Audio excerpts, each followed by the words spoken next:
Life without reason is no life at all. We are taking over. We can change it all. We can change it all. We can change it all. We can change it all.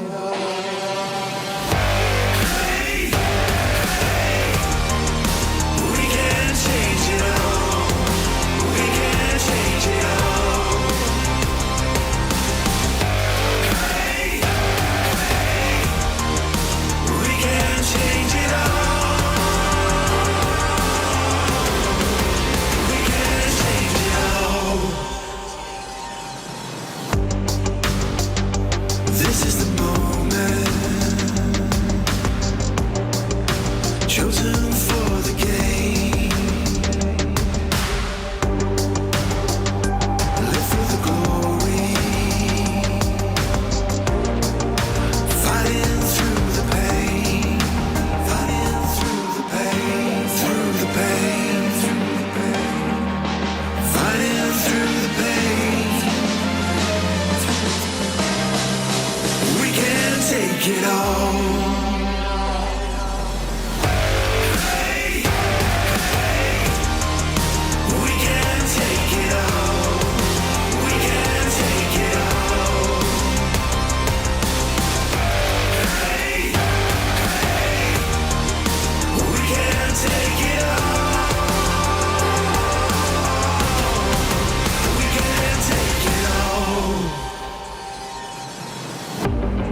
desperate eye, another face, yeah.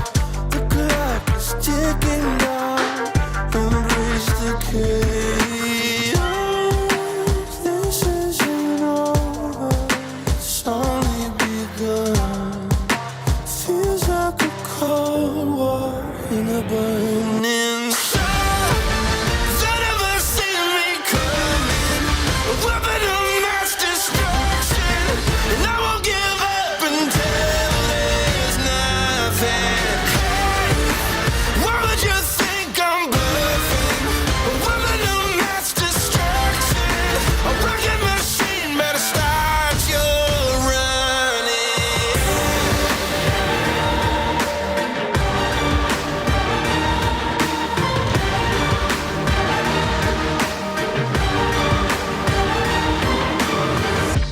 Tension getting higher, I see it in their face.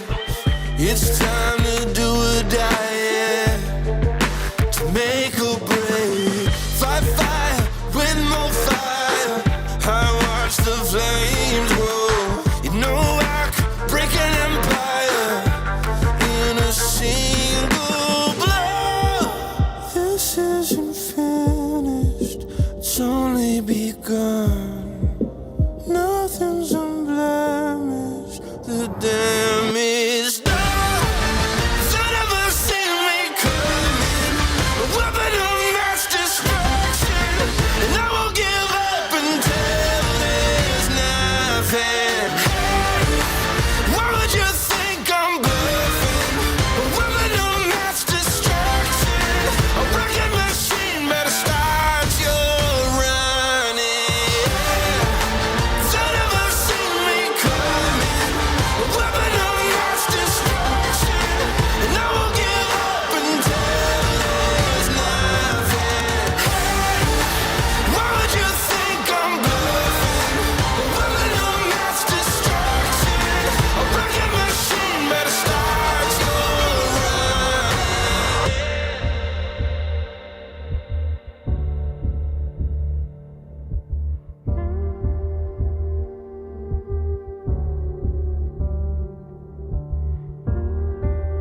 This isn't finished, it's only begun. Nothing's unblemished, the damage done.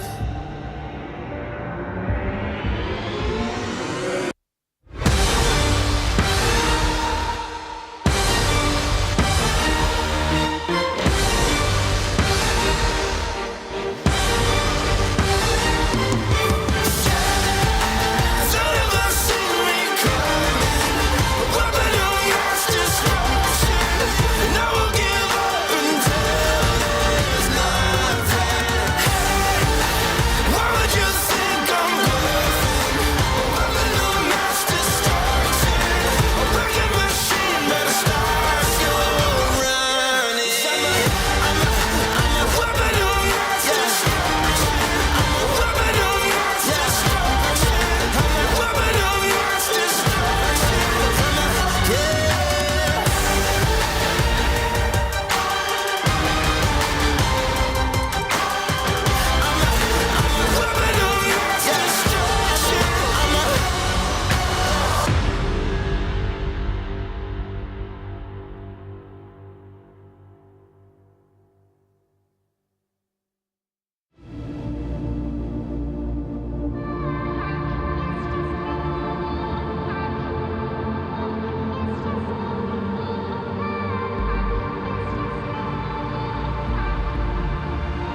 Your time's up.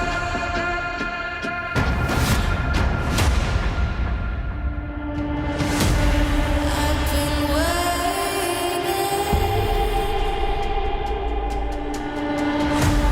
for this to begin.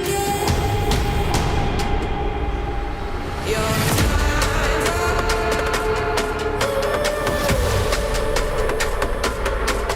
Your time's up.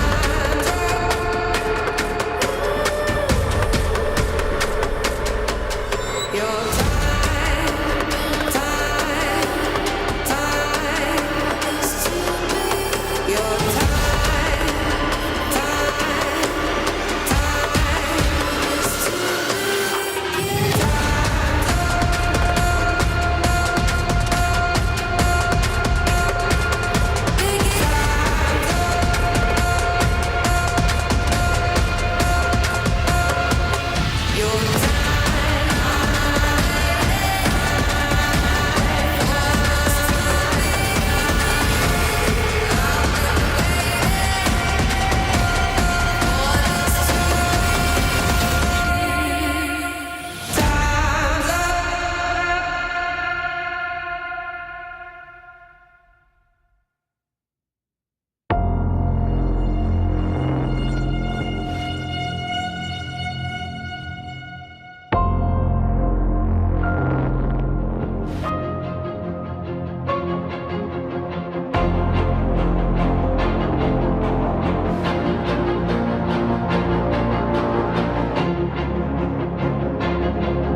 Your Extreme Masters Chengdu is brought to you in part by Intel, Acer Predator, DHL, Qiddiya, Monster Energy, the United States Air Force, 1xBet, and White Market.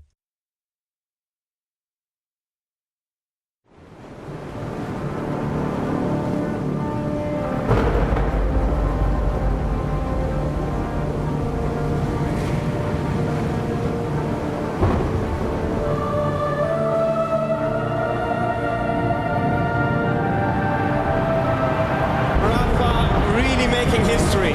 Absolutely phenomenal. And Ace is the champion of the Intel Extreme Masters World Finals. Storm's still not quite done. MC is going to take this fight, though. 3 seconds left. Last 2 rounds of Bash's got to start it well for ESC. And this is a massive move for Zez, but he's not content with just a Nexus kill. He wants to win. And it's all done. A flawless winning. Unbelievable Rogue with a 4-0 victory over Classic. And they did it again in the grand finals. It's TYLOO! Give it up for your Intel Extreme Masters World Champion!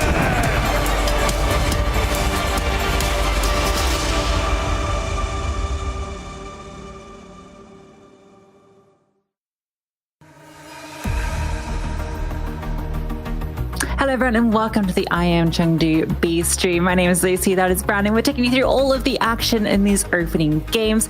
Brandon, you excited for what we've got coming?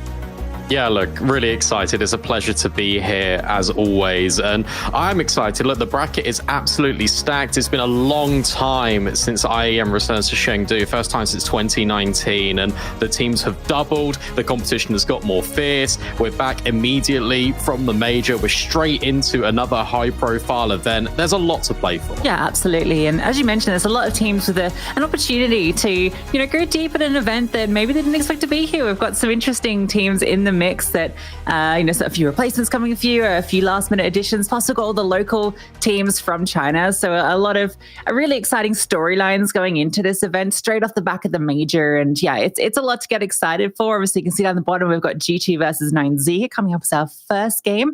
We've got 4 best of ones kicking it off on the B stream today. There's also 4 on the A stream as we get all those games underway first thing this morning.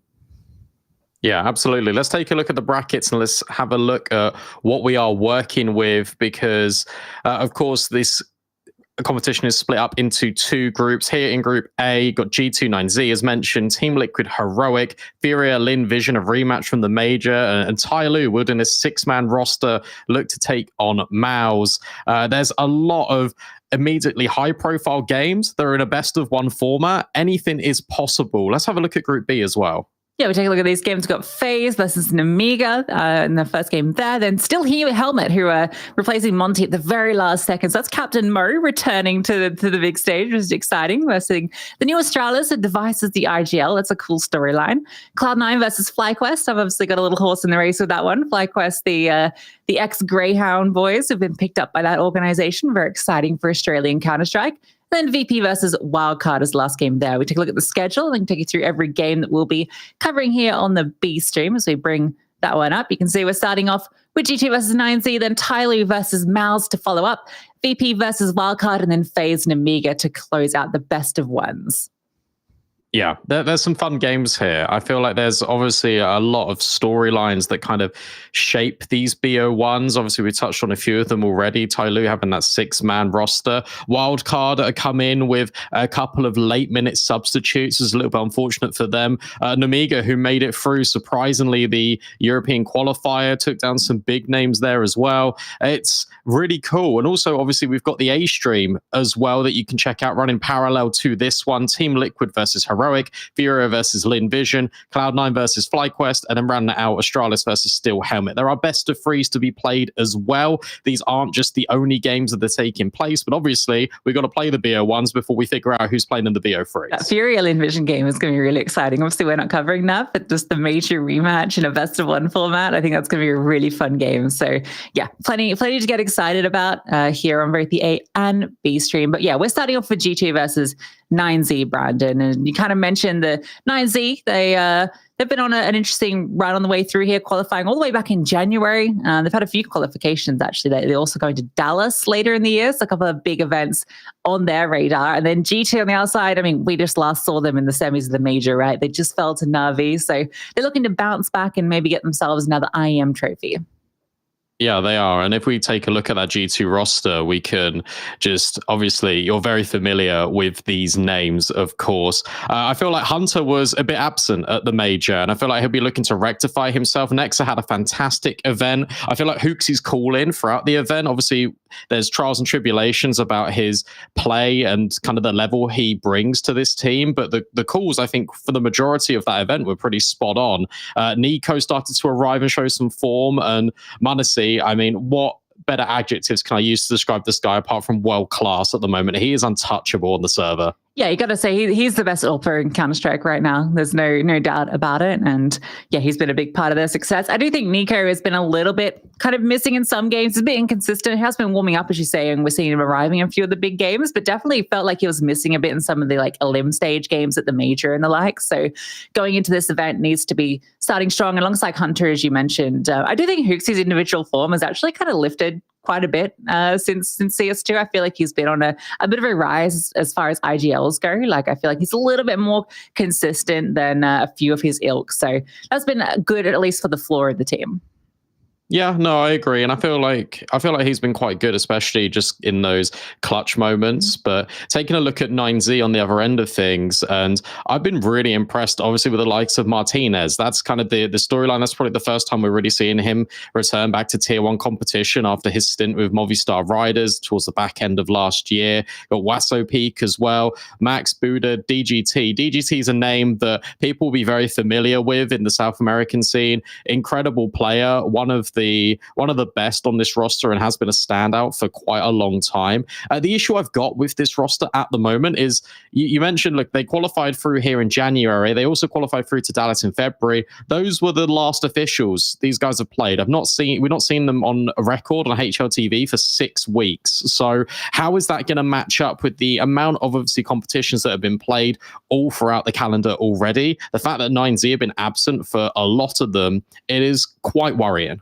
Yeah, not to mention the kind of run they missed out in the RMRs as well, which was really brutal for them. But we can take a look at how they qualified here. We've got their path to Chengdu, which we can bring up and take a look at, because as you mentioned, they came through the full open qualifier. They've been on quite the run to get here. So yeah, you can see they managed to take down MIBR to beat them twice, in fact, through the closed qualifier to qualify. So yeah, pretty impressive. I think in the actual qualifying game, it was like a stomp on each of their picks, but then the decider was the full 24 rounds, a 13-11 win just to make it through. So a lot of their games have been very close in these qualification matches in South America, but managed to make it to this one. And as you mentioned, it's really the first time we're seeing Martinez and this team at the Tier 1 level. So they have a lot to prove, I feel.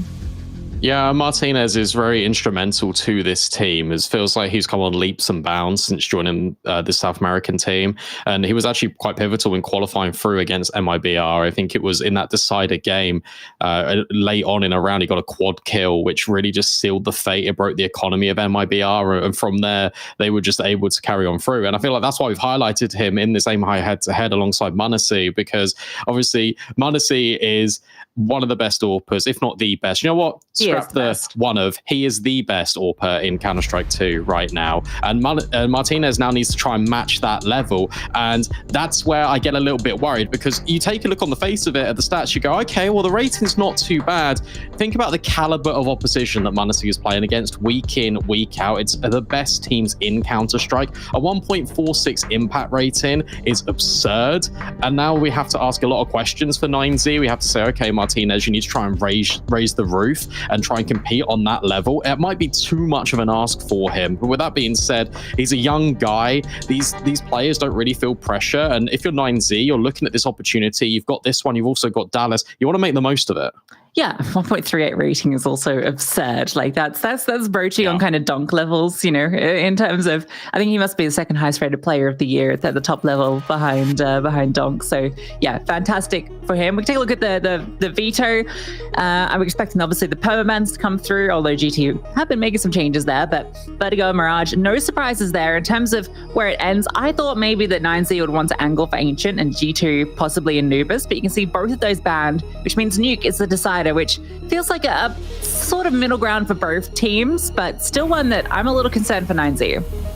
I am as well. And the reason being is their pistol rounds on this map are actually incredibly inconsistent. And I'm hoping, look, they've had 6 weeks to prepare for this. They would have known the opening matchup quite a while in advance. I hope they've been refining their pistols, because especially in MR12, especially in a BO1, momentum is absolutely everything. If you don't get off to a good start here, especially on a map like Nuke, which can spiral out of control if you're on the T side, for example, which is notably again a side that 9Z do struggle a lot with, that can be a cause for concern. And I really hope they've taken this time. They've been workshopping a lot on how to gain momentum early in games, because that could power them through, and that could be something that G2 aren't ready for. Yeah, absolutely. And on the G2 side, I mean, we know them very well as a very capable Nuke team. In fact, it's one of their, if not their best maps, even though it's not one they have been readily picking into. It's one that they're very comfortable playing historically, and we know that Nico in particular is a monster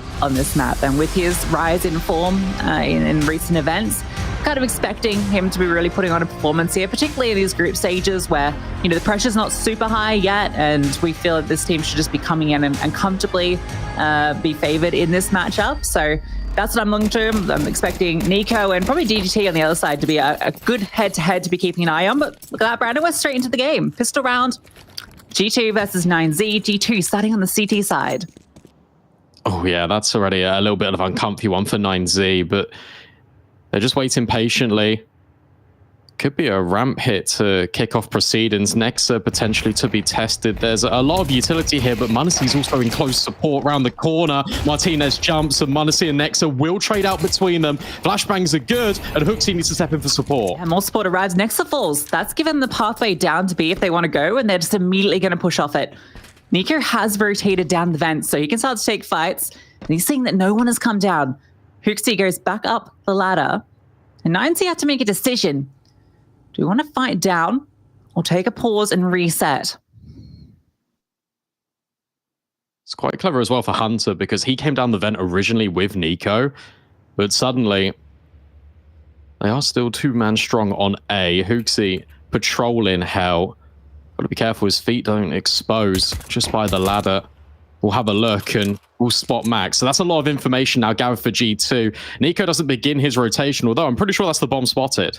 Yeah, that's the bomb on Max. So Hooksy's definitely made them aware of this. And they are going to flank Heaven. And with Hooksy falling, that's the go signal. Still have Hunter with the dual Berettas underneath. Great HE. Almost finds Buddha, who has been the one that's found all the kills so far for 9Z. Hunter's feeling the pressure. 20 seconds. They have to go onto him very shortly, and he knows it. Waiting for the timing, but DGT perfectly slinks out hard just as Hunter looks towards Heaven. Perfectly coordinated. Leaves it to Nico to clutch. No kit as well, unless there's one on the floor he can pick up, but having to clear all these angles. It's a little bit more of a difficult task. Nico crawling around the side, DGT the first challenge, and DGT clears it with ease. That's a really nice pistol from 9Z. There's so many variations when you take a look at the approach to this round. They gain ramp control. They make G2 doubt. Even though G2 had the correct read, it was the simple plays when it came to the audio cues as well. Max being loud outside, baiting for the player at hell just to grab the kill on towards Hooksy as he goes looking for information. And then even when they scale ladder, they wait patiently for DGT to creep, have that first contact in lobby. Either which way Hunter looked, he'd be looking the wrong way independently. There were going to be trades available. They'd have the numbers advantage, and G2 are thrown into an early spiral. And this is what I wanted from 9Z. A lot more practicality, a lot more thought when it comes into their pistols, and they've been able to claim it immediately. Yeah, you got to wonder, maybe with the time ticking down, with the bomb being known, you know, Hooksy falls, maybe at that point, it's either better for Nico to come up the vents to support or Hunter just to move out of the site, maybe into Hut itself. Exposed to so many angles. Comes down to a coin flip. The way 9Z play it, pulling his attention towards Heaven is perfect. You're going to see the force spy immediately from G2 on the CT side. So we've got the 5-7s, Nico's Deagle, and the scout, of course, for Munacy. Yeah, I think Hunter was in a little bit of a tricky spot because if he stayed kind of where he was towards the front of site, then he's got Nico that can come forward in quick support up the vent, and then they're fighting together. That's your difference. Speaking of Nico, outside immediately, trying to gather some clues, but not coming up with anything at the moment. 9Z is setting up the utility. Looks to be a straightforward A-pop. This is a good round to bring it out. You know that even if G2 force, they're not going to have the most utility to work with. That's evidenced by Munacy just only with the smoke, but he's going to be scoped on the angle. In fact, juggles it over towards Hunter. This smoke's been everywhere in this round. Yeah, they have the bodies in the right place. Hooksy and Hunter and Munacy both available, but Hooksy falls immediately with the SMG. Munacy pushes forward. That smoke is slowing things down. Big gap in the side. Munacy, what a shot. And he's not done. Moving forward, seeing if they're going to be continuing to push in. He's got a tag off. Even picks himself up an upgraded pistol. Hunter gets a Galil. And this is looking good for G2. Continuing to rain terror with this scout. They've been forced back and towards ramp. This is worrying now for 9Z because you've wasted so much time. You were hoping you could get a kill. That smoke towards Hut was everything from G2. It delayed the play. And yet again, this is bearing a lot of similarities to the pistol. 9Z take ramp. They've got time to scale heaven, but they are running out of time. G2 haven't moved all that much. Wasso Peak at the top, but Munacy yet again, right place, right time. Misses the first shot, but he's still baiting in these pistols, still softening up these players. And it doesn't matter. Wasso Peak's able to find another kill, and then they line up for him as well. Budo finds the plant. Nico thrown into this 1 versus 3. It's doable, but suddenly 9Z all swing together. What can you do here? He knows it. Falls back, hoping that someone's going to bring the fight to him, but this one's looking done. Might be able to grab himself a rifle, if possible. Still sticking around. So damage, name of the game. Can't quite find Budo. And that's incredibly well handled from 9Z. They reroute through to heaven, and Wasso Peak going out wide. Munacy had no idea that he crossed because it was between the scope-ins towards heaven. And it's really unfortunate as well, you know, with the move towards ramp, Hunter with the Galil had gone down to lower, so he wasn't available. You can see perfect lineup for Wasso Peak. We got a credit as well in that moment for 9Z is the calmness. There's 20 seconds left as they begin their ascendancy up heaven, and they're not phased by it. They understand that they've got the numbers. They're going to try and trade out on the bomb site, and it's going to result in a net positive. And that was even with Munacy tagging absolutely everyone. It felt like on the server. Boost up for him. Already finding a dink, but it's 9Z to open up yet again. They've created a pathway in towards Secret. Good game management as well. They know the pistols are here, so you send the MAC-10 just on a little bit of a scouting mission, just trying to gather recon, find if there's a stack. They've now noted it in towards Secret. Only one casualty, maybe a second, but no. Instead, DGT rounds it out, earns some money on the SMG. 4 players staying alive.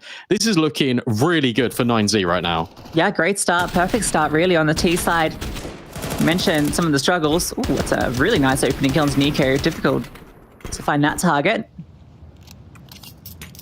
SMG doesn't get a lot of kills, but it's all good. We do have Munacy's AWP coming out immediately into this gun round. G2 will finally have equal footing with the weaponry. Yeah, you expect there to be a different change in tone now. With the AWP equipped, with the rifles in play, and obviously a lot more utility to boast. Outside smoke's being lined up. Already seen just from the pace of the game that 9Z are more than happy to slow things down, take their time in looking for information.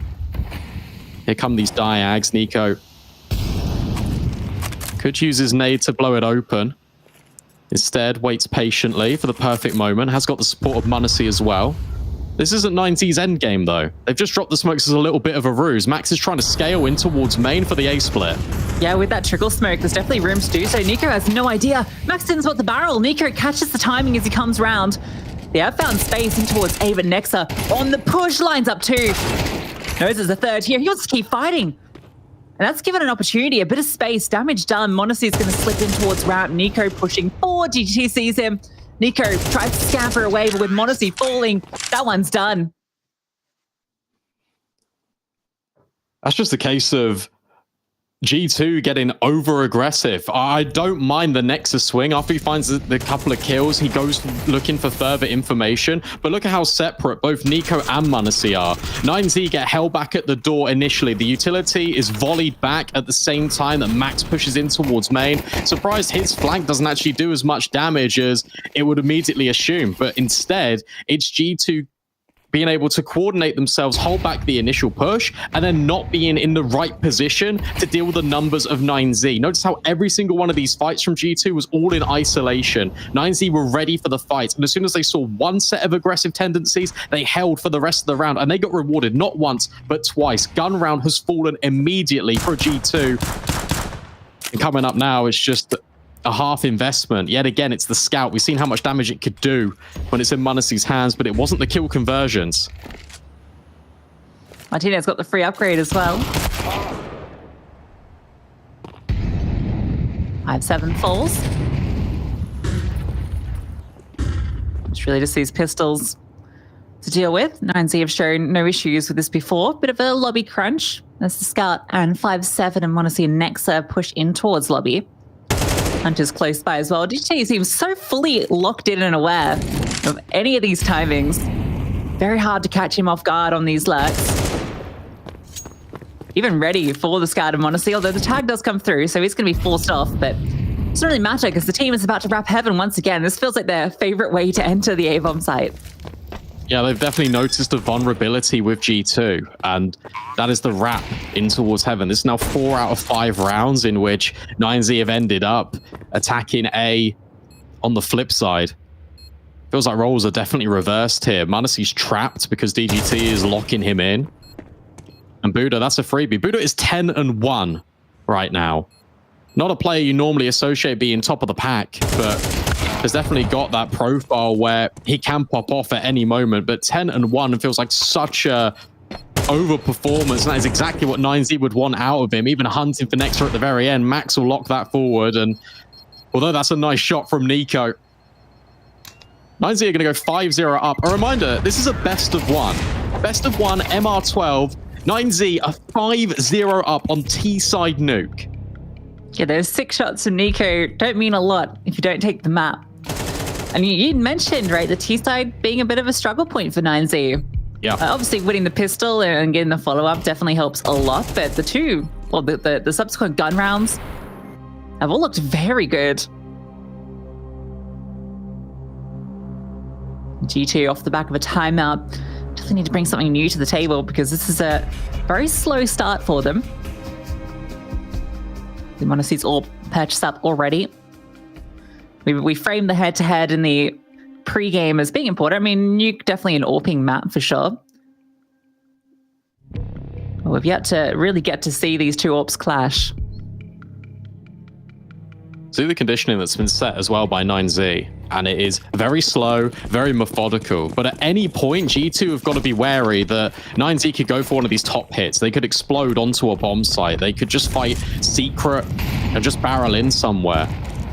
However, that's not going to be the case. They've got the AWP in Martinez's hands. They want to use him for an opening. This double up at ramp could be quite potent. Buddha could even boost Martinez on this angle. If Monacy spots anything, Nexa could also swing. This setup looks quite good. G2 are in the right place at the right time for what it feels like the first time in this map. Yeah, this is a very committed setup as well, so they shouldn't be disassembling it because Nexa can't go anywhere. Question is, when's the go signal? Waiting for aggression. And here comes the peak, a swing over. But Nexa, as mentioned, ready, lying in wait. Is meant to bait out the shot and allow Martinez to swing, but they weren't ready for that extra piece. Good blow in the smoke. Nico gets his kill outside as well. 2 openers for G2. Nico's going to reroute, expecting this push in towards main and catches Weso Peak. Just Martinez and DGT. This one looks a lot better for G2. Oh, it does. However, Hunter goes searching. 4-on-2. Should still be okay. And Nico has claimed all of outside for his own. This round goes a lot better because G2 win and get the better of these initial fights. And the initial fights don't gain 9Z map control anywhere else on the map. You see that Nico remained rooted in his position. The blow on the smoke outside didn't give 9Z that space. We'll drop the bomb as well. DGT now just confined towards radio. 15 seconds left. Just, if you're him, you're just hoping to die before the time expires at this point. They've got plenty of money, but you obviously want the loss bonus, and he'll be given it. Very comfortable round out of G2. Yeah, it's a little bit more like it. The only kind of overextension was Hunter pushing forward in towards Hut, but when you're in a 5v2, no biggie. And yeah, this setup was absolutely perfect for what 9Z wanted to go for. And I like the response from Nico immediately off that, expecting some sort of movement elsewhere when as soon as 9Z know there's 2 players round, you expect them to be making map control elsewhere. And so Nico used that opportunity to blow the smoke, finds his kill, even the second on the timing. G2 get on the board.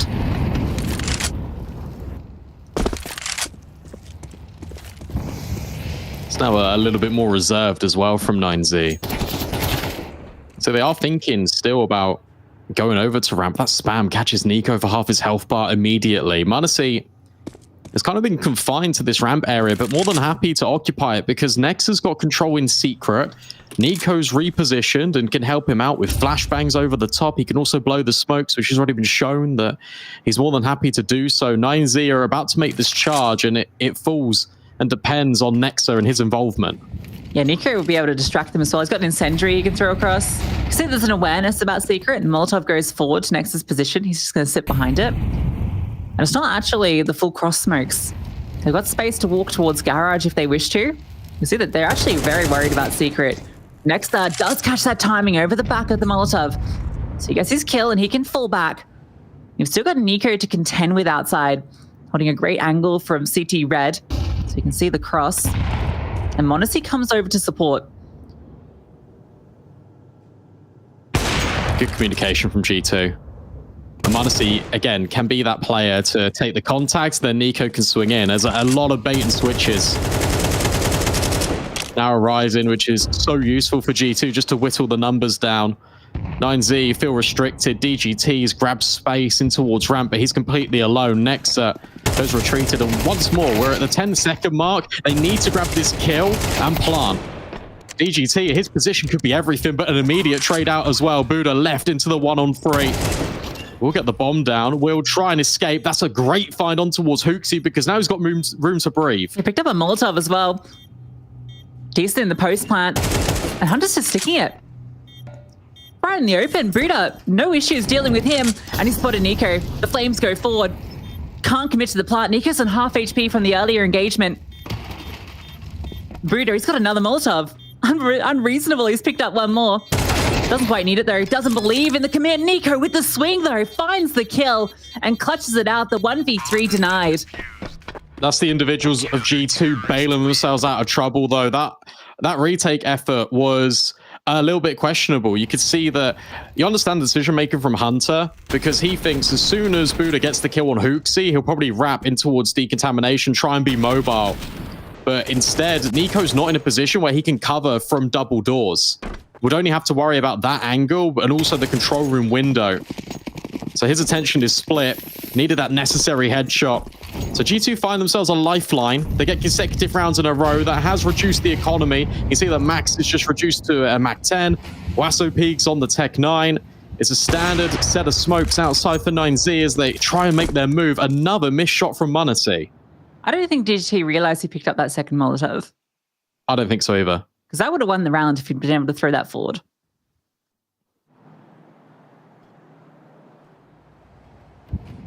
They do manage to cross successfully. So 4 players over. And not spotted on the cross, but obviously Nico has responded by rotating down. So he'll get the information pretty quickly. It'll have to be a fast rotation from the squad. Oh, what a shot from Nico. Taps Martinez out of the server. The HE forward, he reroutes into site. And now support comes down. Nexa can step in. They've got a really potent crossfire available. Even Monacy can come late. SOP with the bomb, able to clear Nexa. Nico at the back gets one, looking for the transfer, able to find 2, almost the 3rd. And that's why Monacy swings on through. DGT on the late lurk, wanted to get involved once that bomb was down, but now he has everything to do. What a round. A really good setup from Nico and Nexa, but it's Nico that just does everything. The one tap over towards Decon. He is looking sick. Waiting patiently. Yeah, that was an unbelievable round. And that's what G2 need as well. You take a look at the scoreboard. Hunter, Hooksy struggling. Monacy not up to his usual antics, highlighted him. Obviously for good reason, and it's been a slow day in the office. So it takes one of Nico, one of Nexa to step up to the plate and drag G2 kicking and screaming through some of these rounds to stabilize them just a little bit. As soon as they see that DGT is last player alive, they can kind of breathe a little bit of a sigh of relief because he's been lurking predominantly in this first half. Here's this shot again. I mean, blink and you miss it. That is ridiculous. And that is the form you want to see out of Nico. Yeah, they don't call him Nuko for nothing. I feel like Max probably should have got that kill, but good job from Nico being able to adjust so quickly to the wildly running Mac 10. So then we have a hero, AK, which was brought over by DGT. and a couple of smokes, so a wall can be erected. Now we're relying on what GT can find. Max has run all the way back.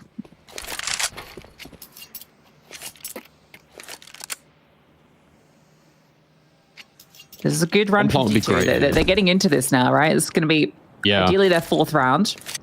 Without casualties would be the objective. It would help a lot. Because these rounds have been very close. You think back to the 1-on-3 attempts that was so close from 9Z. The previous one had casualties as well with Nexa falling. Just hoping to give yourself a bit of confidence, especially when it's just up against pistols, especially when 9Z have been rocking you time and time again outside. Hooksy gets the first contact. That's a good smoke in towards main because it means m0NESY can remain rooted on this angle. There's a player over in Nico that's rotated down B just in case. It feels like all access is denied. And with this lobby push, you're gaining further information. This is a textbook round of CS and one that G2 are all too familiar with. Yeah, Max bought some armor, so at least that AK being dropped is still relatively useful. Has to bait out the footsteps. Takes the rifle back over. Distraction towards Hell. That's drawn Hunter's attention. So that's the key element here. Trying to distract Hunter so they can swing through the smoke, but he's not needed to pause. Next, they're able to step in and support. And they have no issues against that one saved AK. That setup resembles a lot to the pistol, where Hunter is once again standing in front of the silos on the bomb site, and this time m0NESY is holding from vents up to heaven, so he can just focus on this angle. It's just fantastic. There's a lot of layering in the defense for G2. They're able to expertly handle that one with ease. It's something you expect. It forces a timer out of 9Z, who got off to an incredibly strong start, but now when the going gets tough, they have to dig deep into their strat book. What's plan B when original map control doesn't really go your way, when the aggression isn't punished and G2 are just able to warm up into this map? What's the game plan? Haven't seen many explosive rounds out of 9Z. We haven't seen too many like 5-player commitments, whether that's in towards A off a quick exec, whether that's in towards ramp. Ramp is where they were looking to test early. I wonder if they go back to that. You can see the response is bring m0NESY over quite a bit. This time he's starting towards Hut. Nico, who has been on fire, continue to have some presence outside to deal with. All the smokes thrown early. You can see they litter the minimap. 3 CT smokes. The T smokes for the cross. We've still got one set for 9Z if they wish to go for a late cross.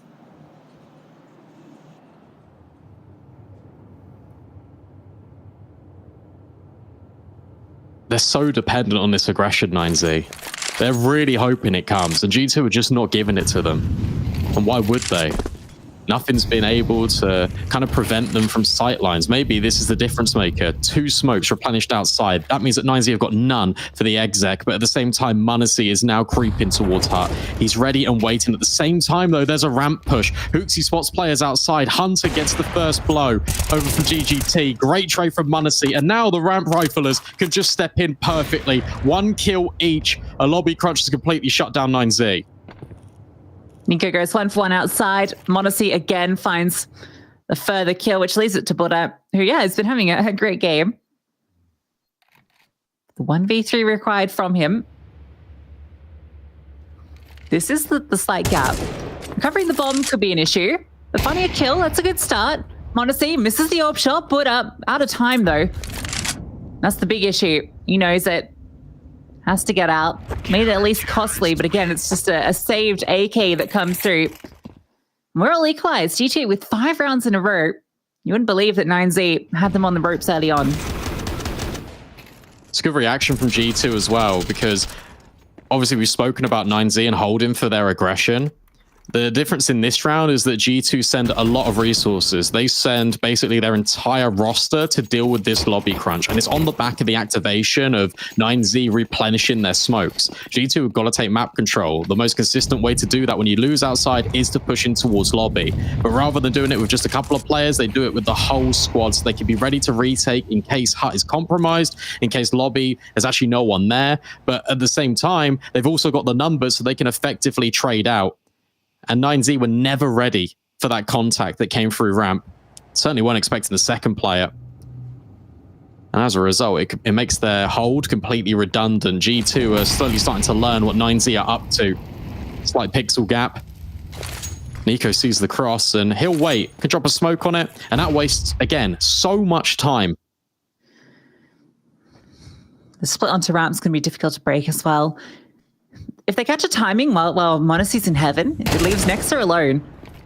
Still gets his first kill, and that's going to give time for m0NESY to rotate. Immediately drops down the ladder, supports with the kill into Martinez. Molotov will isolate, but Nexa is still need to get past him, and his ramp holds are looking sharp. HE forward, Nico spots the remaining two. Is run down eventually, but there's Hunter to support.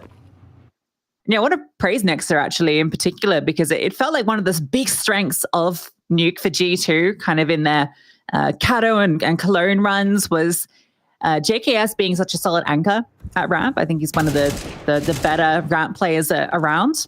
So it felt like big shoes to fill for Nexa in this position, but he's been doing great this map. He has been. He's been, obviously, with the relief of the IGL duties from his tenure over in OG, can focus a lot more on his crosshair and go back to what was working for him, which was eyes on the prize, locking down his positions effectively. The communication from G2 has been fantastic in the last couple of rounds. You notice how tightly packed they are and what the immediate protocols have been whenever 9Z have been trying to take space. The fact that m0NESY has been able to have the time to route back over towards Hell, he can then reset. Nexa just tucks in the angle, relies a lot on his aim, and if he gets overwhelmed, it doesn't matter, because by that point the incendiary would have expired. m0NESY can find stuff. This one gets a bit interesting because Wasso Peak's been very loud at the top main, and that means that Max has got this time, and Nico doesn't know, might start to consider it, but needs to check behind him. He's not ready for it whatsoever. Needed that kill though, Max. That's devastating. How does he not find it? At least there's a trade, and Wasso Peak goes one better. Rotations up from Nexa, and Hunter needs support. Big Sido tucked in towards Tetris. He finds two. m0NESY over the top. And with that, G2 will win out the half 7-5.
Hey Future Pros! Taking outside with no smokes can be daunting, so let's look at the bent elbow smoke wall, which you can achieve from one spot. To throw the smoke wall, line up with this floor marking. Beg your teammates to drop a couple of smokes at your feet, then aim in the middle of this lamp and jump throw your smoke. For the next, use the same lineup and W jump throw the smoke. You can do this without a bind, but I highly recommend making a W jump throw bind. There is plenty of information on this out there. For the last smoke, aim below the lamp about halfway from it and the wire below. Then W jump throw also. Just like that, you will have a wall that will cover off main along with the warehouse. Don't cross the secret wide, as Heaven will still be able to spot you, but for taking space, these smokes are fantastic.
A dominant start from 9Z to kick off the first half, but since then it's been all G2. They've won 7 rounds in a row, a game that is incredibly streaky in nature. And for 9Z, they now look to be a little bit more consistent, try and grab that pistol round, going on to the favored CT side of Nuke as well. G2 really hoping that they can just keep this going. Yeah, G2 a little late to arrive in the server. Once they got here, it was pretty much a lockout. It felt like that CT side, as soon as they got rolling, was feeling very comfortable for them. 7 in a row. So now they're favored, and a pistol round will put them in prime position. Smoke outside. Just the sole one across with the flashbang. Nico with the PT-50 gets the opening kill. He's not done yet. Looking towards Heaven. He's going to fall down.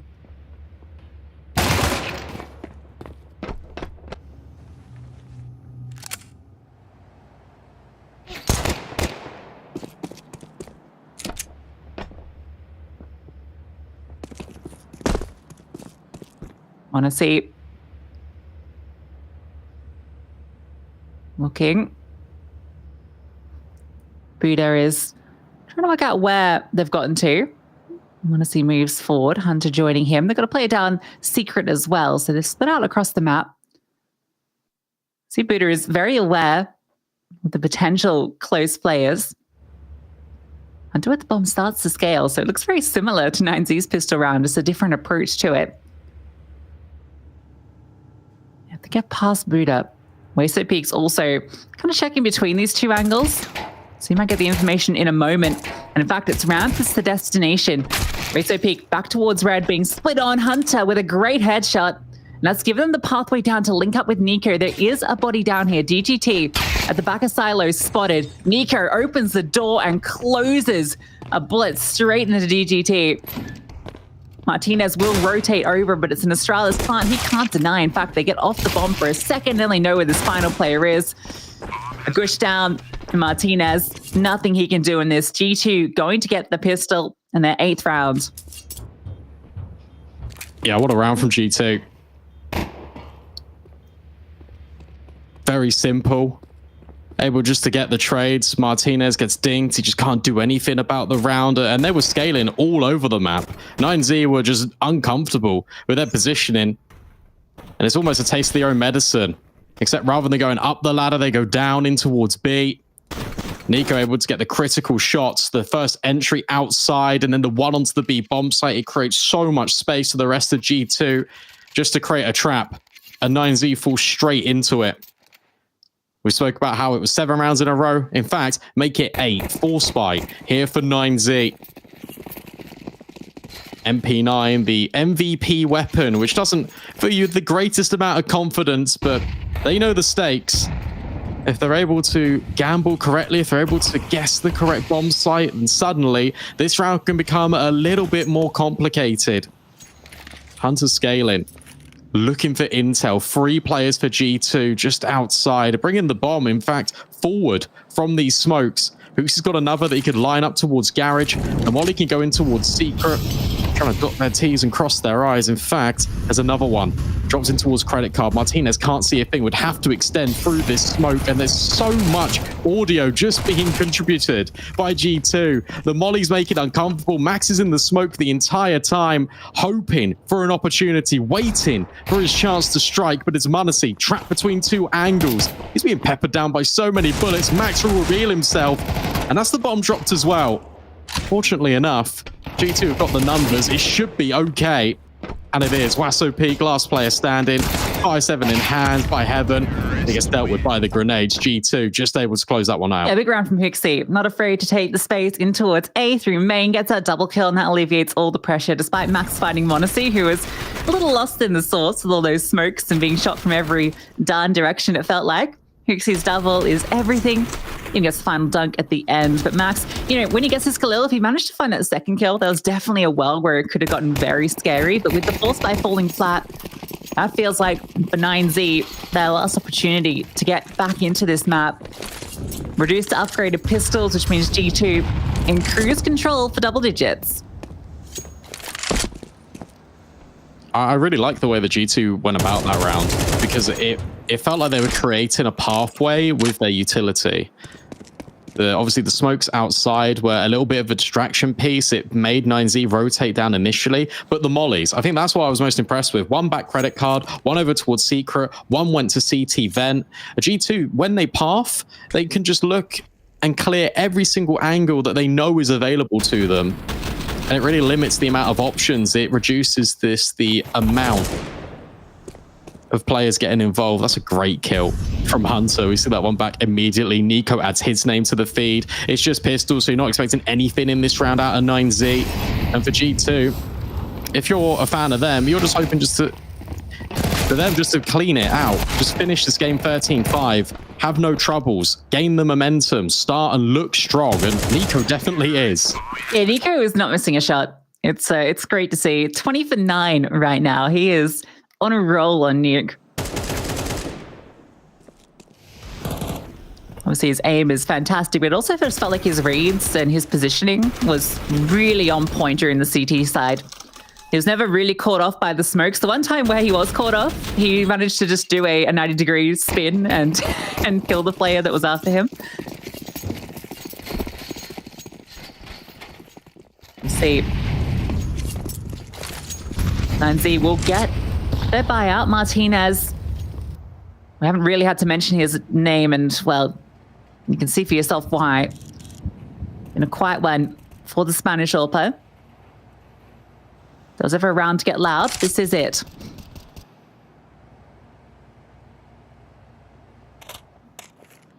Yeah, to be fair to him, didn't really get to bring out the ult much T side, and 9-0 relying a lot on rooting through Heaven and Ramp and trying to get aggressive. Wasso Peak now hears all of these players, needs support from his teammates, but he doesn't have it in time. Munacy deals the killing blow. They're not ready for another player immediately to be held, but the flash and the molly at least bail out G2. They can make it down B, and this is an effective split. There's no one home for 9Z, and to be honest, they've probably got to save if they don't find a kill in the next couple of seconds. Yeah, none of the pausing once you've got the control from G2. They immediately pounce on B. Don't allow 9Z to get in any sort of position, and you're right. It's an immediate save. You find one kill on ramp, and that's it. The smoke's outside, causing a bit of chaos.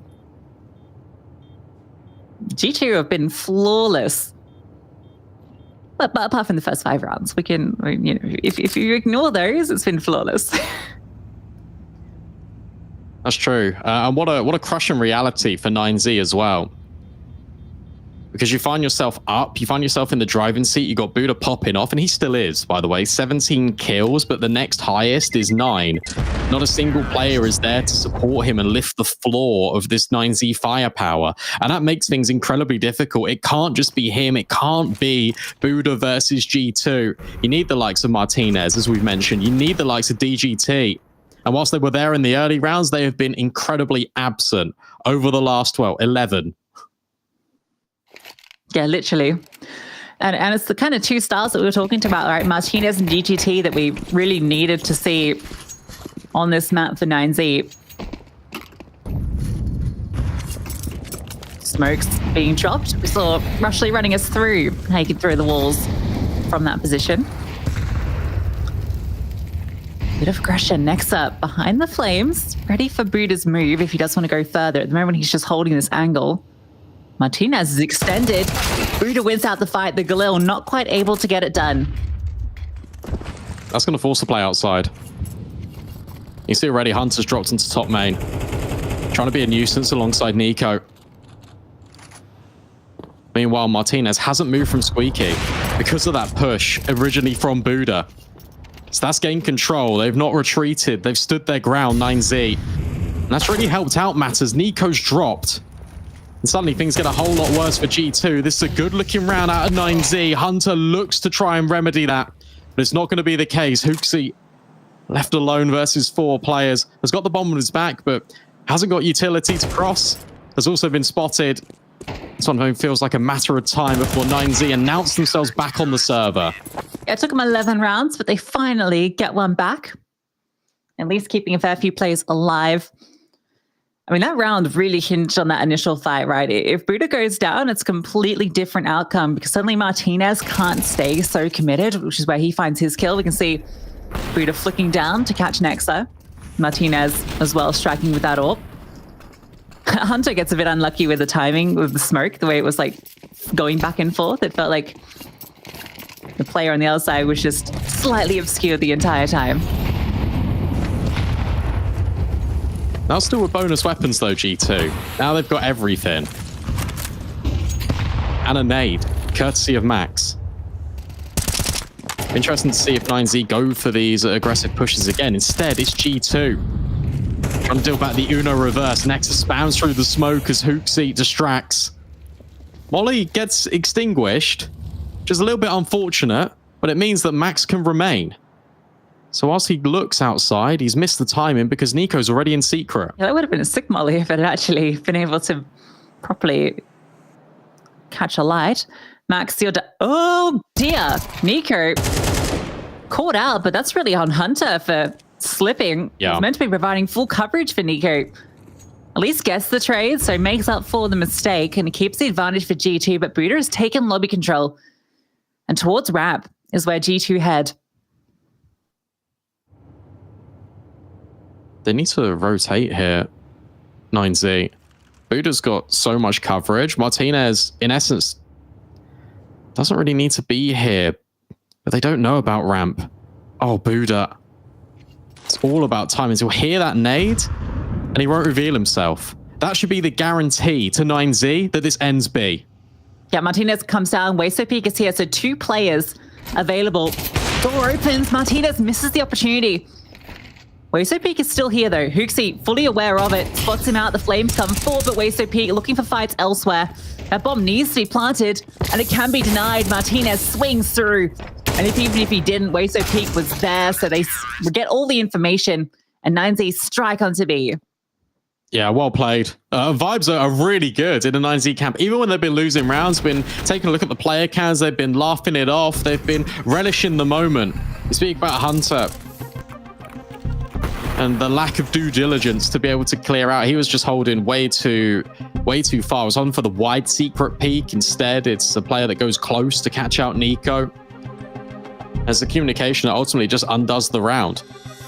Because G2 don't feel comfortable in the space they've got. Hunter can't re-aggress from his position and go down secret. It would take too long. So as a result, G2 regroup. They go to clear lobby, but there's a unfortunate timing for them where 9Z take the space at the perfect moment.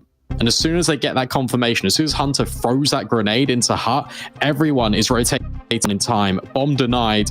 There is still a bite that can come forward for this T side, but 9Z are making the scoreline look a lot more competitive. Yeah, I mean, it's more unfortunate than anything, but Hunter has 2 kind of situations where he gives 9Z the advantage, right? You know, letting Nico fall, and then also the HG sound cue and the information. Obviously, he didn't know the latter cause that issue. A good response from 9Z. G2 will have another buy. Funds dwindle. They are going to cross once more. They wait for the HE. Nico does get a bit of flak through the smoke. But still they're able to cross, and the bomb is committed over this. Yeah, this is a lot of pressure to be applied to the lower site. It's interesting they've both got Nexa and Hunter that are holding the flank. Nexa's looking for lobby aggression, which 9Z have showed their hand at quite a few times. Hunter is just looking for secret rotates. And Hunter's actually being very loud. Drop the smoke in main, and the spam actually creates a little hole for him to poke his head through, deal with Max. Now, Hunter can create all kinds of distraction alongside Nexa, and 9Z have got to be worried. And when they rotate down in towards Vent, they're going straight into G2. Yeah, great kill from Hunter, and he's walked into heaven. He's found that timing. They're not aware. It's another freebie for Hunter. Long range, doesn't matter. Gets his kill. Bombs planted on B. Hooksy gets the information. Now Hunter can flank as well. This is looking perfect from G2. Hunter's got them locked in. They can't even escape. If they wanted to save, he's going to find Martinez. Immediately finds the round back for them. Can't quite get Wayso kill, but Hunter, despite the round previous not going their way, is able to bring this one through almost single-handedly. Yeah, absolutely single-handedly. Really good decision making as well from G2, because as soon as he gets the kill that presents itself in main, Hooksy just basically says, let Hunter work. Next, you can see he's coming over towards Secret, where he can quickly rotate down, but also where he's playing wide and out in the open, that creates a problem for that Heaven player. Creates a lot of rotations because 9Z haven't pushed lobby at that point. They don't know what G2 are up to in this round. So they have to go through ramp. They have to drop down the vent. You can see that they're still committed on the A bomb site, even when the bomb's planted on B. They had no way out and they had no way in. And that's G2 up to that point. 5 opportunities to close. And you feel with the way this map has been going, should be primed to do so, but Martinez, that's a nice opening kill onto Hunter. Head revealed at the top of the silo is plucked. Gives 9Z something to work with into this round. Yeah, good opener. Hunter's been top main. Or playing around silo pretty much every single one of these T-side rounds. And look at how dynamic Martinez is being. Immediately getting the kill outside, resets in towards ramp, but the aggression not rewarded. Max still remains by Unbreakable. Nico has actually made it through. Yet again, this feels like a Hunter-Nico timing, but Nico's got the advantage. Max finds Munacy, but Nico's lying in wait. He takes down both players on the site. Wayso Peak steps in and would need both and collects. Hooksy thrown into a 1-on-3. Knows where one player is. A good adjustment on towards Max as well and isolates Wayso Peak at the back of the site. But where on earth has Martinez got to? Started outside, revealed himself in ramp and has wrapped lobby. Heats in towards Hut and hits the shot. 9Z stay alive for at least one more. Hooksy's clutch denied. Martinez opens and closes the round. Wayso Peak though with the critical double. Nico finding that two-piece as he entered into the site. Felt like he'd maybe given them an opportunity. But Wayso Peak so fast on the rotation. This is fantastic from Nico. The quick readjustment on GGT's wide swing. And Hooksy almost plays this to perfection. He had the read as well on the final player. Comes down to the wire, but 9Z will stay alive in this match. There were 3 multi-kills in that round. There's one from Nico, there's one from Hooksy, there's one from Wayso Peak. There's so much going on in such a short space of time, and you can see that both of these teams are trying to find these pockets of space. They're trying to just work the default and find a crack and just completely rip it open. The issue is for 9Z is that G2 have got more opportunities to make this a reality. It gets easier in round 21 because there's only a couple of AKs, but this could just be a top play. Instead, it's just the utility. They want to hit ramp. They want to target this position. Wayso Peak, rather than drops the smoke, pulls out his gun, caught in between 2 mines, needs the rotation from his team, is still able to adjust, but that's only for 1. Run down, rifle recovered. Max trying to slip in, and he's doubled up. That might be enough to deny G2 running them down. On to be planted by Hooksy. Bomb has been planted. 2v4 in the post plan, a Mac 10 and an M4. Door opened as the smoke is still present. They're a little bit lost in it. Huxley will eventually scale through. And so you're giving them a lot of respect, a lot of space to work with. That's given Huxley an opportunity to find one more kill. He's not slowing down, but GTT forces him to pause. And it's Hunter. Another 1v3 presented for G2 to close this. A flashbang forward. Bomb being diffused through the smoke. The spam doesn't quite connect. Martinez is sticking it, and the Tech-9 can't find the kill. GTT provides cover. And 9Z up to 9. I know that lends into the playstyle of 9Z, playing so slowly, so reserved, waiting until the perfect moment to strike, but these rounds are terrifying. The fact that you're giving that much space and respect to Hooksy and to Hunter in this situation when you've got double the player advantage, it nearly is a complete catastrophe. And they lose way more players than they're ready for, than they expect. And it comes at a cost. You see that Hueso Peak, again, is just reduced to an MP9. Sure, we can farm up some cash into this round because once more, G2, that was the force. They got the bomb down, but they don't have the funds to really back up a significant investment. But if these low buys keep doing the damage, 9Z are going to be reduced to rubble at this point. 3 rounds left to play. Guarantee of a few more gun rounds for G2 to make things work. This is all about damage. It's all about Nico. Top of the board. He's looking for his mark. Playing around these smokes. With Max and GTT, they're covering off pretty much every avenue. And he's spammed out, caught by Max on the edge of the smoke. So that's that AK dropped. They managed to get the bomb down, so a plant is, well, should be confirmed if they just go into the site now. Nobody's here. No one's responding just yet. Yeah, it's a shame that Nico's the player that starts to create all this organized chaos with the AK. Because if he had a Tech-9 and then you've got the rifle on site, this could be a conversation point. Manatee, it takes 3 players to deal with him. Martinez worried about ramp. Obviously, you got to go for this retake if you're 9Z. Nexa misses his mark. Suddenly, all the kills start to litter the feed in 9Z's favor. Hooksy in a 1-on-4 with a Glock. It looks incredibly unlikely. All 9Z need to do is they are running out of time, but they've got a kit, they got a smoke, and they got it locked in. Double digits now established. This game is looking a lot more contested. And once again, we're at this point where it isn't back and forth whatsoever. It is just one team streaking a number of rounds together, having the lion's share of possession, and then looking to close RG2, looking to close the gap, R9Z. 2 rounds, and suddenly we're in OT. And 9Z doing well to lock this down. Incredible how much resource it takes to deal with Monacy, but Anzi are taking no chances with any of these engagements. So they make sure Monacy's dealt with. They Molotov and smoke on the bomb just to make sure that this remaining player can't pull out anything crazy. G2 get the buyout. Monacy's AWP, you can see that on the feed. But Sven Martinez has actually been finding a few openers for the CT side. After a very quiet first half, he's finally arriving in the server. Yeah, it's good to see it. It's also good to see the likes of Hueso Peak stepping up. DGT is now getting involved a little bit more. And Max, though his numbers are low, his impact has been fantastic, especially finding the opening kill in that previous. Martinez now getting aggressive, starting to feel a little bit more emboldened by his success. Taking good lobby space. G2 once again looks across outside. They've been plagued by the spam of 9Z in these previous rounds, but this time, or in fact, it might be even worse. Blow open of the smoke, but Max is the one that suffers the brunt of the damage. Yeah, he's in danger. Should be dealt with in a moment. Even the Molotov, they want to make sure they get this kill. He's done for. And with no response from Heaven or Main, G2 are now realizing there's a lot of control to be had. Smoke on towards Main. DGT is still back garage.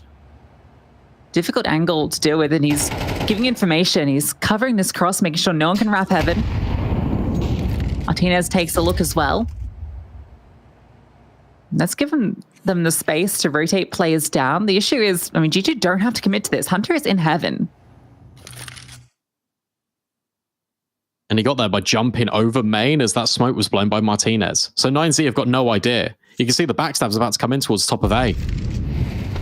Drops the molly. Martinez under pressure, but still looking cool and collected. Will finally fall. Nico arrives, and suddenly this crossfire breaks. It looks like the beginning of the end now for 9Z. DGT, last player standing, was in garage, has now got to get a wriggle on. Yeah, G2 everywhere. They're done, ready to end it. That opening kill outside, all the space they were given over, it felt like they had free reign to go wherever they pleased. They walk into B where the bodies were, but it doesn't matter. Every kill goes their way. GT's legs are spotted, dealt with by Hunter, and G2 will close 13-10.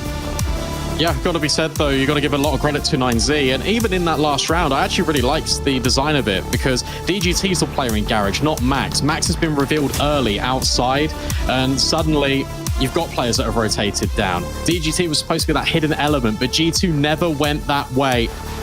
It looked a little bit chaotic at times, but regardless, for the majority of the game, it did feel like G2 were always in control.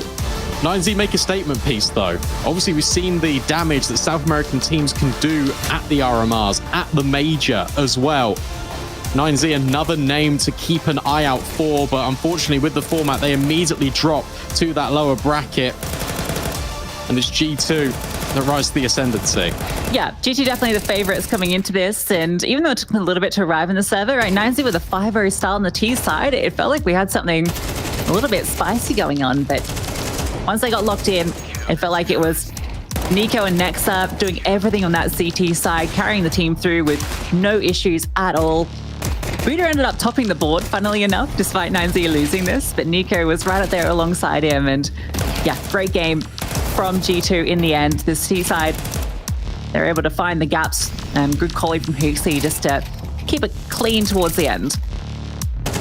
Yeah, it was interesting just watching this T side because it felt like the two teams had the same approach. We've taken the deep outside space, trying to find the gap in towards Heaven, and that was exploited numerous times. You see it on the replay here from Hunter. There were 2 critical rounds in which he was able to scale and keep 9Z rotated and locked towards the top side of the map. Meanwhile, G2, their entire plan was towards that bottom side, and it just felt very uncomfortable for this CT side. It's limited experience. It also comes with the first official being played in 6 weeks now for 9Z, going up against G2, one of the favorites in the tournament, 13-10. You got to be more than happy with that scoreline, though. Yeah, that's a surprising thing for me. This is, yeah, as you mentioned, 9Z's first official in 6 odd weeks. Basically, since the qualifier for Dallas, they haven't played a map. So, yeah, good to see them starting strong, even though they couldn't close it. They came out the gate against a big heavy hitter, and their individuals, some of them were looking good. I think the big issue for me was that Martinez took way too long to start to find impact, but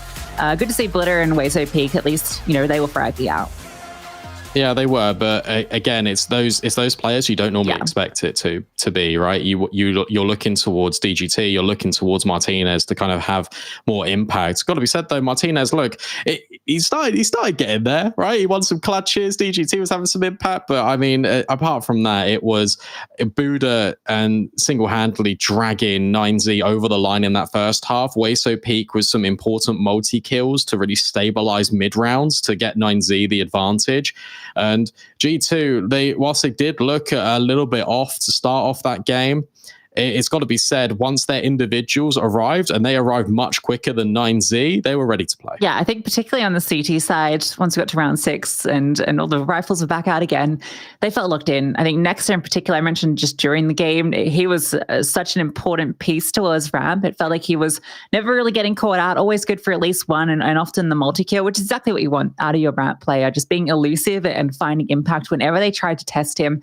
And I love the variations that G2 brought to the ramp play with Monacy coming over a lot of the times, because it was very clear early on that 9Z wanted to punish that position, but Monacy slipped in and they had multiple different setups they ran, and it was enough to kind of get that CT side rolling.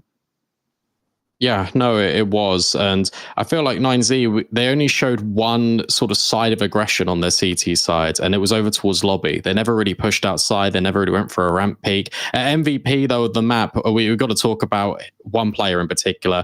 It just has to be Nico, because he was the player that was single-handedly just grabbing the game by the scruff of the neck. When G2 were down so many rounds, this game could have spiraled out of control.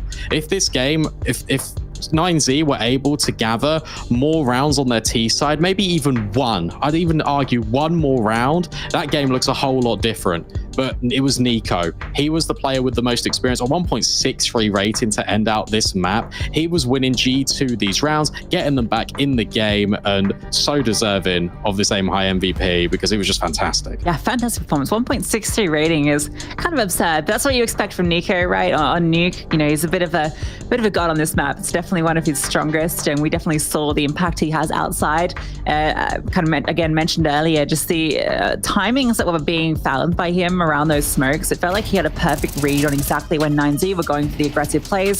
See a few of his highlights coming through, and a lot of these on the CT side where he was finding those multi-kills, catching players off any time that they were trying to push through smokes, his flanks, his repositions. Everything felt like it was just played to perfection, and the aim, of course, came in clutch. Yeah, as soon as you see that one tap, you just think, okay, well, I mean, what can you do?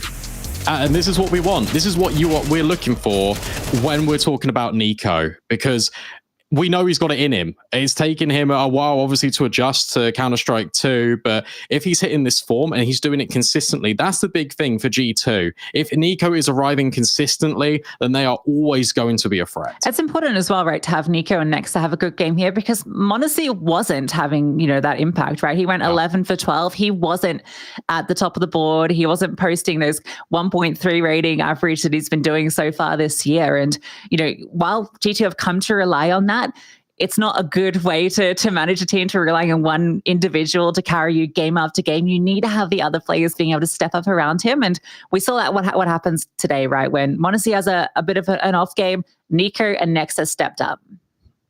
Yeah, they really did. And also you got to give credit to Hunter, because I think he was 1-7 at one point in that game. So the fact that you've kind of got all of these individuals going through a mental reset during the game and are able to step up and get it over the line is good. But at the same time, it's concerning.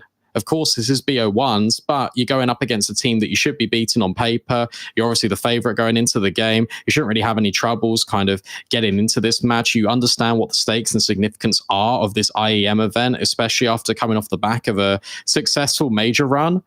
But you take a look at these individuals, I don't think they'll be happy with some of their performances at the major, Hunter in particular. So for him to, again, come into this game, start really slow, and then is able to reset and have these impact rounds that are able to generate momentum for G2, he's got to look at that and think that's fantastic. And hopefully that can spur him on for great things, because the key to G2 is getting all of these players on the same page and unlocking all of their potential at the same time. It can't just be bit by bit. Yeah, I mean, he single-handedly run the round that got them onto map point. So huge amount of impact from Hunter. And for G2, they take their opening best of one. We go to a short break. When we come back, it'll be TYLOO versus Smiles. Don't go anywhere.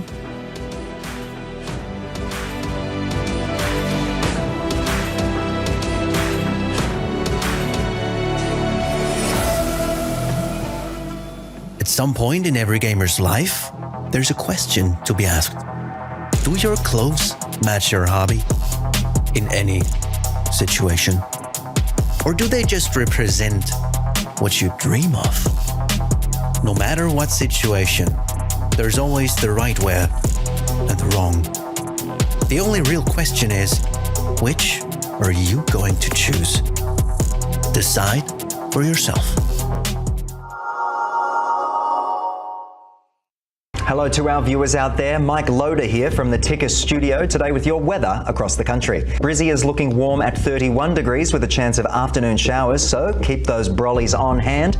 Turning our attention to Melbourne now, where it is looking cloudy with a chance of Counter-Strike? Up the center to try and win it in a 1v5. Chris 3 flick. Oh, the biggie won by 1 cent. No way. He wants to. Oh, my God, does it?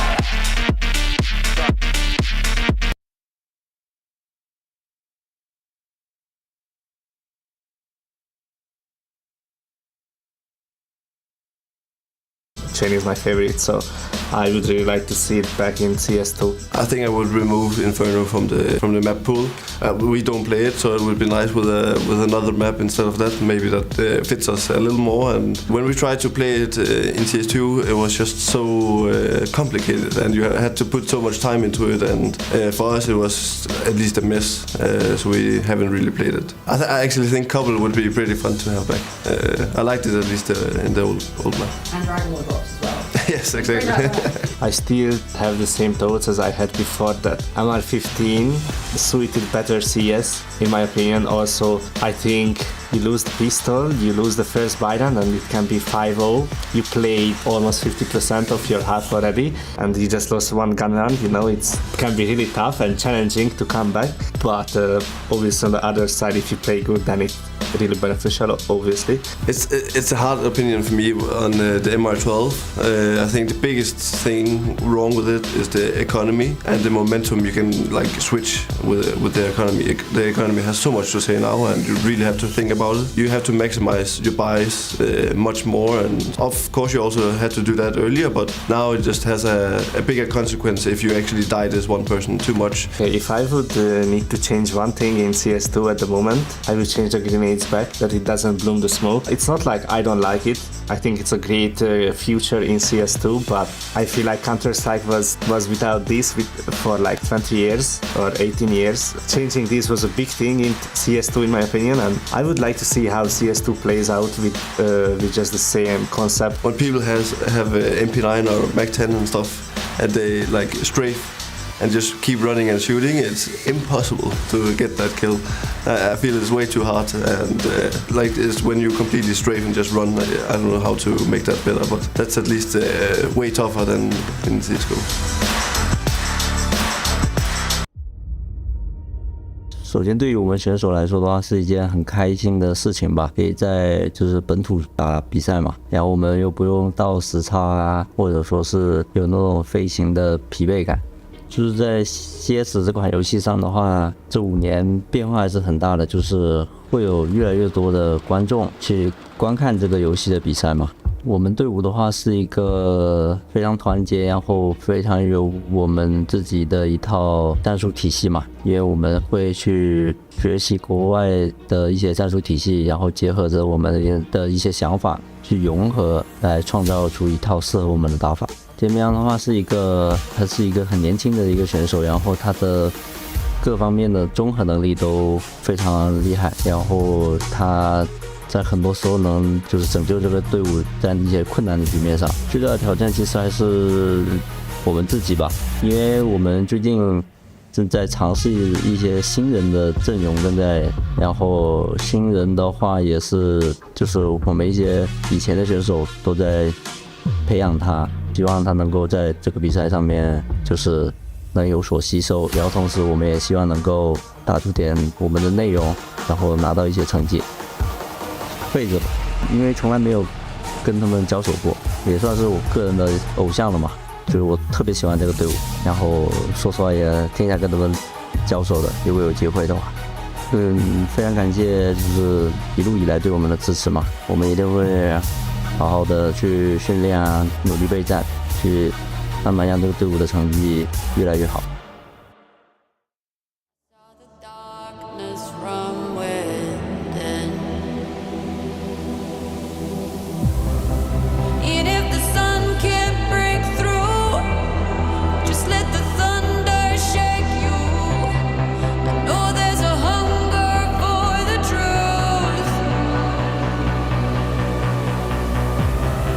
Another moment of clarity. I see the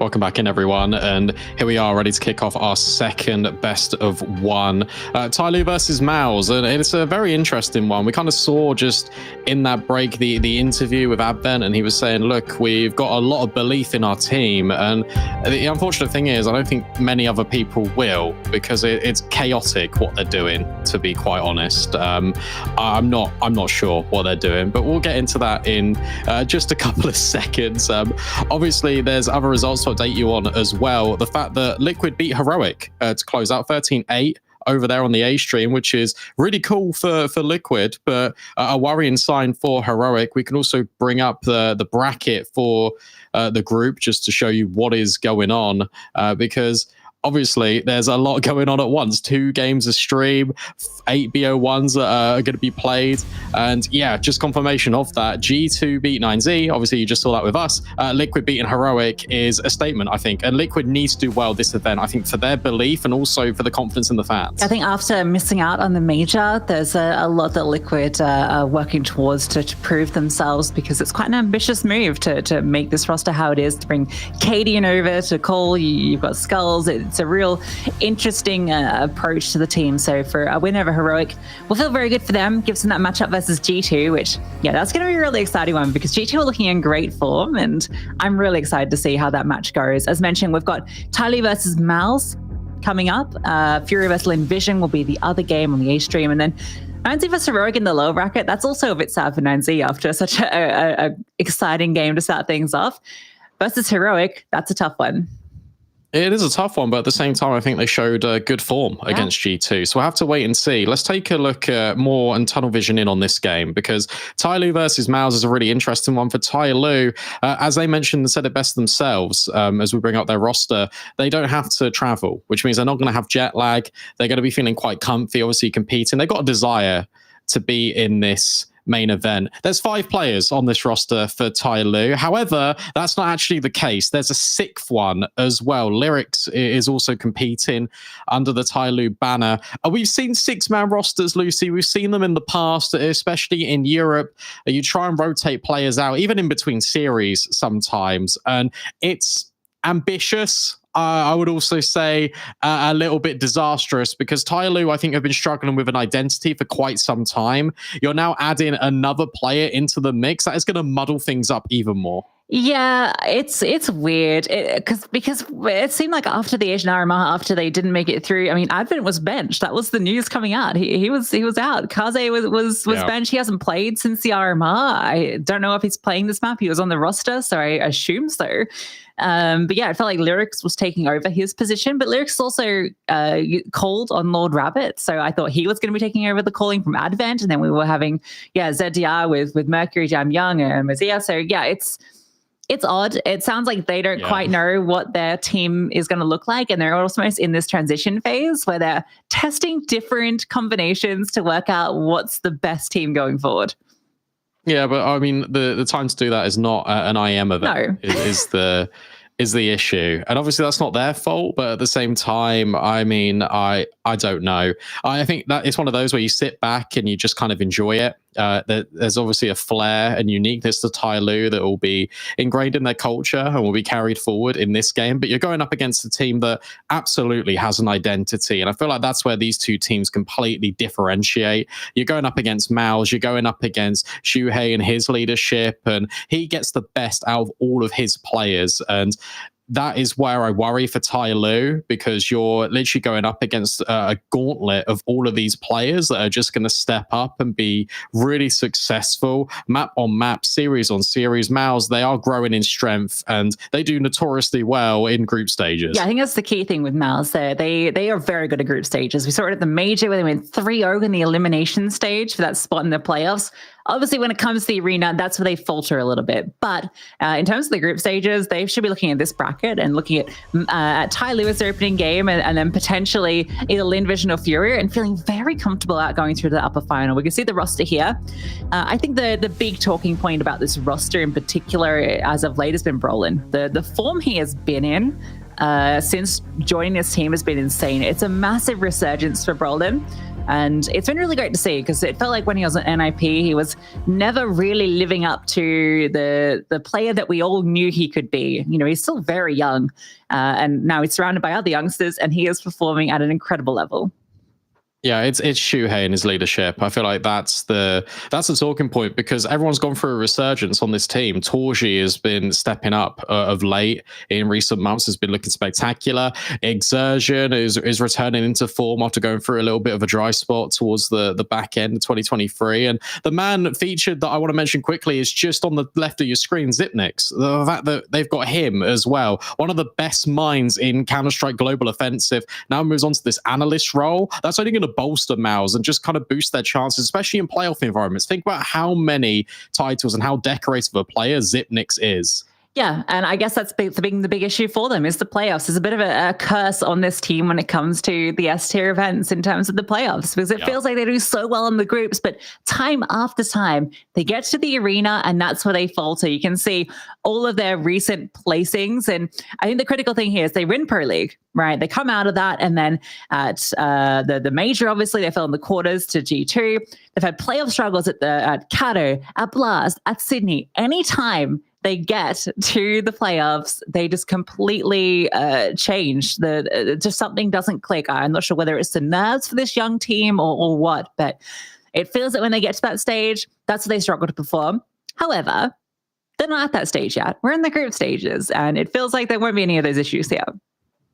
It doesn't, especially against a team like TYLOO. I feel like you look at this, if you're MOUZ and you're really comfortable, just because your map pool is going to be a lot deeper, it's going to be a lot more fleshed out. You kind of know what you're doing with your team as well. And notoriously in these group stage games, every single player from MOUZ pops off. There isn't a standout that will have an amazing game. It'll be Torji with a 1.3. It'll be Yimi as well. That will be like on a 1.4. Like all of these players will step up and have multi-kills. It isn't a solo effort. It isn't a one-man band for MOUZ. It is the whole team contributing.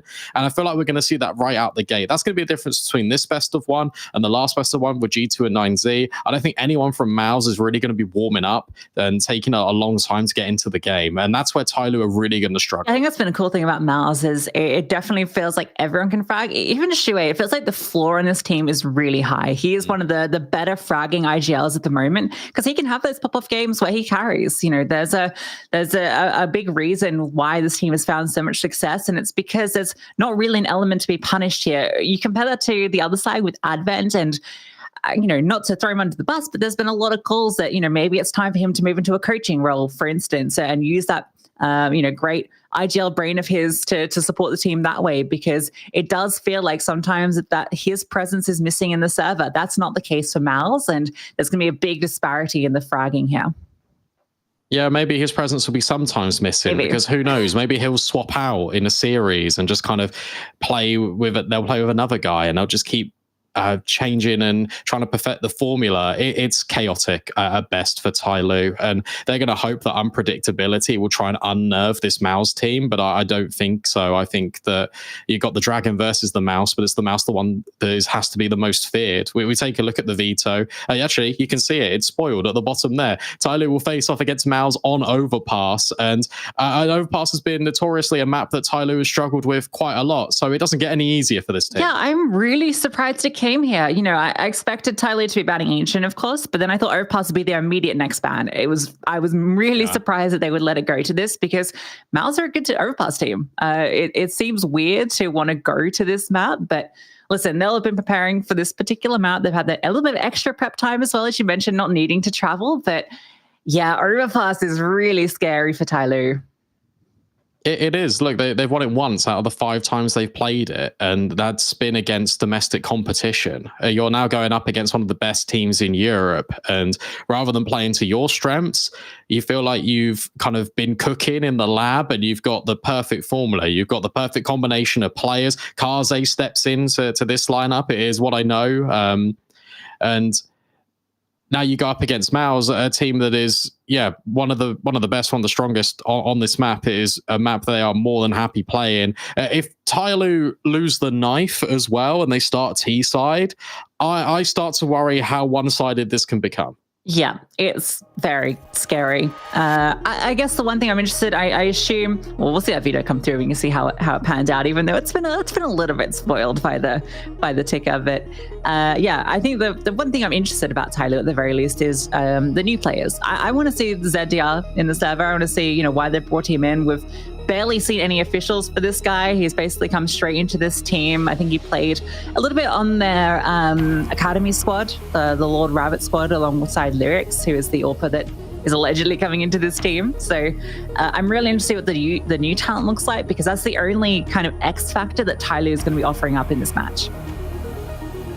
It's a combination of that, isn't it? It's the unpredictability of what you're going to see on the server when it comes to the firepower, but it's also the unpredictability of what TYLOO are going to do.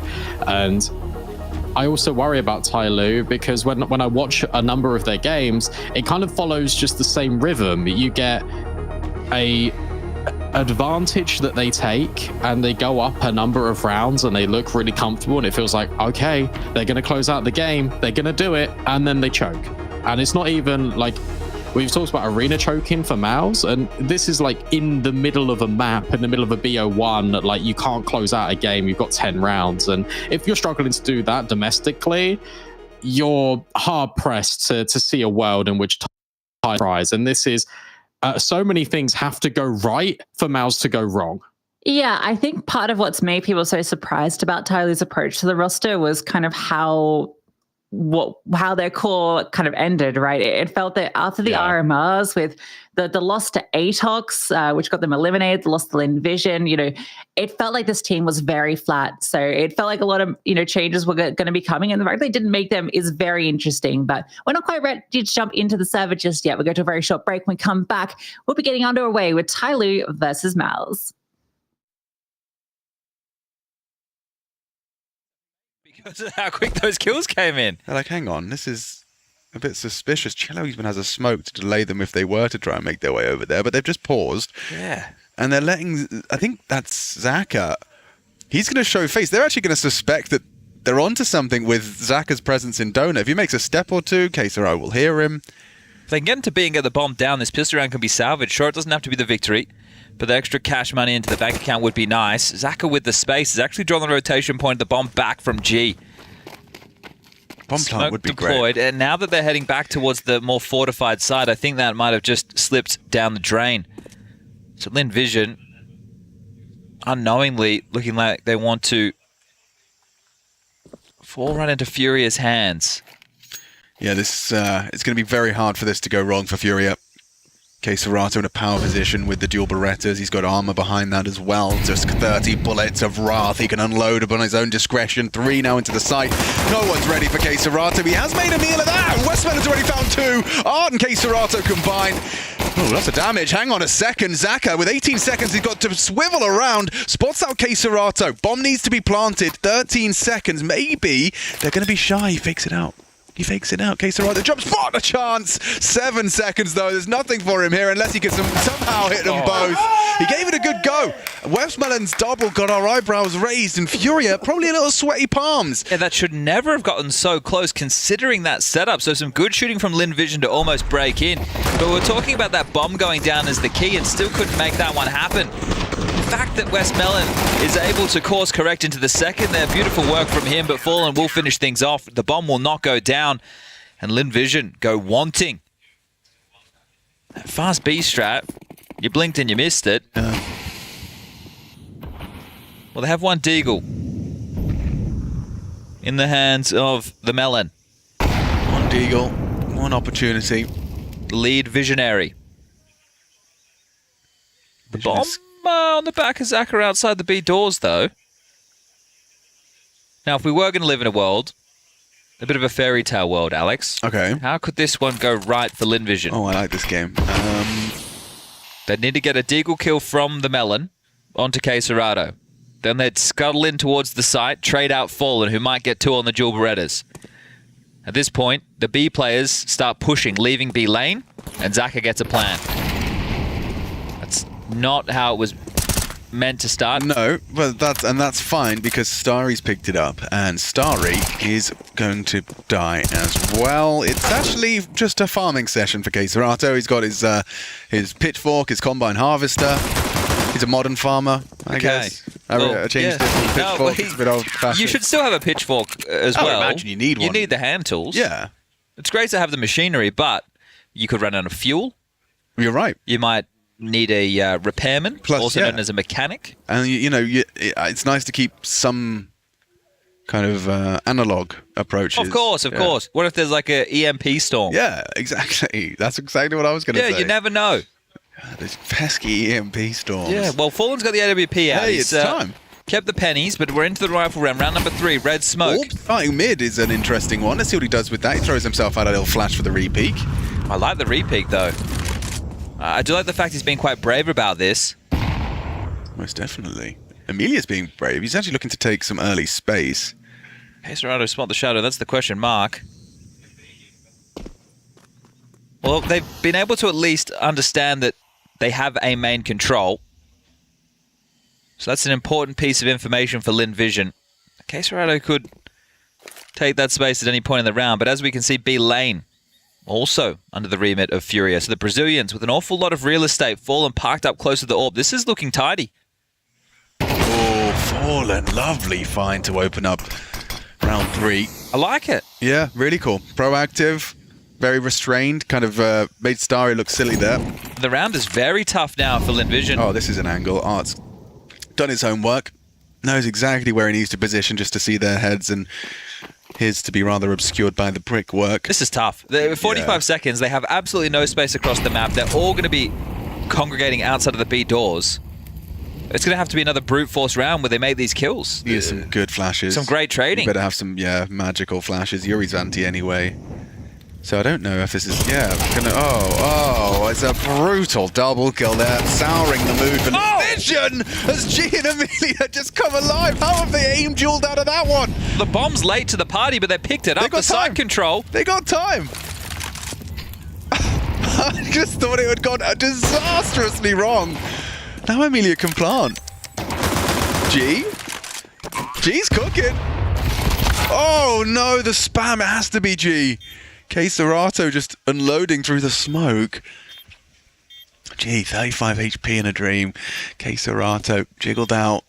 Fallen and him just staying hip to hip. Now they go wide with the SMG. It's Keserato to save Furia, but I need to see that one again. That nearly got awkward. Really shaky. What was that, a 2v5? But also the fight that Cello takes looks so awkward. Like, the fact that they actually recovered that after that double kill when neither of them are looking at him as he spams them throwing smokes. The second from G must have been a beaut as well, so great work. So, look, they kept that threatening. They got the bomb down, a 2v5 situation. So Lynn Vision salvaged something out of what was overall a pretty miserable round. So they keep Furious cash limited, but still for the Brazilians, this is a very good start. And there might not be an awful lot of hope from the desk in terms of the longevity of this team, but this is still a matchup that they go into, even though head-to-head they lost the last time round. They can definitely pick up this best-of-1 victory. It's a fast day. We're biffing, we're brawling, the fight is on. Art just rolling in. Keserato grabs another, and this one's done again. As easy as that. Send back to spawn. Furia, they welcome a bit of pace. They welcome a charge, a biff, as you put it.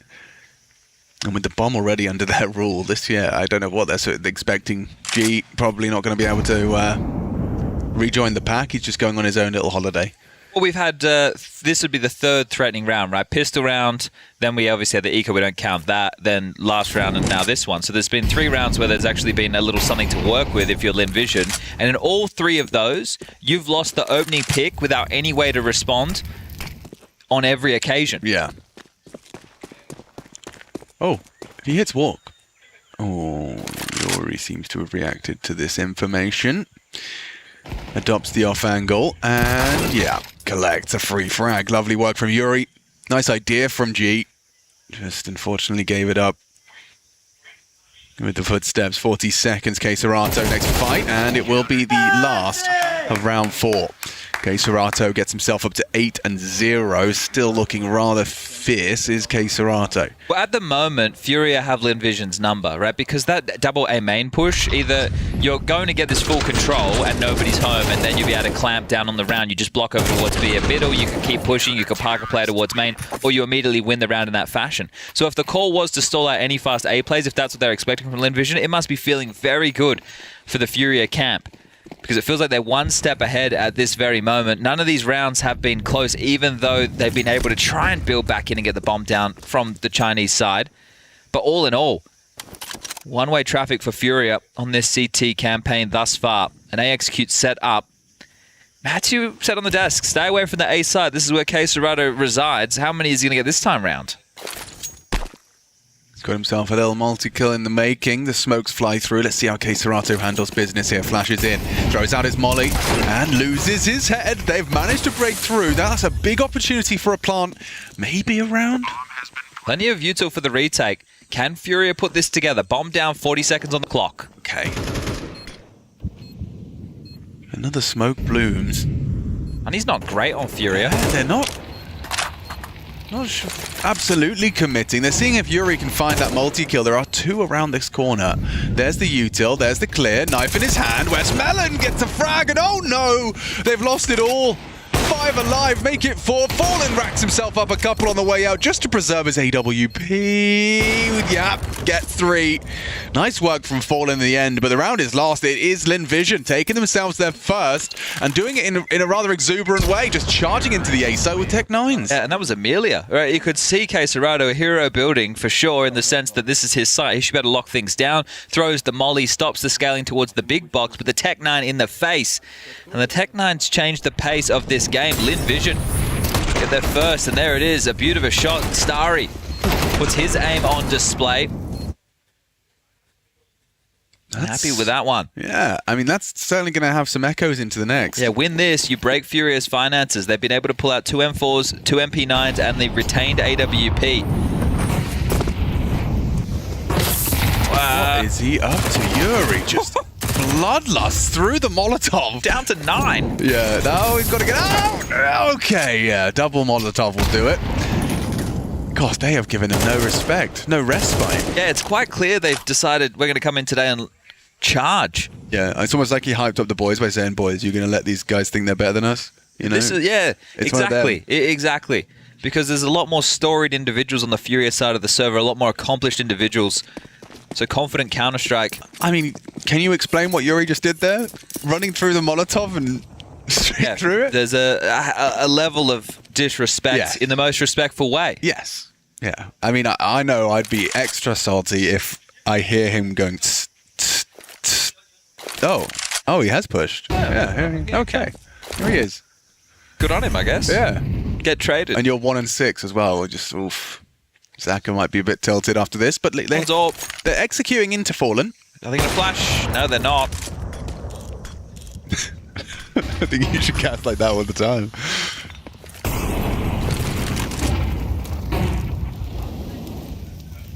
Has he got another? No, he hasn't. Starry, good for the frag and converts onto K Serato, and it was almost a double. He nearly had the collat there. One to the knee of Westmelon. Starry full HP. Got a plan now, boys. Smokes are clearing. Yeah, 10 seconds. This is getting awkward. Westmelon, do you know he's got the bomb? Well, nice shot from Starry. Bomb's lost, the round is lost. At least he doesn't die afterwards. There you go, you'll take that. Okay, well, a consolation is getting the loss bonus. They will be able to buy again. Amelia can get an AWP into the hands of G, or he could drop an AK across to Zaka. There's plenty of discussion to be had about the purchase forward for Lynn Vision, but handiwork from Fallen. Timeout. Gum. Opportunity to get him on the microphone. I wonder if Westmelon knew he had the bomb there. 13 seconds. I mean, yeah, I understand also he wanted to maybe get the try and force the AWP back, clear him out, take the fight. Justifiable as well, but ended up looking rather awkward. First time out for Gum. Awkward. Did get awkward. Why does that feel so weird to say? I know, I feel like I'm saying quid at the end. Yeah, awkward. Fallen. Do you know who Lord Farquaad is? I do. Okay, just making sure. It's from Shrek. That's right. Not the gumdrop buttons. No. Fallen, lining up the elbow smoke now. Intently looking at his monitor now. He's nailed it. I'll tell you now. That's landing. It is too. Door smoke, elbow smoke, red smoke. Oof, the cave smoke. Utility exchange. Smoke Dari, kills. He's on a bit of a move there. I thought he was anyway, pushing through. He is giving it a go. Just straight through. That's one way to do it. Mid-control. Up for grabs. Trying to restrict their movements freely through middle of Furia.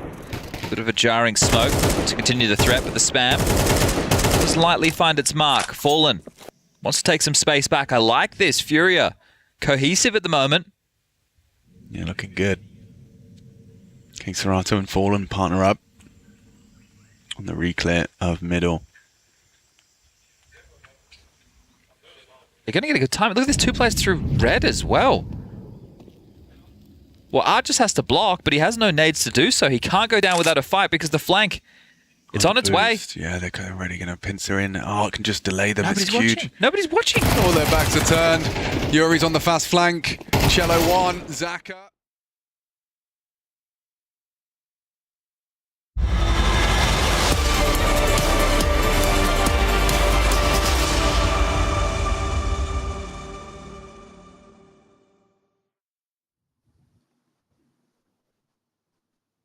Really exciting game going on the A stream between Lynn Vision and Furia. But here, our eyes focus back on TYLOO versus Mouse. In case you missed it, we're going to kick off the battleground on Overpass between these two teams.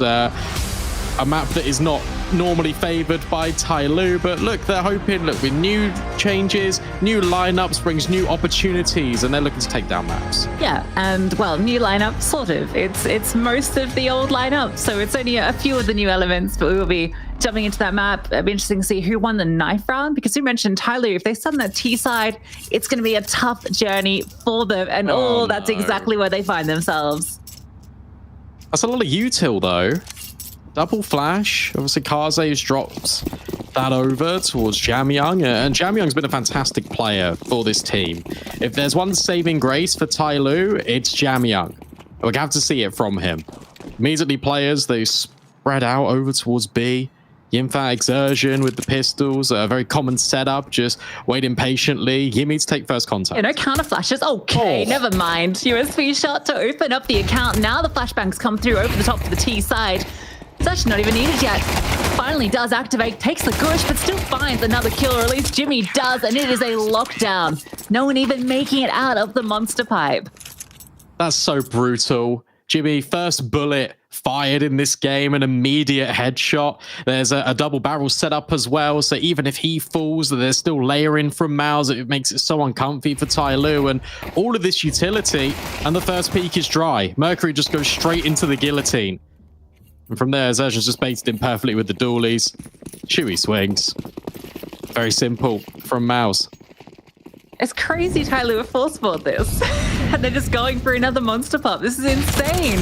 It's insane. Shui can't quite get the second. A lot of damage done, but they've got the weaponry advantage. And they're managing to lock this out. Zerjan steps in for 2, Brolin with his. And you'd be maybe scratching your head thinking, was this a force fire? Because it didn't feel like it. It didn't. It didn't at all. But look, TYLOO, there's apparent methods to their madness, but not in this one.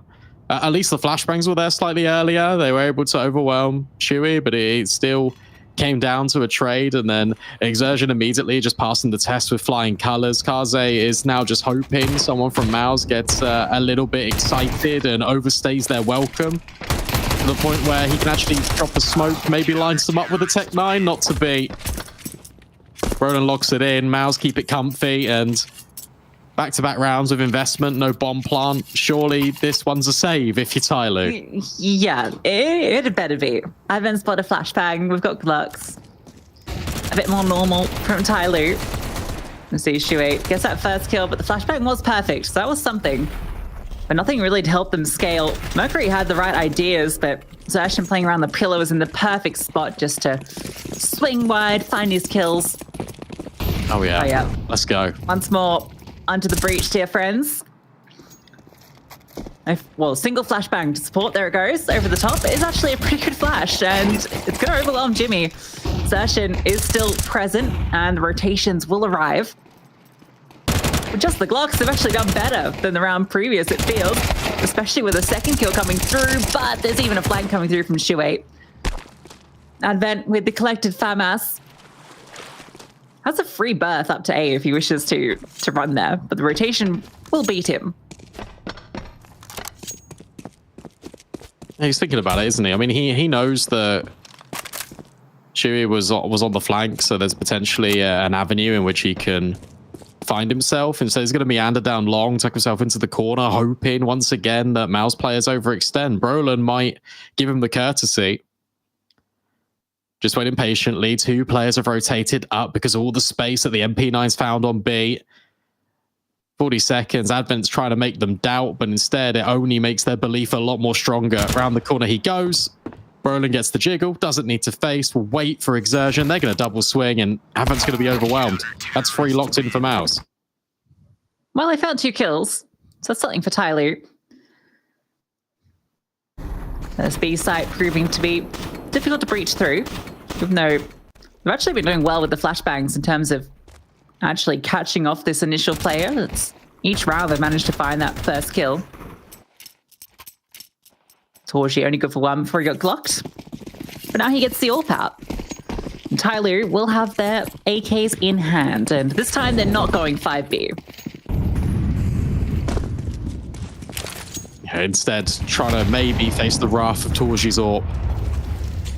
Just throws a nade, doesn't peek, doesn't commit. Felt like he might have even gone down connector. Instead, it's TYLOO that are met with the spam. Short control already established for Mouse as well. It's very dominant. Even if the audio queue is given over by Yimfat, it's Exertion that steps in with the MP9. Further spam gives away more information to this Mouse side. Exertion is just popping off. He's having no issues. Oh, Jam Young. Pushing through the smoke. Maybe. But the support rotating over. Torchi's aware of this gap. Shuey steps in. Jam Young might be called off. No. Torji not ready for Jam Young to be just on that slither angle. So that's presented an opening, and now the rest of the team is going to join up in long. Shuey steps forward, trying to at least eliminate this single threat. He needs support. It starts to rotate up now. And that flash, that kind of gives away everything. And the ghost for TYLOO. It's not just one player lurking in toilets. It's the whole squad. See Brolan just jumping for information. Shuhei actually trying to close the gap on toilets. So reroutes in towards connector. Brolan goes ahead of the utility, but only goes 1 for 1. But this is trying to set up Shuhei in the power play. But once again, Jam Young denies. A 3-on-2, the best chance TYLOO have got of winning a round in a minute. It looks really good. Bontu planted, safe from the flank, which is exactly where Mals are coming from. Zeshan look ready to bail. And I think, yeah, they're calling this off. So TYLOO will get on the board, and it comes at the back of Jam Young, catching that alert, timing onto Torji. And then playing disciplined, waiting for the moment when the aggression comes through long that he can swing out and catch Shuey. That's the critical kill. If Shuey stays alive or finds the kill onto Jam Young, completely different round. Jam Young mentioned he's been the kind of shining light for this squad. And he's the one that leads them to their first round in this map. Yeah, needed it, didn't they? Because it really looked like they were throwing a lot of problems, trying to create a solution over at Monster. They just kept repeating it. This time it did start with a little bit more attention over towards connector, over towards taking the toilet space, a much more default round, and that spread resources a lot thinner for this Mouse side, even with the amount of control that they had, even with Exertion finding this opener. Torji simply caught off guard, but they're the plays you can only make once or twice a half. Now Mouse are going to be well aware. TYLOO are more than happy to take liberties and take risks in order to try and sacrifice map control. Yeah, they'll be feeling emboldened after finding success on A on their first attempt, kind of broaching that side of the map after the first 3 rounds, but just running at the wall in Monster. Despite the 3-0 start, Mouse are in a position where they can be reset early, and that can be devastating on the CT side. Torji gets the AWP back out. Now that 1 AK kept on desertion. He's earned it, that's for sure.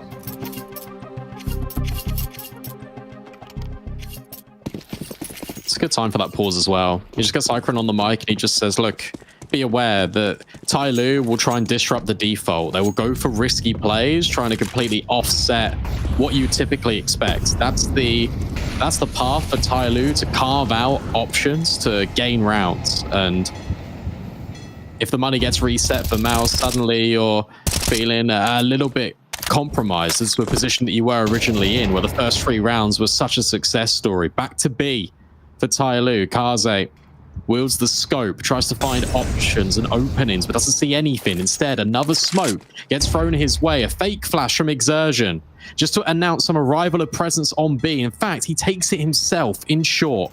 They're committing to this. Exertion pops in, doesn't see anything.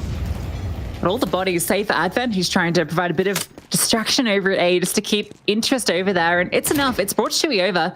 Exertion going to be jiggling, but they're going to be ahead of the smoke. Going to be launching through. Exertion needs to step up. He falls. Timfat only good for the one. Mercury has entered into the site with a bang. Smoke misses onto Heaven. That's unfortunate, but the bomb's still to be planted. Oh, what a tap for Mercury. 4 in the round. He is absolutely on a tear. Yeah, did the smoke miss, or was it all intentional? Just him to pop heads. It did miss, but it doesn't matter. What a round from Mercury. Flashes were really good out of TYLOO as well. Mercury wants the full house, chasing Brolin down. I just find it. I'll save the orb. That's a very tight angle. Mercury definitely going to be swinging onto this, no? The hunt's coming from above. Brolin is not going to be surviving this. Jam Young will lock him in. If not, well, maybe he can get away with this.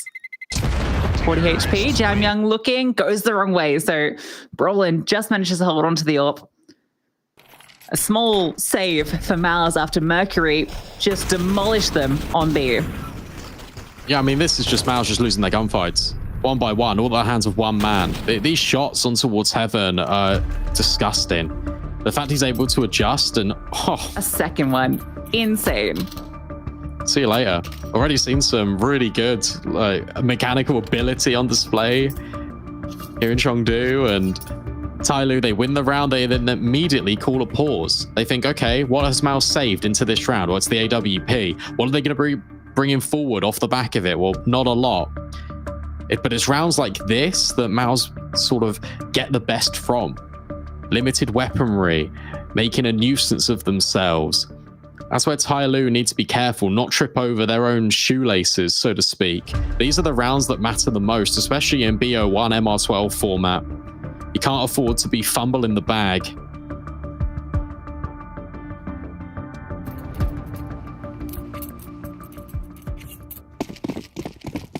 Torchy's up. And a couple of pistols. That's what we're looking towards. Maybe he's going to get boosted up. He's calling for it. Look, I sure we had other ideas at the initial outset. But AWP's up on over. TYLOO know that this was saved. They're just grouping. The whole 5-man squad towards A.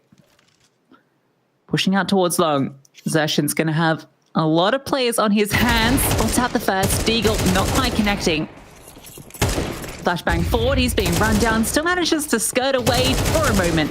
Advent will eventually catch him, but Torchy's rotated. The AWP revealed and a kill found. You can see they're immediately running away. And so's Torchy. Off on his bike. They're being dynamic here, Mouse. They're trying to gamble over to a bomb site, but where TYLOO just take a moment to breathe. It looks like they were scurrying away on the death cam. In fact, they're just regrouping, collecting their thoughts and collecting themselves. Jam Young clears long. Everyone else is in toilets. They're trying to completely avoid this AWP. But where Mouse don't see anything, in towards short, they're going to have to rotate. But it doesn't look like they'll be there in time. You can see already one player has gone up, but TYLOO committing into A. And it's just Shuey, who's actually behind this smoke. So that one's gone maybe a little bit awry.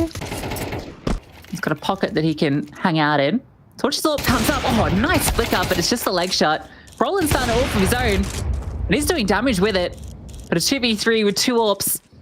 You kind of feel like you're just going to be saving onto these weapons. Brolin actually wants a rifle.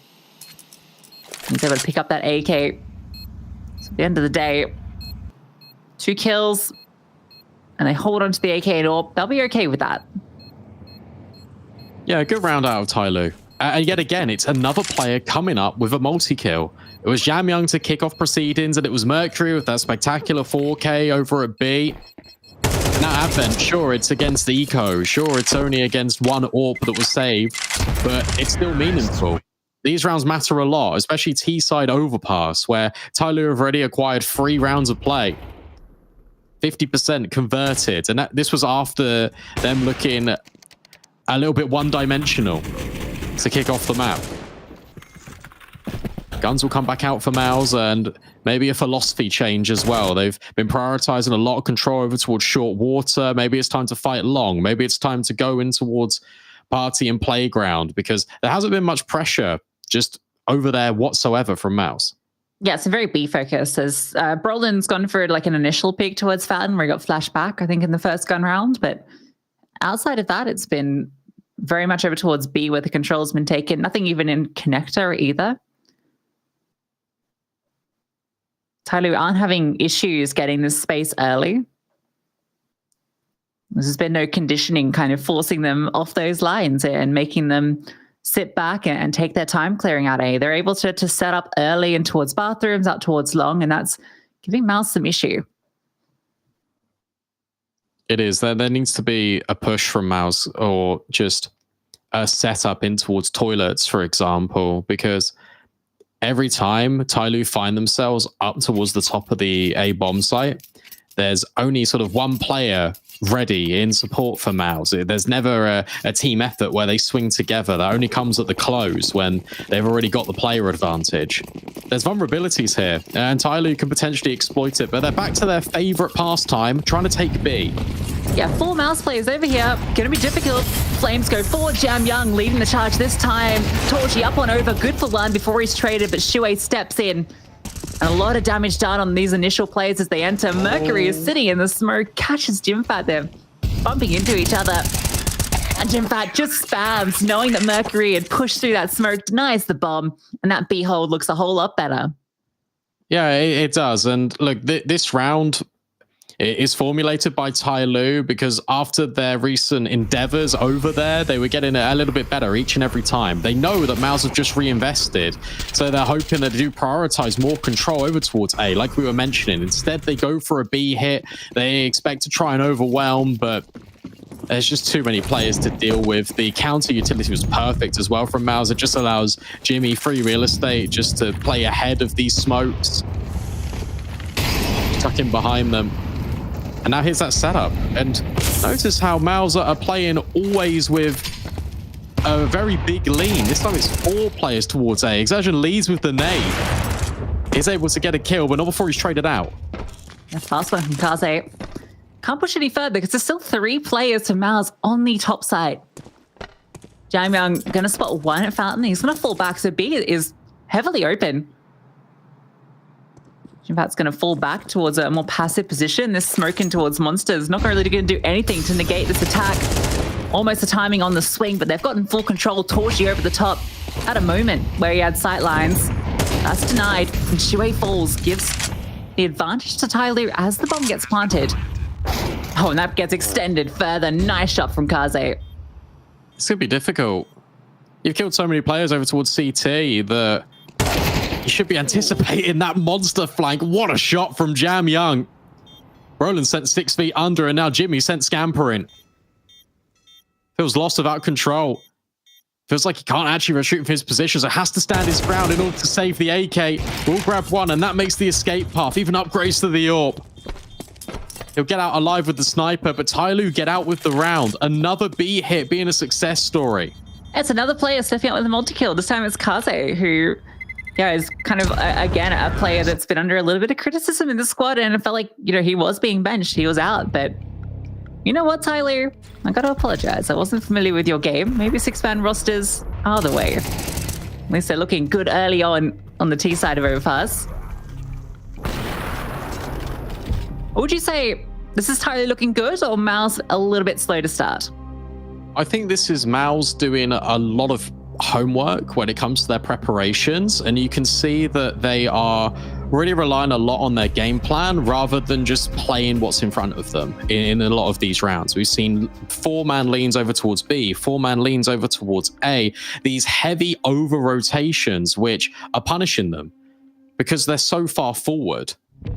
And as a result, when you've got players that are losing their life in connector, at the same time you've got players that are fighting towards party and fountain, it leaves B so vulnerable. And the rotations are so far away. You're putting a lot of impetus on these players on B, staying alive without too many resources. And it's worrying to see. I feel like they just need to play their own game. It feels like they're trying to read too much into what TYLOO are doing. And I'll be honest, I don't think TYLOO even know what they're doing half the time. Well, this round they're taking short control. That's for certain.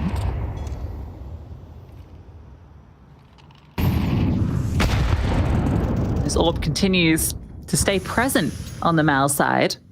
No, Torji hasn't quite found the multi he's been looking for. A boost. See, there was a consideration for a moment from Jimfat, and Tetia tries to find a space out, but he gets spammed down by Xerxin. Jimfat's there to finish the job. Shuei jump spots. A reassembly of the boost. God, they want to find this kill so badly that it's just eluding them. And meanwhile, Xerxin's pushing Monster and might find himself the bomb. Depends. Does he want to push through this? Kaze was holding for a moment and he decides, no, gonna step back, keep the advantage. I mean, what can you do here if you're TYLOO? You've got no space. The only essence of map control you have is in towards short, which means that you have to ultimately end B. There's limited utility. There's only flashbangs here for Mouse. There's no disruptive utility, such as a smoke, such as a molly. So TYLOO can breach, and they're being contacted in. Silence is everything, but it's Yimfat that's deafening. Instead, he finds one. Exertion stuck between two angles. It's Advent that opens up another kill. Shuei and Torji have rotated in just in the nick of time. With Torji providing overwatch from the heavens, it's Shuei that can slink down in towards the waters. A 3-on-2. This looks good for Mouse. Torji's still holding this left angle as well, so they can't cross on that side. But Kaze waiting for this pick up the body. Oh no, still finds the headshot. Perfect from Kaze. Torji able to catch Advent on the reswing. It's all onto Kaze. Orp has rotated around the short. There's no smoke. Nothing to deny the vision, but Torji's Orp on the other side. A Sentinel locking it down, and he finds his third on the retake. Mouse on to 5. That's better from Mouse, because you get the opening kill. You see that Exertion was flirting with the idea of pushing Monster for information, but backs off. Just as that smoke fades.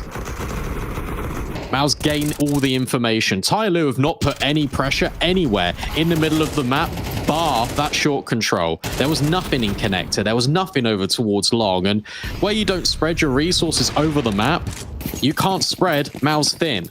And they're able to rotate. This is what happens when Torji, Shuhei are already in positions to fight back B. It goes a lot better for them because they're primed and ready, despite the lack of utility. Kaze takes a lick as he runs through the incendiary. Exertion on a boost as well, being supported by flashes. Buy's not bad for TYLOO. They've got to keep their momentum.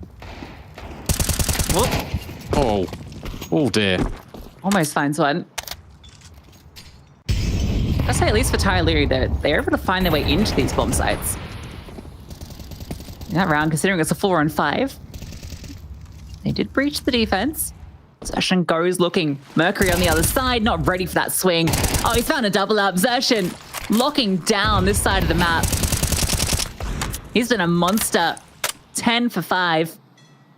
That's going to funnel TYLOO up towards the AWP of Torji, with Brolin by his side. What a timing as well. The player in connector just narrowly misses Exertion. He starts to look up towards the top side of it when Exertion goes in towards the water. And now you're struggling. There's one flash and maybe one AWP. One player to get you back into this round. AWP head-to-head goes in favor of TYLOO. Roland calls over Shuei to support. Once again, it's a 1-for-1. Shuei, though, locks it down with a double. And that should be enough. 15 seconds. Jamjang can't even get into the side. Pick up the AWP and save it. That's the objective. If it can be allowed.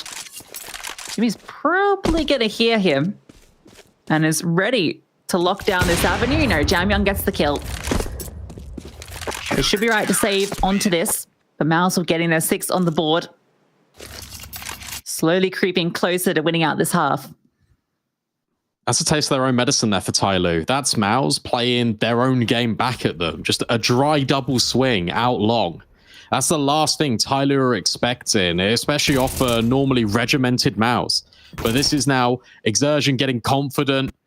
The Mouse players starting to feel a little bit more like they can win out these fights. This double swing is ludicrous, and it just works out in favor. The fact that one player immediately gets eviscerated, and the fact that Shuey can step in and find a double just neutralizes numbers. It's time a different setup. Mouse taking a lot more of a line you'd typically expect from them. Players in short, players in connector. There aren't these heavy leans. And TYLOO have got to try and create a number of solutions to the ever-posing problem that Mouse are growing in confidence, and Mouse are growing in the amount of map control and real estate they own. Yeah, the one caveat to that is A has continued to be left open. Brolin is connector, so he's keeping a relative eye over towards Party, but there's definitely a lot of space being given by Mouse this side of the map. We've not really seen much Fountain aggression outside of like a single round when they had a 4-player lean towards A. TYLOO have acknowledged this time after time with these maneuvers towards long. Boost up for the AWP. That really is the most potent weapon outside of the Tech 9 from Jam Young. Rotation will come up towards A as the clock hits about that 30-second mark, and they've got double in short. So have all the players here, or 2 at least, as Torji slips in. Shuey with the AK at close range should be in the perfect position to shut them down, but the flashbang is good, and they're able to scale. Torji supporting with the AWP, looking to deny this bomb going down. It's Kaze towards long, spotted out, and Torji with the triple. Make sure that there's no bomb being planted on A. Yeah, that's honestly a shame that the TYLOO go into, they run that sort of round with only pistols. You can see the flash timing is working out perfectly. One that goes forward on towards truck and it blocks off players if they would aggress towards toilets. The second one completely rattles Shuey. But he's still able to hold on. The scaling, the entry path in is not quite complete here for TYLOO. But you are seeing what they've been working on. Has been impressive to see some of the stuff they are bringing to the table, but Mouse are now leveling up round on round, feeling a lot more confident. Final round of play here in the first half, something to be considered is the fact that Kaze Advent are only on Tech 9s. There's limited utility yet again for TYLOO. Whilst this looked close in the opening sort of skirmishes, suddenly we're in a position where Mouse can end the half 8-4. Torchi's in the right spot as well. Falls off Monster as they start to peer. Flashbang is good. A lot of damage done. Torchi looking to step through. First is his. Run down by Mercury. An advantage for TYLOO temporarily. Flashbang is good. Mercury continuing to scale. He is in retrograde, opening up this B bomb site time and time again. That might set TYLOO up for a 5th. Xertion and Brolin retaking from the same position, a boost in towards heaven as well. TYLOO have this post plant locked down. Oh, so Brolin's going to be set up by the Exertion flash. Great start. Kaze close range with the AWP, has to win his fight and does. Nade's caught out, Advent converts. It's TYLOO that steal that round away. They get 5 on their T side of overpass.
Hey future pros! Heaven is a pesky location to deal with when attacking the B bomb site. Let's look at an easy smoke you can throw to smoke it off.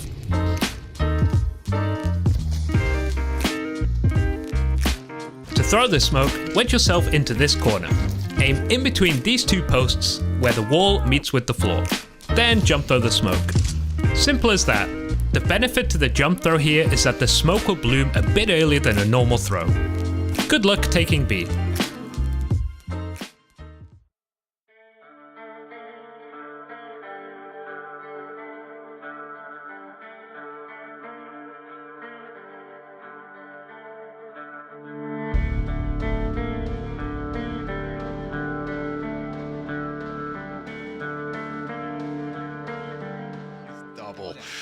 Ooh, okay. Touch and go for a few moments Yeah, there. there's a couple of these moments. Pretty solid utility usage from Fury as well to be able to get themselves on towards the side. The bomb goes down and they've should guarantee themselves another buy. Yuri can drop. I don't speak any Mandarin, so I can't tell you. Well, that's not true.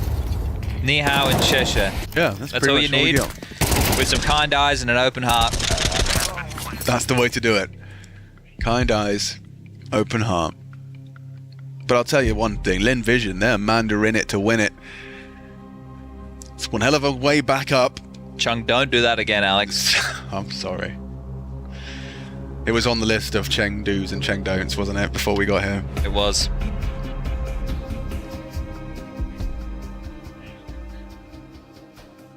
Oh, I like that. That really set the tone of the situation. It did. Lynn Vision staring up at the castle. The mountain that they have to climb. 5 more rounds. Whew. Can they take this ancient best of one against Fury in the opening stages of IEM Chengdu 2024 to overtime? Or will they fall right here and now? Oh, fallen. That's it.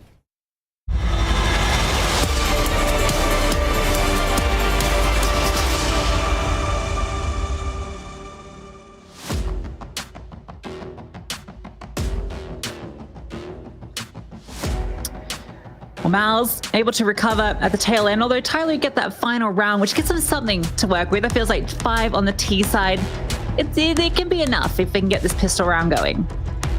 It can be, but at the same time, look, I'm going to level with you.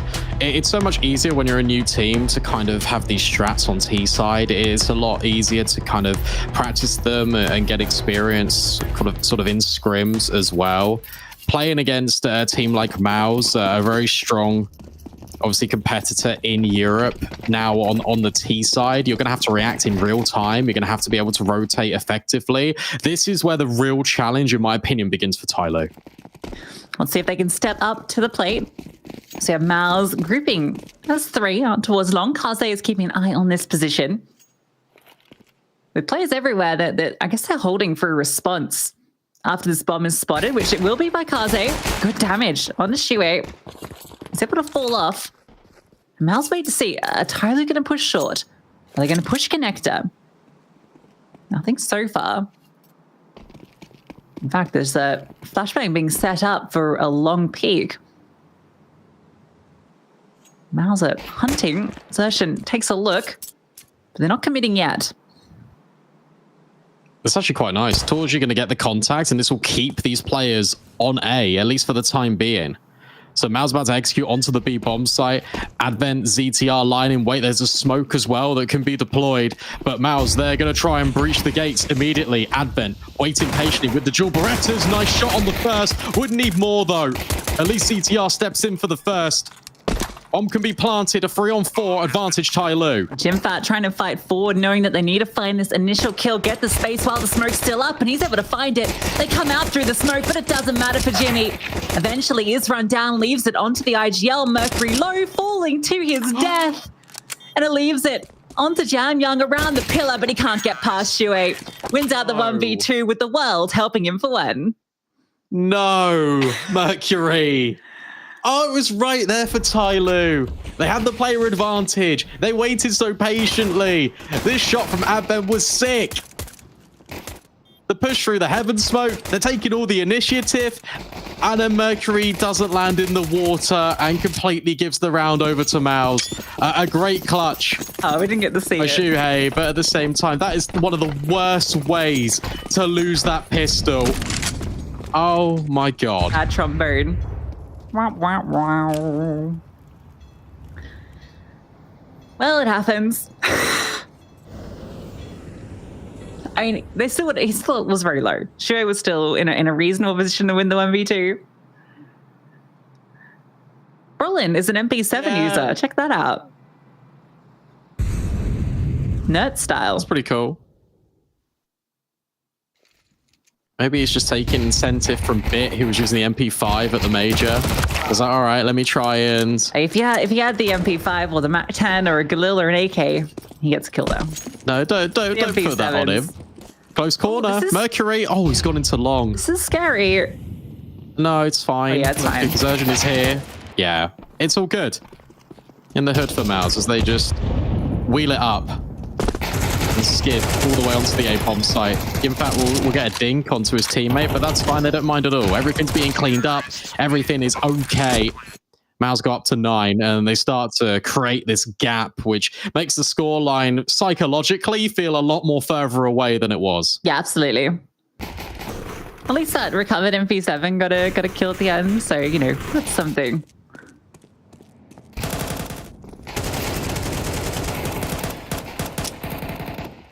Friendly little dink, spraying through the smoke. Miles survived the test against the USPs. Kaze AWP immediately out. Had the bonus round for Miles coming through. Nope, that smoke did extinguish the molly. That was an interaction. Shuhei's close. Mac 10 in hand. Oh, ZDR was playing with utility. Kaze does get his kill, and he's still present with this AWP, so that's going to slow down Shuhei, forces him backwards. Yes. That's interesting. He just didn't go around the corner on it. He had a Mac 10. Although he upgraded, at the same time, I feel like Shuhei would have definitely taken that fight. And at the same time, TYLOO have got this setup. 3 players lean A. They put a lot of reliability on Kaze to lock down B. But guess what? Their setup is absolutely perfect. Oh, this is about to be a brawl in the bathrooms. Walking through the smoke, Torji gets the kill, but Jamyoung lines them up. Mercury there to support. Zertian tries to slip in for 1, but I'm not expecting Jamyoung to be there. Leaves on to Shuhei. He's going to run back down, and he does have an open B bomb site. Smoke over the top to Heaven. He's got the space to work with. Molotov as well. So bomb plant, for sure. Another clutch for the IGL presents itself, and this one would be crippling for TYLOO. Bomb goes down. HE blows the smoke in Heaven, and Kaze will use that opportunity to pluck Shuhei from above. TYLOO will get on the board on this CT side. Full respect to TYLOO for thinking, as soon as Kaze isn't challenged by Monster, TYLOO know, well, hang on a second, this might not be the full commitment. So they remain resolute in their setup. The 3 players that were over at Toilet, and it really catches Miles unawares. It's Jamyoung that gets the first 2 kills. The kill comes through long. There isn't Jamyoung in the feed. You expect that to be communicated over, but in the moment, things can get quite tricky. Full credit to TYLOO for remaining diligent in this setup and understanding that the pressure wasn't felt immediately after Kaze got that opener in short. That leaves Miles a little bit hamstrung. They've got the AWP, sure. There's an AK on Jimmy, but Brolin's on a Mac 10, Exertion's on a Deagle. Like, this is a real assortment of weapons. It feels like Miles always have an AWP. It just... Yeah. Somehow they've always got an AWP. It's almost like VP management of economy, the way they're able to bring it out constantly. On the City side, they were able to save it multiple times. The Torchy's always been given his weapon of choice. Surprised he hasn't featured more in the feed. He's got to be the player in this round that really opens up this A bomb site. Such long sight lines on overpass. In fact, you can see he's crouched just a little bit just in case Torchy wanted a boost. They're trying to give him options, trying to give him every single opportunity to crack open the skulls of one of these TYLOO players, make them doubt. Make them remember that there's always an AWP ever present in this server. Kaze, was the barrel spotted? No, but the head certainly was on the jump. A good resmoke, perfectly timed by TYLOO as Mercury walks in. He wants to stick around it. There are a lot of bodies on the other side. Mercury. He's the one that looks to walk through the smoke. This time wins the first duel, but Jimfat quick on the trade. Kaze, they know this AWP was present. He jump spotted. He might be in trouble though. A push out from the smoke would end his life. Shuei is ready to swing with the AWP fire, and you just know he's coming, not even needed. Torji wins out that duel. A swing through is Advent's end. 2v4, they're still sticking around. Jamyang is present. Looking to sit on the other side of this smoke, maybe catch a timing as it fades. Gets that first kill. The trade is fast though, and it always feels like that's the extra element that Maus have. Another player always ready for that swing. Good decision as well by Maus. There's been a number of these rounds in which they get space, they even find an opening kill, and then they reset back to the other bomb site. This time, TYLOO, they got the rotation and the read correct. They just weren't ready for the sheer amount of players that were going to burst onto the scene here for Maus. And the fact that Torji hits this shot is everything, because it unlocks just the fact that Shuhei can delay this timing out long. He can then be that extra element that can backstab and sideswipe TYLOO. They weren't ready for it, and that completely breaks the money. Shuhei knows it. He wants to get involved. He wants to farm up some cash. Instead, go straight into the USPs, and they found 3 kills immediately. This is completely not what Maus expected. Now, Yimfat's not ready for connector. Good adjustments. Would need to find even further damage, but the bomb's been dropped. Roland remains, and suddenly, TYLOO have won a full USP round. Yeah, to be fair, there was a flashbang, and I think Advent really is the MVP of that round. That flashbang forward was perfect. Everyone was blind. That was the round previous. Here we go, Mercury, USP, Jamyang out from long, Advent getting all the assists. Jimfat tries to support, but he also gets dinked. This is going to be insane if that's the moment, if that's the round that gets TYLOO on their feet and sends them into the... at least the winning moments of this round, this map, because Maus are now forced into this one where there's a Galil as the best weapon, and they can be reset very easily. TYLOO bring this to within 1 round of play, if they're able just to close this out. There's no AWP this time. As you mentioned, Maus have been given space. I actually really like the fact that TYLOO are playing discipline. They're not playing these close quarters angles. They're remaining with a lot of trust and belief in their setups. They're playing these long-range engagements. As soon as I say that, though, Jamyang creeps close with the AK, which is scary. But at least Kaze is here to support. They want this toilet's control because they want information. Where on earth are Maus? Mercury's also going to come up. Kaze's up, ready for first contact. Oh, the dink from the Galil, not enough to get the kill. He is low, but Jamyang steps in. Oh, it's perfect. Headshot, headshot, headshot. Shuei about to walk through the smoke, or at least try and catch it on the fade. Mercury's so aware. That will be 8. As you mentioned, Maus now will be forced onto pistols. And I have my doubts that they can do what TYLOO did to them. I was really scared at this setup, especially when Kaze gets dinked by Torji, but Jamyang remains. He's that guy. Has been for TYLOO so dependably over the last few months. Highest rated player on this team by a country mile, especially with new additions stepping to the forefront. It's Jamyang that remains consistent. He's giving TYLOO everything. In a BO1 bracket in which you take a look on the face of it, it doesn't look like there's potential for any upsets. It's 9Z that tried to set the pace against G2, but it could be TYLOO in our second BO1 that could be silencing Maus. Winner of this will be up against the winner of Furia Lynn Vision. I think that map has concluded. If you have another look on the A stream.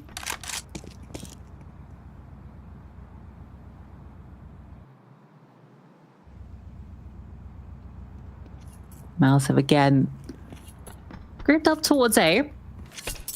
Similar story to their CT side, where a lot of space has been given over. I don't think Shu was spotted on that little walk towards the corner. So he could be an issue. Yeah, there he is, trying to activate. If you had anything but a Glock, could have been scary. Roland's Glock, it's a little bit scary, gets one. Jam Young, dinked, but all is good. Torje trying to get cheeky with it, but can't find anything. And so it will be a one-round game. Yeah, this is the power of strong starts. It's really funny, actually, because Torje, there's this interview before this match went live. We saw it in the break screen, and he said, look, if there's one thing he could change to CS2, it's the economy. Because you lose the pistol, you lose a 4-spy, suddenly the first gun round doesn't go your way, and you're 5-0 down. Whilst it's not happened in the same manner, you can draw a lot of parallels. Mals have been without money, they've been without bomb plants, they've not been able to make it onto the site, and as a consequence, they haven't really been able to have a foothold in this game. It's been TYLOO with the superior weaponry the entire time, bar that USP round in which they won, of course. But it always feels like TYLOO have had control when it comes to the financials. So Mals now start to sweat. Last time out being called as well.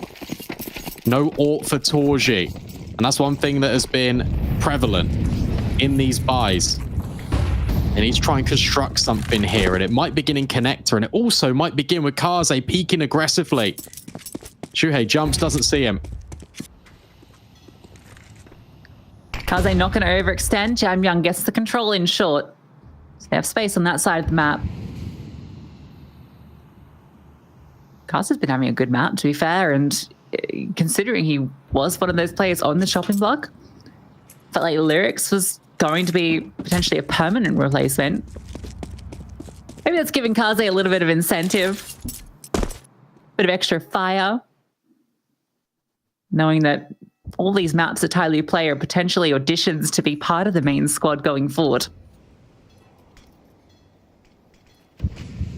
Oh, hello. They're on opposite sides.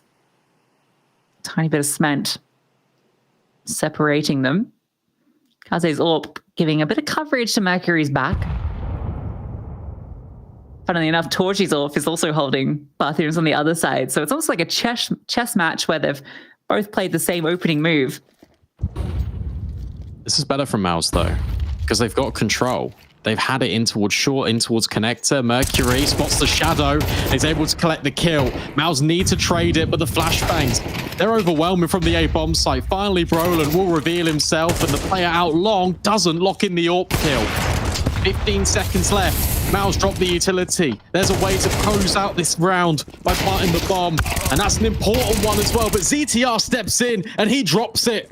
And Brolin was that connector hold. He was that lurk. And now there's no time to get involved. ZTR runs through the utility and saves TYLOO, equalizing the scoreline. What a hold from TYLOO on A. Time becomes a serious issue for Mals, but Mercury gets that first kill, takes time to trade him out. He gets the dink onto Brolin, who's brought down incredibly low. We'll see that back, that first kill as he's given the opportunity. I thought when Brolin got this follow-up kill on the player coming up connected, that was going to be the round. Jam Young comes back on through, though, and ZDR, the young gun, haven't had to say his name too much. This is his audition for the team as well, basically. First real big official we're seeing from him outside of some ECL games. And he steps up in the most crucial moment to get double digits for TYLOO. And that's the perfect time for TYLOO to get chaotic. That's the perfect time for them to disrespect utility, to push through and try and support. You can see why ZTR has done it as well, because Jam Young has already made that aggressive play. He wants to try and be the hero and have that moment. ZTR just steps in, backs up. They know they need to try and deny the bomb, because the pathway through the retake was a lot more difficult once Brolin reduced the numbers and gets rid of that flank. There's still smiles on Mals, but they should start to have a cause for concern. They're going to try Monster. Brolin's got the AK. ZDR now has to be tested once again. This time, can't quite find success. Run down by the Tech 9. Advents in towards water, spraying wildly. Jimfat with a double with the pistol has opened up the side. Torji holding for the rotations and is through the chaos. The Mals will prevail. Kaze can't get involved. The pace change puts TYLOO in their place. I don't know why we haven't seen this more often out of Mouse. Not the pace change, but just an execute. They've been so resolute in the amount of defaults they've been running. They've never tested TYLOO basically one-on-one. They've never tested their setups. They've not gone to try and find openings on these bomb sites. It's always been cool, calm, collected. It almost feels like the hand is forced in a way to make an aggressive move like this. But this should inspire Mouse. This should give them some confidence and to say, okay, finally we pull out and execute off spawn, off rip. Maybe they should sprinkle some more of those in because it looks really effective. Great entries with the Tech 9 as well. Ivan gets a little overwhelmed. You can see he's fluffing his lines a little bit there. TYLOO scramble to respond.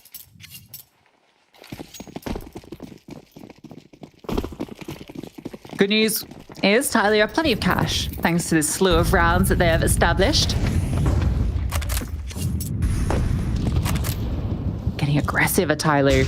Mercury all the way in the playground. And he's getting overwhelmed. He's still able to find one before he falls even a second. They can't deal with Mercury. Playtime's over. But at least Jimfat will step in and find Kaze. That's a big kill. The equalizing frag gives Mouse a way back into this. Jam Young taking space in connector, hoping to hear rotations or at least cut them off. Mouse are aware. TYLOO are going to have to scramble numbers up towards this A-bomb site. And it all hinges on when Jam Young decides to make his move. When is he going to come up through the connector and start the flank? You imagine if he goes up the ladder right now, he goes B, because there's no one there for TYLOO whatsoever. The longer this round goes on, the more doubt creeps into the mind of TYLOO. They need to take some info. ZDR needs to be the player that swings long, but if he does, he goes straight into the Orpa Torji. Smoke. If he drops it now, they're going to be ahead of it. No need to respect it, but they line up, and ZDR gets the second kill. Torji required to clutch. Blows the smoke. But it reestablishes and he can't quite make his way through. He's going to be saving this AWP. TYLOO are going to tie things up. 20 seconds left. Yeah, no way for Torji. No way, surely. This is given something, but time's such an issue. He can't even really pick up the bomb, so definitely going to be fading out of this one. And this round all starts and hinges. Oh, hold up. No, Torji misses the shot. Can't go off the time. That would be devastating. If he falls now, that would be almost impossible to recover from, but he survives just about. Big sigh of relief for Torji, but remember, Mouse have got no more timeouts. The only way they get 30 seconds to breathe is TYLOO call one off the back of it. What a push by Mercury. The one round where TYLOO show signs of their former self is the round that delivers a double entry. It gets equalized back immediately. I thought it would be ZTR that would swing to try and get intel. Instead, they just delay with the smokes. They have a good understanding that it's going to be that A-bomb site. Or they'll have strength in numbers for the retake. Run boost over. That's pretty cool to see. Torji knows it, though. Yeah, it didn't quite do what they were hoping. That's a good counter as well, by the way. Brolin tuck in under the barrel of the Crim's position in short water. TYLOO have thrown that flash every single time they've been going to take short, and it's always come with a player walking through connector. So Brolin punishes for the opener. Good way to get things started.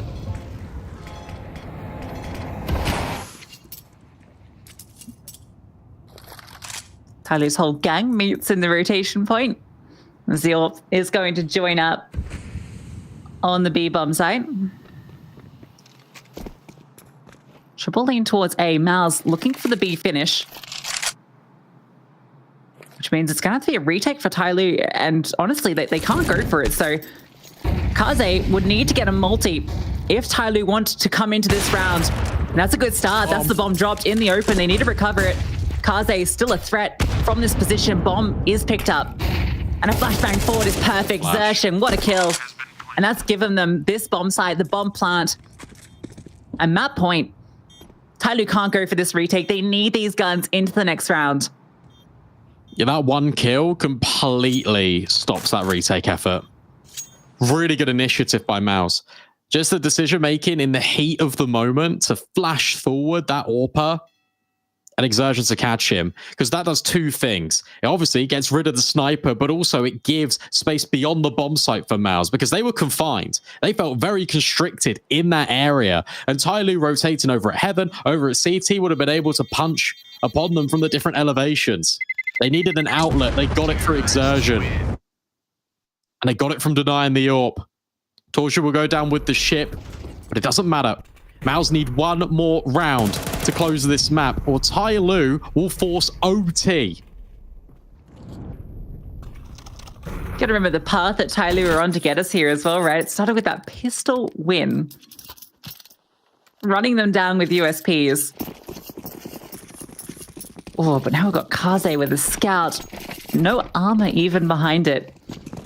So it's going to be Jamyoung and Mercury. They're the two that have been stepping up for this squad so far, and they're the two that have to continue. And it's a swing through from Mercury. Brolin has no time to respond. Getting aggressive. Disrupting defaults. That's TYLOO. And that's a necessary opener. Torji hoping that TYLOO will re-aggress, but he should be worried about what's in front of him. Monster Smoke's about to fade, and TYLOO might face this. This is going to be a head-on collision in towards Monster, and it's one that Exertion already feels the brunt of. ZDR on the angle. Oh, but it's Jimfat yet again. He is everywhere on this B bomb site. Doubling down. Torji will spot the leg. It's a way in for Mouse. It feels like they've done enough. Losing the opener, but still able to fight through. When Exertion felled, it looked like it was maybe going to be all falling apart for Mouse, but Jimfat has given them a lifeline, has been an absolute god on this map for them. 25 kills and counting. Mercury is going to try and flank. Jamyoung's the one with the kits, so they have time to work with. Mercury spots out Torji, gets a bit of spam. TYLOO grouping for the retake. Jimfat felled. The HE gets one back. Shu with his, and it's all onto Mercury. Swaps to the AK, but Torchi's AWP is there, and Mouse will close 13-11. Yeah, sigh of relief for Mouse. I mean, that is one way to close out the game, but definitely not in the manner they expected. They needed Jimfat to survive. They needed Jimfat to step up for them, because whilst it did look like everyone was up there when it came to the kill count, they were being held back by TYLOO. And we had a lot of question marks surrounding this roster. I was critical of them heading into the game, but I tell you what, whilst that looked like not the best showing from Mouse, that was a good showing from TYLOO. Yeah, I think anyone that was looking at this bracket and looking at these opening matchups would have thought Mouse had the easiest path through to the playoffs, but what a game from TYLOO. It's a little bit disappointing for them. You know, they're going to be feeling a little bit sad they couldn't close this, because that CT side really felt like it was getting going. I think when they got that 11th round, that was the moment when, you know, Torji almost goes down after time, and you think, wow, maybe TYLOO were going to cause the upset of the day. Mercury fragging out, Jamyoung alongside him. But Mouse, the young guns, Jimfat, too much to handle. Yeah, the super thin, honestly, it was fantastic watching Jimfat all of that map, and the fact that he pops off is the only reason that Mouse win that game, because the rest of them just weren't at the same level. TYLOO were just fantastic. I mean, it's also a testament to how well they've been playing with such a short amount of time. The fact that it's a 6-man roster, they're rotating pieces in and out. Everyone on that T side was coming up with multi-kills. It wasn't just one player kind of leading the pack. It was Jamyoung towards the end, but you had incredible 4K out of Mercury. You had Kaze with a 3K on the AWP. I mean, all of these players were stepping up when it mattered most. They just couldn't deal with the experience that Mouse had to offer. Yeah, exactly. Experience is the funny thing to say when we're talking about they're such a young roster, but it really is the situation, you know, when especially when you got to play like ZDR, who this is really his first big game with this squad. It's his first international game, you know, LAN game with this team, and obviously not at the top of the board, but he had some impact rounds, right? There was that one particular round where he steps in over towards the A site and single-handedly wins it for them. So yeah, great to see, at least some of the individuals stepping up. And honestly, it kind of felt like TYLOO were calling a pretty good game of Counter-Strike against MOUZ. You mentioned that the way Shui, enables his players and Overpass being such a strong map, that MOUZ should have been way more heavily in command of this game, but it still felt like TYLOO had a fair bit of control. There was a lot of respect being given over to TYLOO on that CT side because MOUZ weren't sure what they were going to go up against. They were trying to feel out the default in the game. And then I think once Shui realized when they had that Tech 9 round at B, you should just be hitting bomb sites. There shouldn't be this slow, calculated approach. And then once they figured that out, it was pretty good for MOUZ. We've got an MVP as well we can show you. Here, we'll bring that up now. It had to be Yimfat. He was fantastic, not only for his kill contributions and just enabling MOUZ to get this game over the line, but that one flashbang he threw to set up Exertion to get rid of Kaze. He was on that angle, denied that retake effort from TYLOO, forced them away from it, and got MOUZ up to map point. Yeah, the amount of impact he was having was absurd. 1.63 rating, so, fragging out constantly, even opening up the bomb side in that final round. The Tech 9 round as well, where he gets the double entry in. So it really felt like he was dragging MOUZ kicking and screaming into this map, because if he hadn't been having that high amount of impact, those multi-kill moments, then TYLOO would have won this map, like hands down. Yimfat was the only real obstacle that was keeping MOUZ in this consistently. And I think that was really important because, we didn't see Brolin at the top of the scoreboard like he has been. Shui was getting punished quite a bit. Zeshin had a good start, but then it kind of felt like he slowed down a little bit, but Yimfat was consistent throughout. Yeah, especially when you touched upon it in game, the economic management of MOUZ, the fact that Torji, it felt like he was always having a sniper in his hands, and they didn't really use it as much as they probably would have hoped for.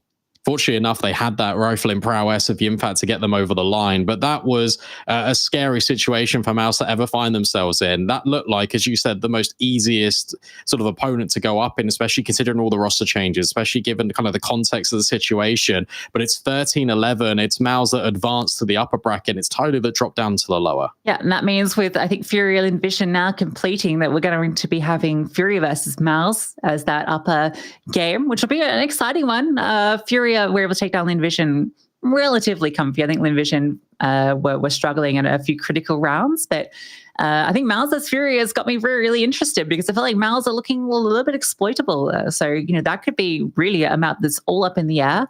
Whereas Lynn Vision versus TYLOO is maybe a slightly sadder one for the Chinese fans, having those two teams battle each other so early on. But also, when you looked at the bracket, you kind of thought that might be where it goes.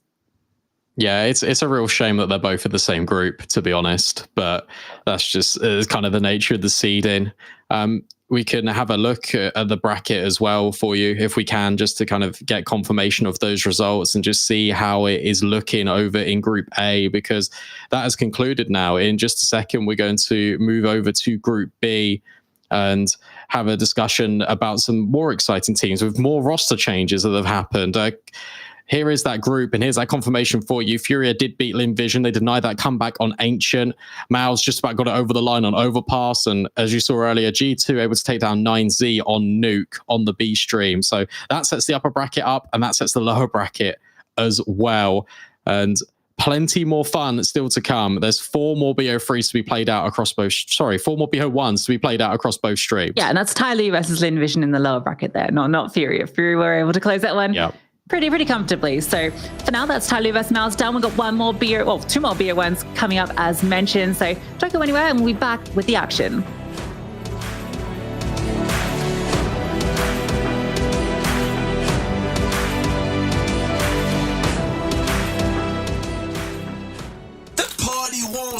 It's time for the DHL Ultimate 10. Who takes the lead this late in the game? Fallen can't hold on. ESL Pro League title. It's MOUZ. Get right now. And Fallen finishes the job. Party won't stop. Smokes. You see double smokes in the same place there. Simple just jumping casually into the side. Wait. What was that? Never miss a play again. Simple. It's not allowed. This is not FPL. This is a major. Finally. With Faceit Watch, you're in control. Switch between player POVs live and see the game through the eyes of any pro. Never miss a moment with replays. Relive each highlight on demand from all angles. Watch it, control it, face it.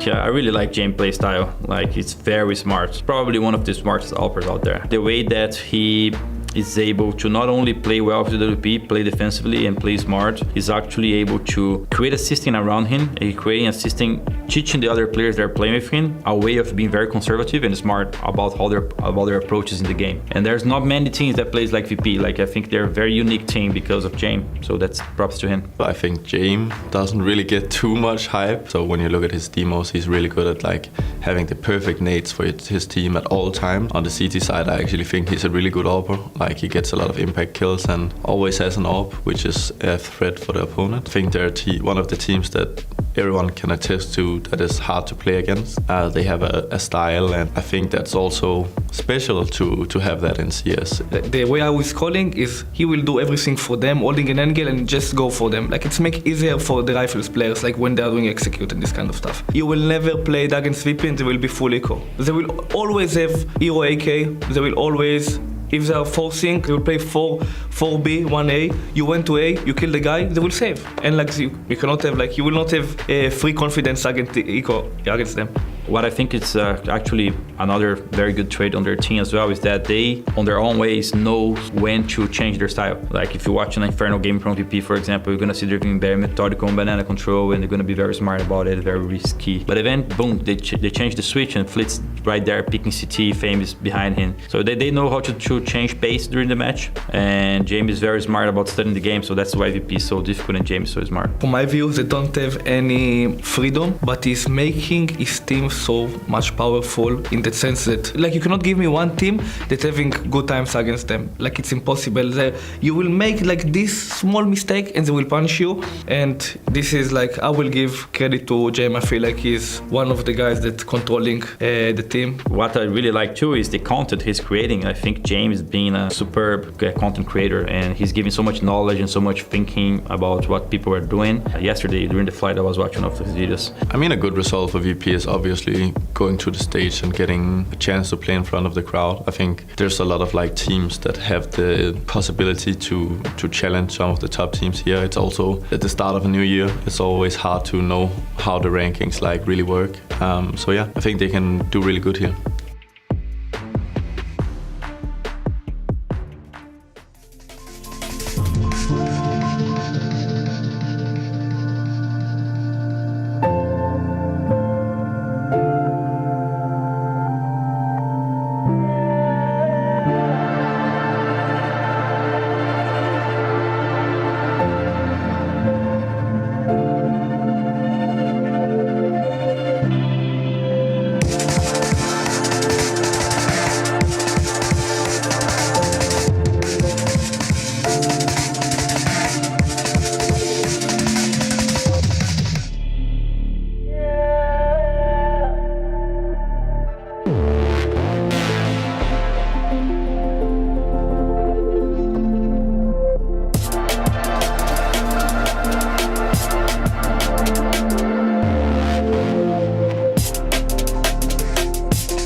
Welcome back in, everyone, to the third best of one of the B stream for IEM Chengdu.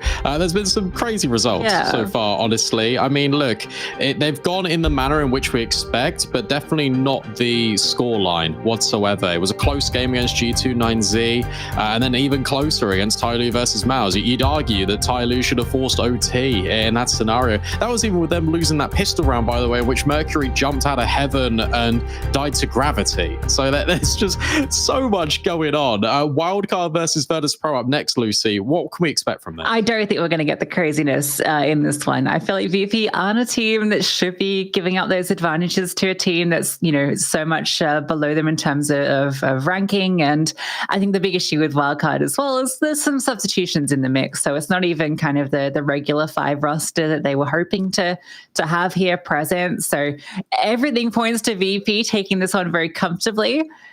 But with things how they've been going, who knows? Not to mention that VP, they sometimes will play to the level of their competition. Yeah, look, we can get into that in a minute. Let's take a look at the wildcard roster, because you did mention substitutions, and there was one that was always definitely going to be happening. MOTM steps in, and that was always going to be the confirmed sub for wildcard. But the fact that JBA has had to withdraw due to medical issues and Horvey now steps into the limelight, it gets a little bit worrying, because JBA is the best player on this roster, and the fact that he now goes missing is a massive element removed from wildcard. Horvey hasn't played an official on HLTV since 2021, when it was under the banner of Imperial. So it's been a long time for him stepping back into the server. With 1 stand-in, it already posed a challenge. With 2 stand-ins, wildcard are just here to probably have a good time. Yeah, it's a little unfortunate. The other storyline with this team in terms of their players is Sonic isn't even necessarily a permanent part of this team either. So there's a lot of moving pieces in this squad. But nonetheless, it's a great experience for North America to have another team here alongside Liquid. And, it's great to see Stan back in action. Obviously, we saw this team at the RMRs, but another international run for them, even if it is with a different lineup. It's a great opportunity. Yeah, look, it still builds experience for this team. It still gives them a chance to kind of get that level and kind of see where they're at. It's a good kind of assessment of their, I guess, technical capabilities rather than their attributes mainly in the server, because they are missing the likes of JBA. They are missing the likes of their other player that they've got. So I think, look, you take a look at this and you go, okay, well, who's actually going to be called in this? Is Horvey going to be implementing a lot more of his ideas, or is he just going to just aim on his crosshair, and Stanislaw maybe will just kind of carry on calling? I feel like that's the best way to kind of frame it, because I feel like if Horvey then takes the IGL responsibilities, you're then swapping roles, even though Stan could be unlocked a little bit more. It's a conversation that obviously they will have, and we'll find out in the server.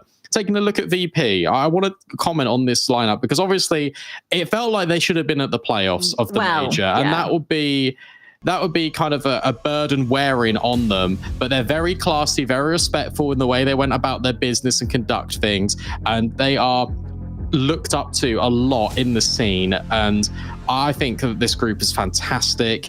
I feel like James has really created a niche in the way that he is calling games. And VP, whilst you've got the narrative, and you even said it a couple of minutes ago, they play down to their opponent's level. I don't think they do since the addition of Mir. I feel like Mir has added a lot more consistency to this team. There was obviously indecision about whether Norbert was going to remain on this lineup for a while. He's back in the mix, and he's been looking stronger than ever. I really like this Virtus Pro lineup, and I feel like it is almost their duty to make a deep run here, and playoffs would be a minimum expectation for this team. Yeah, they would feel like they absolutely want to be there. We've got a head-to-head to bring up to sort of compare a couple of key elements of this team, because, for VP with James leading the helm, you're expecting them to go deep here. They should have been in the playoff for the major. I don't think there's any sort of question about it, that they would have won that map were it not for the tech issue. It happens, but it is unfortunate. James handled it very well, and now looking for redemption here. I mean, this team, they won ESL Challenger Atlanta last year in December, but that's kind of all they've really achieved in CS2 outside of some online results, like a Rubed and a few deep runs at some other tournaments towards the tail end of last year. But it's the LAN victories that they're looking for. It's the tier 1 playoffs that they want to be at, and you'd expect this team to be at. And I think when you're looking at this matchup, this is probably the most, now we've got past Mao's TYLOO, the other most one-sided matchup. It should be. It really should be. And I feel like you take a look at Wildcard and the way that they will approach this game, it will be setback after setback, and they will just try and play in the moment, and that can be very difficult. Again, it's shout out to our content team as well as Avita kind of rolls along, because there were interviews talking about Virtus.pro and Jame, and they said, look, any slight mistake, they will punish you. When you take a look at the maps that we kind of expect, I expect to kind of see Anubis towards the tail end of this Vita, or even be in the map that could be picked. I feel like that's a little bit of a risk for Wildcard, but I feel out of all of the maps in the pool, especially because they're a little bit shallower on when it comes to like the 7 maps, I feel like Anubis is a good middle ground for them. Yeah, I felt that Wildcard would want Anubis, and so VP will want to go to Inferno. So as soon as VP's got given the choice, they're going to take an Inferno. It's a map that plays perfectly to their play style. It's a map that they're incredibly solid on, and I definitely favor them going into this map. If it had gone to Anubis, then I think there's definitely a conversation for Wildcard, but I think VP are very aware of their prevalence in that map. It's certainly still a fairly strong map for Wildcard domestically, so I wouldn't write them off by any measure, but I feel that it just plays straight into the wheelhouse of VP. This also plays straight into the context of the situation as well. Inferno is the map based most off fundamentals, and the fact that 60% of your roster is complete for Wildcard and you're missing 40% of it is troublesome. And you're going to be held back. If Wildcard start on the T side as well, where T sides have been trying to find a lot more room, it feels like they've been a lot more successful since the inception of CS2. That would be held back by utility. Norbert's one of the best anchor players in Pit, in my opinion, on this map. There's a lot that is going against Wildcard right now. The deck is well and truly stacked against them, and they're hoping to come out on top. But Inferno feels like, I'd say, almost impossible. Yeah, I want to ask you, because everyone's very well versed with James' approach to Counter-Strike and the way VP call their games. How do you think Stanislaus' approach is going to differ to James, and what can he bring to the table to try and counter that? Stanislaus' call-in will rely a lot, especially in this game and for this event, about mid-rounds.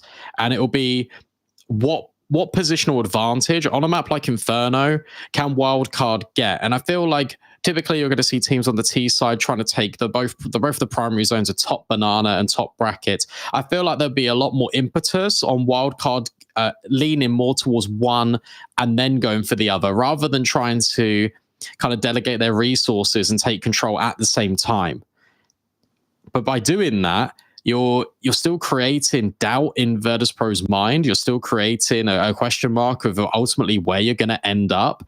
And I feel like that's where the mid-round call-in is, where Stanislaus is going to have to really perfect his game and try and outbrain Jame. Yeah, it's a big task to put on Stanislaus. Obviously, he's has had a lot of success in the past, but it's his return to CS. With CS2, with this new squad, a new period for him in North America with completely fresh batch of players, which seems to be rotating. It's a real shame that, Call Me Sue was basically added to their roster only like 2 weeks ago. I think he actually kind of started, joining the team on an official basis, and immediately couldn't attend, which is really unfortunate that they've had to play with not just one, but 2 stand-ins. But in a way that does free you up, right? It removes a level of pressure. Already as the underdog, the pressure's off at some level. You know that you're not favored. You want to do as much as you can. No one has expectations on you. But when you got the double stand-in situation, the pressure's just gone completely. You just want to get in there and play some good Counter-Strike.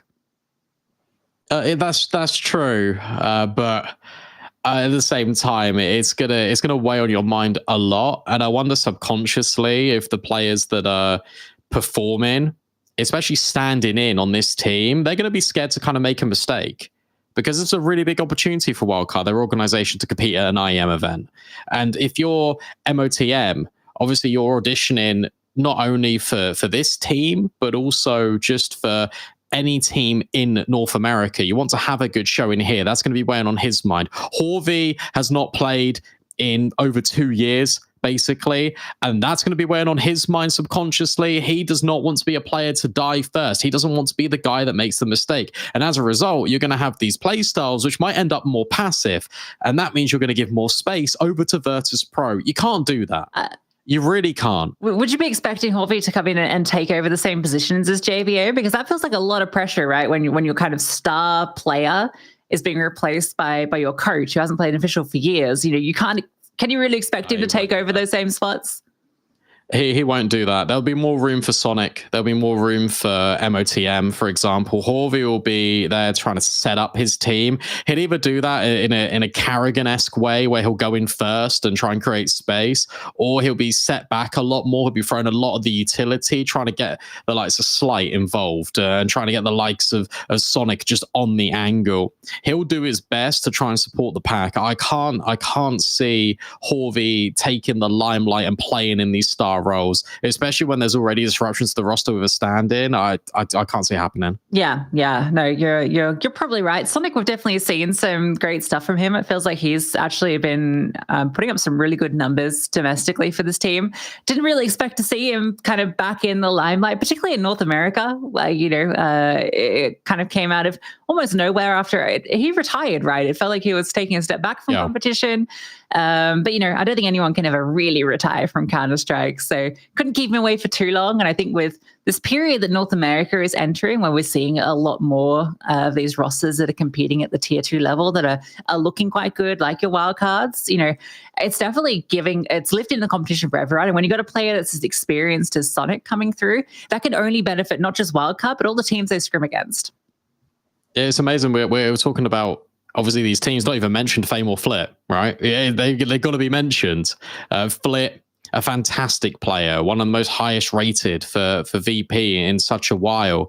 Fame has been known for his multi-kills, especially on CT side. He'll lock down the B-bomb site on Inferno and really take the game to Wildcard. I expect VP to be incredibly disrespectful. I expect them to kind of get up in the face of Wildcard and take those risks, because they will feel like right here in the moment they're the best on the server. Yeah, and Flit definitely is that player. It feels like he's been in such fantastic form this year for this squad. It's been really great to see just the level that he has reached in CS2. It's interesting, like it feels like this team just across the board has received almost a buff. The only two players that maybe aren't maybe at the peak of their performance are Mia, who obviously is coming into this roster, isn't playing all the kind of star rifling roles he has in the past. But then also, I think James as well. Sometimes he'll have those pop-off games, but it feels like his presence is less important, as impactful as Fame and Flits. And that's something that's changed over the last year as well, because obviously VP always will prioritize having that AWP and try and use it to kind of be the close rather than the opener.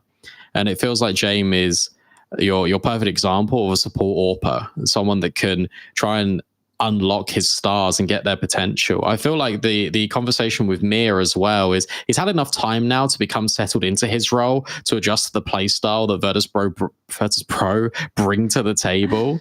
And as a result, I expect him to definitely feel a lot more comfortable in his positions, and he should be showing up a lot more on the scoreboard. I feel like now his time, if you take a look at VP and say they ever want to make a change in the future, I feel like you'd be looking at the likes of Mir.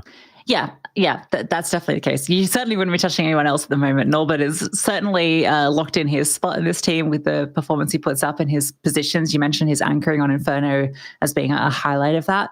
I wonder, though, I guess trying to paint a picture for Wildcard and some positives is that, you do have Slight in the mix, and with James' more passive style of AWPing and his, I guess, less impact in the opening engagements, that might give Slide some space. Maybe he can try and open up without fear of having to clash with that AWP on the other side. So, given that they're playing with 2 stand-ins, you're kind of looking to the pieces that have already on this team that are part of this core to be the ones that step up and really overperform, because that's necessary.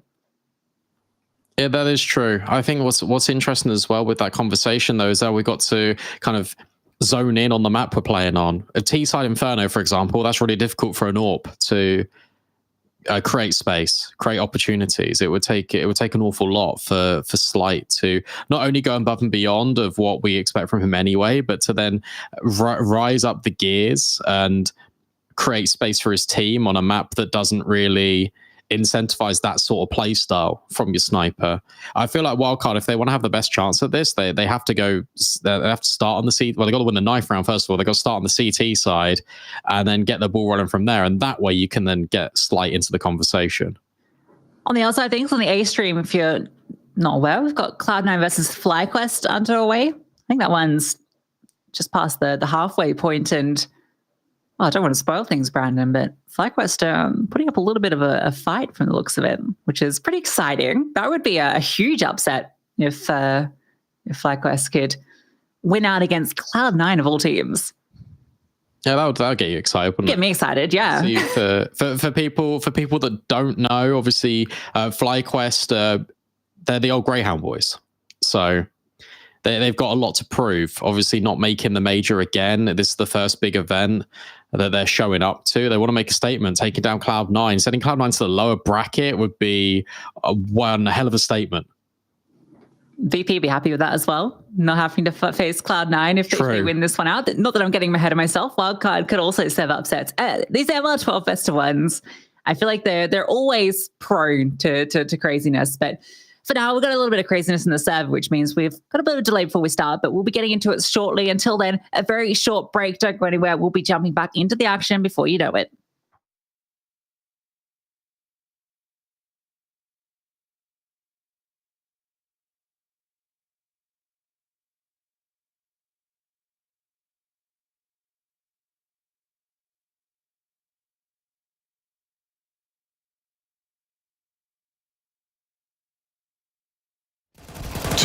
Inns has done enough to make a round out of this. FlyQuest, it's on. Like Donkey Kong. Good flash. Vexite barreling towards them. Gets them both with the Mac-10. Massive from FlyQuest.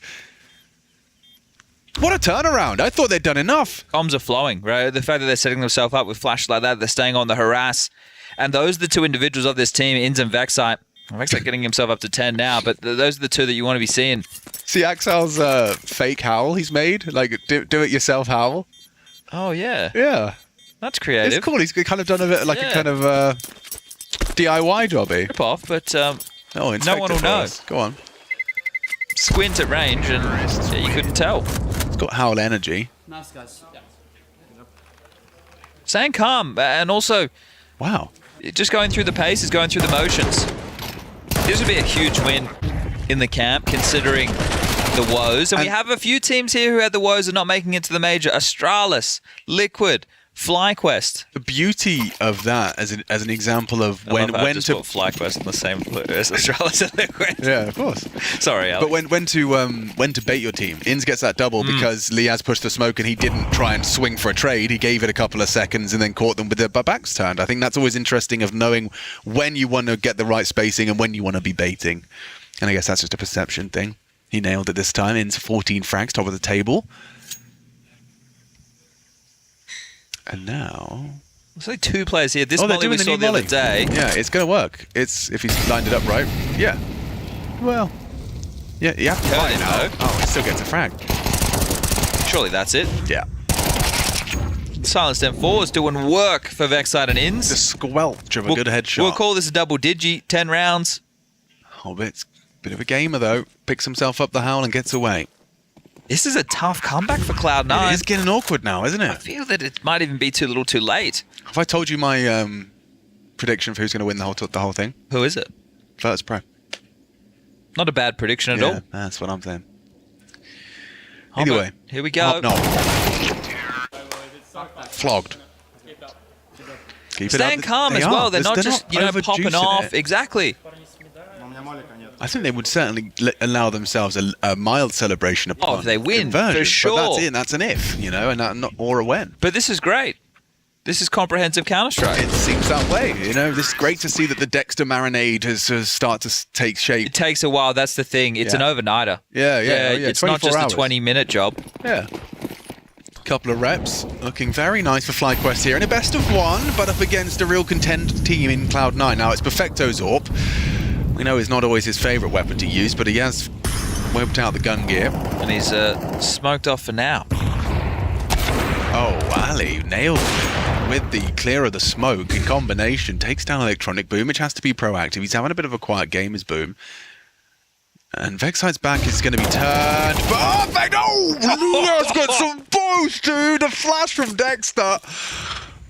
Oh, wow. That was spicy. I would love to see that again. They're singing. That's 11. Yeah, dude. That's they got to say, let the hounds off the leash. I know they're not in the org anymore, but let them bark.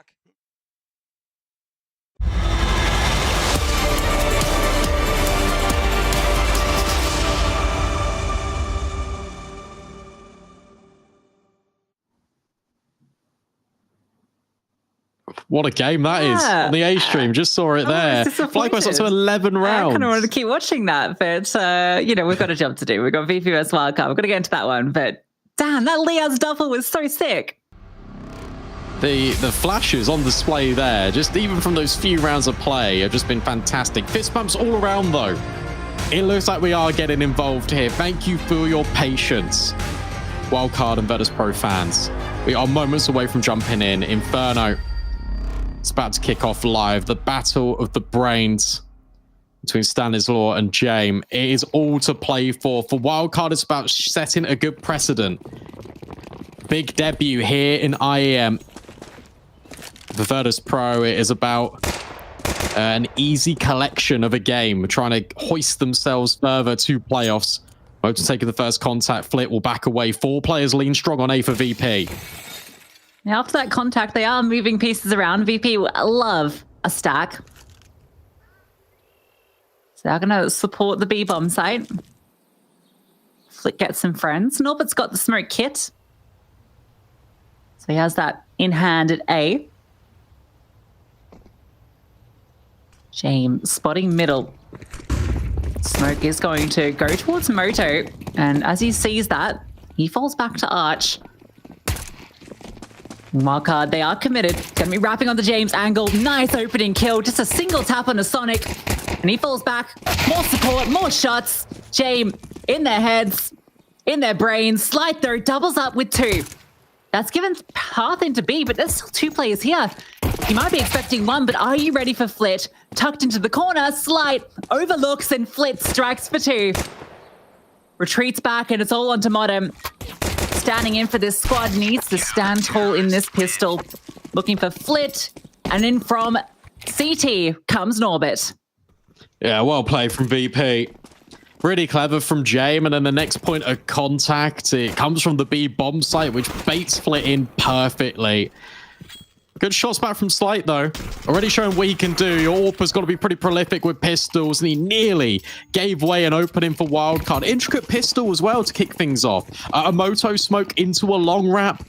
VP, it felt like they were prepared, and they had the correct layer in just to deal with it. No bomb plant, no money. Mir takes out his frustrations on not finding a kill. On towards that chicken. It's VP that can get cooking. With the double ump in play.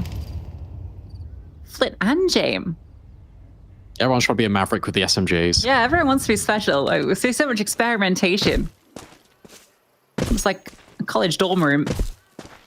Good control from Flit. Fame going to be jump peeking. It's a nice little bait and switch. There was flashbang being set up by Slide to allow them to take this control. And Flit should be all okay here, I believe. Ooh, nice PG. A lot of damage. Going to soften them up for this SMG. And Flit in the perfect position to mow them down. Fame gets one. He might even get another. Nice Slight jiggles the angle. Flit. He wants some more. 4 for him. Too easy against the pistols. Yeah, all by the book so far for VP. A lot of nade damage being inflicted towards the base of Banana. And then Flit just changes his off angle accordingly just to line these players up as they jump round. And the fact he strafes round to the right as well brings all the crosshairs to the right-hand side, and Fame could just step in and just mop up with the MP9. Very simple, yet very effective. For the CT side, they play the bonus. AWP in play for Jane, because of course it is. Yeah, Flit got 4 kills, every single time. Immediately, someone has to drop the AWP to Jane. Flit, for all his kills, has been rewarded with that opportunity. And further control of Banana. They're not afraid to establish this control early. No, I wouldn't expect it from them either, especially on the SMGs. You're more than happy to kind of take those risks. And immediately, rotations. They had the flash play. They understood, okay, well, no one was there. Smoke in immediately. Oh, and another smoke. That is missed completely. Norbert steps up to the plate. Flashbang is good, but it doesn't matter. Holds his nerve, and now Mir and Fame can crunch with these SMGs and Famases. Immediately, all the CTs enter the feed. It's Mir with a really good hold, and it's Stanislaw trying to pick up the pieces. Yeah, Mir just had 1 bullet left as that third player walked in. Thankfully, that was all he needed. Stan trying to fight forward. Notice Mir's behind default.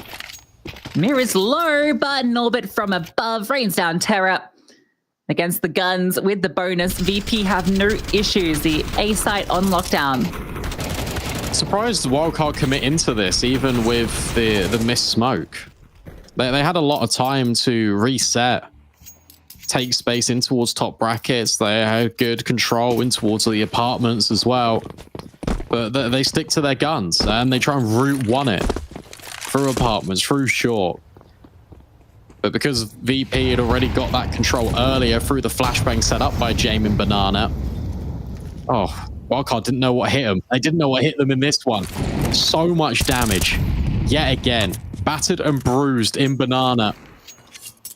Much like the state of their roster attending this event. Yeah, it does feel a little bit like so that. So rough for Wildcard. T-side. Always a struggle on Inferno, and against a team like VP, who just have a stranglehold on it. Jane brings his AWP over. Ready for contact.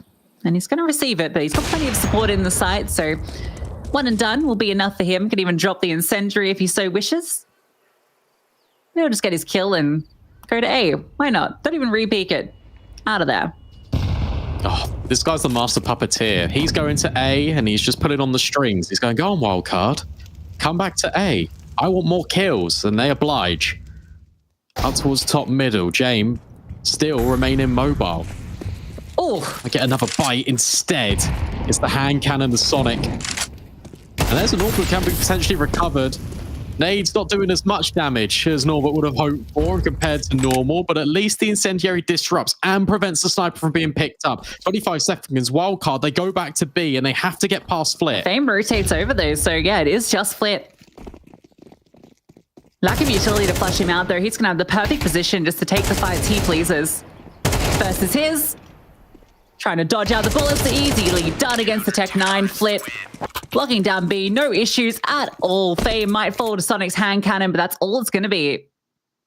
Yeah, well done from Flit. I mean, look, he claims every single kill on that bomb site, but the first one is arguably the most important because he drops the bomb and it sends it flying back in towards Banana. So difficult to try and retrieve, and Wildcard just haven't got the utility to flush out this player.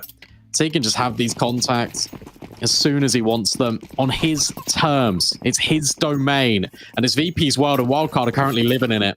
Finally, another gun round. Finally, an AWP for Slight.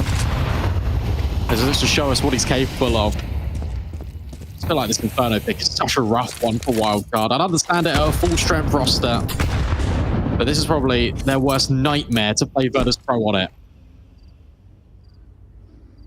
I think it's anyone's worst nightmare. Slight goes hunting with the AWP. Mentioned maybe a need for him to be active. Not always a position you see the AWP kind of lurking on, but it is a very powerful angle. Split dances in Banana. He's being forced back by the flames. Slight waits patiently. Could be rewarded. Jabe. Oh, was his head spotted over the edge? Yeah, I think so. On the fullback. Oh, Jabe. He knew. He just knows. He is omniscient. Master James looking to give Wildcard even less options in this round. Another collection, this time on towards Sonic. Flick can just re-smoke. They got so much utility, no pressure over at B. How do you get through this if you're Wildcard? You can't, there's no flashes. 30 seconds, the AWP comes over as well. How on earth do you get through this? It feels like you can't, unless it's a brute force effort. It has to be. A soul lurk smoke. That's all you have to work with to get into this. The flames come forward at the perfect moment, VP. Always with that extra piece of utility that just denies you. The second you're about to spring, about to strike. Flames in your face. A smoke to obscure. No way in. This is so tough, and the fact that Slight is on his own, almost lurking with the sniper, doesn't really achieve anything. I mean, definitely doesn't after that highlight, but he gains information that no one's out long. But that is it. I guess he can hear players in towards pit and short, but Wildcard were never interested in this area of the map. They always wanted to end B. Which makes you wonder, why didn't they put enough pressure over there in the first place? The trade of utility is normally the war of attrition, especially on Banana, or on a map like Inferno, where you're constantly trying to value your resources when it comes to utility against that of Virtus Pros. You're hoping that one grenade would get out two, one flashbang would help them drop a smoke. But instead, that's not happening whatsoever. And for VP, they just keep on marching forward. The difference between this best of one and the last two we've watched is that this one feels incredibly dominant. Yeah. Well, to be fair, the 9Z G2 one started 5-0 as well. And then G2 turned it around. Although, you know, I don't want to draw a parallel between G2 and Wildcard. These nades are relentless. Oh. And James is unstoppable. Oh, he even goes for the wallbang and connects it as well. Oh, James! Oh, you're bullying them, James! You are bullying them out of Banana! The follow-up collateral as well. 2.5 kills, he doesn't even see 2 of them. That's shocking. Norbert gets the information.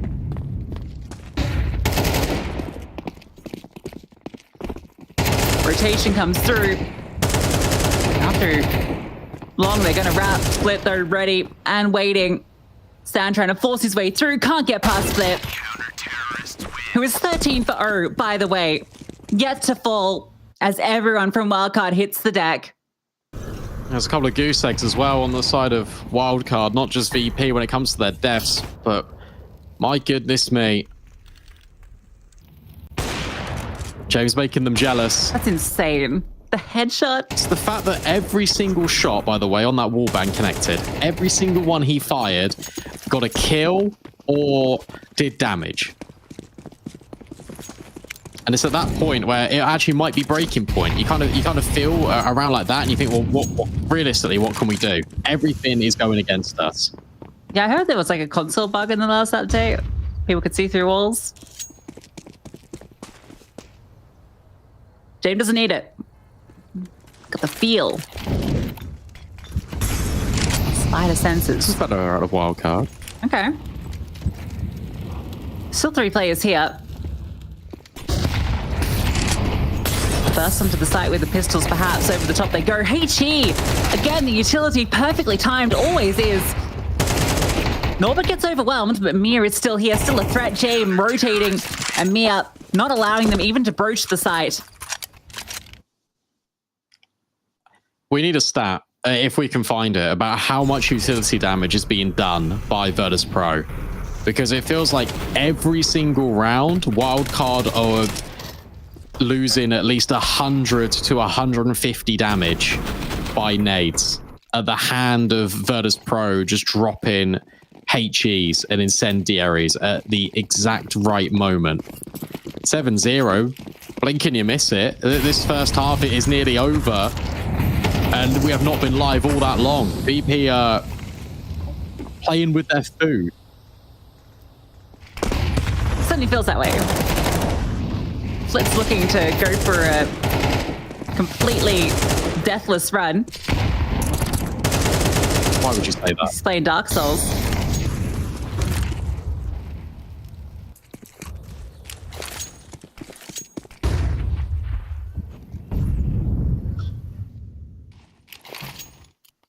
This is really getting sloppy now from Wildcard as well, because it's actually now the standings that are trying to make hero plays. And the issue you've got with that is it's not coordinated. This is the first time we've actually seen utility being thrown on an angle to kind of get someone involved in round number 8. Slight peaks, but of course, James, he's already moved. He's out of there. He's gone back to A. Proving ever elusive, but always in the right spot. Which is A. Again, we see the motor smoke. Actually, no, that one is for library. Doesn't go super deep, so James can still protect sight from that angle. It's more for this wrap. Stan is hunting for James, forces him off the line. That's not going to deter James, who slips into library. Another molly, 20 seconds. Wildcard playing this down to the wire, and VP, this is the moments that they thrive. Good shot from Slight. They are low, but they still need to get into the site. And there's still Mia to contend with, overwhelmed, but Mia present and waiting. A no-scope from Slight gives them away in 3 in this round, but he needs the full house, and he's not even allowed to get off that bomb. Gets planted, but that is the only thing he takes from this round.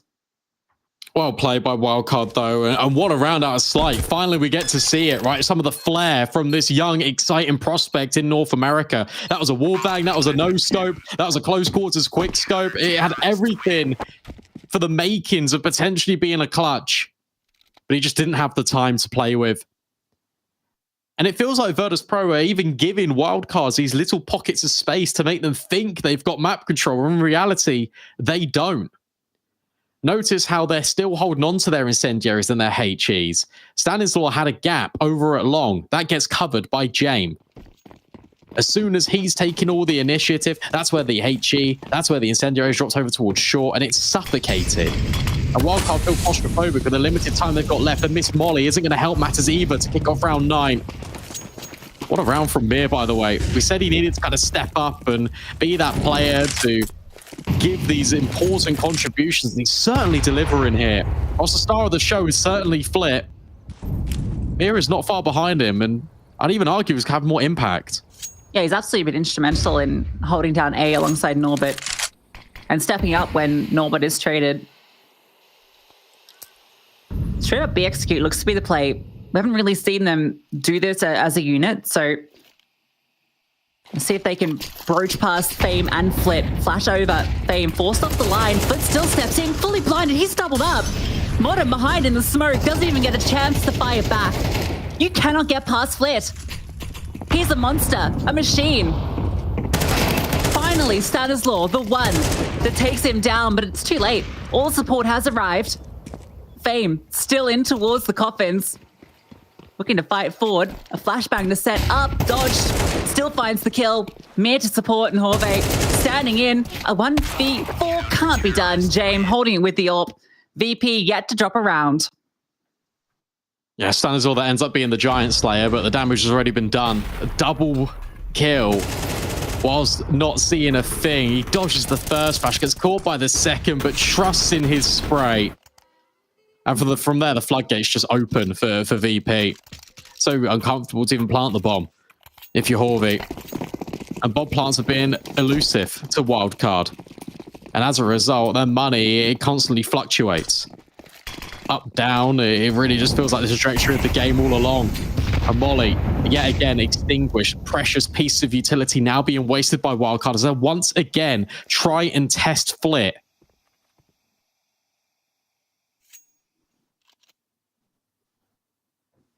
He's the troll that takes quite the toll. Still plenty of util to lock down B. They've got the flames to send out. First one goes forward. Fame still has his set. Smokes as well. They're going to go ahead of it. Flit, same position. This time Fame tries to get involved early, but he's run down. Oh, Flit, they overlooked him. In towards the oranges, he finds a triple kill. Slide slips through, and maybe he has an opportunity. Oh, but the bomb denied. Jame not even giving Slide a chance to cause issues. Oh, everything that could go wrong for Wildcard just is. It really hurts to watch. Everyone is blind. Flit can't see a damn thing. Neither can the players of Wildcard as they get team flashed into this bomb site. And the fact they back up into each other and don't know, it gives Flit the perfect lineup. But as soon as Sonic gets removed from the equation by James, Slight's position is made completely redundant. 10-0. This is a drubbing. This is so rough for Wildcard. Flit is a monster. What else can you say?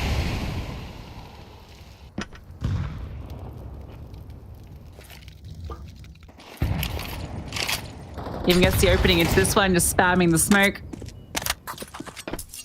Why even go B at this point? Just go A. You know he's B. 19-2. Leave him alone. Well, they have been able to find Fame at least. So that's one thing. The only player with the negative KD for VP. Jame flashed off the line, so let's see all revealed.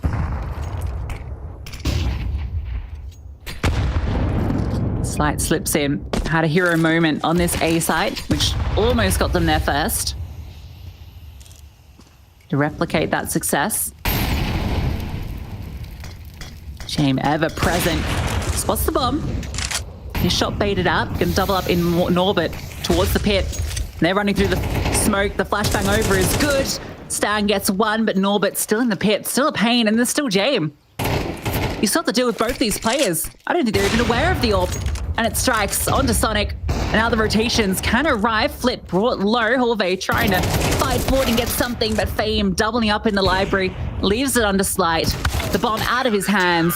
And Norbert over the top. They had no idea Jame was in the pit the entire time. And Norbert's also playing it like he's completely on his own. He's flashing for himself.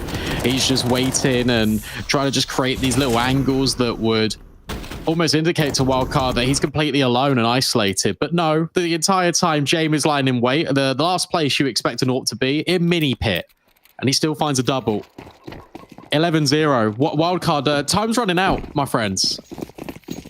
The hope of just even finding one round. For Motum, the hope of even just finding one kill. Don't say that. Yet again. Because it keeps going into B. It's just 100 damage in utility in a matter of moments. Jame, he's definitely seen that player, yeah. Missed his timing. Retake utility, full top banana. Modem can't get involved. That's going to leave Fame to lock this down. He's got a new set of utility he can re-establish. And the strength of this B hold is keeping Wildcard at bay. They managed to get some control towards top middle. That might encourage them to head over to this side of the map, which is exactly what VP want. It's where they've got 4 players lying in wait. Smoke gets thrown in top mid. Game just blows open with a nade. Just tries to peek around the corner. 45 seconds. Bannersville now fully blind. Announces his arrival on towards long. And as Wildcard scales short, you've got to get past double pit. And yet again, Mir on the site. Game's a little worried about this player, but the double pit set up. Oh, Flit found. Mia overwhelmed. Norbert can't find his kill. And Jane back in the library will at least get one back. It looks like finally, Wildcard might have broken through. With Fame falling, it's all into Jame. A missed shot onto Stan. It's taken them 11 rounds. But at least they're not going to go out of this half empty-handed. Something to at least go with. As Jame creeps into the side, dink down and remove. Wildcard get 1 round for the half.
Hey Future Pros!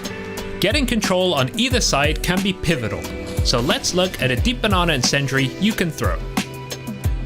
To throw this, get in line with the left doorknob. Aim to the left of this pole in the middle of the lower brick. Then jump throw the incendiary. This util will cover both hidey spots the T's might seek to play, unless you are just unlucky with the spread. Pair this up with a close molly and banana will be yours.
Virtus Pro are not messing around here against Wildcard. 11-1 they collect on the CT side, with Flit proven to be an absolute monster, already causing a lot of dismay onto already a rough, turbulent time for Wildcard. It feels like they're destined to enter the lower bracket, and VP is now just a question of how clean can they make this? Yeah, it feels like they've moved from the pay by the rounds model to just pay by the map now, because they're doing this one with a bit of pace, and the pistol round would all but confirm that it's all over for Wildcard. We did have the A stream finish as well, and well, if you haven't seen that already, go check out the result because it's an exciting one. Not if you're a Cloud9 fan. No, spoilers. Okay, 5 players stack A. This is wild. B is open. Yeah, they're Wildcard. 5A. This is like VP-esque. No, this is, I don't know what this is. They're cooking. I like it. Look, little swing in towards top mid. Stan goes for a little bit of a walk. Goes, oh God, it's actually B. Mir says, hey, just kidding. I'm in the apartments. I found a kill. That's going to keep everyone over at this A bomb site, bar Sonic. Yeah, Sonic moves over, and 4 VP players are about to execute onto B. You can't find this. Surely not. No, it's going to go ahead of it. Wants to be the hero. But it's Flit on the other side. Of course it is. The unstoppable force meets a very movable object.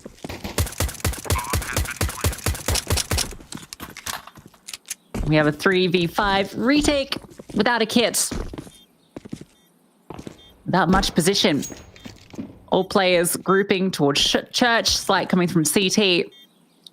They're praying for something to be given over. For VP, they're not letting slip. James gushing, dinking, killing. And Fame with the final frag. 12 for VP, map point secured. Yeah, it might be Wildcard praying, but instead it's VP preying on the downfall. I mean, even here, the fact that Mir finds Stanislaw just completely delays these rotations. And Sonic, it feels like he has to kind of try something. At this point, when you're so many rounds down, when you feel like everything is not going your way. Maybe that's the last thing Virtus.pro expect. No, instead, they account for it. Of course, it's a force buy. This could be the final stand of play. James already spotted out Horvey. He will collect. Fame finds another through the smoke. A 5-on-3. It's not looking promising. Yeah. And, you know, okay, hold up. Slight gets one before the trade is immediate. Thought like maybe there was a multi to be had, and that would have given some interest to the round for Wildcard. We just remind everyone that this is a double stand-in situation for Wildcard. They're not here with all of their pieces they wanted. It was a very last-minute coach that needed to step in, and Horvey. Monum already subbing for Call Me Sue, so many of their regular pieces not here for them. And to go up against a team like VP, who now look favored to do a deep run in the competition, you know, that was always going to be a tall order. And with the form that Flit is in at the moment, that just made it almost impossible. Yeah, I mean, this is a statement piece for Flit. The fact that James had a really good game as well speaks volumes to the approach that VP have. This was always going to be a hard test. You mentioned even bar the stand-in situation. Wildcard going up against VP always feels like a little bit of a mismatch, but I really like what Wildcard have been trying to offer domestically. As Mir grabs another one and nearly locks it in. Moten will get one before he is shown the back door. VP quickly dismount of Wildcard, and wow, that was quick. Yeah, making up for lost time with a few of the longer games earlier. VP, they're not going to be ones that fall short to competition that is a lot lower ranked to them. They definitely had no issues in this matchup, so they'll be very happy with a clean win. Flit with insane form across this map, and just every piece working. James' rotations were on point. VP just playing in their comfort zone. It was the util. The util damage just accumulated round after round after round. It felt like Wildcard were walking into these bomb sites hobbling, or even with one leg at times. That's how relentless the util damage was. Once the gears got rolling for VP, you just couldn't shut them off. You couldn't throw a spanner in the works of your Wildcard. They had some good ideas. They found an effective round over towards A, but the minute you try and walk into that B bomb site, you're just being overwhelmed by Fearless Flit. Yeah, I think on this A site, there was definitely some weaknesses. They were able to actually fight forward quite a few times and actually find some opening kills. It just took them a bit too long to kind of utilize that position that they were finding. So much of the round, they were getting control towards top mid, and actually some control out towards Arch as well, where James was kind of caught looking between multiple angles, having to cover up a lot of space. But at the end of the day, VP just always had the numbers in the right place. The fact that B was always on lockdown meant that they could reinforce A, you know, when that was identified as a weakness. So they'll be very happy with this, considering the upset that took place in the Cloud9 FlyQuest game. VP were feeling very good about their run. Yeah, this is now a perfect situation for VP to find themselves in. Look, again, I really want to just kind of channel back in on what you were saying about the fact that there's like a two-standing situation for Wildcard. They're missing JBA, who is their best player by a mile in recent times, and that is a huge miss for them. It was always going to be a difficult test against VP. I always felt like VP still would have won this game, but JBA would have added a lot more to this team. It's VP that advanced. Look, Wildcard has still got chances, right? They're not out of the tournament just yet. They dropped to the lower bracket. But again, that feels tough. Even if they are playing, I'm not sure how the bracket will stack up. We can have a look at that in a minute. But if they're playing Cloud9, for example, then okay, then you have a BO1 against VP, and then you play a BO3 against Cloud9, and then potentially that's just your time up. That is really unfortunate. Yeah, I mean, last minute addition to this event. So, you know, it was always going to be a bit of a long shot for them. And it's not over yet. You know, Cloud9 have shown weaknesses as they're shown today. So hopefully Wildcard can bounce back in that best of three. But for now, VP will progress with a very comfortable win. And yeah, it felt like there was no real players that were absent. Even Mia, who we highlighted as, you know, a player that's not putting out the big numbers, but then his role doesn't always set him up for that. But it found that, you know, when he had to rotate towards A or, you know, play towards A and was having to trade off Norbert and play around his pit position from side, he was really putting up some big numbers.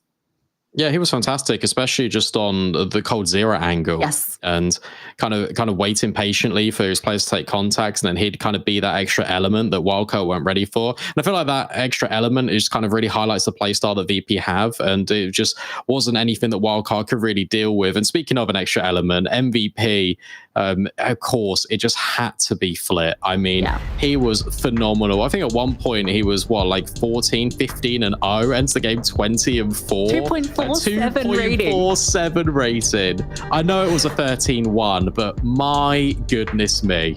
Yeah, if he's in your HTV fantasy, you're very happy. That's insane. 2.47. You don't see ratings like that very often. No. Yeah, best of ones, obviously, more likely to throw up something like that. But 20 for 4 across, 14 rounds played is remarkable.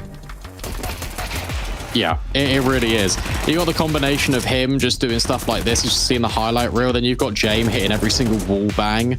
I mean, there comes an element where Wildcard just feel like they can do nothing right, and everything they go into is just going to be a disaster. And that's honestly what it felt like. VP did a fantastic job at just delaying, holding on to their util because they didn't feel any pressure from Wildcard. VP are also just a team that are really good at deploying their utility late, making it very difficult for teams just to kind of run through and get up to their usual antics. The master of disruption is VP and Flit, and that was just a great game from him. Yeah, that highlight reel was basically the highlights that we had at the end of the game, where it showed basically all of the map, because it was him and James, as you mentioned. It was those two at the top of the pack, and yeah, that's exactly what I want to see if you're VP. Everyone firing off, and that's a nice one to get going. You know that you're very favored into that match. You don't let it get close like some of the others did, like Mao's TYLOO, for instance, and G2 and 9Z. You haven't let that creep in and allow the other team to do anything dangerous. So VP be very happy with that one, but we're not done yet with the best of ones. We've still got one more coming up for you. Up next is going to be FaZe versus Namiga, another one with an underdog in the mix, but maybe FaZe won't fall like, well, a few other teams have gotten close to. We'll see.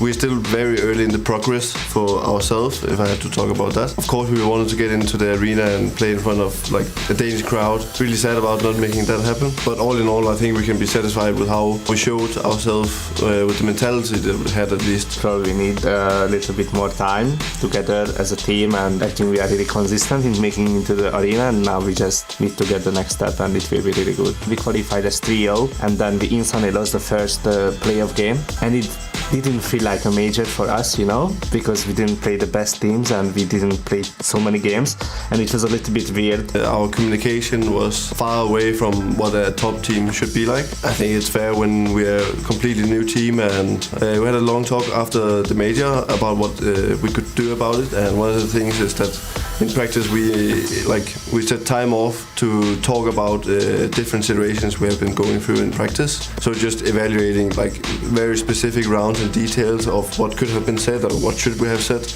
so people actually realize what they mean with the communication they give. Because for some people, we had a very big misunderstanding. Because you said this, then I thought this, but it was not what he meant, and so we tried to clear that out a lot more. Now looking back, the biggest challenge we faced probably what happened on the stage, and it was pretty unreal and surreal what happened there, and we were pretty shocked and traumatized. I think it was really tough for us, and try to keep up the focus and keep our mentality. So there were like a security guy running towards and shouting, "Let's go down, go back, go back." So we have to go back to the backstage again, and I don't know if it was our mistake, but 3 of us misheard something. Yeah, we heard like somebody got stabbed. We were just shocked and don't know what to do, and we were like we couldn't focus. Some of us had panic attacks. So yeah. Jail, I think he performed insanely well. I don't know if I would say if I expected that from him before that, but he at least surprised me well with how well he did it on the stage, and that was just very impressive. I was really happy how Bit played in Navi, how he plays. Like, he's so good, his playstyle, and it's really nice to see him again performing really good. And also how he played in the finals, like he destroyed everyone. He was like 1.6 rating, I think. So.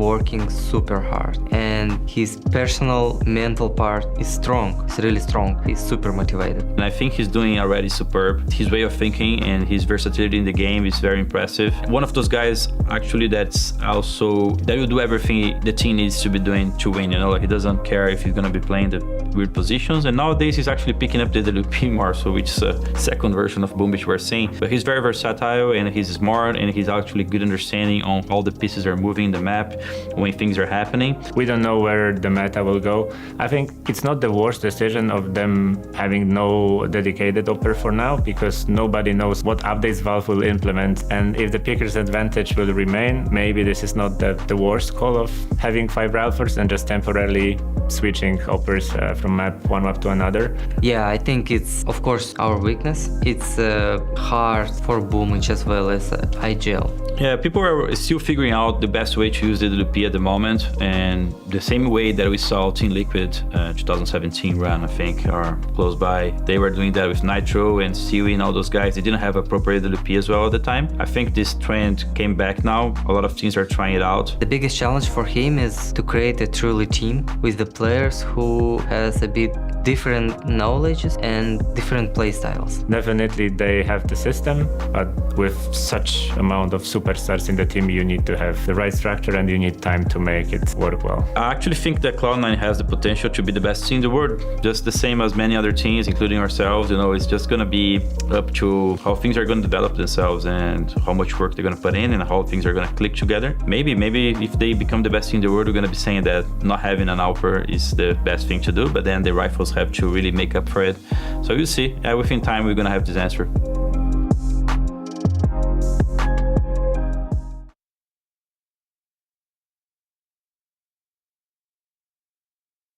Going, bro. That looked like a nice shot from onto the head of Jiaosage.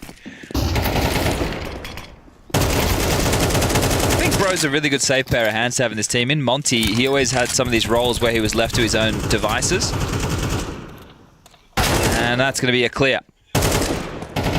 Able to get the bomb down, just AE, and was just AE. 4-1, 3 round the difference. And this should be a map where Astralis just absolutely putt things in. Jiaosage. Jiao Sage? No. We've been he's been around the block. Yeah, the capital G. Does it get you? No, I like it. I think it looks nice to read. Match paused. What's going on the B stream? 34 years old. Yeah. Check his face it. Don't they? Isn't like 5E play or something here? Do they have face it here? He's got a 69% win rate. That's pretty good. When was his last match though? 24th of Jan. Okay. Oh, he only plays Mirage. One of those. Oh. You've just... Sorry, didn't mean to rat him out like that. No, you've really just done him like that, haven't you? I'm sorry. One of That's some those. ancients, actually. Okay, all right. That's a good sign. Yeah. Stound's not happy with... 83% ancient win rate. That's my, that's my analysis for you there, Chad. Still helmet win. Yeah.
welcome back. We're getting ready to jump into FaZe versus Amiga as our final best of one of the day on the B stream. Got one going on the A stream at the moment as well. You probably saw that during the break as this last BO1 to decide who'll be going towards the upper side of the bracket and who'll be going down into those elimination games.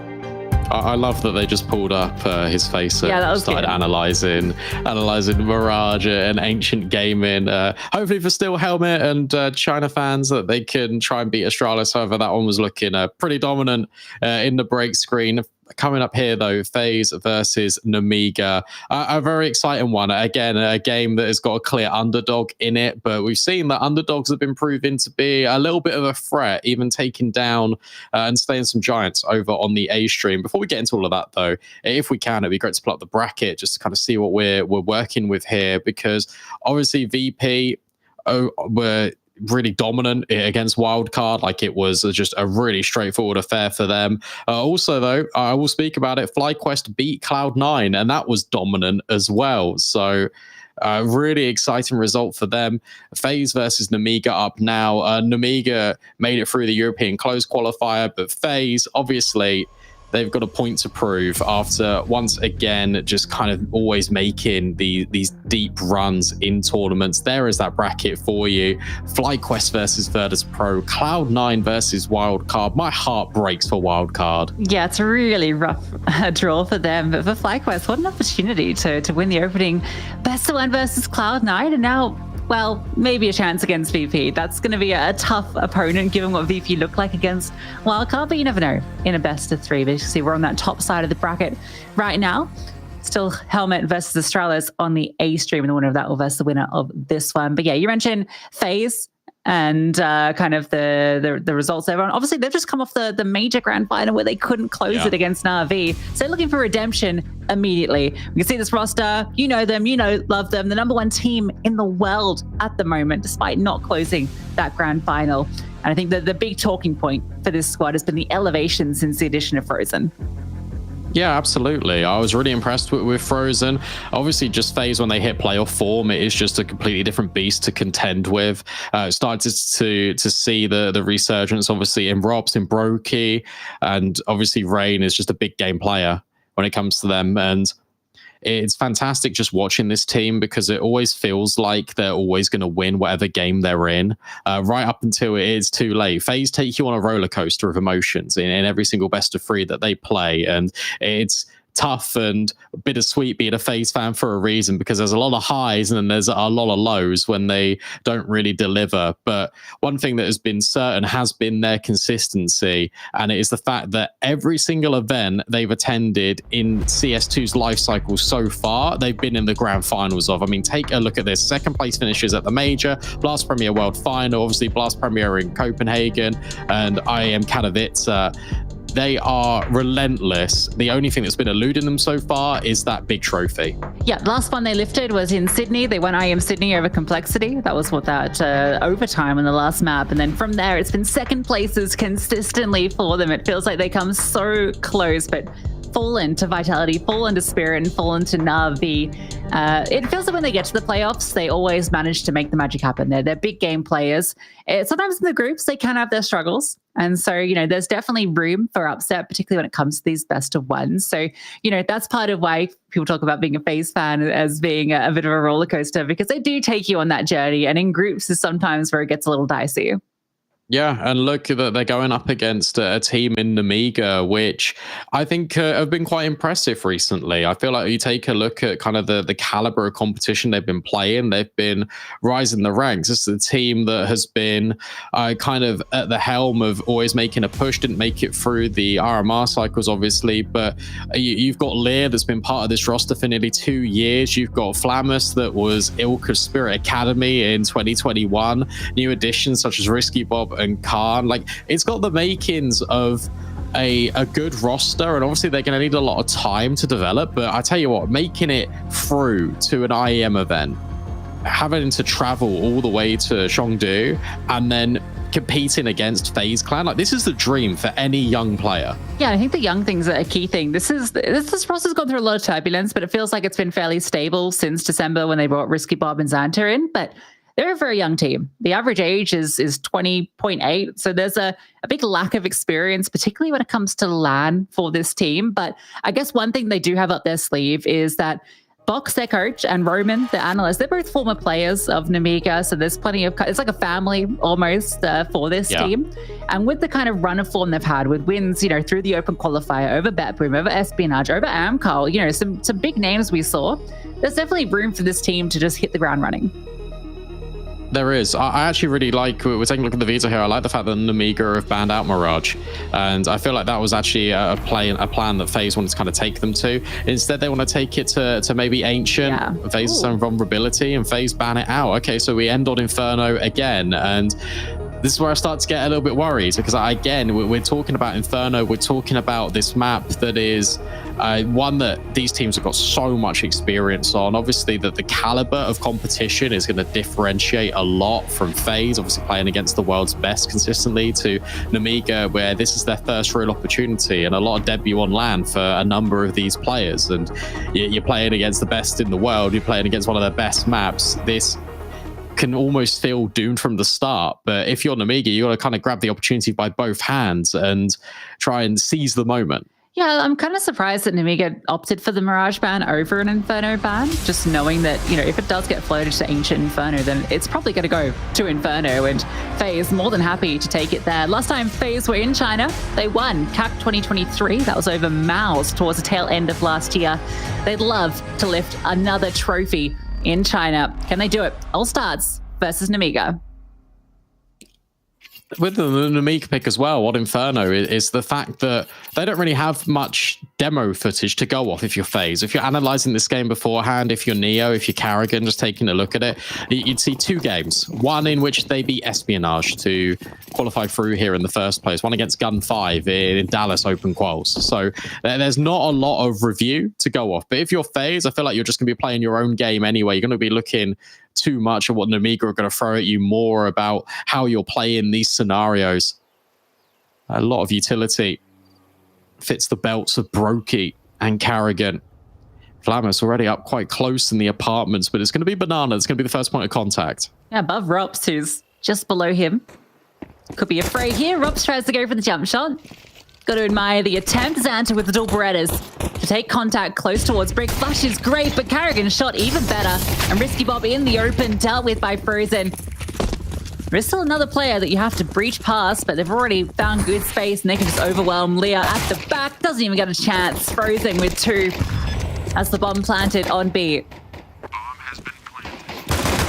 Yeah, retake effort is going to be very difficult unless FaZe give them the fight. That is a laboured engagement on the dual Berettas. Like 20 bullets. Yeah, but that's fine. He's got 30 of them. Already just puts a new clip in, ready to go. Worried about the flank, but that's not happening. Robs has already relocated to Banana. There's not really too much of a say in this one. It kind of just is a job of save your Kevlar, save your util, go next. But that was dominant from FaZe. The contact immediately was actually tempo set by Namiga. And from there, FaZe reacted. They put a molly on the sandbags. They forced these players into the open, and they were just able to isolate every single one of these kills. Terrorists win. Not too much damage being inflicted as a return investment as well from Namiga. So smooth sailing so far. Obviously, one round of play, so not a whole lot of sample size to go off. Flash just didn't hit Carrigan at all. No, it didn't look like it. Kind of feels a bit disappointing. I'm not sure whether it was just maybe a missed throw or what, but that felt like it should have blinded the whole gang, because the Doolies were set up for that. So we just have saved dual Berettas. That's the strongest piece of weaponry you've got.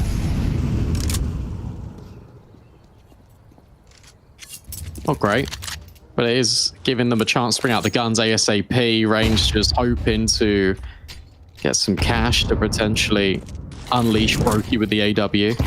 I wonder if you hear that HE towards top mid, you think, I wonder if there's something in this round. Oh, no. Well, that time Rain wins out the duel versus Flammers. Costs him a bit of health. They can just walk into B. It's a fun stack. Risky Bob. That's a risky place to stand, I suppose. Could slip and hurt yourself. Maybe the greatest nickname we've seen this year. It's a fun one. Lear in the smoke. Hoping for chances, not being given any. Once again, just a clean round out of FaZe, and this is what we're going to expect. It's going to be up to Nemiga to be able to kind of disrupt, and I feel like just take initiative. That's what I want to see a lot from the CT side. We saw it in the pistol where they did try to advance things, forward the play. Nice shots from Khan and Xanta. There's no kit, so the defuse is not going to be locked in, but at least it's further damage. Rifles are difficult to try and recover. Brokey just about adjust on towards Lear. So nice confidence kills being acquired by Nemiga. Terrorists win. You take them, especially when it's only what is a Mach 10 and a Galil's brought over, so it's going to limit the buy somewhat. And nice shots from Xanta. Carrying with a double before he's dealt with. FaZe with the 2-0. Mach 10 gets thrown over to Garrigan. P9 for Lear. We see that deep smoke. FaZe will be very aware of what this means. And so one of the teams that trademarks its usage.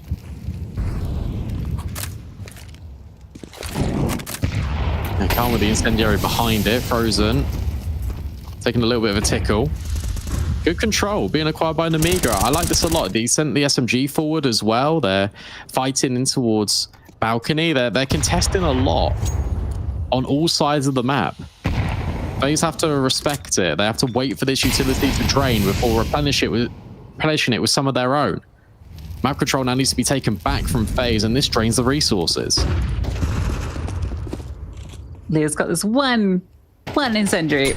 Oh my god, he almost didn't even get a chance to throw it. That HE was precise. The Khan has to come over to support. Yeah, there's like nothing left. On both sides, in fact, it's going to be quite brawly. Unless they can just enter cleanly into B, which Nemiga are going to gamble stack A. They should be able to, right? Lear is on 8 HP. Yeah. And that is it. I doubt he even gives it a look in, to be honest. Just see the smokes come forward and signal to his team that this is going to be the commitment. If they want to go for this retake, has to start now. Good spam, but yeah, again, no conversion. Bomb just about locked in, and for Nemiga, there's no flanks. Everyone is rotating in from CT. Yeah, this is a situation where if you find a kill through a spam and a smoke, you catch someone overextending, that's when you go for this, because you do have the kit. They're going to boost. Person's fully aware. It's very deep smoke. It's been thrown, I think, from the back of the site. Risky Bob. We're going to get involved. A lot of damage done, but no kill found. And with that, it's time to leave. They might not even be allowed that. Stuck around for too long. And they're all going to fall save Lear, who's just got the MP9. Honestly, that's worst case scenario for Nemiga. They hung around a little bit, as you said, just to try and catch one of these players, either over-aggressing or giving them an opportunity to get a kill, which would then invoke the retake a little bit more. Instead, that doesn't happen. But they don't reset themselves. They don't leave. And as a result, all the smokes fade. Frozen and Brokey can combine and just churn up this defense. And this hurts way more for the economy of Nemiga than it does for FaZe. Look at what they're bringing forward into this round. An MP9 that was saved, sure. But a 5.7, a P250, they call a pause. They need 30 seconds to try and breathe. But for FaZe, this has been comfortable. And this is one of those games in which they're just looking to get through it without making too many silly mistakes. Yeah, I think that's the key thing for FaZe. Nice, clean start to the proceedings. MP9 saved over for Lear. So we'll see a little bit invested around it, but barely anything. Playing for the next. And I wonder if we might see the AWP come out on Khan early on. He's got 2.7k in the bank. With full loss bonus, we'll be able to bring that out if he wishes to. Robs hasn't killed anyone, he hasn't died. He's just been chilling. As it needs to get involved in the fun. Lear up close, arrogant. That's a darting effort, bailed out by Frozen. Yeah, that got a little spooky for a second. Thankfully, Frozen always there to support. And that's your most deadly weapon removed. Although this flash play could get dangerous, Frozen is pushing up in a prime position to get caught by it. Although if they wait too long, he's just going to be able to swing. Doesn't matter. Oh, okay, hold up. The pistols are doing work. The flashbang comes over, but Rain holds his spray, finds the double, and he spotted the third player. Support comes over for Carrigan. They just need to fight past this one piece, and then they're in. Carrigan's looking forward, just darting around the pillar. Somehow, this P250 is surviving for far too long. You think this one might be done despite the heroics of the digs.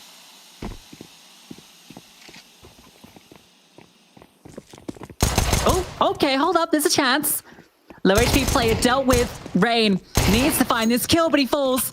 And out onto Rops. Flashbang over the top. Thamus repositions. How is this one falling apart with a 1 versus 3? A P250 in his hands, and he finds all of them. They just weren't ready. They were not ready for Flamus to be so close to that smoke. And he just picks the perfect moment. You see that Rain and Carrigan are just juggling the bomb, and he walks through. Feels like there's a number of fights here in which Nemiga should not be picking up, but it's the double on Banana that just initiates it all. The fact that Xanta gets away with nearly murder, but it's Flamus that gets away with robbery. How on earth has Rain not found that kill? And from there, he can grab the AK, scavenge it off the body, and is able to pick and choose his angle against Rops. What a round to lose, and we're talking about mistakes that shouldn't be given over to Nemiga. Well, that's one immediately. 1 versus 3 with a P250.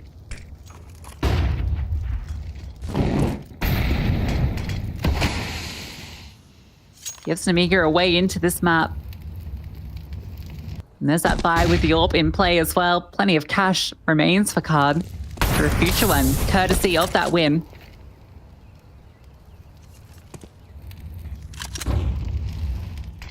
FaZe poke and prod taking control.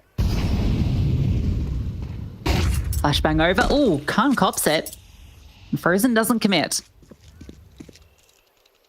But Khan saw him. As Frozen went through that smoke, Khan caught a glimpse, which means that these two players are going to be invested on Banana for a little bit longer. Rescue Bob can drop his smoke. Flammer set up in a prime position. Lear going blow for blow with Rain coming off a lot worse. Phase scale long, 35 seconds left. This ARAP has to be a resounding success. The double pit setup should be strong. Thamus with the first, looking for more, but run over by Carrigan, who swings 90 degrees for the turn, gets the follow-up. And after the heroics of the round before, FaZe bouncing back in emphatic fashion. Although Liz does something to say about it, Rops supports. And can't give this a look in. And here's something different. Here's something that we didn't see from Mouse against TYLOO until it was too late. Carrigan's already limit tested Nemiga. Showing a presence at Banana, but then resetting and going into a full AXEC. Sure, they run the time low, but at the same time, all the smokes are deployed. They scale up short. Carrigan, the first point of entry. But he removes the barriers to it. Insane double kill. It just creates the potential, and whilst the money seems to be in jeopardy for FaZe by winning that round, they put the shoe on the other foot, and now Nemiga, they have an AWP, but that's about it. I feel like Flamus is in such a powerful position to get more done, but instead it's Carrigan. This second adjustment doesn't even let go of the spray. Yeah, it looks even better from his POV. Beautiful spray transfer from Carrigan. Funnily enough, top of the board for FaZe at the moment.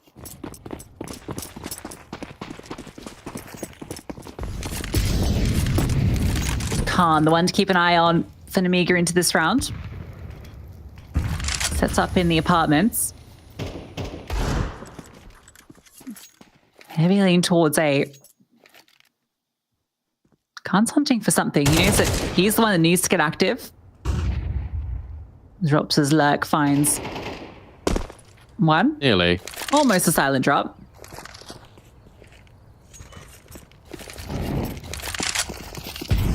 So techie. He always just finds these little things.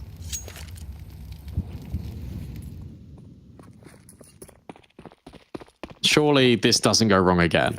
Yeah, good luck, Leah. Flammus already removed, so I guess that potent threat of his P250 is going to be a non-factor in round 6. Lear moves away, but so too FaZe. Rops surely should uncover this stack, which would put FaZe back over towards the B bomb site, but he hasn't seen anyone just yet. Xander will give him the opportunity. They're going right into Khan. Yeah, they're going right into Khan, but he misses the first shot. Needed that one. Overwhelmed by Rops out the apartments. Risky Bob almost with the double. But that entire round hinged on Khan getting that first kill and being able to fall back and keep fighting forward. You almost feel like that extra push into the apartments ruined the setup in a way because they needed that player to give the coverage so Rops couldn't swing. No, I completely agree. It's the issue you've got, though, if you're Namiga, is you don't have any intel. You don't know what's going on. So someone needs to make that play to either lock the stack into that position or relocate them over towards B. Because where Lear repositions, they don't have any intel on Banana.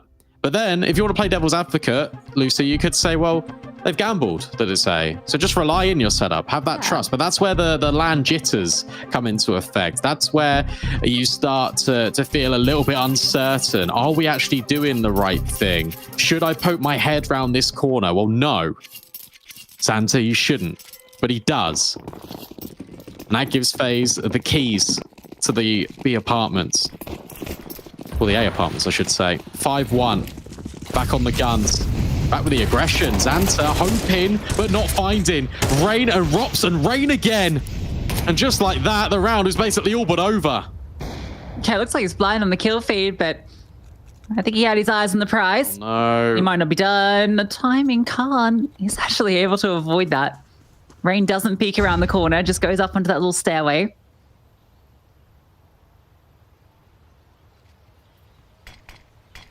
This round looking to be over before it even gets a chance to start, which is a bit unfortunate for Namiga. They went for the aggressive play, punished for it, a triple from Rain. Khan might not even be allowed to save. Rops comes around the corner, so now they know where this final player is, and the bomb immediately on its way to B. And Rain can be given permission to hunt. Or can't he? Oh, well, no, he can't. Oh. Well, Brokey's just taking all the attention away. Seems like Rain has got an idea. The Khan's over at long. Khan's wary about the fact that he could be flanked on, but I mean, the walls are closing in, mate. Like, this is so horrible. If you're an AWPer in this position, you're trying to save your rifle. The gun barrel's been spotted as well. Frozen calls that over, and in fact, just claims his life. No AWP saved. Another gun round being a resounding success. And that was off the back of Namiga trying to take the initiative, trying to do something a little bit more aggressive. Rain just tucked. Only flashed slightly. That second adjustment doesn't give Flammus a chance. That's really cool from FaZe. You can see that they're fully aware of the possibility of the aggression just with Rain's starting position. Like that's somewhere you are if you are expecting, aggression outside of the apartments. So perfect response. I think maybe seeing the deep smoke mid was the triggering point for Rain to sit back. So now we have a half buy from Namiga. And at least they got a lot of bodies where they need to be. And again, the Deagles finding kills, but the rifle's spraying back. Rops is low, so he's forced off the line. Rookie needs to be slightly careful. Who's got the bomb? He needs to get out of there. Oh, Khan with the MP9 slips through low HP. May as well go for the risky play. With Rops with barely any health left. It's the most unlikely rounds when Namiga, they're finding the success. Does Brokey try and recover this, or do they save? No, I think they save. Look at Rops. Rops is not moving. Brokey will just hold sight lines to see if Namiga are going to peek into him, and with the time remaining, potentially that could be everything. Oh, look at this push. Oh, you know, there's a world in which FaZe could turn it on its head, but not with that dink. Lear all but locks it in.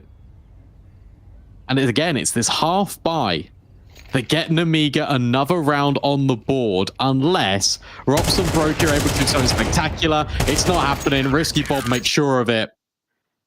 So another low buy round conversion, and it's FaZe making these mistakes. Well, Xanta also just hitting some insane shots. I guess we'll see that back on the replay. Oh, yeah, look at that, just pushing through the smoke. You can barely blame FaZe for that. They want to go for a bit more of a pacey round up through short, and as soon as that's heard, Xanta just slips through, hoping to catch a timing, and that's what you got to do in these rounds, right? When you've just got pistols and MP9, that's where you go for those crazy plays, and sometimes it just works out. The double is insane, the fact that he can just hit both of those in quick succession, because if he lifts a single shot, it's all over. It's true, but shout out on Amiga, because again, really good utility as well on towards Banana. Let's get responded with in kind by FaZe. Rosen even puts an extinguish to that molly. He's playing really close to this smoke. He's hoping that Lear reveals himself. The spam as well, acting as a suppressor, acting as a disruptor for Frozen to remain in the corner, but Lear clears him. Doesn't even see his opponent. Carrigan trades out. Once again, FaZe, they fall back on their A setup. Khan's here, looking to redeem himself, but Rob's again finding success out the apartments. Khan needs to progress forward. First kill is his, but the trade immediate. Nowhere to fall back to. Risky Bob playing behind default, gets caught by the spam. That's insane. Brokey just fires one off and it catches him, and that ends his round. Xanta, a chance perhaps. One kill is his, smoke and kit available. He's looking to try and get tricky with it. Reposition towards long. Brokey's fully exposed, but covered. Rops had his back, and as soon as he's spotted, it's time to leave. Nice try, though. I cannot believe Risky Bob gets spammed at default boxes. Obviously, that box in CS2 now a lot more spammable because it's more open, but my goodness me, the fact that he gets wallbanged by the AWP. How many wallbangs are we going to see on Inferno today? And as soon as FaZe lose one, they respond back immediately. They're not giving Amiga a chance to feel settled in this half. They're not giving them any room to breathe. This was even with the opening kill, but look at how fast the trades are. I think that's the talking point. FaZe, it always feels like you're under threat from every single angle if you're an Amiga.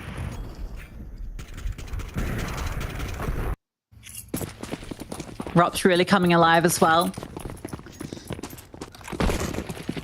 Everyone fragging out for FaZe.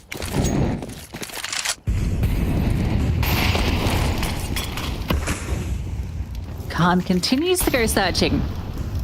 This opening might go his way. Yep, Rain tries to jiggle it, expecting maybe someone on the angle, but not the AWP. Response from FaZe is a bit of aggression at B, but good counter utility. Well, for a second, Robs is still fighting kills. Lear's low. That was over an apps. He got the trade out on Rain. But the AWP's still alive. 3 players over at B, and it looks like they want to get aggressive here in Amiga, but that's to their detriment. Brokey. Oh. It's the Amiga that bite the bullets. And it's now themselves that feel uncomfortable. No way you're expecting Rops into your back lines if you're Khan, and now the bomb can be safely escorted over to A. And Brokey can just hold the line firmly. Rops can come around the corner. They know Lear is this B player. It's hard pressed to grab around unless you're on the pistols if you're an Amiga, it seems. Yeah, this feels back to regular scheduled programming for FaZe. A bit more of the play style we expect from them as well, with the space being taken. That was with Khan getting the opening kill as well, but Rops catching Flammers as he tries to push through that smoke. Not sure whether the sound cue happened or what, but he just span on a dime. And Brokey, the wide swing, that's just pure confidence. Yeah. The fact that he just re-swings, just... It's not even a jiggle. It's straight up in the open. It's like, if you miss that, it's over. They're both in the middle of the map. Okay, look, low buy. It's wild we're in a scenario where Namiga are getting their best work done on these 5.7s and P250s, but it's the world we're living in. And for Flammers, he catches flack. Has to retreat back a little bit over at short. We'll drop a smoke to aid his map control. We'll still claim the territory and make FaZe burrow a little bit further into banana. Yeah, this is what the stack is on B. Could get scary if they try to force the issue. I think it's going to rely on what Rup sees. He starts to progress in towards the apartments. You can see Rain still poking at top mid. Bomb has no plans to commit until they've got a bit more information. Rops continues to search in the apartments. He's finding it all clear. I think with this sort of space, particularly towards top middle as well, knowing that it's the half buy in play, you've had a bit of a biff towards banana early. Oh, certainly you think maybe A is the play, but Ricky with the bomb heads over for a moment. A swing from Flammers, the only one defending. He's found his kill. Rops doesn't swing out.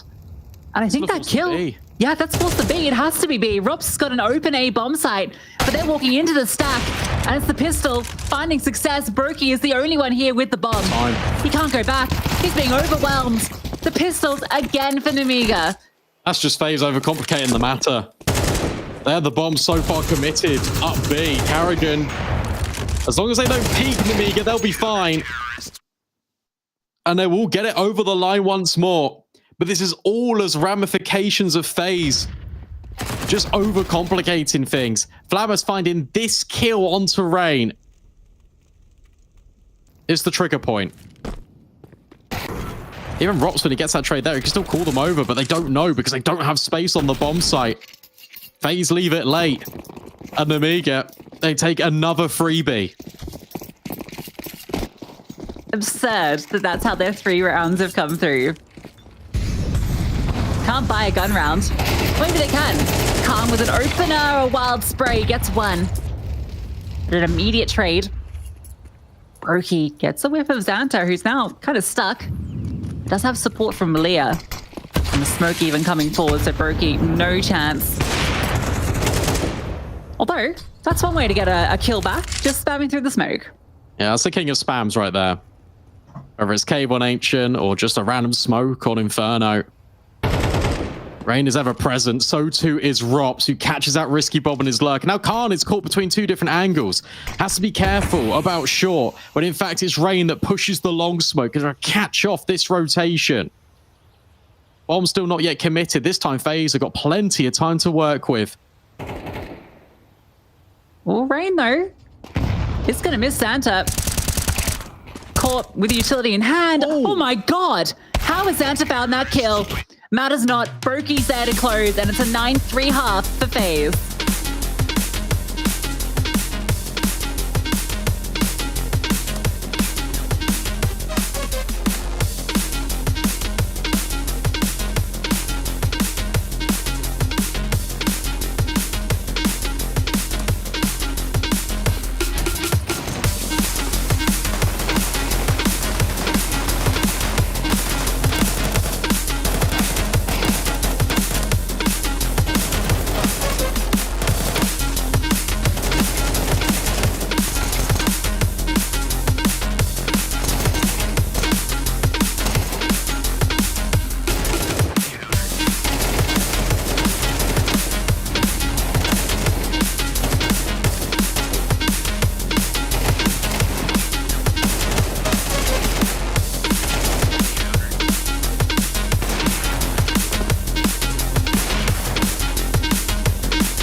I know he has a couple of rules that never talk about the previous round, never doubt my calls. But I know Carrigan is definitely the great leader, and I'm super happy for him because he was in FaZe before and then he got replaced and he kind of was given another chance to prove his value. And I'm really happy that at this age he can still deliver. And he often, of course, he's sometimes underperforming, but everyone finally understood how much of an impact IGL has in the team. I think Carrigan's best strength as a game leader is that he's willing to play in a way where gets to have an impact during the early round or early times in the rounds. That creates a space for great players with good understanding of the game to really play their best. And so he's willing to give his life for a bigger picture for the team. So that's a trait that not every single player has. But still, his tactics is very smart. Every nade, every movement is something special, and you can feel it. I think the biggest challenge that Carrigan has right now is to keep innovating how he's gonna find impact on his T-round strategies, make sure that the team environment is doing well and working well with Neil as well as the new coach. The first thing coming to my mind is getting used to work with different coach because he has been working with Robin for so long, and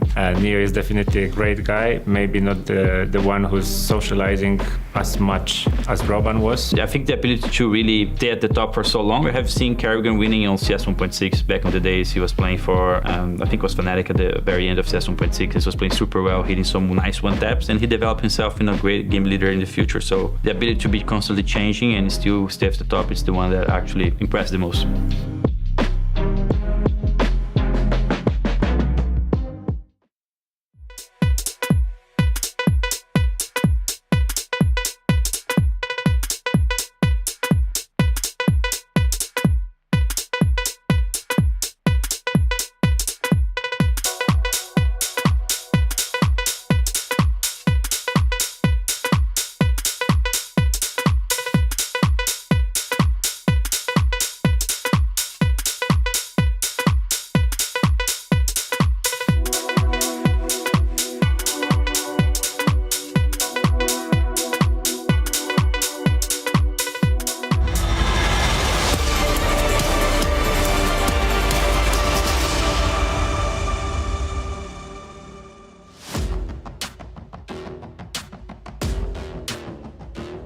Makers of their own undoing are FaZe as they lose 3 rounds. Carrigan's trying to hype up the team.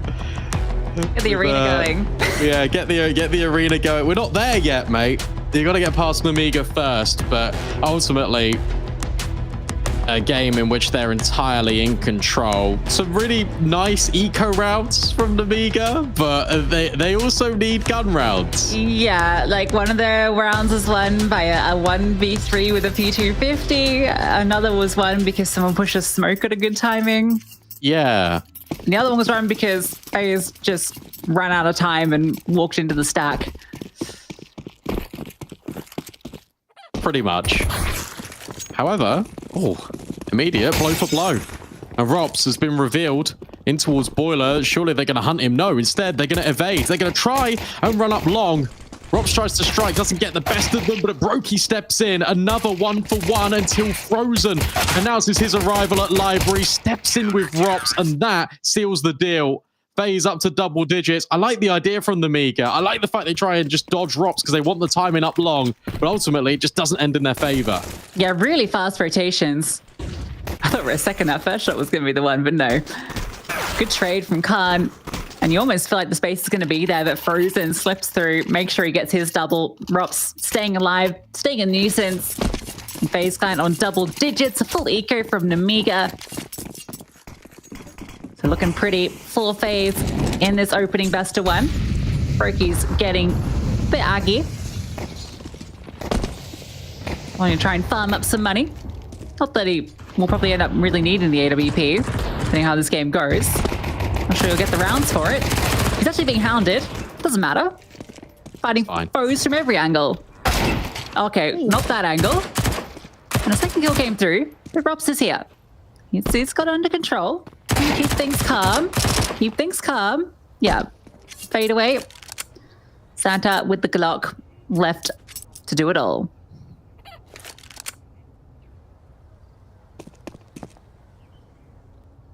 Yeah, Xanta trying to Add some FaZe members to the naughty list. Okay, that was grabs the D. that was a good one. That's why I paused before. That's why I paused before I actually said it, because I was trying not to laugh before I said it. Yeah, I didn't even. It took a second because it's an obvious one. I think they know where he is. Oh yeah, they do. Not up the chimney. No, Carrigan gives him some coal. FaZe move up to 11. It's scary though how these pistols are actually just doing so much damage though. Like, I don't know what it is with Namiga. They're like just they're playing like yes CS2, whereas like very anti, just kind of the meta. They're only good on ecos and they're not good on gun rounds. This is not normally. Yeah, I guess it speaks to the individual skill of their aimers, right? Just like the headshots that are coming through with some of these pistols, and also just how sometimes just unconventional moves are what find success. Regardless. Oh. Guns are out. Banana. A bit of messy. Frozen wants to fight. Blows the smoke over the top. It's Carrigan with the kill. Frozen not slowing down, but flashed. A lot of damage done. He's stuck on the wall and run down by Khan, who doubles up. That's a lot of damage that have been inflicted. Look, Khan, Xanta are just worse for wear. The MP9s can potentially turn them into mincemeat. Rain comes over. And the sole rifle for FaZe is here on this B bomb site. That's exactly where they're going to commit in. CT's got a good idea of where this is going to end up. Rain has got a flash to delay. Brokey could drop a smoke. Especially with this utility falling over. Like, surely that's the activation point for FaZe to counter. That smoke's missed. That's gone way too deep. It's giving Rain a huge angle to fight forward. He's able to find that first kill. Brokey's found a gap behind his smoke, but he's dropped. Rain drops 2. And it comes down to a 1 versus 1. Lamas thinks it's time to go A. Worried about Rops pushing down Banana, which is exactly what he's done. So he's found the pathway through to get a bomb plant at the very least. Rops hasn't heard this either. So as soon as the bomb goes down, well, he's got to immediately just hightail it towards A. Now finally made aware of it. Flammers tucks in. Rops is just hoping for a gun. He's got a kit. Finally will grab an M4. There's time to work with here, but in all this time in trying to reclaim a weapon, where on earth has Flammers got up to? And this is the thing. It's a really open plant as well. Look at it. It's like towards back default. Oh, Flammers stuck into the right side. This is scary. Doesn't matter. Hits the headshot. And Namiga win out the first gun round thanks to Khan opening up Banana and Flammers to close. That was FaZe just getting a little bit too over-aggressive here. They get the first kill, and then that was it, really. Frozen gets stuck and lost in the source twice in this round. On his initial kind of progression in towards Banana, and then the follow-up.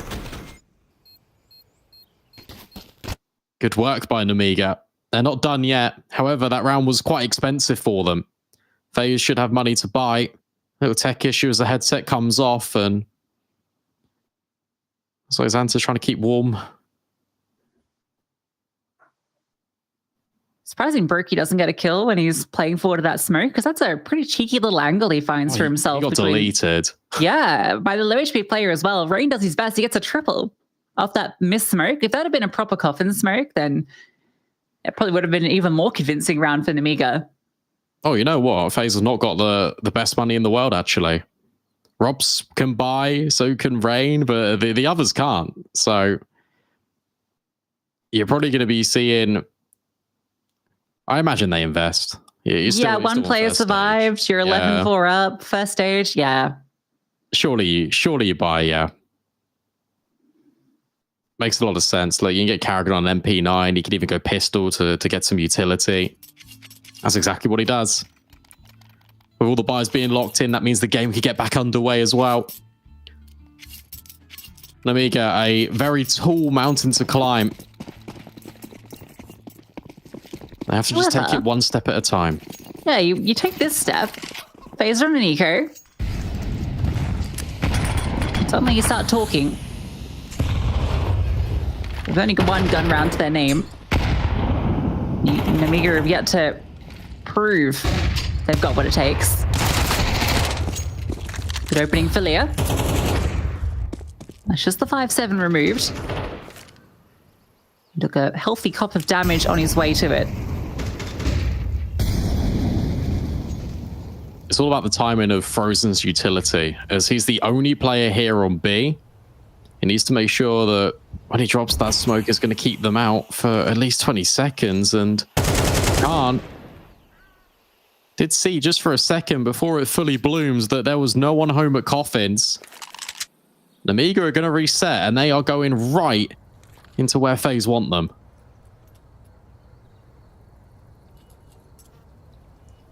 Rops is in the power position. Very difficult to disrupt. Got flashbangs. With the double up of the rifles, it would need to be a perfect Molotov to flush Rain out. And then the pre-fire, Brokey's ready to swing and provide distraction as well. Even a rotation, however. They don't need to go. Look at B. Yeah. Lyra's got the information, the solo mission. Frozen leaves the site open. And off the back of it, Namiga have an open runway. The stack will be avoided. That's really well handled from Namiga, because it could be so easy for Lyra on low HP just to leave that situation and say, okay, well, I'll go in first, top brackets. Instead, he uses his life to gather just part of the grander plan.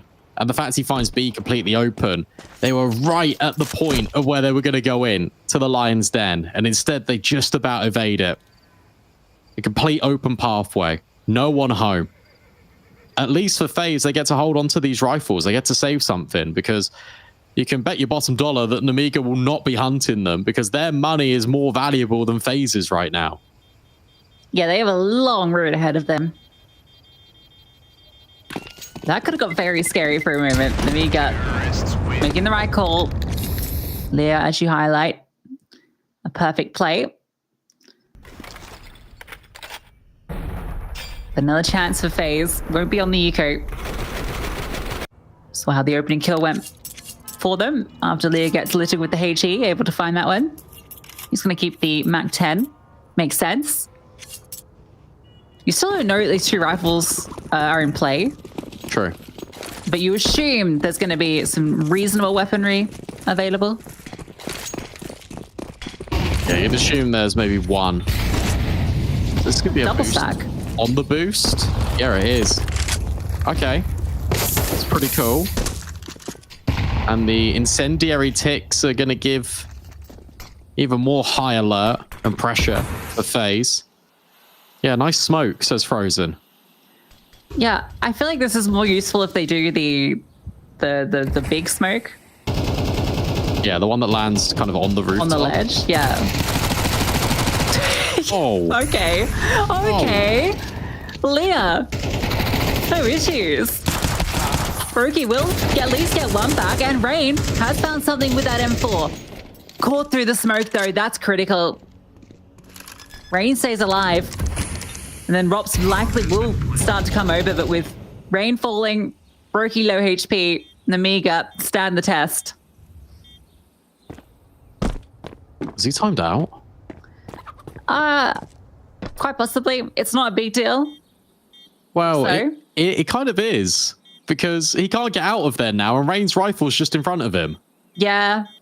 I mean, they'll still have the full buy into the next round, so it's not like super disruptive. But yeah, he's done for. Oh, if he gets, it'd be really sad. Okay. He's okay, DC. They can't kill him. him. He's DC. They can't kill him. Two Ropses enter the battleground of the HUD, but that should be terrifying. fixed momentarily. Imagine having two Ropses you had to play against. I can't believe Leah just gets the drive-by.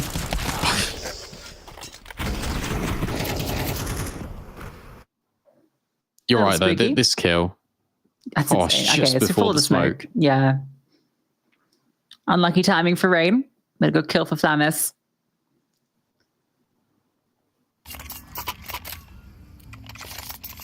I do believe the A stream has wrapped up their game as well. So this is the last best of one before we get into the best of threes.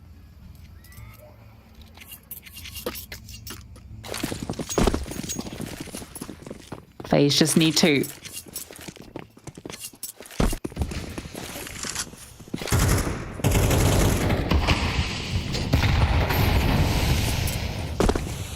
Once again, it's just this back and forth of utility. Namiga have been more than happy just to blow open these smokes, trying to get ahead of all of the utility, trying to kill these players, because Frozen in particular has been really aggressive on his watch. He still is, actually. He's fighting forward quite a lot, and the whole entirety of Namiga's swing in front of him. Carrigan can't do anything about it. They're in. Yes, B-side proving to be a bit of an issue for FaZe. Brokey trying to be the hero, but it's Flammer setting them alight with 3 in this round. So you can call that 7. The aggression punished once more down Banana. Yeah, I'm not sure why they keep doing it.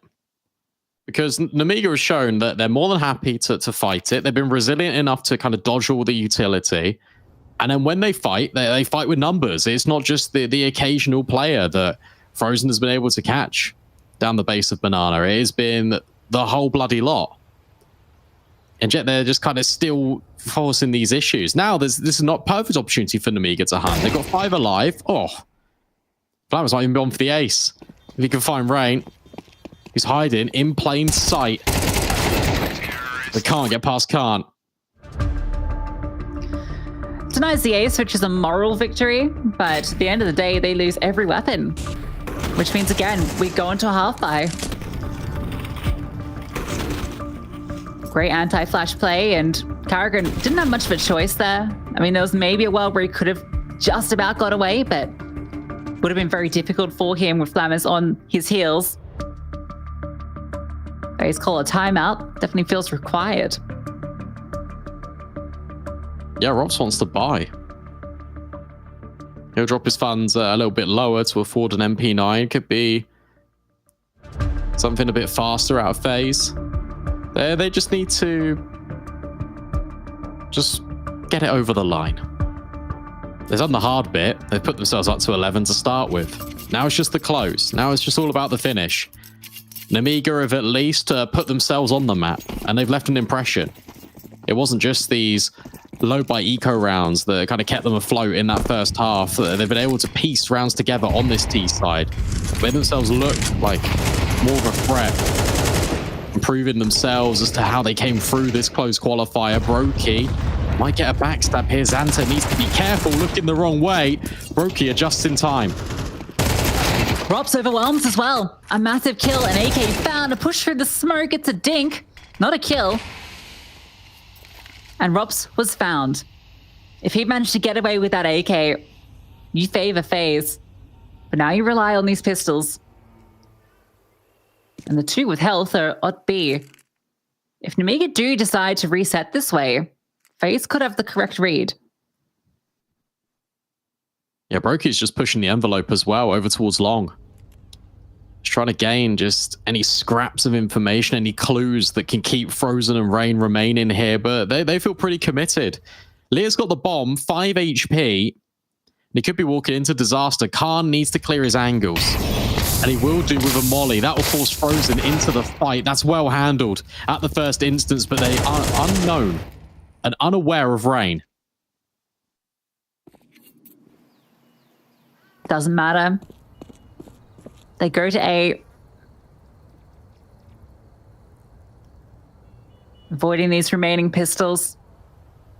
Despite the heroics of Brokey and the push, Rops getting that second kill. Not enough to set FaZe up with the pistols. Namiga not looking like they'll fall to the same tricks that they brought to the table against FaZe. Remember, this first half, the rounds they got were all the most unlikely. But on the T side, they're looking a lot more comprehensive. Yeah, they're just playing off FaZe's aggression.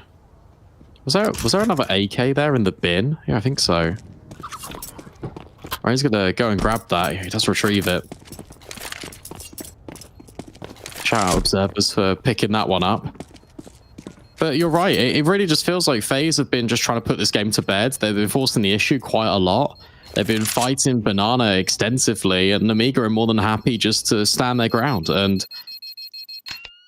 FaZe haven't been doing anything special over there. They've just been littering the Banana floor with flames and then just flashing one player forward. It's never been a multitude. It's never been a collective effort. It's always just been Frozen and Carrigan versus 5 of Namiga.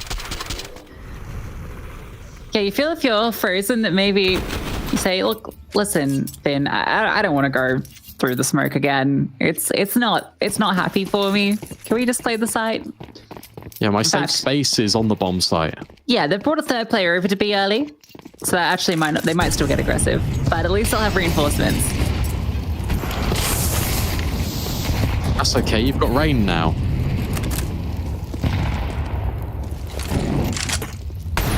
Aggressive molly forward. Khan's going to be forced into the fight, and that's much better out of FaZe. That's containing players in towards the mouth of the bomb site, and Frozen, this time the aggression pays off. Just to spam through the smoke. It's a lot safer than running through all the util. Yeah, it's not kind of out the gate just trying to assert their dominance in the first 20 seconds. It's a bit more patient. The set util. FaZe with a 5-on-3 to get to map point. Just these 2 smokes left on the T side as well, which really is going to make hitting any site difficult. And a flashbang on the floor. Carrigan's ready to drop a smoke. You've got this boost set up in place. Spotted out, but doesn't matter. Rops from up on high gets his kill. With that smoke being dropped on B, I feel like this is only going one way. Yeah, now you just wait. You can recycle your util. You keep Namiga out. You can find FaZe up to 12. Unless this goes disastrously wrong. Risky Bob and Lear have to aggress through the smoke. Flash behind them to try and set them up. It blinds Risky Bob as he turns from it. Actually just walks straight into it. Rain's there on the collection. FaZe are up to map point.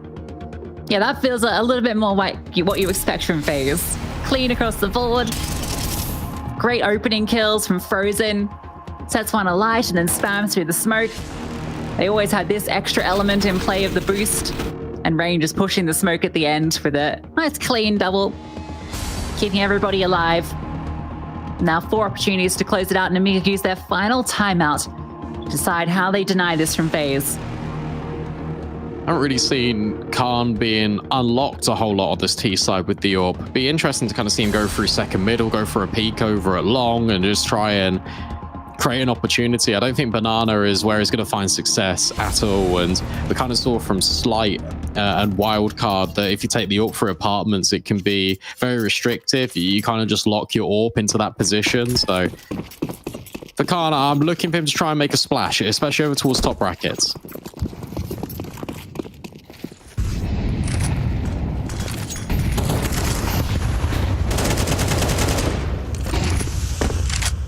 Very deep smokes from FaZe.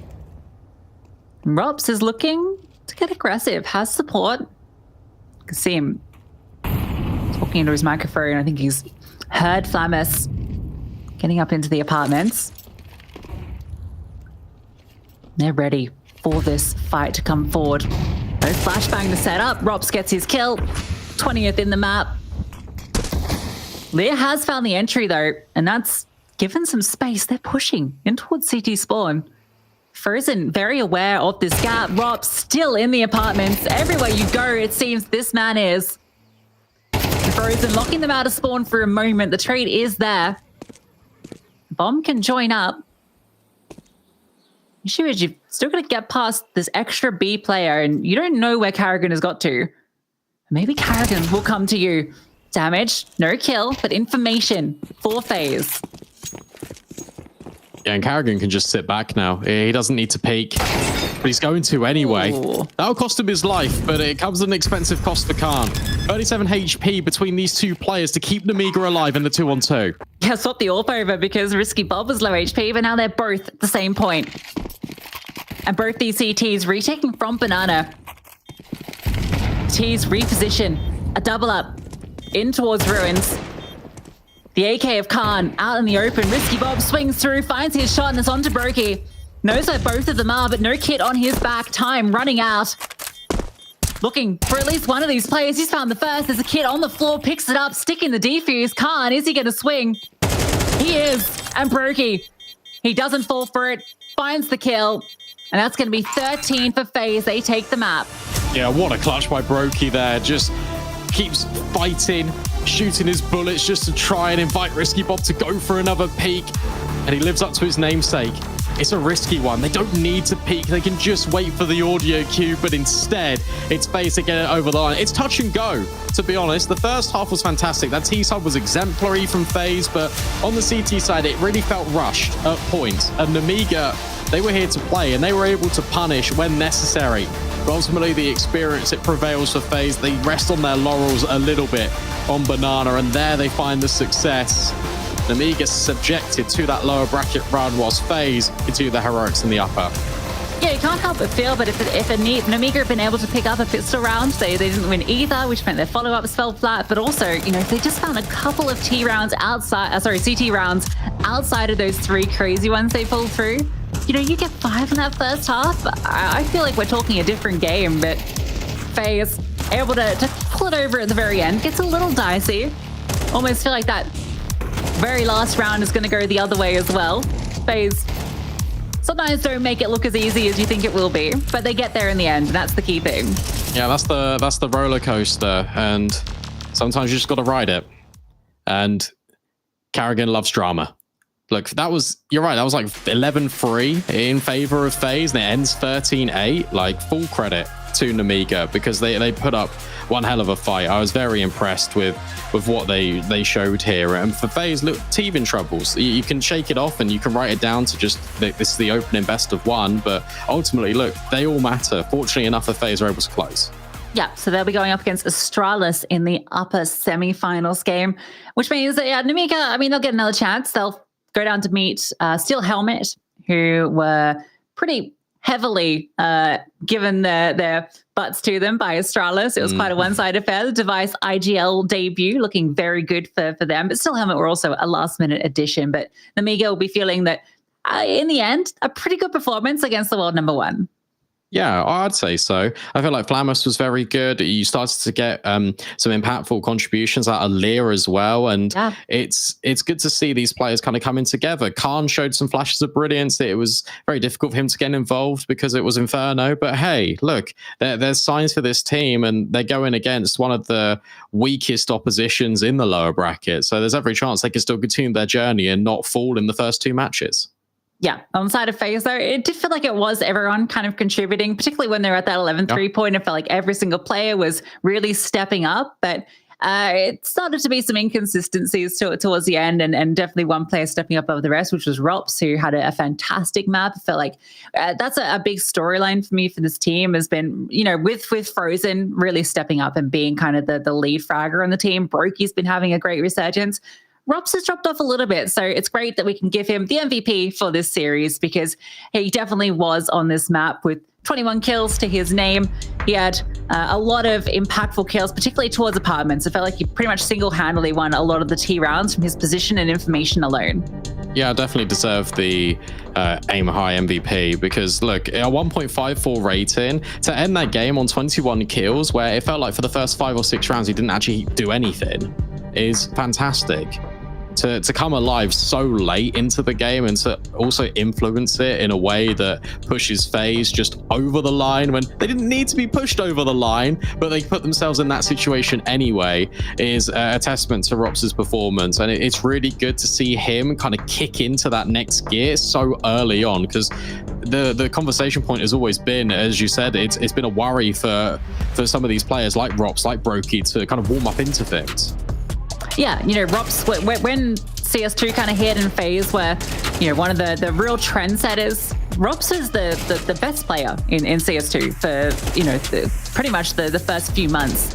And as we mentioned, you know, with Frozen coming into the mix and with the last few tournaments, it's really been Frozen and Brokey that have been leading the charge. So Rops have been looking to as that third star of the show to really be stepping up alongside. And yeah, great start to the tournament for him and for FaZe.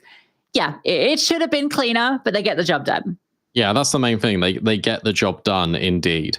And that's apart from, I think, one underdog victory, that's all the favorites and all the teams you'd expect to win, kind of making it through those BO1s. Now we move on to the best of 3 stage, and coming up next we've got another best of 3 for you.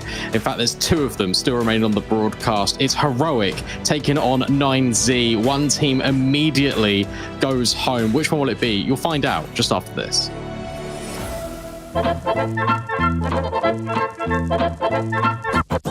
A new day means new submissions to the workshop. I found some that could be a good time if you load them up with friends. I mean, what is it to say? It's Dust 2, well, rotated. Personally, I like not feeling ill, but the first time you load this up, you're gonna feel sick. The map gives you super jumps, so getting around this atrocity is actually possible, if not a bit annoying.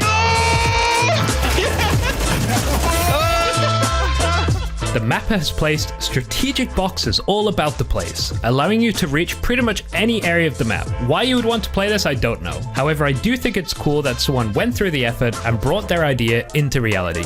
Oh my... Get some friends on there and just have a mess about. It's pretty fun still. Rush, you always just can't be in a fucking spot right. I'm a CC, what do you mean? If you want that feel of an old school fun minigame map, Mini Skeet Games can provide a few hours of good fun with friends. The map is like many minigame maps where you all spawn and have to race to the center. If you are one of the lucky ones, then you get to decide what minigames you play. This map has a focus on the Skeet-styled games, meaning maps where you are launched through the air. I only did this with 4 people and it was still enjoyable. Wait, how are you going to quick rush? Jumping. So for you lot, I know you have more friends than I do, as maxing out a server on this will provide some goofs and gaffs. The look of the map is very old school, as it is a port from the medieval times. It seems we are still a bit out from map makers deciding to create something completely unique and original when it comes to minigame maps. Fuck you guys. I'm sure a lot of you out there have played the smash hit Fall Guys. Well, a couple of you at least. This map is a recreation of the hexagon level. Unlike the original, this is only 1 layer, so if you mess up once, you're out. The map will also feed some utility into the center of the arena, so keep an eye out for that as the flashes are pretty handy. I'll rush the scumbag with util as well. Didn't know we had The it. Fall Guys official description of the map sums it up perfectly. Floor pieces fall away while you stand on them. Keep moving and survive the longest to win the crown. Easy peasy.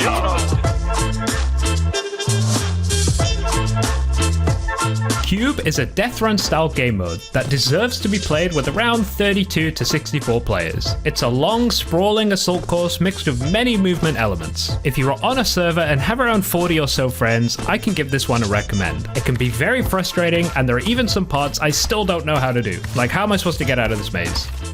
And what on earth am I supposed to be doing here?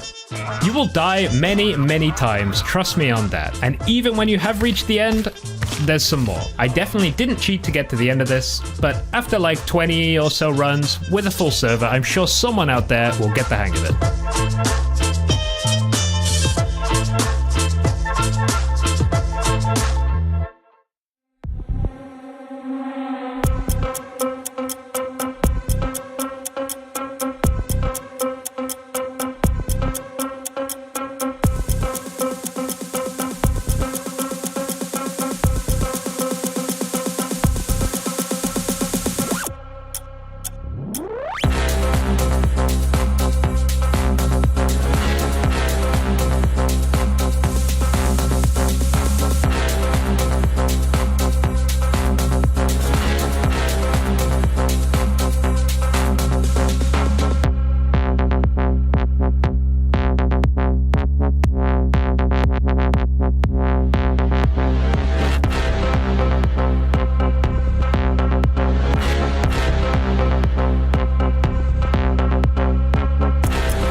Hello, everybody. Welcome in to the IEM Chengdu B stream. We are back, of course, into the BO3 action here. Some fresh faces for you, myself, Scriv, and Naokai, to take you through a couple of games here. We are absolutely elated to be on this one. You know, I don't normally speak for Nao. He usually does a good job of that himself, but today I think I could do that. How are you feeling for this, buddy?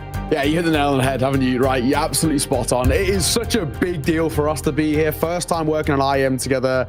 You know, we want to bring you some good action, and we do have some good action as well. 9Z taking on Heroic as our first game, a best of 3 as well. So not only that, and to add to it, you know, we've already seen what these guys have done in the upper bracket. I guess the first opening round wasn't all that great. They now find themselves in the lowers. This is about survival, right? So there's already this early on, day one, stakes on the line. So it's not only stakes for us, it's for the teams as well. It's a really, really good time to be here. I'm excited, man.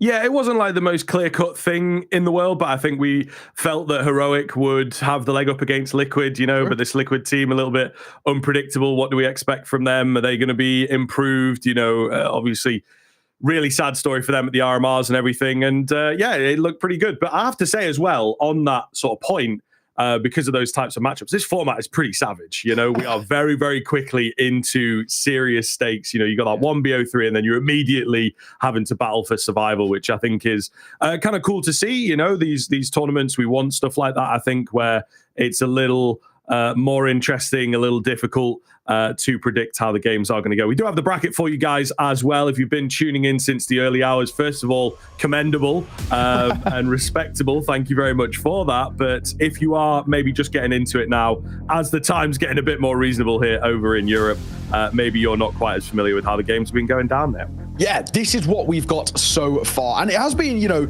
I think results are, for the most part, expected. But they you know, they've been quite hard fought. That Mouse versus TYLOO game, it looked like OT was written all over that one at one point. Mouse really having to dig deep. G2 looks pretty good against 9Z. Team Liquid looked very good against Heroic. Much better than what we saw in kind of the closed qualifiers for the Major, for the RMR. That, you know, they really weren't themselves, weren't even really able to do all that much, the RMR, to give us some comfort over this Liquid team. Much better coming in against Heroic, which is a very good scalp to be taking. And then, of course, Furia, they've had their question marks. Let's not beat around the bush here. However, they, for the most part, looked pretty clean, pretty comfortable against Lynn Vision. Again, like we said, an expected win for them. Now we head in towards this lower bracket, this first round. Like we said, elimination on the line, best of 3s on the line, and 9D taking on Heroic. You kind of be sad to say goodbye to either of these two teams.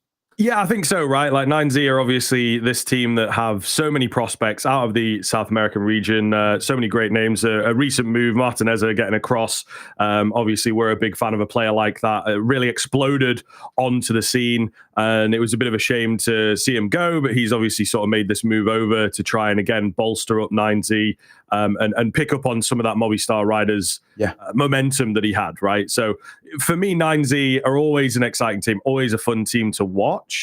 The Heroic, though, I don't know what to make of them. I don't really know what to make of them coming into this, to be honest, right? Looking very, very good. Recently qualified for Dallas and very smooth there. They're at this weird sort of level where, like, the organization is big, but unfortunately, they're just not as consistent as they would like. We do have the head-to-head here, of course, right? Let's zoom in on the matchup itself a little bit closer. This is one that ultimately you picked, I suppose, but yeah, Nertz is not really a surprise. Talk me through the Buddha decision, though, now. Yeah, so this is a big one for me, and there's a very specific reason why I went for this head-to-head. If 9Z want a chance in this series, in this map, Buddha's the man I'm looking towards. He's the entry fragger over towards 9Z. He's the guy who is going to find them all the space, give them all the kind of comfort to work with. If they want a chance, you know, arguably you look towards Heroic. Nertz is without a doubt the best player on that team at the moment. He has been unreal. You just saw those statistics as well. His rating as of recently has been incredible, where Buddha's hasn't. Last 3 months for him have been pretty dire, averaging a 0.93 compared to that of a 1.14 over towards Nertz. It goes without saying, if 9Z want a chance, they have to tap into the youngster of Buddha and try and find some form out of him. He has to try and put Nertz on his back foot. If he can't, that's where I think 9Z are going to fall flat. And we'll probably come back to it at the tail end of the series and see off the back of the result what that looks like specifically, because he's so important to this team, but recently has not looked good. And he was actually one of the, I hate to say it, one of the key reasons as to why 9Z didn't even make it to the Americas RMR. Yeah, for sure. I think, again, the 9Z, one of the curious things about them is that they are pretty strictly a South American Spanish-speaking organization and team, right? Rather than, obviously, there's going to be a lot of Brazilian teams in the same sort of region that they compete off against. Can't really speak to, they might know some Portuguese, right? But let's not lean into that too much. They're definitely a team that I think want to play around some of the other teams, some of the other countries, and ultimately dive a bit deeper into the talent of the region. I think sometimes that can make it a bit harder for them to find the predictable and the consistent talent, and it's not as revolving as the Brazilian scene specifically can be. We've got the veto here, of course. I think this is where things get kind of interesting, actually, sort of speeding through it a little bit. Nuka Mirage coming out here early on, but not an awful lot of options for 9Z in particular, I think, to find a heavy punish. No, and one of the really interesting things about this veto is Nuke is both the insta picks for both of these two sides. So you can kind of see for Heroic, obviously, it's a bit of a sigh of relief for them because they know that 9Z are basically going to pick into this for them. So it gives them a chance then for their second map to not only pick a map which is comfortable for themselves, but to arguably punish pick a little bit over towards 9Z. That Mirage does not look clean for them. It's a map in which I think they've been exposed heavily on the individual basis, and that's what Heroic are leaning into. I really like this veto from them. And then that third and final, that of Overpass, once again, another map in which 9Z have played a fairly decent amount, primarily domestically speaking. It's not been pretty. It's not been good. And that's what, for me, what I feel like is a real big thing in towards this veto. Just because they share that insta pick, they share that first pick that they always love, that a Nuke, it leaves his veto very vulnerable towards 9Z for the rest of the ride. And that's exactly what you get. It feels for me, for 9Z, if they want a chance this series, Nuke is a must win, and that's saying something because, like I've already mentioned, Heroic love this map, so it's a lot of pressure on their shoulders out the gate. Yeah, it's going to be a deep run here. It's going to be a difficult run for 9Z. Again, Heroic has started off pretty slow into this one, getting a little rolled over, I think it is safe to say, by Liquid earlier on. Hopefully moving forwards into the rest of this matchup, 9Z can kind of capitalize on that fact. I don't know. It's a difficult one for me to predict. I think I'm still leaning the way of Heroic. Are we doing predictions? All day. Count me in. Money where my mouth is. I'm here for the ride. I'm going Heroic 2-0 out the gate. Okay, all right, confident for sure. Yeah, I don't know. I'd like to see 9Z pick up a map, but I think my head is telling me that I have to lean the same way as you. Ultimately, the 2-0 for Heroic feels like that is the way this one should go. Again, Heroic for me, I think, yes, there is some inconsistency in this team, but it should be something that rolls around a little later on into a tournament like Chengdu. We obviously saw them open up very well into the major and then struggle once the big boys got involved, but they are teetering at the moment on this sort of top 15, top 10 kind of spot. So you would assume that 9Z, a team that, yes, look decent domestically, but really have been struggling on the international scene in recent years. I feel like this is a team that, they should be able to take over, but we'll see. It's a difficult time at the moment. I think that is sort of safe to say coming into a tournament like this. It's great to be back in China and everything, but you have these time zone changes. How much recovery have they had after the major, both sort of physically and mentally and strategically? Whereas 9Z, well, you mentioned RMR woes, they've had a bit more time to prepare specifically for this absolutely. tournament. I mean, like you said, this side not making the RMR, not even making the RMR is one of those things where it was a real negative for 9Z, a real dampener on the mood over towards the camp, but it gives them a lot of time to prepare, to prep, to get ready for this game, which we are underway into. Luke is our first battleground for this series. Heroic taking on 9Z, elimination on the line as well. Survival is the story. Let's see who can do it as we head in towards round number 1. Heroic starting on that CT side. Yes, an advantage mentally for a lot of players these days. They love a good CT-sided start. Nerds at the back end of Garage here will spot out the first player. Not able to land anything just yet. I'm not sure whether that smoke is fully intentional there, but all the same, they've not been able to do too much with it just yet. Nerds is the first to get caught off. Some decent damage traded back from the CT side, but they are losing members. This is not looking good. Kicks in the next to fall. Only 3 left for Heroic now is really not a great look, but as said, the damage was there, and they're able to now capitalize on that. Back to an even situation. 3v3. All goes literally quiet as well.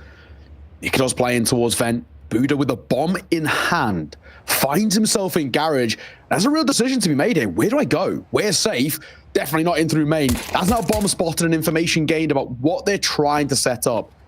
Heroic will know this is trying to be a topside here. Buddha needs to be careful. A couple of fights going to go through. DGT going to find Nikitos. That'll give them room as well. Shush doesn't want to overfight, but he's being flanked. Yeah, they're everywhere right now. Not really much that he can do. To be fair, it's fair credit that he doesn't go down there to that Heaven player, to be honest with you. Can't stop them from taking the A bomb site, though.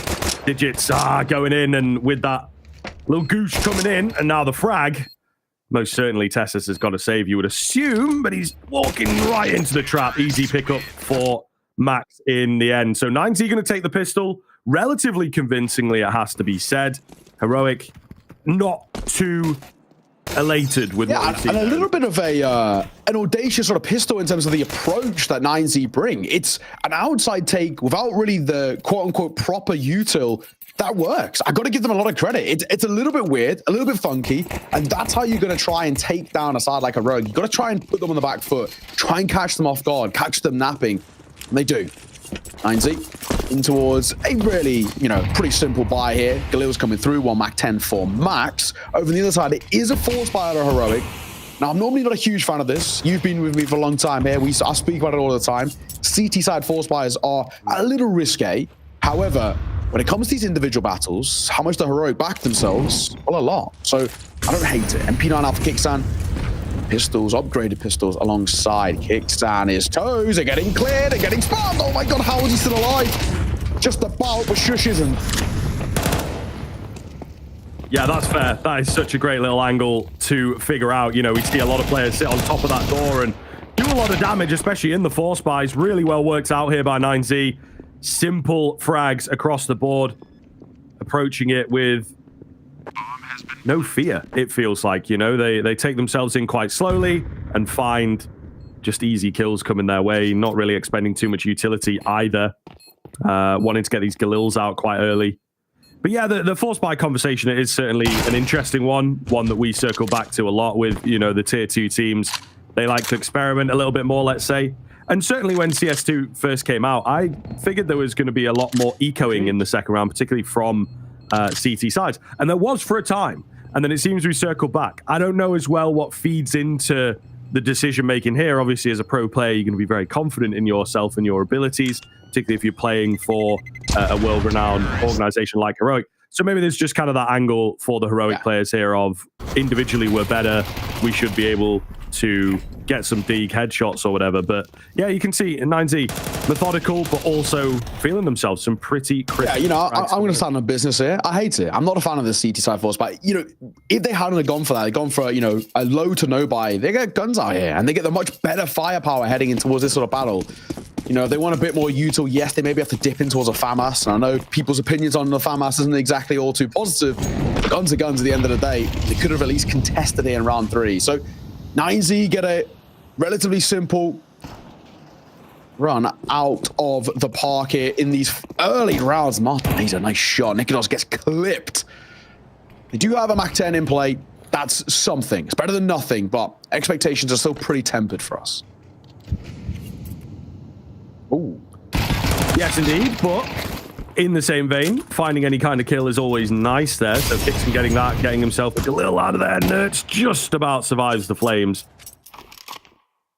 But again, 9Z not overthinking things too much, taking a few fights, finding their confidence, finding their feet here on LAN, and then rolling downstairs as well, where you would assume there is more space and potentially less of a defense. But a man advantage rolling in, grouping up, making sure they don't get overwhelmed by a cheeky little stack or something like that. So I think it's looking good for 9Z. In my opinion, they'll go rolling in here. But as I said, nobody home. And we may well just see a recovery of that Galil. I've got to give 9Z a lot of credit here, though. The start of the game has been kind of really well thought out from them. They're methodically approaching every increment of the round. Outside control, taking it slowly, using the util, using their fights effectively, and also it got to be, given their credit, hitting their shots too. So far, so good. This is a really nice start out of 9Z. They're looking good, Heroic, a little bit on the back foot as well. Of course, we kind of saw that earlier game from them wasn't all to be too proud of. They already did kind of get overwhelmed by Liquid.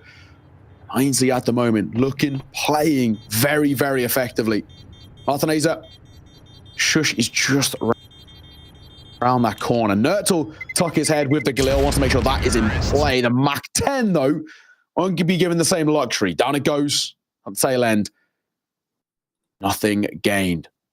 So, really nice start. But of course, this is the true test. This is the first instance where we get to take a look at what they're all about. That is a cracking shot on Martineza, it has to be said. But again, it's against pistols, no armor, fleshy beings of Heroic. So the expectations were pretty low from the CT side. Now they're not.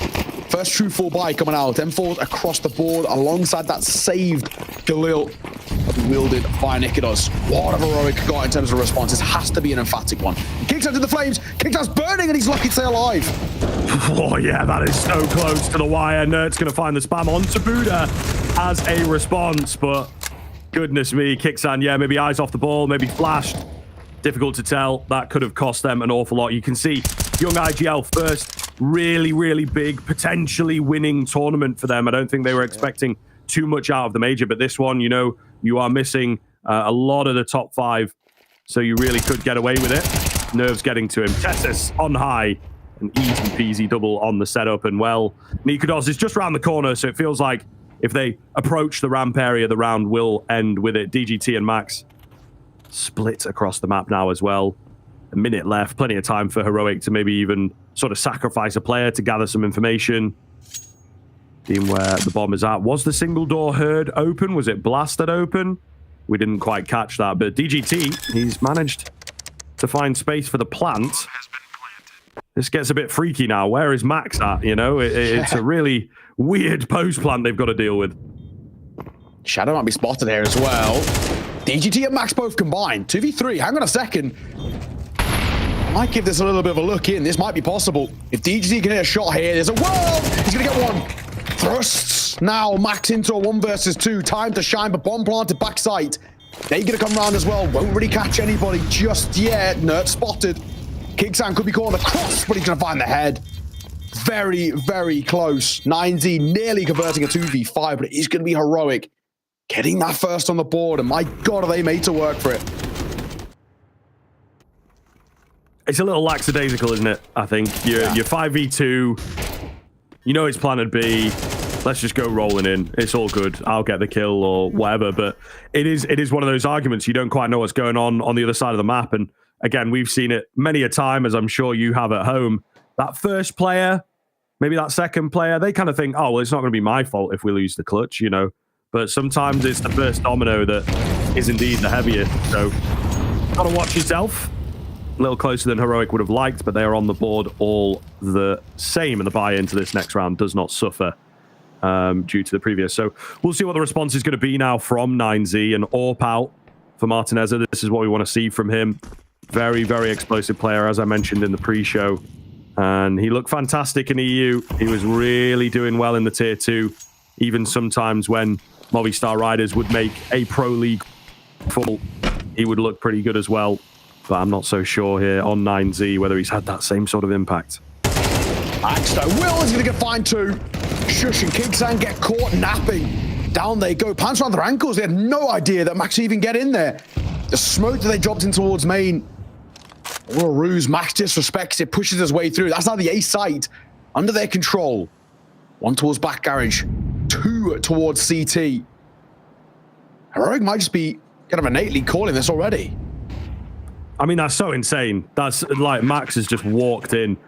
Felt like Nikodos had the angle. Yeah. He's been sat there all round, which I'm pretty sure that he has been towards back garage like that.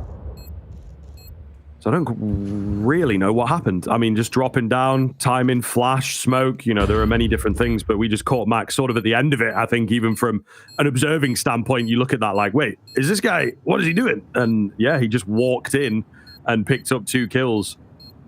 So Heroic definitely have a few holes in the defense. I think that is safe to say, and maybe the nice way of putting it as well. They have to really patch those up fast because this is somewhat problematic. Picking up the 1 round.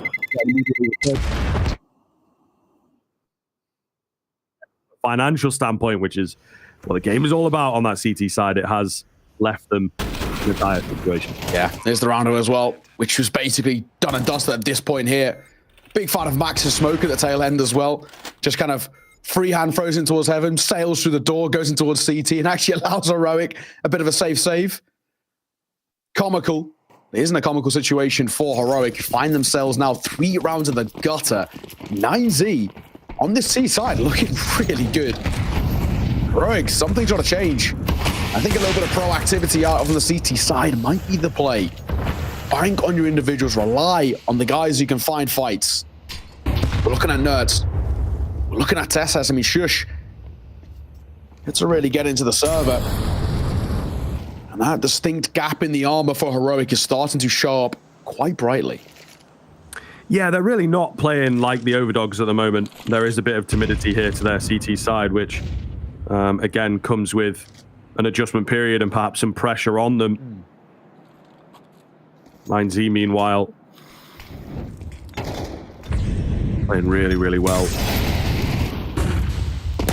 Flash comes round. Nikodos a bit more ready that time. Takes a further forward hold. Does not work out. Big damage, but, you know, you need those kills. However, we do have 3 players really close to the action here. Kixan, Nertz, Tesses, all in different angles to try and hold the extremities. Meanwhile, it is Heaven that has become compromised. Will they be ready for that? Shush with a push out through Mini. In strikes Nertz. It's all coming together for Heroic here. And there goes Tesses creeping down below. He's got a good idea that there's another player up top as well. They have held very strongly here on that Heroic side. Much better red. Not over just yet. We know 9Z are not foreign to bringing these rounds as close as humanly possible. Nertz, though, no regard for the spray coming his way. DGT with 15 seconds and a bomb to recover. Absolutely no way he gets this one. And, well, you know, not the nicest spray down there, but still, the round was lost, even if he survived. Exactly that. And I think a lot of the onus as well in these next few rounds is on what Kixan can do to bring them back in towards contention. An IGL that I've revered for quite a long time. He's been very, very solid, kind of grinding his way through the tier 2. And somebody who could put up some decent numbers in the server as well. Much better round coming out from them. Very quickly, 9Z didn't really have too much of an opportunity. That looks very similar to Heroic's first round, where it was that 2v5, but they had the numbers game. Buddha stuck in towards that. Just as out of Heaven position, he can't really do all too much with it. One below him, one towards Red Crate, holding the cross, making sure he can't escape. It's simple, it's effective. 9Z do respond, though, with a bite of their own. This is the first true instance as well we get to see of this ARP battle of Martineza versus Nikodos. And, you know, while we came in towards this game speaking very highly of the Heroic Rifling Corps, saying they are, on paper, the better side, and obviously statistically have been the better side too, there's actually strong arguments to be made that maybe Martineza individually in that head-to-head versus Nikodos might actually be the slightly more impressive ARP, or at least the one that can put up those numbers. Averaging 1.19 over the last 3 months in a struggling 9Z squad is pretty damn good. Whereas Nikodos is not always been the easiest run of form. Swing. On towards the site as Buddha and Max combine. Shush and Nerd's going to get caught. In a matter of moments, they're actually tempted to save already. Oh, definitely now. Nikodos, the next one to fall. Tessa's going to try and be a bit of a hero here. Actually, might just look like a battle for survival as that bomb goes down. Good reposition to find the frag at the very least. So again, save very much on the cards, but I don't know that it really matters. You know, Tessis is here taking that ARP. They definitely will say it, but it's not like it's going to affect the buy into the next round. I think they're going to be ecoing around this anyway. Might try and scrap something together. I suppose Lost Burners stacked up ever so slightly, but yeah, not looking good for Heroic, to be honest. The big old C word that we all love using, consistency, definitely a problem for them. Would even say, I was going to say it could be a problem. Kixan, though, the wherewithal to find that frag and game out at his feet. Lovely stuff. Yeah, you take the silver lining, the cherry on top, so to say. But again, very, very, very quickly, 9Z are basically confirming these rounds in a matter of moments. That Max kind of combination on towards the A site with Buddha, very simple, very effective. The round's done in a matter of what, 15, 20 seconds? Heroic have now got to try and find their way around this. And I think what we've seen out of 9Z, where they've made these rounds work for them, like we've said, like we've seen multiple times, it pops on towards the top site, one through A main, one coming out of either door or hut, and they just combine with a kill of their own. Heroic have got to drop util early. I know within kind of the tier 1 EU scene, a lot of players like to hold their util as long as, right? Hold it for the last 35, 40 seconds, so to say. But I think Heroic have got to try and adapt. They've got to try and find a way to change this, because they are losing rounds before the 30 seconds have even been of the round. So this is where, for me, I want to see mollies out early and towards single door and hard. I want to see smokes in towards main of themselves. Do not give 9Z the opportunity to find fights in that first 20 seconds. And that's when they can start to basically stall them out. Really solid read, to be fair now. I think it's such a good point. 9Z, again, they maybe know what is up. They know that pace changes are coming. They know that Heroic are going to go for something a bit different. And again, it is like fundamental Counter-Strike. I'll hold the point because Nikodos is still here at the back end of single. He's got a bit of support as well in towards Obs. He's coming round, nobody pushing in. 9Z enjoying their 1 kill so far. They feel like they can really do something with it. But yeah, like I say, fundamental. What do you do after a timeout, right? You go for a rush, and particularly a B rush. It is just classic. It is South American once again. But it's something that may well have fallen out of trend in the EU sphere. Yeah.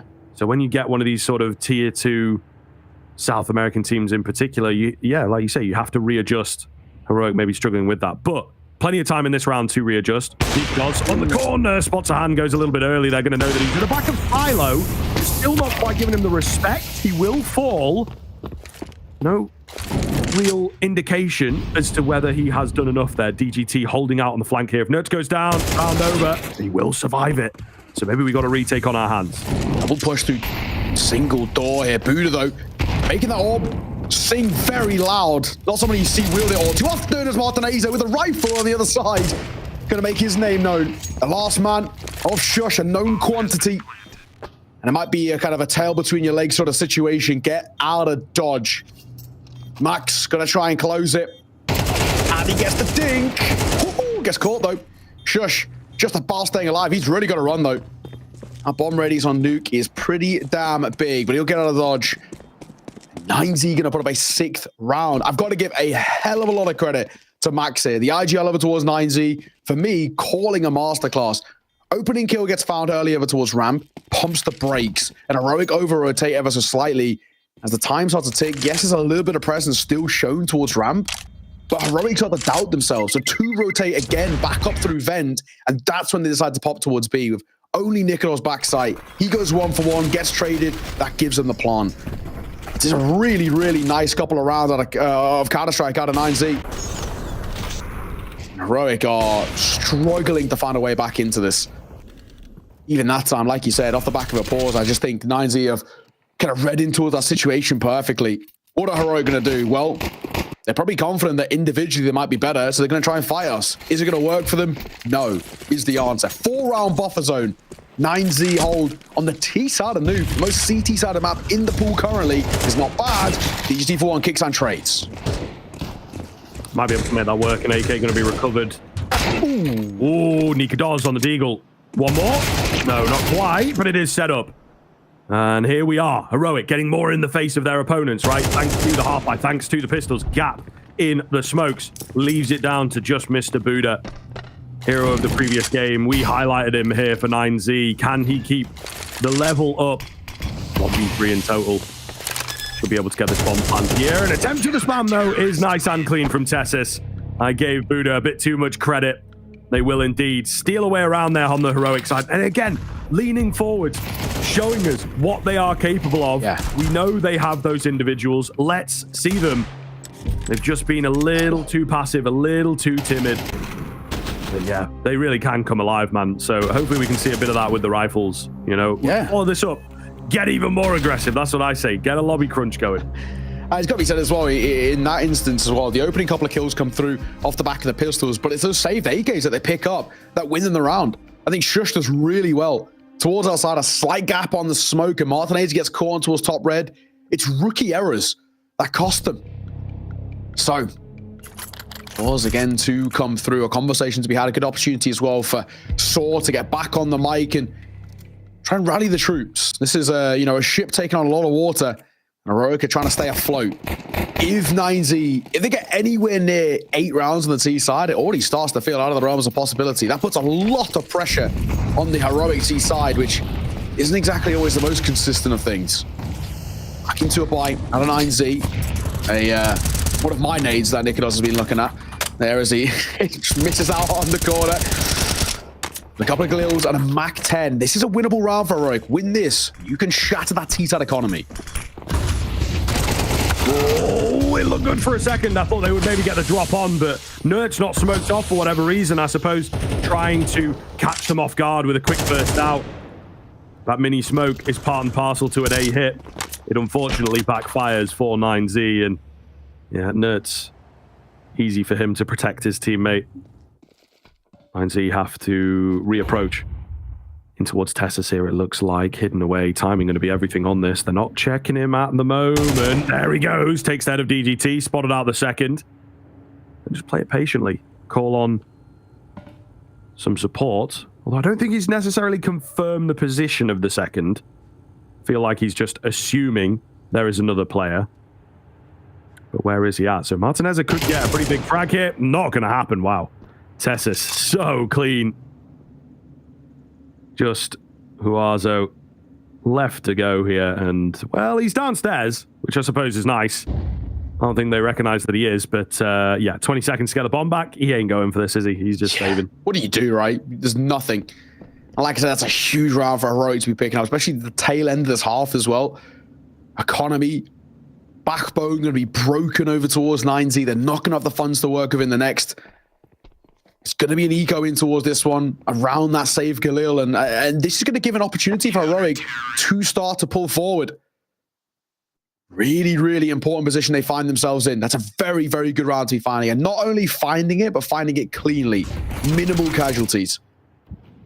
They're learning from their mistakes. You're starting to see Heroic adapt to the situation. That is a standard 9Z round that has won them, what, 3 rounds already this T side? Just popping on towards the A, 1 through main, 1 out of hot, 1 out of single door. Very standard stuff. Relying on the fundamentals like you spoke of earlier, but this time Heroic hit their shots. Shut them down. 2-round game. And like we said, here's the full eco coming off the back of it. They will have a bye in towards the 12th, but the penultimate round of the half is most likely just a throwaway. So how do we feel here for Heroic, right? Obviously, they're pulling off a bit of a comeback, and that's just a big part of that, actually.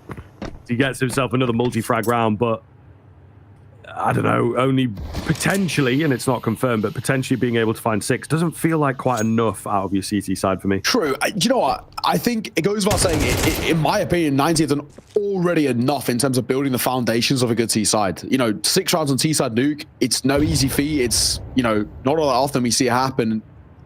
I think 90 have actually looked pretty strong from the rip, right? But the only real caveat to that point is that Heroic feel like they are starting to warm up.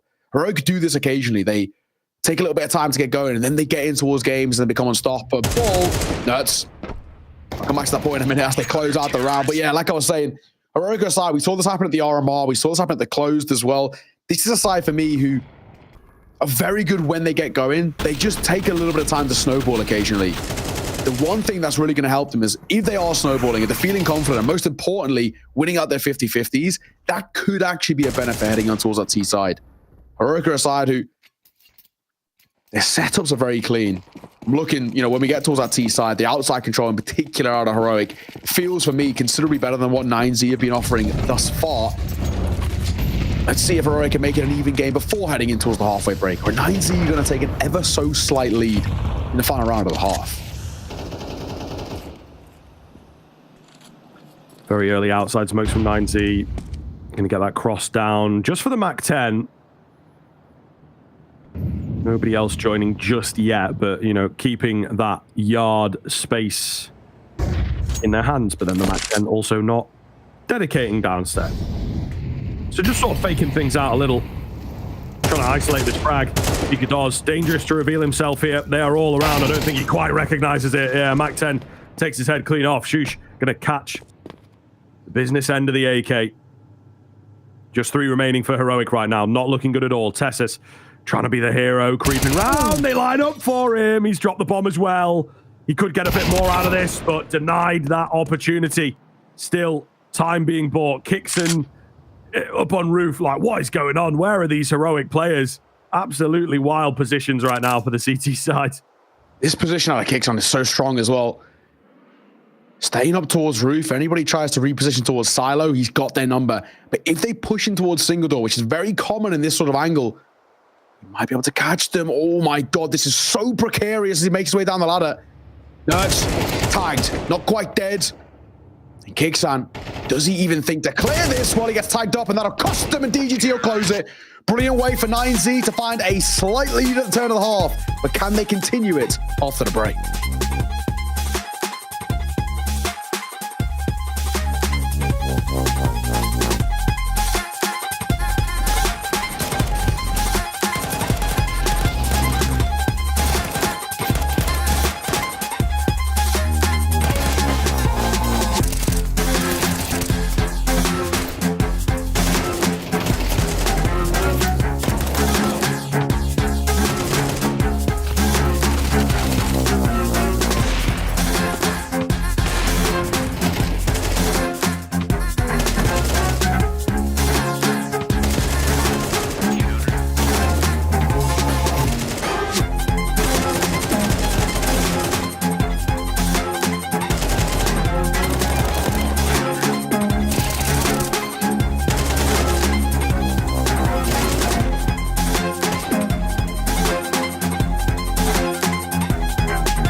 Hey Future Pros, stopping an A-rush on Nuke can be vital to your team's success. So let's look at the door molly, which is a staple piece of utility when playing the map. To throw this molly, you should always be the first one up the ladders to heaven. When at the top and while running, aim your crosshair at this point shown. There can be a bit of variance here, so don't worry about being 100% aligned, as you don't have a lot of time for this. Then keep running and throw the molly. Sometimes the Ts are committed to the A-rush, so be wary of a smoke extinguish, as this will be a good sign that the Ts are coming.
Hello, everybody. Welcome back into the second half here. 9Z putting up a pretty good score there on the T side of Nuke. 7 rounds. It's not quite enough. It's not quite like solidly a victory for them, right? But they are in a really, really good position now. If they can pick up this pistol, as we always say, then for sure, I think they start to look towards that second map. with a 1 in the win column there. Yeah, do you know what? There was a lot to like out of 9Z, especially the first kind of 6-7 rounds out of them. They looked very, very confident. And that's the way you've got to approach this sort of game. You've got to come in against a side like Heroic and take the fight to them. Do not give them any respect. You know, when you are an underdog as well, you do see this happen occasionally where they're a little bit tentative, they're a little bit timid is kind of a word you were using earlier, but that word more aptly describes Heroic. They didn't quite look themselves. Let's see where they're heading on towards their T side when they can set the tempo, whether things will change. They're going to pop towards A. Yeah, not wasting any time at all. Martinez will find that opener, but it's a flurry of frags at the moment. Martinez is still on these jewels, though, looking good. Oh, it's a fight, and he runs out of ammo there at the end, I believe. Shush will take it. Still, though, Tessa's stuck outside. Bomb spilled, so there is no guarantee right now for Heroic and no bomb plant. That's the big thing. There's no sort of reset of the game. Still, in theory, in favor of that CT side. Shush with a big reposition here. May well have heard them dropping down, taking something unorthodox in terms of the pathing. Just try and confuse 9Z, I suppose. But they also are not stopping. They keep moving, clearing angles, clearing space, and ticking off areas where Heroic are not. Yeah. So a bit of trial and error here. I think they're more prepared for this than you would think. They have the bomb, right? That's the big thing. It's going to help them. That should have spotted. Tesses could be in trouble, but he is the trouble. Finds one. Thrusts Buddha into a 1v2. This is the guy our highlights coming in towards this game. Let's see what he's got for us. This fight could be everything. Tags on towards Tesses. Can't drop him. Can't find him. And cannot close it. Tesses, an incredible 4K to really pull things back in favor of Heroic. Give them momentum to start off this second half. That was a very scrappy pistol round. But in the chaos and the carnage, they kind of beat 9Z at their own game. Yeah, Martinez are very, very close here. I think indeed did run out a bit of ammo, but either way, really, really cleanly done by Heroic. Yeah. Staying cool.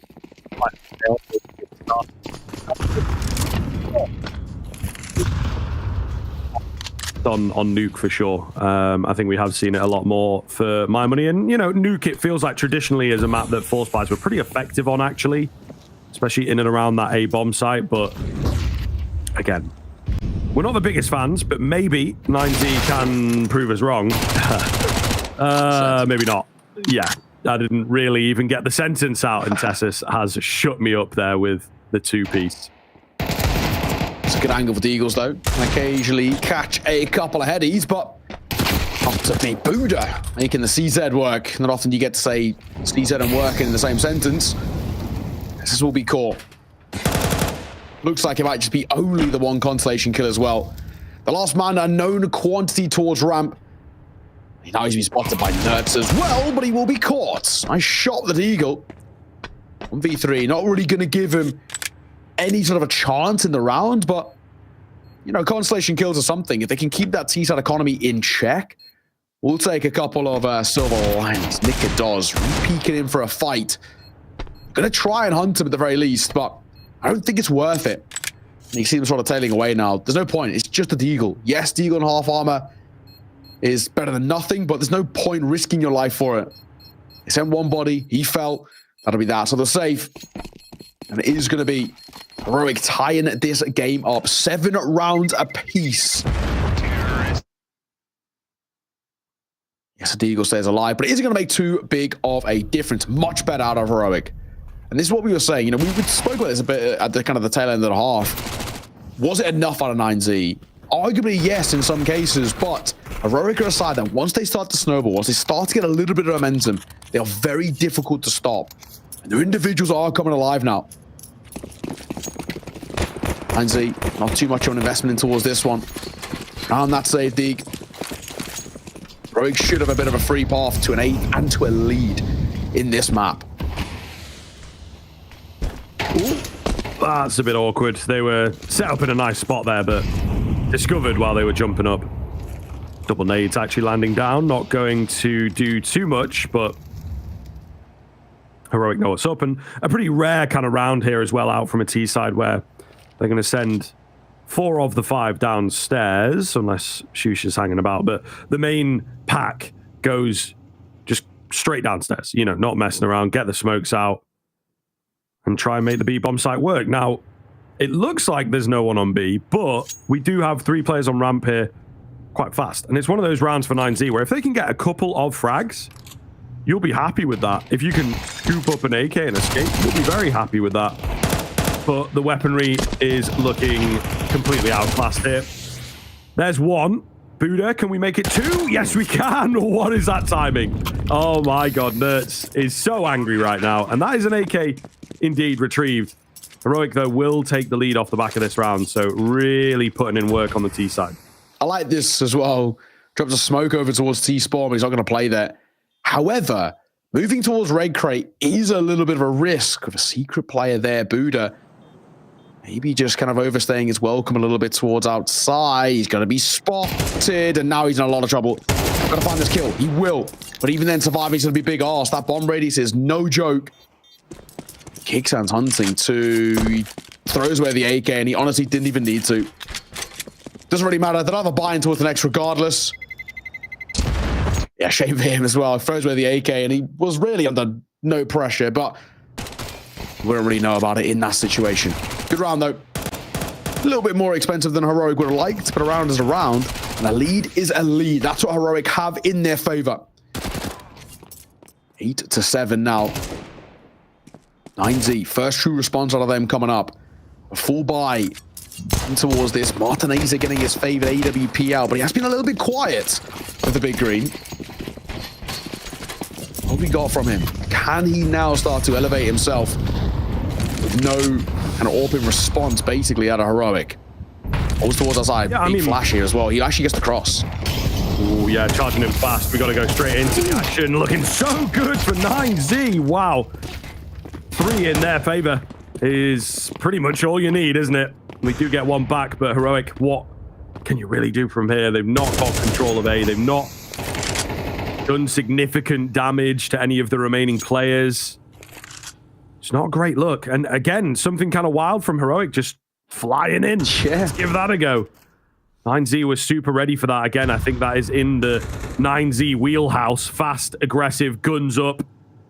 Max looking to end the round here and now. He's going to get timed on by Nika Dawes, but still wins the fight, looking for another round that corner. He's savvy to a second player. Where is he at? Here's him coming, but can't deny him the kill. Kickson then. A small window for him to get this bomb down, and he knows that it's too small, in fact. He's going to fake things out that he's sticking around and back off towards A to try and get this plant down. Heroic tried the old 9Z round. This was basically what kick-started the momentum out of 9Z on towards their T side. Quick towards A, 1 on a single, 1 trying to pop through main by rushing outside, and can't beat 9Z at their own game. No chance. No, sir. So I think Kicksan, with just shy of 20 seconds on the clock, is going to be calling for that save.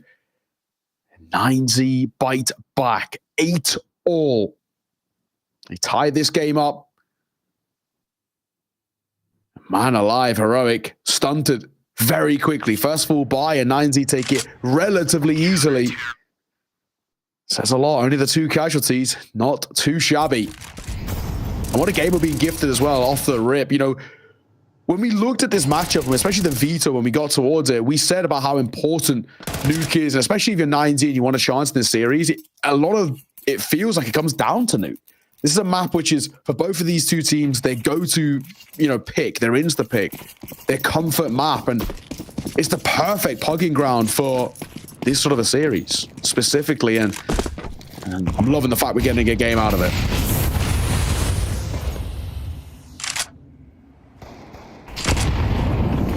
Mirage up next, of course.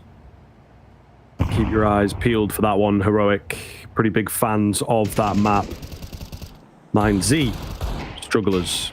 And certainly if they're struggling within a lesser developed region, let's say, that's not a good look. So this one absolutely has to go their way. We both gave Heroic the 2-0. 9Z will blow it open with a nuke victory here. A slower round coming out now. We're almost a minute in. Really not an awful lot seen. Still a lot of utility remaining for the T side. Nertz some way is down below. He is, of course, one of the sneakiest players in the game right now, a very traditional lurker, and this is going to be disastrous. They have not considered the fact at all. He'll creep round. Oh, just spotted at the last second. Will it make a difference? Oh, it will. Guazo holding cleanly for 3. And he actually brings it in favor of 9Z. I thought the round, would be done there and then. 2 kills for Nerds. Let's go B, but no, denied. That's a brutal way for that one to slip away from them. Tessa's getting him behind. He might actually catch DGT here. But no, he'll catch Kixan. Buddha on the coverage stops main being a vulnerability. And 9th on the board. Nerds had the play, had the round in the grasp of his hand, and it slips away. That's gotta hurt. That really has gotta hurt. Only getting 1 there is not good enough, but that triple is monstrous. And it feels like maybe single-handedly wins in the round. 9Z claw back a lead. And put up a 9th round on the board. And there really isn't too much of a response out of Heroic. No buy for them to work with. Even upgraded pistols, a bit of a luxury in this one. No armor as well. The fleshy being should be mowed down with relative comfort. And AWP towards our side, holding, waiting, and momentarily probably finding 2. Nice shot from Martinez, a good reaction. And he should get the spot in just a second of his rifles. Yeah, certainly is possible. Looking good for DGT here. Double spray down. Tessison. Okay, we'll be given the kill. Cheeky from Max, for sure.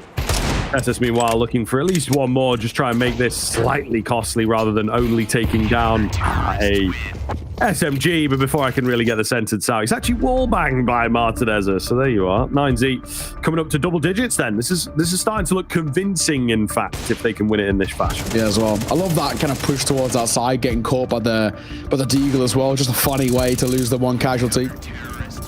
Credit to observers as well, catching that one. Shout out the boys, Jonas, Chev, and of course Sarks. So far though, a very important pause and needs to be called here. Heroic are 2 rounds in the gutter. Their opponents, 9Z, only 3 rounds away from taking this first map and really changing the narrative as well of this series. We came into it very much sitting on the wave of Heroic 2-0, should be quite clean. The veto favors them, and I don't feel there's anything but that, right? 10-8. Let's see. Back into a buy at the very least.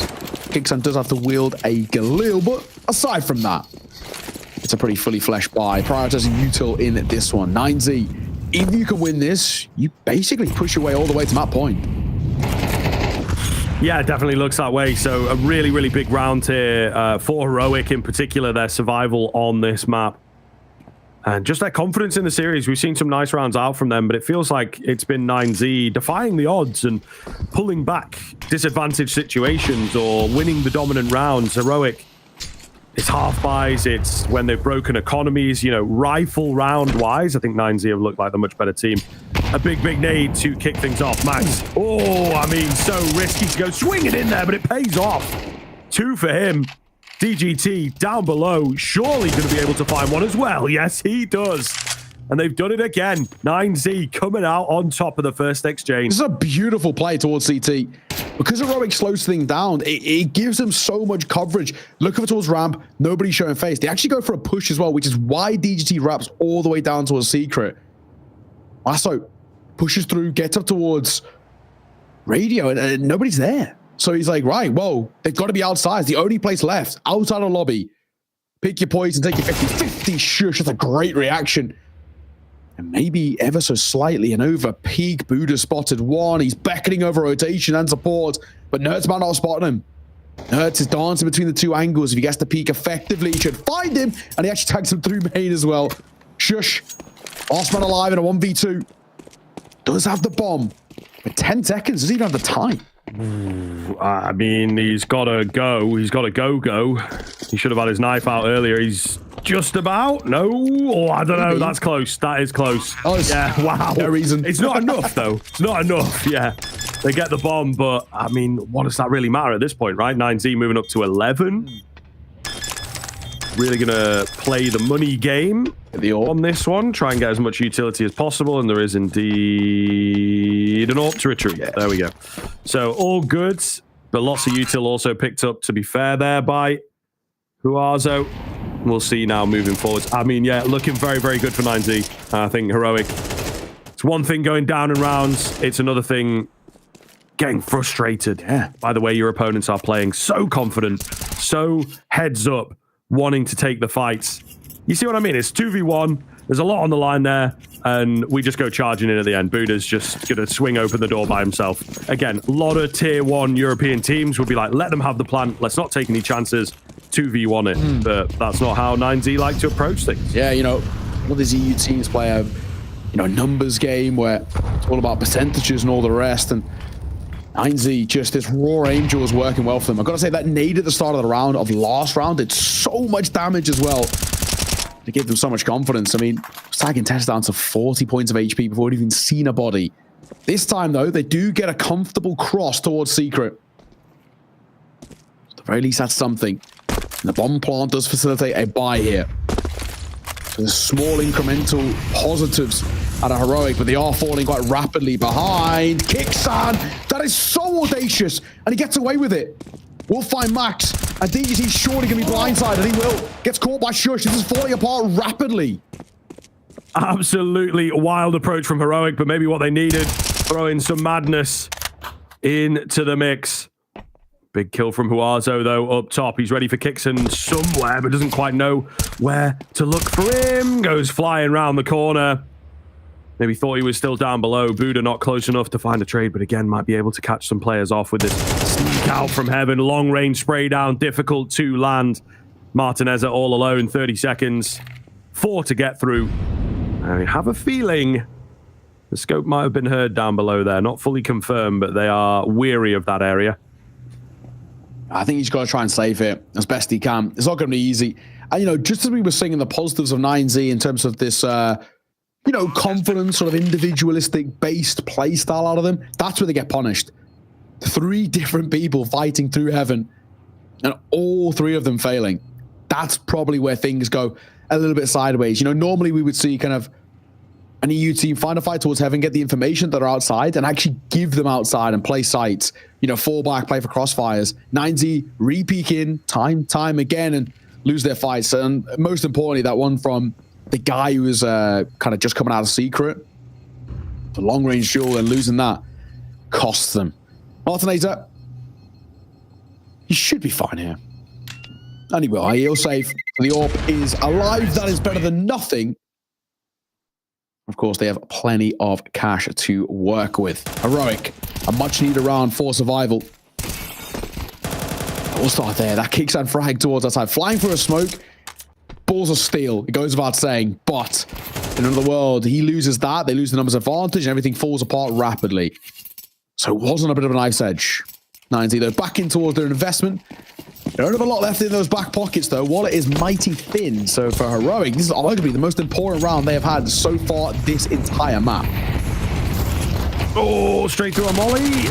Not the best, but they make it work. Kixon ahead of it. Takes out the hero of previous rounds. Martinez down below already, though, is certainly unexpected. And that pauses them for just a second. Buddha flying in, and there it is, punishing that aggressive play style when Heroic can call a freeze. Let's relax, see what they go for, and find the heads. Beautiful play here from Heroic, and adapting very, very well to the 9Z responsive protocols. I've got to give them a lot of credit because they're actually changing the way they're playing now, Heroic. In every situation, the second they take any sort of map control, the second they know somebody's clear, they're playing guns up. That's how you have to respond to 9Z, because they know the tendencies. They know basically the pitfalls of this team are that they're a little bit feisty, a little bit over-aggressive. They have these tendencies to swing and tendencies to take individual duels when they don't really have any support, and that's exactly what we get. And I think really the onus now is on Max. He's got to try and slow these guys down. They're a fiery team. They've put up a very decent map so far, but they give it too much of an ask, right? Buddha swinging out a single door there, or Decon on towards the site. There's 4 players. I mean, what was he actually expecting? You know what I mean? Even if he goes 1-for-1, it's still not good enough. But if he played the numbers game, if he played the trades with Martineza, played in some sort of crossfire and retook the site, there's a chance. They just get, a little bit wound up, a little bit on edge, and it costs them. Now, a 1-round game, Heroic have a really good chance. There's a little bit of an investment around what was saved. 2 rifles, 2 upgraded pistols. That is it. It's not going to be an easy one, but it's not impossible. Just, highly improbable. Whoopsie daisy on the Molotov. Tess is having otherwise a nigh-on perfect game as he hits himself with 23 kills. Maybe a few more for him. He seems to be the lurker in this round. Isn't that a mix-up for Heroic? There is sort of that guaranteed Nert's going to be on the other side of the map type deal in a lot of their T-side rounds. Martinez creeping around, pops ahead of 1, but a bullet meets him right between the eyes. And with that man down below in the form of Tessis, I think this is going to be a very difficult response. I don't really see too many options for 9Z. Slightly prepared for it down there. But again, Heroic taking their time. They've got the first kill, get their high-level utility out, or some awkward fights. There goes the big gun. Just max remaining. Super, super clean here from Heroic. As to be expected against the weaponry, etc., but all the same, there's a bit of danger. So there was potential for them to lose 1 member or give away an AK, force a save out from 9Z, but it's actually flawless from them. Yeah, nice stuff. Nicely done. So at least the M4 will stay alive. That's something. And this could potentially, with loss bonus, facilitate an AWP being dropped over towards Martineza. But, I mean, it definitely will. DG's got plenty of money. So that's going to be a saving grace. But this game is feeling on edge now. It's feeling very, very janky. 9Z have given way too many opportunities for Heroic to snowball. And, we all know the conversations. You at home, us here in a kind of a position of talking over the game for a living. We always speak about the CT side economy, right? Difficult to build up, difficult to keep, comfortable and maintain and all the rest. And this is a prime example of it. 9Z are dipping in and out of buys time and time again, and they're building up no stability. And the lack thereof is what is costing them so much at the tail end of this game. Heroic still have a chance to completely flip this narrative on top of its head. Now we basically have 2 decisions. 13-11 for one of the 2 teams, or overtime required in map number 1. And Nicholas going to get caught. Max, not taking any prisoners out the gate here. Tessis will answer back. Oh, he's going in for a bit more as well. Playing with fire here. There's 2 round the back of these smokes. Hello? Running through the Molotov? What is he doing? That is mental from Tessis, but he makes it work. Huge finding Martinez. Tessis keeps going. Swapping guns. And eliminating the vast majority of 9Z. Buddha. Solo here. He knows where Tessis is at, absolutely, because he's made quite the name for himself here in round number 23. Nert's footsteps can be heard, but my God, that is a fast peak. Heroic first to hit map point. Are we going to be extending the game? Or will it be over here in heartbreaking fashion for 9Z? Oh, it's a ridiculous round for kind of all the wrong reasons, but all the right reasons. This is what I want to see. This is how you put 9Z on the back foot. Fight fire with fire, and quite literally as they're running through it to find kills. That is the level of carnage that we will be seeing out from this side. Heroic find map point on their opponents, a map pick. Mirage up next on the docket. This is a great spot. Heroic has snowballed themselves into a leading position at the tail end of the map, right when it felt like 9Z on the brink of closing it. And look at the buy. Pockets full of lint as they can only facilitate MP9 for the most part. 1 premium rifle in the hands of Martineza and DGT on towards the FAMAS. This has slipped from their grasps in such a painful fashion.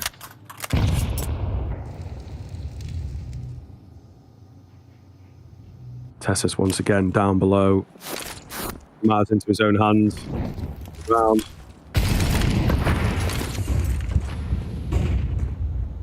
Lots of noise being made, but just hot air right now. Nerd coming towards him. How many can he get? 2. That is good.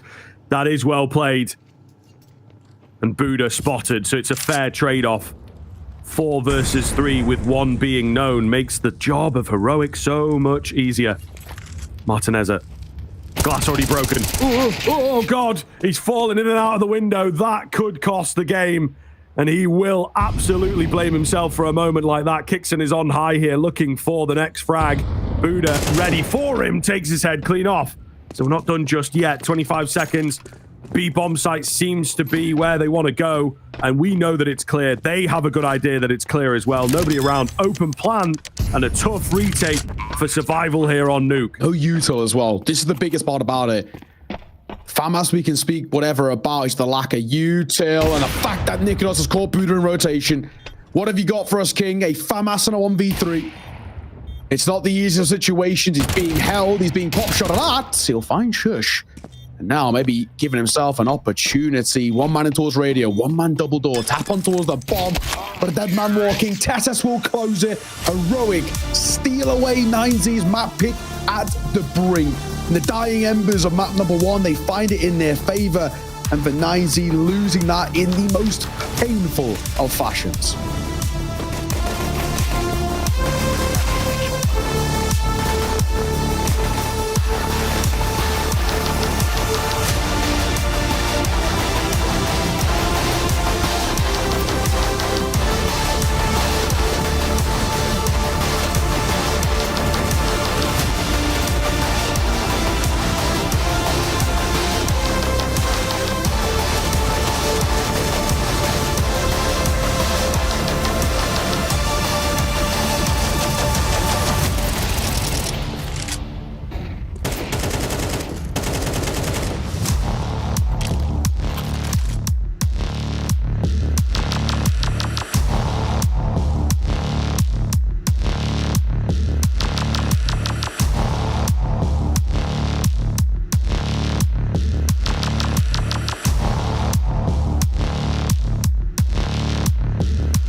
Hey Future Pros, I have a classic Mirage smoke for you today, and that is the mid-window smoke from T-Spawn. If you're feeling a bit too lazy to learn all the spawn smokes, or you want to smoke mid in the mid-round, this should help you out. To throw this smoke, get into the corner of the bin. Aim at this point about 75% to the right of the door, then just below the middle point between the door and the roof. Then hold D to walk into the bin and jump throw. Just like that, mid should be smoked off. I see a lot of missed smokes for window, so don't be one of those people. Be one of the good ones.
life without reason is no life at all. We are taking over. We can't change it all. We can't change it all. We can't change it all. We can't change it all.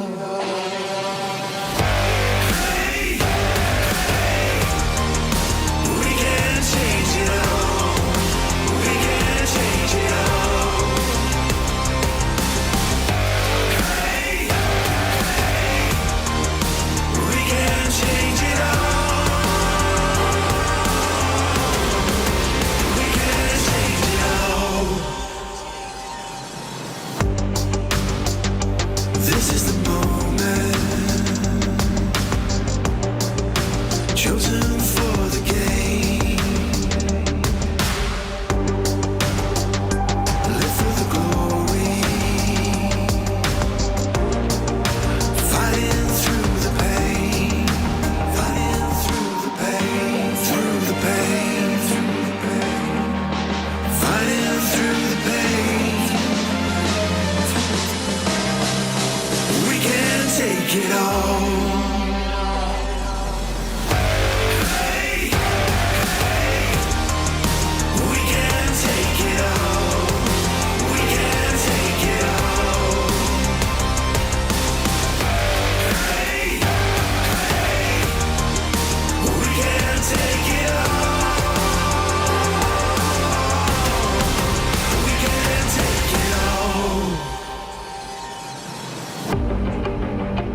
Heroic just squeezing out that first map there on Nuke. It was incredibly close, 13-11 if you did indeed miss it. The pick of 9Z, they will be shattered, they will be heartbroken. A great start, 7-5 at the turn of the half, etc., etc. It was really, really, really solid for a second there, but it just could not find that sixth gear that Heroic did, you know? So I think they will be very, very disappointed in themselves. Of course, Mirage coming up next here as well, Nick. Yeah, I'm looking forward to this, right? This is a map, of course, that Heroic have picked into a map which is pretty good for them. And as you can see by the statistics alone, not all that pretty over toward 9Z, only winning 4 out of the last 10. It's not what you want to see heading into a map where your sort of tournament life is on the line here, right? That is not what you want to see. But, you know, reflecting back on Nuke and looking back at what we've seen off the back of it, I think it goes without saying that 9Z, it wasn't exactly so much that Heroic won the map. It felt like 9Z lost the map,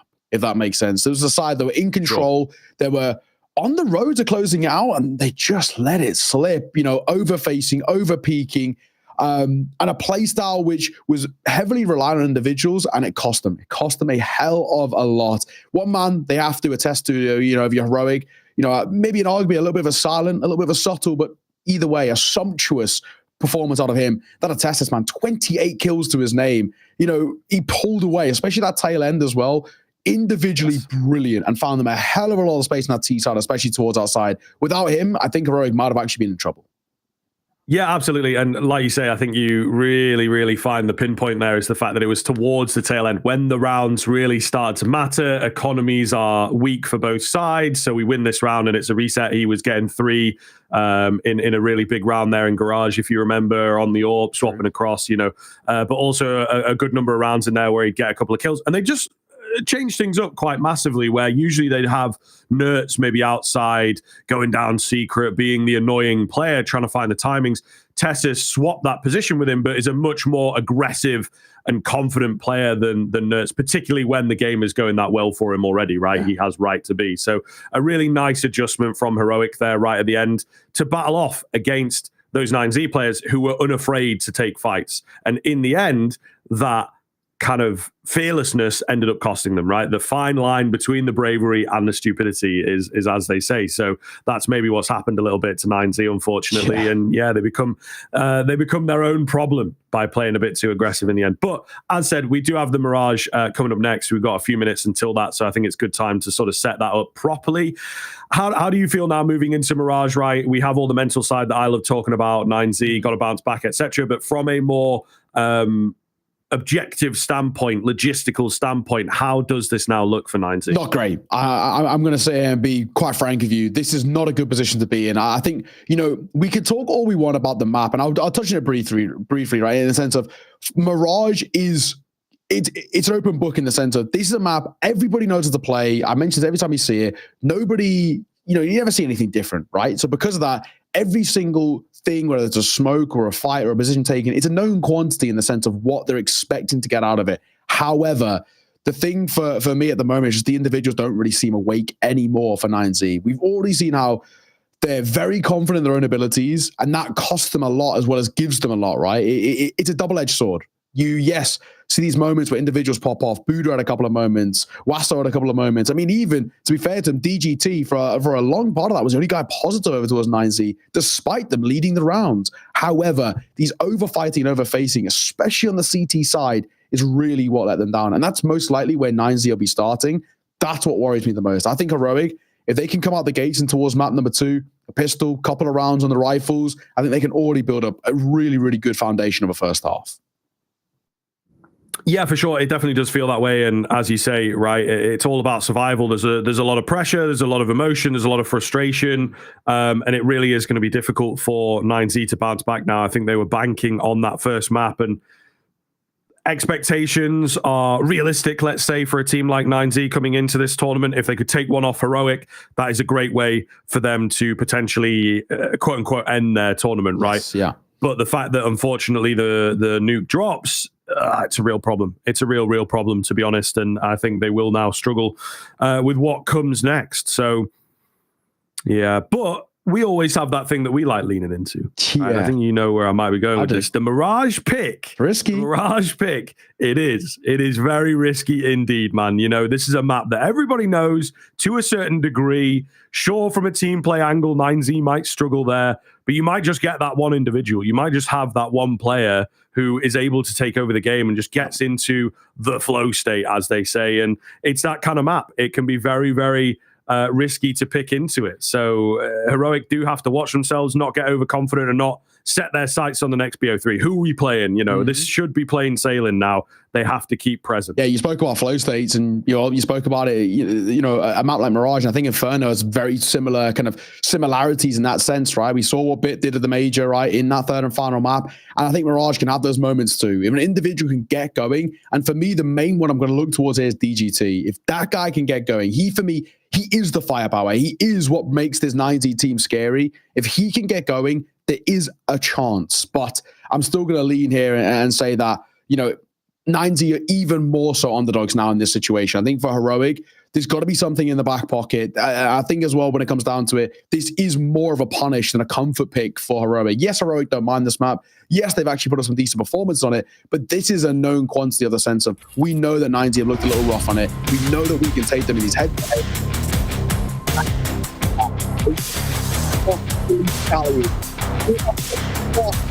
Map number 2 is Heroic, take it on 9Z.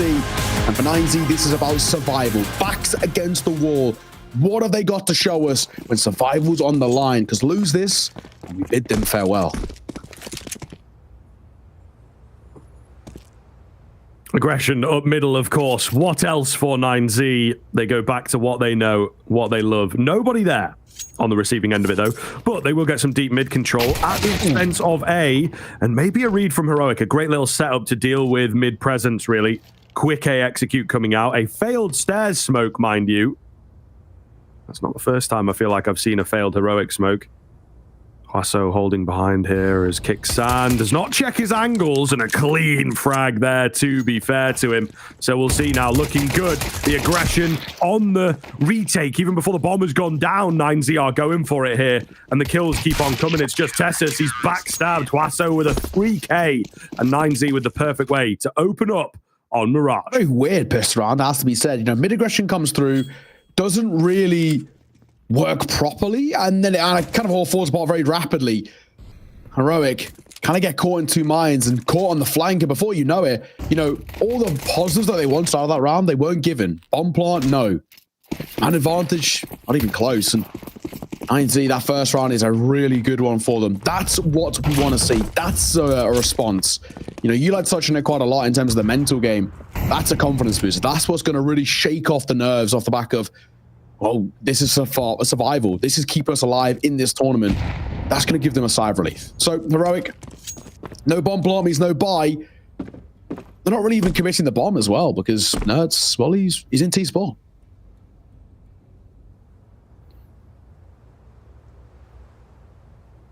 It's a quiet one, for sure. I think talking things over for the next round, just trying to suss out maybe what the setup looks like, what kind of moves they like to go for from a default perspective. Yeah. This is my favorite, man. This is the attack pause without calling attack pause. I love it. Sure. But you can see it's like, you know, Tessus is just dangling a little bit. It's like, okay, if I reveal myself here, what is their response to that? Yeah. Do they like getting aggressive? Are they confident once they have information, etc., etc.? Again, one of the things with Mirage, like we say, everybody kind of knows it, but the fact that it's so old, so recycled and whatnot, it's like, what sort of approach are 9Z going to have? What kind of way do they like to play it? Well held in towards middle, though, as we talk things over. Starts off slow, ends quite quick. 9Z do not have to worry about any weapons being dropped across, but a very quick rifle round coming in. Max sat in the middle, getting those brain cogs whirring. Something maybe a bit different or something a bit simple. That's what 9Z like going for. They've already tried the mid aggression, though. B aggression nearly worked for them in the previous round, right? What are we going to see? And it looks like it might be a mid play once again. Well, this is the first true test. What have you got for us, Heroic? Guns out. Hot AK, one Galil for kick sanity, prioritize a bit of util, but util was something that Heroic lack in this situation. No bomb plant on either of the first 2 rounds has left them a little bit tempered in terms of the econ. First kill going to come the way of Martez. Looks for a second, he gets a dink as well. Oh, Rasto playing up close to the MP9, gets his head ripped off his shoulders as Nikolas Arta's back. But Martez sticks around a little too long, and he'll be caught too. Numbers advantage for Heroic, round on. Some of these shots out of 9Z are just ridiculous. What is going on? They're as yet to get the bomb down, 9Z. They put this solid wall up.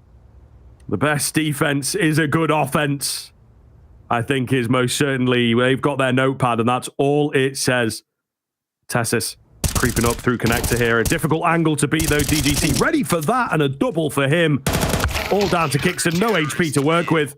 And 9Z hold the line. Again, despite a couple of players maybe getting a bit giddy, flying around the corner, giving their life away, but eventually the fights pay off for 9Z. Really well done. And I thought Heroic had it. It's similar to a couple of the late round nuke plays where they would find a kill into the bomb site and then they just sort of hold for a second and be like, okay, nobody get any utility out. Somebody's going to try and push us here. They were ready for it, and 9Z still won. They are undeterred in the early rounds of Mirage. Yeah, some real wacky kills there, but speaking of wacky, Kixan up in the face of DGT, gonna catch him off guard. Buddha is in a hell of a lot of trouble. Trying to find fights, trying to stay alive desperately. He's not given the luxury. Kixan gonna catch him. This is falling apart. As that bomb goes down, they could be tempted to save. They might actually just call it. I don't think they want to give this a go. I don't blame them. But they might not be given the luxury of saving either. Kixan does get caught on the swing. Shush heard an own quantity as well. Max trying to stay alive, trying to make sure he doesn't drop the AK into the wrong hands. Heroic, step up the tempo, step up the pace, get into the fight and into the face. And 9Z, falter. He's trembling. They get caught off guard. That'll be Heroic putting the first notch on the board. A much needed T-side start for them. Sooner rather than later, of course. Is what we care about. Good thing, I guess, for 9Z is the important guns stay alive. The AK and the AWP. That's all that we really care about. They can reinvest in, no problems. So it still sits with the same point of Heroic are yet to win a true gun round. That's where maybe the momentum starts to shift once again, like we saw at the tail end of that nuke, is winning these true gun rounds. That's a good one to take at the very least. That's a good one to give them a little bit of confidence. This is one of the key differences, though, again, between sort of the caliber of team, the level of team. I think the 9Z have that one sort of style, getting aggressive, seems to be what they love doing, but they are very good at it. Don't get me wrong. I'm not trying to take away from it. I'm not trying to knock it, and it's definitely a way to play the game. Heroic, though, functioning at a slightly high level, playing off against many different types of team. You have to be a bit more Swiss Army knife, don't you? Oh, and there's a bit of it showing itself. Not all the multi-tools you'll find have got a grenade attached to them. All the same. Man advantage for Heroic. Yours don't, mate? Mine do. Well, I don't know where you're getting yours from, but Timu, fella. I don't want to know, to be honest. I don't want to know. Well, so got the right idea there. Spamming on the left-hand side, a connector, but not quite finding its form. On the corner, Molotov does tickle the toes a little bit, but doesn't quite do the damage they would have intended. Nikolas sticking around behind that smoke. Molotov comes over towards Firebox. But again, with the util drop there by Heroic, I don't know whether 9Z want to give it a go. And now that Buddha falls, you most definitely don't. There's no point. And even then, they might not even be given that ability to save. They're going to tuck their heads towards CT. Nikolas had the right idea, the wrong execution. They should save, but I honestly don't think the hunt is the worst call here for Heroic. At least send one more body look in their direction. That's an AWP in the hands of Martineza. That is worth losing an M4 for. It looks like that'll be the case. Tail ended around. They're going to go for this. Going to give it a go. Tap one towards the AWP. He's now in trouble. Desperately hoping the M4 can keep him alive. Down he falls. AWP finds one. Cocks the gun, but he isn't swung upon in time. Just about keeping it alive. Whew, a sigh of relief. He has to be set for 9Z, but even still, not a great round. Not a great round at all. They get caught over fighting, over facing through connector, and Heroic already. How lucky they were not to get instantly dunked by that nade as well. I think it was like 3 HP and 2 HP that they had left, something like that. So, yeah. Ah, man. Rough. It's not the end of the world. 9Z certainly going to struggle. Heroic, again, coming in with something that is less like them. Just moving fast. Not the slowest team in the world, but certainly somewhere in the middle, generally speaking. But there are, of course, remnants of a very, very in-your-face version of this team. True. The Danish lineup really changing the game, particularly during that COVID era, right? They were so rifle-based, so aggressive. Little boost up for Nika Doz. A quieter game for him on nukes. So good to see him get rolling here. Martinez, though, on this. Oh, if he'd stuck around, might have got a chance at a kill, but he drops back a bit early. It's probably the right call. The pistol's going to try and find the way, if they can, to facilitate or kills here. That is so scrappy. Out of shush. A real labored spray. Does not pay off. Martinez, right idea, right execution. Tesses gets caught. These are the rounds that make us feel a little bit precarious about the setups. Sometimes when you've got the much better firepower, you just overthink these situations. That's what we're seeing now. Nerds has been spotted. Buddha trying to stay alive, but he's going to get caught. What is happening? 2 versus 4. Bomb on the back of Kickstand. He's got to try and call a masterclass to save them from embarrassment here in round number 6. Okay, they've got Nikadoz in behind on A. He doesn't have a lot of information, but this is certainly something that he can work with. The difficulty of it is that he's got an AWP. It's really not ideal, is it? So we'll see what he can do with this position. Martinez, as you can see, is holding the gap. Nikadoz thinking about peeking in.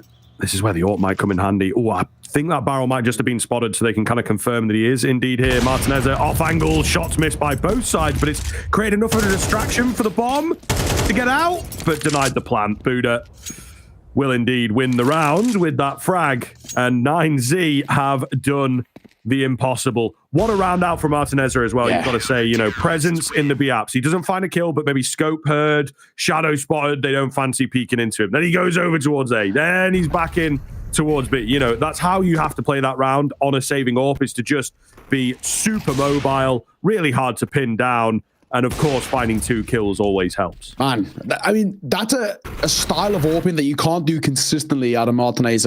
It's fluid, it's adaptable, it's on the fly. He's moving all around the map, trying to basically rely on his own individual prowess, which works well. It can't always be done against the rifles, but Martinez is really, really well done. They've given themselves a round and a nothing. Of course, a nice little 2-round buffer zone too. And on top of it, the real cherry on top as well, as they've hampered that T-side economy quite badly as well, right? Tech9 out for Kickstand, not great. Galil out for TSS. Not exactly the nicest of scenarios. But 9Z, find this round here. They don't know how much this can mean in the grand scope of things. If they're able to do it, it would be huge.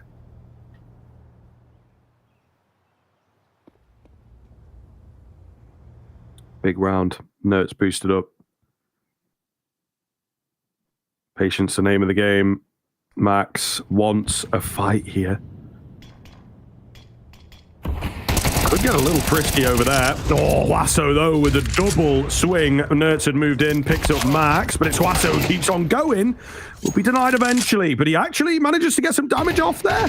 Onto Nerds. He take that in the back all the same. Nerds keeps going. It's a good job he's alive because the kills will keep coming for him. Oh, my goodness. Having to do this all by himself. An ace required. It is this last kill, I think. I fear that will be the hardest. He fakes out on the death cam, a bit of a run towards B. Buddha, therefore, drop back from that push-in that could have done some damage. That will allow the bomb down, the reset, the starve of information. And for a second here, Buddha thinks it's B. Oh, no. Figures out that it's A. Back he will go, but Nertz is in a sneaky little position here. Sandwich as a post-plan position? I don't know if you really expect that, to be honest. So Buddha, we'll see if he goes barreling on in, as they are liable to do. Nertz could catch him. Molotov denies one spot away, but we have to cleanly check our angles here if we are Buddha. Bomb not planted for Nertz, and the timing comes in. How about that? The ace clutch out from Nerds to give Heroic the half-buy win. Man, what a time to come alive, even Nerds. So ever so reliable, ever so consistent in his fragging ability, and he finds a round out of nothing the same way Martinez just did round prior. But that one, arguably even more impressive. Half-buy, an ace, and a clutch to close it too. And to make matters just a little bit better, the orb scooped up and saved. Beautiful, beautiful stuff. And even though the orb gets absolutely no run out in towards this map, he's giving this other chance. Oh my god, Max fights fire with fire in terms of his aggression. Kingsam picking up the big green and making it sing. Max and DGT drop. This is carnage in the server. This is a real fight. Again, though, 9Z relying on their instincts, relying on what they know, and it is get in the face of your opponent. Heroic, it's not the hardest call in the world, is it, at the start of the round to be like, expect them to get aggressive here, guys. Let's not start rolling the utility. Let's not just expect one. So they are indeed ready for the scrap. But 9Z still mathematically keep it even. There's arguments about whether it's a good trade out there for that CT side. Buddha, though, up on the balcony. I talked about unexpected positions in the previous round. This might be another one of them. They're creeping forwards. Utility to work with. Oh, he's going. He's going. Good timing. Finds the first. And now they know where he's at. Molotov will come round. Oh, yeah, got to play that cleanly. And there's no way he makes it across. We've bought some time for Martineza to get in. Here he is again, Mr. Nerds, in for the clutch. 5 in the previous rounds. Only 2 here. Should be easy enough for him. And he has slipped the net ever so slightly. Oh, my goodness. He's got to be the sneakiest player in the game right now, honestly. How does he get himself into these spots? And he's not even going A. He's going back towards B. Easy frag here onto Martinez. No! He checks it. He checks it. Spidey senses tingling to give 9Z the 5th. Oh, man. If he had got A, that is the single smartest play we've seen all day at the very least, but in a long, long while. But he just doubles back. He just doubts himself ever so slightly. Too smart, mate. Yeah, he's overthinking the situation. You know, my pea-brain self would have just ran A, but in that situation, I like the idea. And the fact that he spots the barrel too, but Martinez are so quick. Ever reliable Martinez. I mean, this is an epic battle between these two. Who can win out the 50-50s? Who can outthink the other? And in that instance, it's Martinez, who just has the right instincts. Man alive, this game is, you know, we do see occasionally a couple of mirages. It's a map which is, it's getting a little bit more Marmitey these days. Some people are starting to not like it as much. And we do see a couple of snoozers on it. This is not the case. I mean, immediately this has been an incredible game for all the right and all the wrong reasons too. Yeah, when me and you were at the major in the crowd, whenever it got picked, everyone just started booing. So, yeah. But then it has like the highest play rate on face. Yeah. Martineza, he's been putting his hours in to hit a flick like that. A big opener for 9Z to just solidify themselves a bit of a lead moving into the second half. They have fallen flat to these low buys in the past. Not looking to be the case here. However, again, HP bars running low. Flashes come round. They've got them trapped in towards Sandwich here, but you got to be careful. Swinging round. Don't want to give them too many fights. Tessus, the 3 in total. Backing off with that bomb. And he may well not overthink things. Oh, no, never mind. Okay, guys, just keep it simple. I don't think 9Z are going anywhere, but he does manage to land the frag nonetheless. And now maybe he can reset the game against Buddha. How low he is, that's the real thing that worries me. What's the play here? Buddha. His spidey sense of tingling. He's got the right idea. He's got the right inkling, but he just about rotates a little too early. He was holding mid. He still is going towards B. This is wild. If Tessus goes B here, while Buddha comes through apartments, there is no way in hell in the 1v1 he expects that. I don't care. Has a Molotov. Buddha's going back towards mid. What is happening? What is Buddha's thought process here? He's not committed to either site now. And he's going to rotate all the way through. This is, you know, both of them playing checkers, neither playing chess. Because they're both overthinking this situation massively. Bomb will go down planted for sure. Tap from Tessus as he's It's a little bit worried. Bomb goes down, and I mean, now Buddha is as far away from the B side as you possibly can be. Tessus has all the time in the world to set up. Yeah, and again, it's another very simple little thing from Heroic here. I don't know if it's maybe an idea that they've come into 1v1s with. Plant seemingly for one area and then just play in a completely different spot that arguably isn't that good for denying a defuse. This one's slightly better than Nertz's. Not a lot of time left. Molly onto the bomb. That might just be it, to be honest with you. There's a tap. Ooh, I don't know. A little risky from Tessus. Maybe could have gotten on the bomb there, but, you know, he runs away a bit early. Either way, Buddha had also run off. I think if he wanted to fully sacrifice, he could have got in at the end of the molly, but that is neither here nor there, and obviously something that we will never get to see. I guess we will indeed never know, but Heroic winning out another clutch moment. Oh, man, that is... it was such a weird round. Buddha had the right idea and the right read for... 75% of that 1 versus 1, and then he doubles back towards ramp, and that costs him. Gets in his own head a little bit, thinks, oh, maybe he's playing me, I'll try and play him. We're going to finish the site that they were fighting on earlier, but Tessus plays it simple, goes to the B plant, and he plants nice and open as well, allows for the Molotov bases to do all the work, and it does. 9Z, FAMAS and MP9, and then M4 in round number 10. Tempered expectations from us, but we've seen crazier things already, so I'm not going to completely count them out just yet. And look at the information Buddha's got here, wrapping all the way through TC Apartments. And he spotted the bomb. Oh my god. One in towards top mid spotted, one in towards Sport. Oh my god, he can get both here in towards mid, and he will. Tessus and Nerds sleeping. 5-7 up close, spots his lines. This is chaos already. Yep, they're going to try and react by just pummeling in towards the A-bomb side. So far, so good. DGT with a big trade there. Martinez is still alive at the back end of triple here, but killed off by Shu. Shu goes for a crazy push through, trying to gain some space, trying to just spread themselves out. Where have they gone, says Kickstand. He doesn't rightly know, and now they know Shush is at CT. They've got to come to him, though. He's trying to play. Oh, no. Get around the corner. Oh, my goodness. He's trapped. He's trapped. Double spray down. He can't find it. Nowhere near. They were so ready for that fight, of course. And 9Z will get it done. What a push in from behind. And again, you forget who they are. They like getting in your face. And absolutely going to do that in a half-by round. The extremities not being watched. And what a crazy Mirage we're getting here. This is Mirage, obviously played at a high level, but with a lot of mistakes creeping in, which make it just so chaotic. Buddha, it's a great push. And in most instances as well, I think this is the thing for Heroic, it's just a lack of expectation, because you just do not see this that often in EU. In kind of the top level of EU, it's much slower, much more tempered, I guess much more methodical in terms of the approach. But it's not always the best option. Martineza is an animal at the moment. That's his 13th kill as we head into the early part of the 11th round. And now, of course, Heroic shuffling guns around to try and make something of this. Double Khalil AK and a scout in the hands of Nikodos, who's been quiet all series. He is the man we look towards to try and put Martineza back in his place, but he's basically hasn't been able to at all.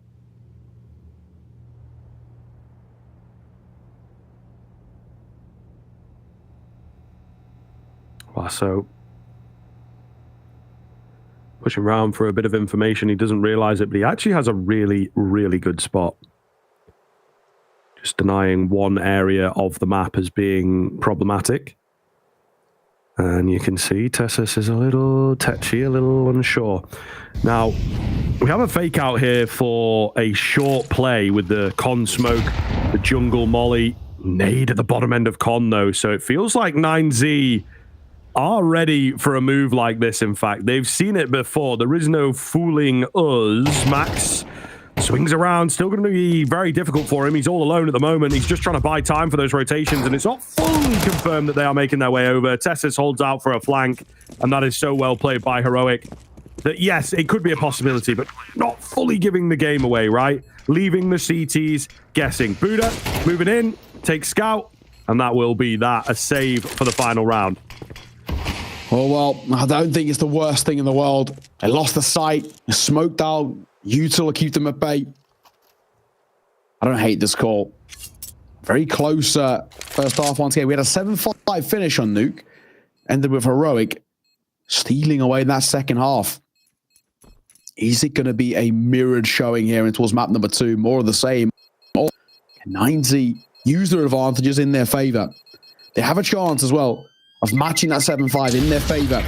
Doing on the CT side is important. You know, Mirage, I think currently at the moment, last time I checked, was the 3rd most CT-sided map, statistically speaking, in the active map pool. It's a great start though for Martineza.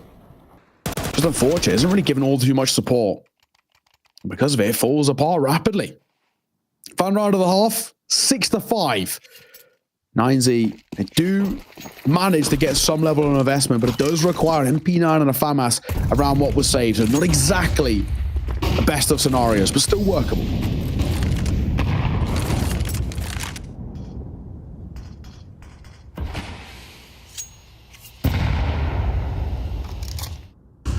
Slow encroachment again from Heroic. 9Z finding quite common gaps in the past few rounds to go pushing in. Worked for them one time, didn't work for them into this. Heroic being savvy of these flanks coming in? Maybe. No one out towards A to not even entertain the idea. A boost up in window. Quick, effective, and found a huge, huge gap. It's got to be a B hit, and it might just be round over before it's even gotten going. Nertz has got a free kill here. Ooh. We know that Buddha's the only one around. Knife? No. Okay. Gonna take the kill. I was excited for a knife, but that's fair enough.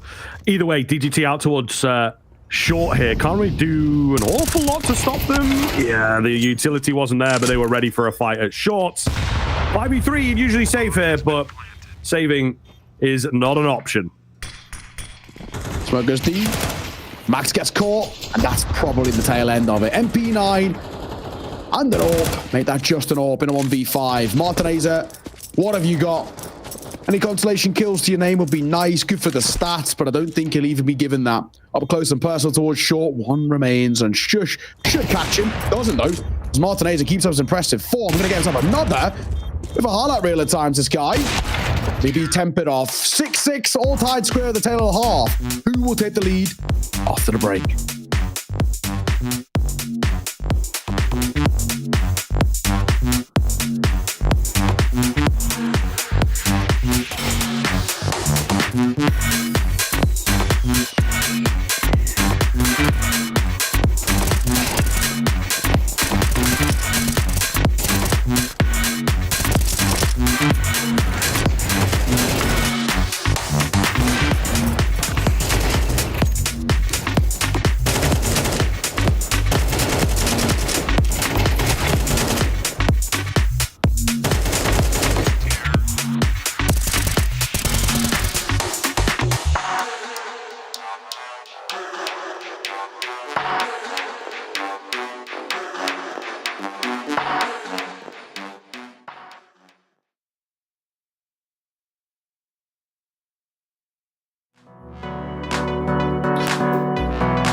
into the second half we roll. Looking forward to this, of course. 9Z not conceding, not crumbling like we thought they perhaps would after that first map. Really looking good here, but Heroic definitely stepping it up towards the tail end, getting a read on the 9Z style. Will that help them into the second half? Yeah, and you know, both sides looking a little bit more relaxed than I maybe would have thought of, right? Elimination game, especially that 9Z, who are a map down already, but smiles on the faces for the most part. I guess trying to keep those spirits high is where we'll lean heading in towards this one. Fist bumps is about to get back in towards our second half, and we're all tied square.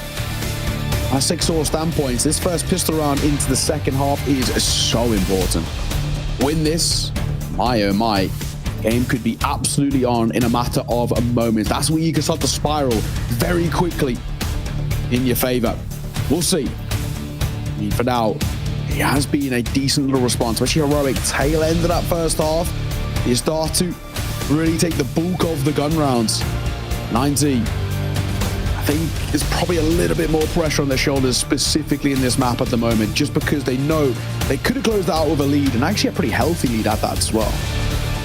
Yeah, and now you've got the T side, right? It really is not easy from here on in. Heroic, I think, are going to have an awful lot prepared on the CT end. Again, it is sort of the DNA of these Heroic teams. Big changes, as we all know. Lots of drama. Love it, but, you know, very different team here for Heroic. At the same time, I think that they will try and employ some of that classic style on the CT end and really get in your faces. 9Z. Execute. Ooh, bit of a connector smoke and just a straight charge out to deny away some of those rotations. Again, maybe doing their homework that Heroic like a mid push. That's exactly what they went for in this round. So a bomb site, very, very open indeed. They will get the plant down. There is no kit available here for Heroic. Quasau ready for a fight to come in via the window as well. Max holding the flank. They seem super prepared for the Heroic response in this pistol round. Absolutely love what we are seeing here. Max as close to his monitor as possible, but timing will always get the better of you. Nertz's patience pays off. Tess is trapped in towards the window, but maybe he's not even going to be needed here. Oh my goodness. Super clean stuff from Shush, and that's got to be all she wrote. It's Shush in with 3 for the round. Close on the defuse, but Close will do it. Yeah, that's a great pistol round. Like, what a response to a Heroic as well, right? You know, very quickly, a very simple A-take coming through from 9Z. They pop out, smokes go down, bomb goes down, nice and easy. And Heroic know that if we just slow things down, if we just play to our game and play for the numbers, we know we can win this. They trade effectively, but also they're hitting their shots. Really, really good work. Bomb plant, at the very least, will give 9Z a bye here in the second round of the half, but Heroic, for them, confidence got to be feeling good. They know they have a chance in every single round, and on those retakes, that's where they do their best work. Masterfully called by Kickshine as well, has to be said. Just pumping the brakes ever so slightly, knowing patience is a virtue, and will give them that round. And it does. 9Z lose this one here, and Heroic can start to spiral in such a positive way.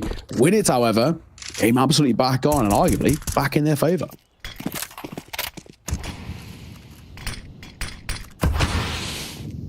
Smokes down early on from 9Z just to get that basic mid control. And you know what Heroic have? No eyes on mid right now. What is it going to be? You know, is it a couple guys? Is it the whole team? Are they going B? Are they going, you know, they are really starved of the information, but a nice little response. Oh, they get caught doing it. Damage doesn't come in. Tess, a kill for him. Nertz has managed to find one as well on the backside here with a bit of spam. So yeah, getting a bit wild, and 9Z unfortunately being slowly picked apart. DGT, if you'd been more open on the angle, might have got a frag there, but unfortunately not how it goes. Buddha discovered, eliminated, and another multi-frag round coming in from the big names of Heroic. Yeah, and a couple of them are really starting to kind of step up, right? Start to pull away. You know, Nerds up to double digits now. Same as well for Tesses. This is what we want to see. And even Nicholas as well. He had a, you know, it goes without saying, a very poor map number 1. I think 8 kills all he got. Only one in the entire server on single digits. And in a 13-11 round, not exactly what you want to see, but you're starting to pick it up. And actually, you know, it is very much been the Martineza show over towards 9Z. If they can limit him and they can put him in his place, As the side starts to struggle, Max gets caught, clipped, posted up against that wall. These pistols, I'm not expecting a huge amount. That's an incredibly labored spray on Nikodos. I'm not sure how he isn't punished. Thankfully, Kicksound and Tessus are there to mop it up, clean it up. Make sure this one isn't really anything to worry about. A throwaway round. Heroic are going to take a 3-round buffer zone. And in the tail end of this map, it's a very important position to find yourself in. Yes, so true. So true. You never know what to expect out of the 9Z rifle. True. Buddha with the Deagle. Can he take a name here? Yes, he can. That's all he's going to be able to get, though. Slightly modest on the economy, but really no worries for Heroic. It is all about this next round. We're about to find out. We're about to see what 9Z have got in the back pocket. I think it's kind of interesting, just a little that I've noticed there, you know, rhyming them together a bit. 9Z, everybody says 9Z, even though good 75% of us on the broadcast are English, yeah. It would be 9Z. It doesn't quite roll off the tongue, 9Z. No, it doesn't. Yeah. You're so right, mate. 9Z is a real kind of, you know, you feel like you can flow into a sentence quite quickly with it. And also has the real rhyming capabilities. Zed, like, what are you rhyming that with? Bread? Like, no, we don't care. Dead? True. 9Z are feeling pretty dead in the server. Ours. 9-6 is behind ourselves with Heroic, a 3-round lead and a very, very important rifle round here for 9Z. I mean, if they don't find this, I think we can start to, you know, make the assumptions and the narratives about this 9Z feeling dead, realistically. Yep. It is a difficult ride from here on in, but this is the round, isn't it? This is the tell-all. Nikodos hidden away in at stairs. Nerds deep down middle is a pretty big deal. As you can see, allows the rest of the team to crunch in. He's also in a really weird spot. Hostile, ready for a fight, but he doesn't know where it's going to come from. Shush, meanwhile, at Tall Booth. Smoke going down. Get that nade rolling in. Oh, God, yeah, the molly reached him. He didn't quite bank on that, and Martinez finding his kill has brought the round back in favor of 9Z, back into contention. Nerds close to the action. I think they're going to know about him here. Flash comes in. It's ineffective for Nerds. And he says thank you very much, but still not enough. They lost a kill in the interim there. Heroic have to save. It's actually a great little util setup as well. Molly and a nade combo towards Ticket. If anyone's there, they are a dead man walking. There's no way you escape. Nicely done. Save call relatively early as well for Heroic. Understandably, like you said, they, in the kind of the carnage of that situation, they do lose the numbers advantage. There's no point. They don't have the util to retake with. They have one kit, and with Nerd so low, no chance. 9Z, keep their hopes and dreams alive. Momentarily, it still is a 2-round gap that Heroic quite comfortably keep control over. They themselves, you know, no real issues are going to be in terms of the reinvestment heading in towards this one. I do still look at 9Z and question their consistency. It's something that's eluded them. That's a word that we, you know, a little buzzword that we talk about a hell of a lot because it is something that's so important. In these MR12 games, a bit of consistency and you can spiral into success. That's what Heroic did to close up map number 1. Oh, Tessus gets caught. Bartonator is still a man possessed. He's still putting up the numbers, 18-9. Really. The players there, another one.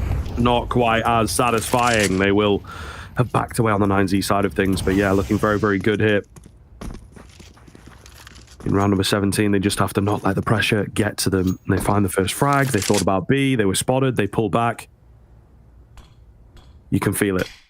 Tension in the air. Mid looks to be the next line of attack. 3 flashes raining on in to try and isolate the kills, but it has gone south. Oh no, not looking good at all. DGT suddenly alone. They were in the leads in theory, and it has fallen apart. Heroic read them like a book, fragged them like it was nothing. DGT eliminated by Nerds and double digits for Heroic. This is now getting out of the realms of possibility bit by bit for 9Z. They're falling further and further behind. And, you know, at times you really got to feel for Martinez. This guy, tooth and nail, is trying to claw this side into success, but He's, really feeling like the only kind of real factor on the server for 9Z that's feeling competitive. Heroic find themselves 3 rounds ahead of 9Z now and 3 rounds away from closing out the map, the series, and surviving in Chengdu. Is that going to be the case? Is it going to be an early elimination for 9Z? An early flight back home. DE Airport calling, it seems, for a side who are struggling to even get a bomb down now.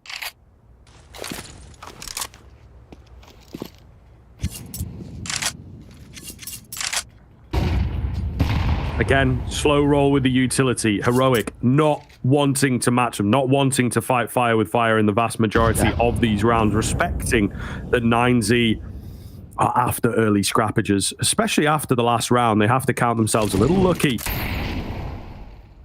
Nerd. Hello.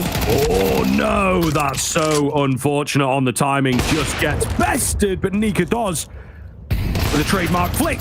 Oh, the second. It's close, but not quite. 3 versus 3, kills all over the shop once again. 50 seconds. The position that I am keeping my eye on is that of Shush. Oh my Especially God. now that they have wrestled for the advantage. He creeps out, finds the kill, denies the bomb plant. Oh my God, how has that been allowed to happen? And Nika does readjusts to find 11. 2 more to go. Oh my God. A weird way to end it as well. Shush in the backlines through Palace. Gets the all-important kill, though. Denies the bomb going down. Denies that potential of 9Z putting a timer above Heroic's head, putting that pressure on the clock of a retake.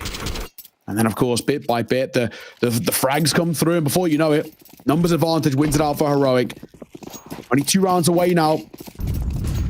This 12 feels like a forlorn conclusion here in round number 19. Low buyout for 9Z. They have a bit of util to work with, but only Tech 9s across the board. Martinator can't even get in towards Armor if he wants his favorite AWP in towards the next round, or potentially could be the final round too. If they can get a bomb plant here, that's going to be a nice little luxury, but it's still, my expectations of a round don't really feel like they're a possibility. This is it, though. Counter-Strike at its best. We'll see. Nika does is alone. Oh, and pretty heavily alone. They're quite far away on these rotations now. I think Tessus is going to start moving in. No. Rotating back. Keep your eyes on that minimap. They're left guessing. Nika does immediately rings off a shot. There is a window here, a solid one, in fact. And yeah, getting in is going to be difficult. Nika does, he recognizes that he could be alone, takes a passive stance, and it pays off. Tessus with the spam through the smoke as well. Going to deny that bomb plant. Big nade. Looking good from Heroic to hold the line here. Very well played. Very well recognized what was coming their way. They will concede the site and the bomb plant, but they have found themselves the numbers. Another man spotted.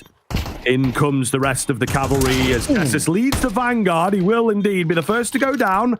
DGT keeps them coming. Tech 9's on top. M4 retrieve now as well. Could get very dangerous. Swastau keeps the dream alive. 2 more remain. Nika Doz and Kixan. An AWP in the mix. Kixan's going to have to do a lot of the work here then, leading from the front, but it is not going to happen for him. Nika Doz also taken out a 9Z with the pistols. 2 men down at the round. You love to see it. You really do. Had another. Wassau's had a round there as well, hasn't he? My God. The unkillable man. The unmovable fortress in towards bench. They just could not find a way to clear him position. He kept getting himself freebies. The only time he dies is to a kill, which makes absolutely 0 difference. 0 impact. And all scooped up as well means Martinator doesn't even need to invest into it. That could be a changing of the tide, potentially. Nerds eating a couple of frag grenades early. It's a lucky man to stay alive on 2 points of HP. First 20 seconds here haven't exactly been without the action. Another nade in response as Wassau and Max will chunk down themselves, become ever vulnerable to those 4 M4s in the server. It's only Kixan who takes a little bit of a hit in terms of the buy as he's left on a 5-7.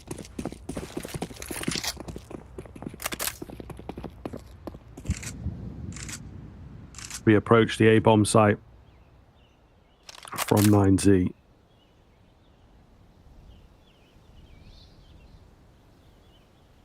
Slow encroachment. Feels like for the game, this one. Shoosh.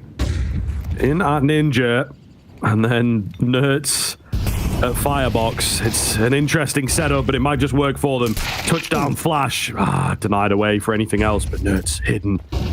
Just needs one, man. 2 HP. If you can find one kill, like deny the bomb plant, maybe, that would be the best. But as I say, sneaky guy comes in for a frag, buying a bit of time, doing the best that he can, despite being on 2 HP. You know, a stray nade, stray gust of wind would have taken him down there. But as I say, he's created space, he's created doubt in the minds of 9Z. Bomb hits the deck. 15 seconds to pick it up and find the frags. Not looking good here for 9Z. Just keep your eyes on that bomb, really, if you are Heroic. 7 seconds. They actually managed to retrieve it, but the plant is denied again, and the round falls south. Heroic hitting 12 and threatening the 2-0 victory. Yeah, all comes down to this. Martineza, some uncharacteristic misses from him, actually costly. If he finds that kill on the right side, guy of CT probably gets the bomb down, but I mean, it's very easy for us to make these kind of predictions with the benefit of hindsight. What we do know is that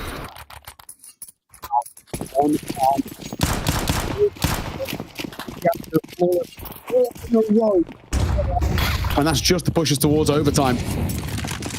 Safe to say now that we're very much feeling in the camp that Heroic can close this in 2. The extra rounds are on top of regulation, probably won't be needed. Full buy out for the CT side. Technically the same for 9Z, but it isn't exactly a pretty one. Max and a Khalil. Buddha and a Tech9. And Buddha's somebody who he highlights coming towards the game. Had a really good best of one to start it out, despite kind of everything. But if they wanted a chance in this series, he had to come alive, and unfortunately, he really hasn't. It's true. Yeah, we did try and point him out. He looked pretty effective earlier on. But unfortunately, not quite to the level, as you mentioned. Martineza looking very, very good. But yeah, it's close, isn't it? You know, 9Z. It's just a good thing is that get the econ rolling. A lot of these buys have not looked good. Kixon capitalizing on that here. The kills rolling in, and the game might just be over, sir. Oh, Martineza doesn't pull the trigger either. Down he will go. A flawless one to finish it. And Heroic survive here in Chengdu. It will, of course, be 9Z.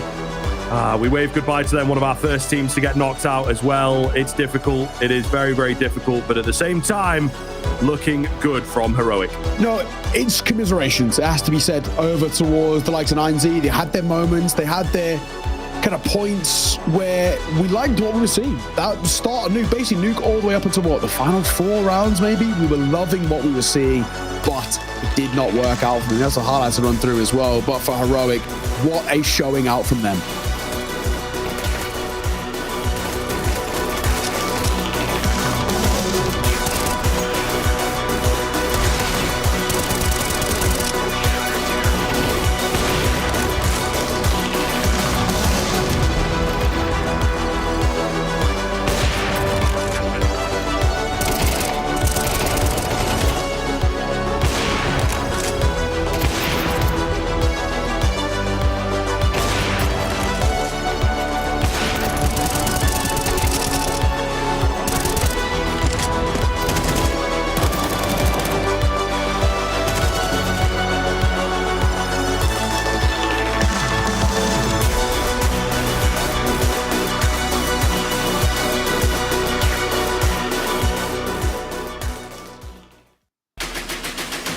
Yeah, so ultimately I would say a perfect look from Heroic, right? I think a fantastic series coming out from them. The nuke a little bit harder. Took them some time to get the read onto 9Z. We felt maybe 9Z would prove to be a bit too much for them. First half, a lot of momentum from the South American team, but unfortunately, Heroic just showing that they have that extra level, showing that they have that extra experience, and some great reads from Kixon on nuke in particular.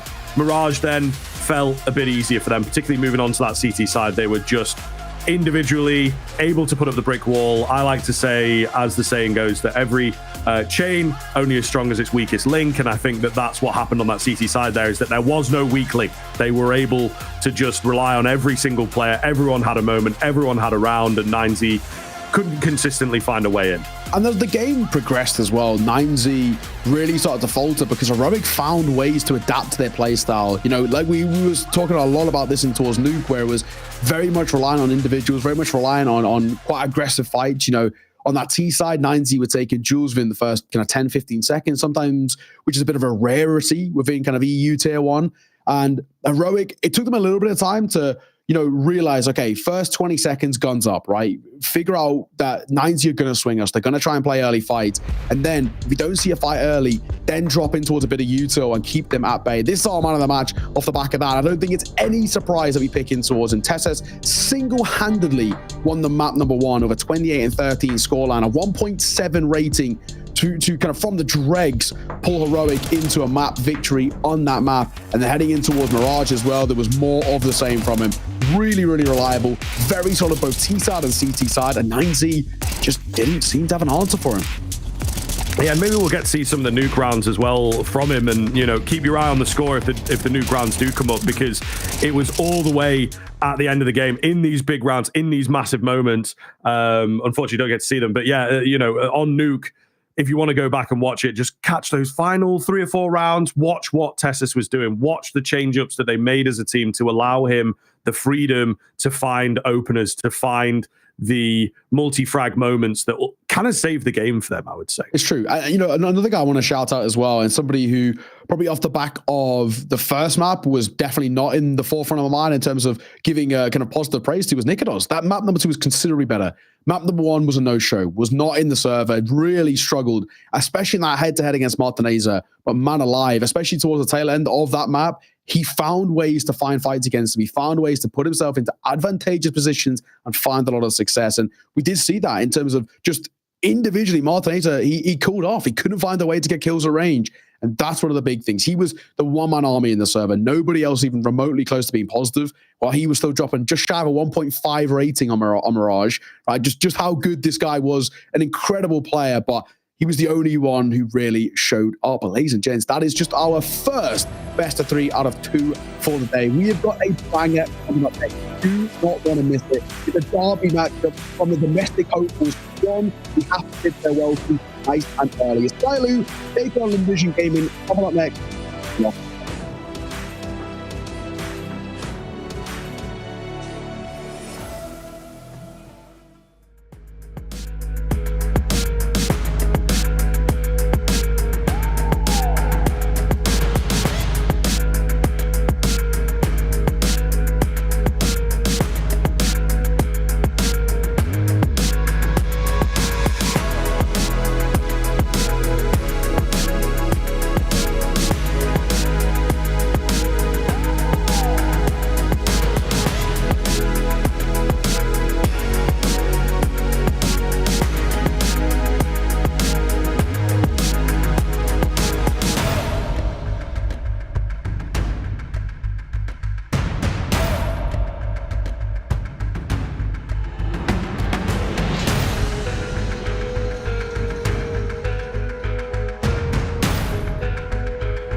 some point in every gamer's life, there's a question to be asked. Do your clothes match your hobby in any situation? Or do they just represent what you dream of? No matter what situation, there's always the right way and the wrong. The only real question is, which are you going to choose? Decide for yourself. Hello to our viewers out there. Mike Loader here from the Ticker Studio today with your weather across the country. Brizzy is looking warm at 31 degrees with a chance of afternoon showers, so keep those brollies on hand. Turning our attention to Melbourne now, where it is looking cloudy with a chance of Counter-Strike? Up the centre to try and win it in a 1v5. Chris 3 flick. Oh, the biggie 1x1 sets no way. He wants to. Oh, my God, does it?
What's up, people? Welcome back in. Continuing on with the lower bracket here on the B stream, of course. We'll wave goodbye to 9Z. Heroic live on, but we have another team to goodbye to here, unfortunately. And I would say send home, but potentially it's not going to be too far away for them. Lynn Vision up against TYLOO here. Of course, a bit of a banger, a bit of a domestic derby. Could get crazy. We've got the bracket, though, to just sort of highlight how these two teams got here. Some pretty difficult ones to open up, to be fair to them. You know, a bit of a stack. Yeah. it goes without saying, right? There's some big teams here who've put up some pretty notable performances. I think Heroic did quite well in that lower bracket game against what was actually quite a fearsome 9Z, who might have been able to scalp other teams, but Heroic adapted well on the fly and stay alive in the lower bracket. And one of these two teams is hoping to do exactly the same, but it is a real interesting derby coming in towards this one, right? A domestic derby.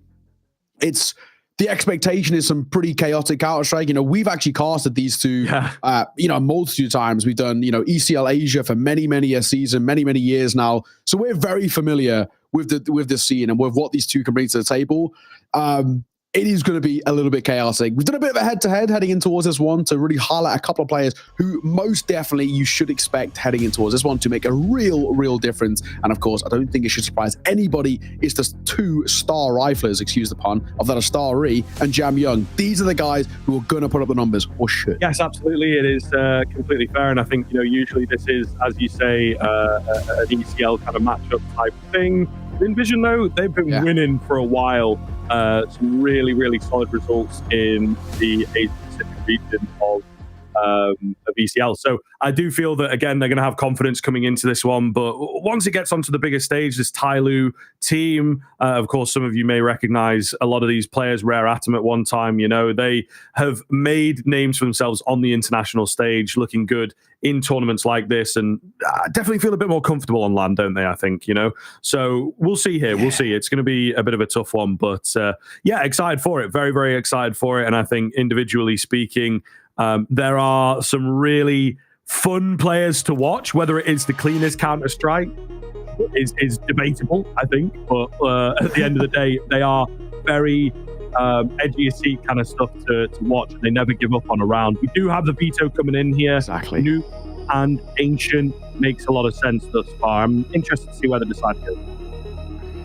Yeah, so I mean, for me, this feels pretty normal. Coming out of Overpass is going to be our decider. We'll touch on those maps individually, starting with Nuke. This has always been kind of the go-to coming through for the TYLOO side. It's their go-to first pick, and also a map in which they currently have a 5-map winning streak on. So they are looking pretty fearsome on that one. Lynn Vision don't mind playing it though, and to relative success as well. So we'll keep an eye on that one. Then our second map that of Ancient. Traditionally, this is the go-to ban for TYLOO. TYLOO changed it up this time by getting rid of Anubis, just because currently that is the best map for Envision. It's also probably the worst map out for TYLOO as well, as they currently have a 4-map losing streak on it. They change up their veto. It leaves Ancient open. Ancient is traditionally TYLOO's perma, so this is now a little bit, on edge. However, the caveat to that being is that while Lynn Vision have picked into it, it's meant to be a punish pick, it could actually backfire. Lynn Vision currently on a 4-map losing streak of it in their own regard.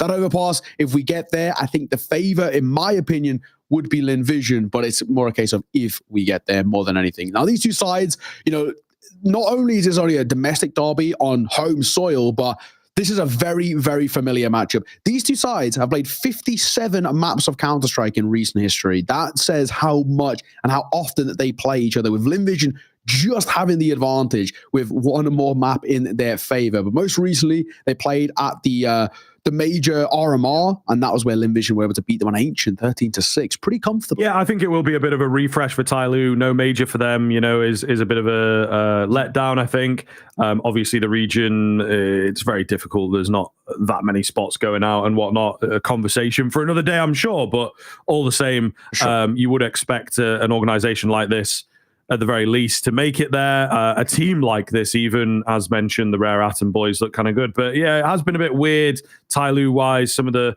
players they've been bringing in, there's like a 6-man roster going on at the moment. We've had question marks. They had like 2 IGLs at one point with Armin in the lineup. Yep. So it's like confusing is maybe the nice way of putting it. But at the same time, some really hot individuals, off the back of like Pugs back in the day, Jam Young, Mercury, I think very young players, very impressive players, and Jam Young continues to top the scoreboards. Mercury often not far behind him. So if those two players can come alive at the same time, they're a really hard team to slow down. Yeah, let me just kind of bring you the overarching view. For some of you who maybe don't follow the Asian Counter-Strike scene all too closely, first of all, you're missing out. I think, unironically, it's like one of the most exciting scenes in the world. You know, we always touch on EU Counter-Strike, but Asian Counter-Strike really does bring, you know, it's not just the Mongols, guys. There's plenty of other cool teams. But for TYLOO, the team that originally was announced a few months ago was meant to be Jamyoung, Mercury, Mosaic, Lyrics, and ZDR. Then coming in towards this event, out of nowhere, you know, guys who were benched in terms of, you know, I think primarily the main one that we look towards is Advent, but also Kaze as well, were then brought back in towards the roster. And there's all the question marks. You know, for TYLOO, it felt like for a while that this side was being held back a little bit by Advent. I know we could talk about his ability of scouting young players and really building them up into kind of tier 1-esque talent, especially for the region. However, individually, very, very poor. You know, he's one of the lowest rated LAN players of all time. He's somebody who's really, really struggled in terms of his individual form. And at times that has been the big difference maker. He just cannot show up in that level. It felt like they were past that. They were moving on to kind of a new light where, you know, Lyrics are going to take over a little bit more. We're going to see ZDR doing a little bit more action as well. You know, these new guys in the team. And now, not so much. You know, Lyrics not even playing. ZDR is at the very least, which is good. But basically, who knows what's going on over towards TYLOO. It's a bit of carnage. And to mention as well, they've got 6 players, technically speaking, on the bench. It feels like a very messy situation over towards TYLOO. And in the upper management somewhere, something's definitely going wrong. Some tech issues coming in here, unfortunately. So you will be with us for the foreseeable. But yeah, it's an interesting region, like you say, and hard for them. You know, we have a few teams. Mongols are another example where they'll come into a tournament, they'll look really good, and then it's sort of like maybe by the next tournament they're either figured out or there's been something that goes on, a player leaves, they're not able to replicate the same kind of individual level. The repetitive success is just hard to find, I think, for the Asian region. Lynn Vision at the same time, though, I would say quite a hot prospect, maybe a bit of an underdog coming into this. To be honest with you, as I say, domestically they look very, very good. Not doing too bad in terms of like their world ranking at the moment. Obviously going to be boosted by playing in a different region, not competing against, you know, your EU tier 2. But like I say, domestically they look very, very good, and I think playing on home soil could actually help this team an awful lot. Feels like you are playing at home, so just tap into that. And I think that they could go on a little bit of a lower bracket run here. As it is starting to develop and get a bit wider and whatnot in the lower bracket side of things. You know, you've got Heroic down there at the moment, but the other teams as yet to be decided. The unfortunate thing here, folks, actually, as I'm having a bit of a look, while I'm saying that, they've got either G2 or Liquid to play. So, you know, that's not very nice, is it? Liquid looking pretty good, finding their form in this tournament, and then G2, of course, goes without saying. That game over on the A stream, by the way, very, very close right now. 1-1 with Liquid up to 11 rounds, it's saying here. So that's a bit scary. That is a bit scary. Yeah, I think if I'm right in saying, of course, we were kind of live as it was happening. I think, was it Liquid went on a 7-0 start? So it was very feisty out the gates in that one. It'd be an interesting decider to see who will be playing the winner of this matchup. But like we said, of course, this is a bit of a tech. Luckily, there is the one silver lining of this one of if things do go, you know, south, and obviously we have to say goodbye to one of these two teams. Don't have too far to go. Apparently, a couple of them even live in the city as well. And it looks like a very nice city. It has to be said, Chengdu. We've seen all those overarching shots in the break as well. It's got the largest building by square footage. Yeah. Is that what it was? I think. Yeah, largest building. Which if you look it up, it'll be in square meterage, of course. For the foot only lasts in UK and I don't even know if they use feet in America really. For like measuring, they use freedom units. Yeah, they have like it's even weirder than ours, I suppose. We're in a weird spot in the UK. I've seen the measuring thing. What if I asked you what do you weigh? What would you say? Yeah. Well, see, normally, like I know what you mean. I know you're going here with stone, right? You know, so stone and pounds. But I actually do now. Just that's what I'm saying. That's what I'm saying. Like you know, but I would answer in stones and pounds, which I don't really know where my. Yeah, so we're in a really weird spot in the UK in that sense of like. Dude, how many pounds are even in a stone? 14. which is like, what's going on there, mate? What kind of number is that? How does that make any sense? Why is it not 15? You know, or at least. How many inches are in a feet? I know, dude, that's what I mean. 12? This is right. But as much as we meme America, freedom units are kind of like based. They do kind of make a little bit more sense. Centimeters for height and kg for weight kind of feels like it makes a little bit more sense, in my opinion, anyway. But yeah, maybe we are just a little bit backwards. And then like miles to kilometers as well is a little bit cursed. So yeah, man, I don't know. It's a bit weird. But the main point we were saying is that there are far to go. Whether it is in miles or kilometers, however you want to measure it, that's your decision, ladies and gents. There are far to go. Some of them apparently live in the city. And look up that building though, it's pretty cool. Especially while we were at Tech Pause. There's no better time to look up. I forget its name, but it's something pretty cool.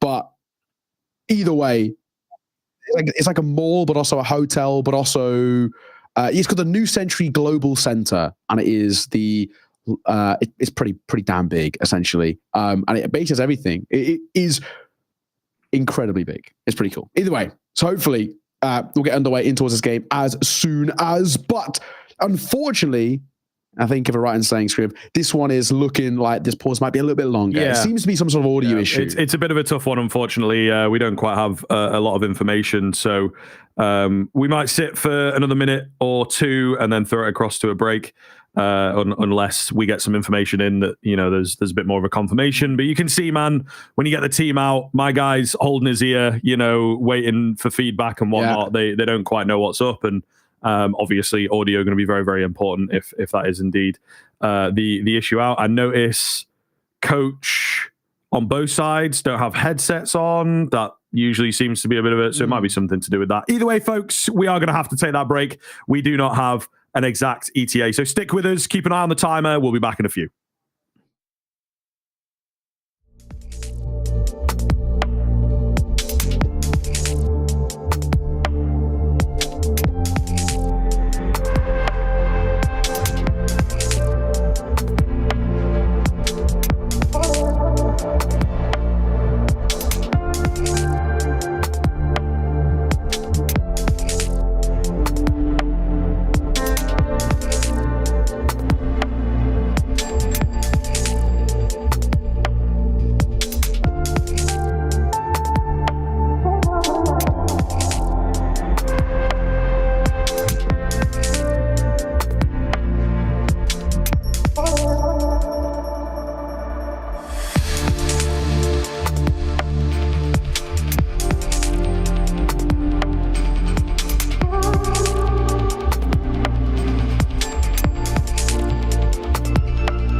Don't know how it's come to this.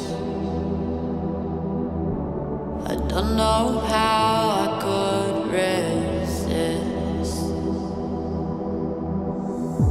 I took a vow to never sin, but I saw the darkness from within. And if the sun can't break through, just let the thunder shake you. I know there's a hunger for the truth.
Hey Future Pros!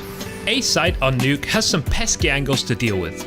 Let's look at a couple of mollies you can throw to deal with them. First two steps are to shoot out the windows on the way out of spawn, and get a teammate to drop your molly onto this vent. Then hop up onto it and line yourself up with this connection point. Aim along the right side of this beam right up to the top of where it connects to the window. Then throw the molly. Immediately after, aim along this grey band above this line. Run forward and throw the molly before you fall off the vent. Just like that, the back of side and hut will be mollied off. This hut molly even spreads to the boxes below. I hope this helps.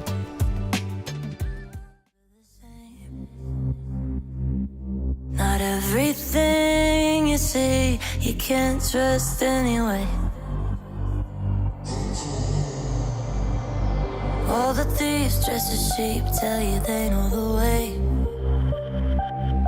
So bite the hand that feeds you to the wolves as prey.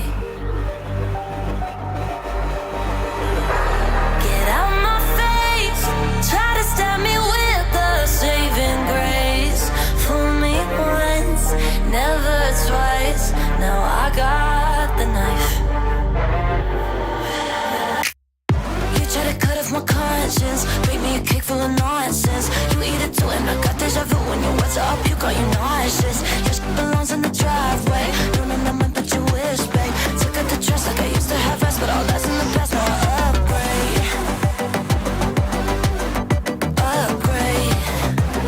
Shit in the past like I used to have. Snap the C on the pictures, they flash on the page. Now they're pleading on the fifth and last mistake. But I know that dirty secrets the gamekeepers hold the keys to the gate. Only open for the pawns who sell their souls just to play. I don't keep up with the fake. We are not the same, so go take your license. Plastic and products left in a box with nothing to promise. Get out my face, try to stab me with the saving grace. Fool me once, never twice. Now I got the knife. You try to cut off my conscience, bake me a cake full of nonsense. You eat it too and I got deja vu. When your words are up, you got you nauseous. Your shit belongs in the driveway. Don't know nothing but you wish, babe. Took out the trash like I used to have rest, but all that's in the past. Now I upgrade.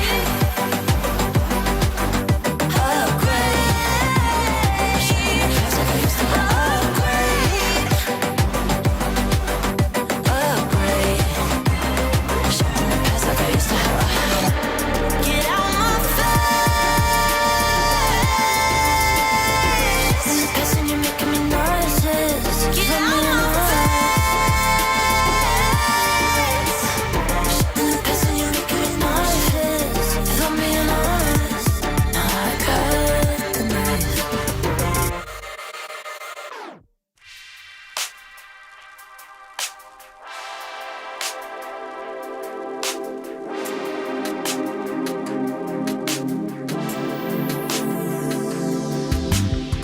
You've got some things going through mine. Why can't this be all the time? You at the top of your class, you change your trips to a splash. The way that you laugh, I just hope that it lasts. I just hope that it lasts. You stay on my mental, you keep me sharp like a pencil. You can let your hair down, cause I'm playing gentle. You can let your hair down, cause I'm playing gentle. Girl, you stay on my mind, all the time, all the time. On my mind, girl, you stay on my mind, all the time. On my mind, all the time. All the time. If I come meet you, baby, I can teach you how to let your hair down and be a freak, singing like Anita. Sweet love, have you thinking thinking about a preacher. Also how I made her. Girl, we can kick it. Have you ever had Chinese after 9 on a Friday? It gets so different. Cuddled up tight, perfect like a fitted. Arm around me, then you pick your head up for me to kiss it. You stay on my mental, you keep me sharp like a pencil. You can let your hair down, cause I'm playing gentle. You can let your hair down, cause I'm playing gentle. Girl, you stay on my mind, all the time, on my mind. Welcome back in, ladies and gentlemen. I believe we are ready-ish to get into the game. We're still a little bit touch and go here, of course. But at the end of the day, we're back on screens. We're back on voice. So that must mean that we are nearly there. And the admins on their way out. Seems like the problems are sorted. Headset changes, as you can see. So fingers crossed. We say touch wood. I think Americans say knock on wood. I'm not really sure how it goes in the rest of the world. But do something for good luck. And then we should be ready for Lynn Vision versus TYLOO. Yeah, well, this should be good. You know, hey, man, this game has all the makings of being a real banger, right? This has the potential of a 3-mapper on the cards. The veto is a little bit different than what we traditionally expect. And off the back of a tech pause as well, you can get, you know, a little bit cold in the hands as well. But it looks like we are about to get ready. Ladies and gents, we are live. Tech issues concluded, and hopefully for good as well. It's Lynn Vision take on TYLOO for survival in IEM Chengdu. It's a CT side start for Lynn Vision, and already not a great start for them. No, indeed. Kaze, the legend, one of the longest serving players on the server. Oh, Zaka going to get eliminated. It was all for G. It was all a setup, but he's not really able to do anything with it. Westmelon can't stop them breaking into the bomb site. Jamyoung is immediately out with the knife. No doubts, no hesitation. He was right in there with the backstab. TYLOO sending a message with the pistol. We said we're expecting something here. We're expecting this to be a good game. That is already starting the makings of what could be a funny series of Counter-Strike. How does Jamyoung even get so close? Oh, he was just tucked in the corner. But usually you see a player, they'll hang about for a second. Can I get the knife? Let's make sure it's not going to, mess up the round or whatever. But as soon as that player crossed the street, he was like, I'm knifing him. It's worked. Yeah. This is money in my pocket. Yes, please. Thank you. All day. And funnily enough as well, guess a knife, but there's no real hefty investment here in the sense of it's still the Mac 10 and then a few Galils. There's no AK-47 with the users, no one picking up the premium rifles into this one. So they don't really actually use its money's worth. However, Jamyoung still has a Mac 10 armor and had a util and still has 2.8k in at the back pocket. So it could even mean an AWP heading in towards kind of third or fourth round if they won. Deagle missed shot. Jamyoung will punish. More money for him as well, and his Mac 10 can get nice and active as Jamyoung continues to find fights with ease. Nobody even scratching the surface just yet. Amelia chilling here. Oh, big damage. Wanted that one. Westmelon, unfortunately, on the ladder, can't get the accuracy and run down by Jamyoung. Oh, there you go. Nice and crispy from Mercury in the end. A quick second, though, a quick send-off. TYLOO looking to get this ball rolling, get the snowball here on the T side of Nuke. Bit of a replay, see what Jamyoung is doing. He's having a nice opener to this one, making a lot of money. Knife kill and a couple Mac 10 frags. Pretty good. Yeah, he is the bag collector right now. Hey, man, a very simple start for TYLOO. First full buy. All in Vision coming through. We see an MP9 supporting the quad M4s here. What have the CT side got to bring us? Still, of course, sticking with what they had, that at TYLOO. None of the bonus buy situation for them. They've got so much money left in those back pockets that it doesn't really matter the result of this round. But if they're able to find it, they can put themselves in such a strong position. Smokes towards Secret. Just across. Jeez, timing is excellent there as well. Oh my god, Kaze's killed Mercury with his own Molotov. What is going on? Jamyoung gonna find one, but how did that even happen? Surely that's such a big oversight. I don't know what to say. Yeah, that is a little bit problematic. At least Jamyoung does trade one back.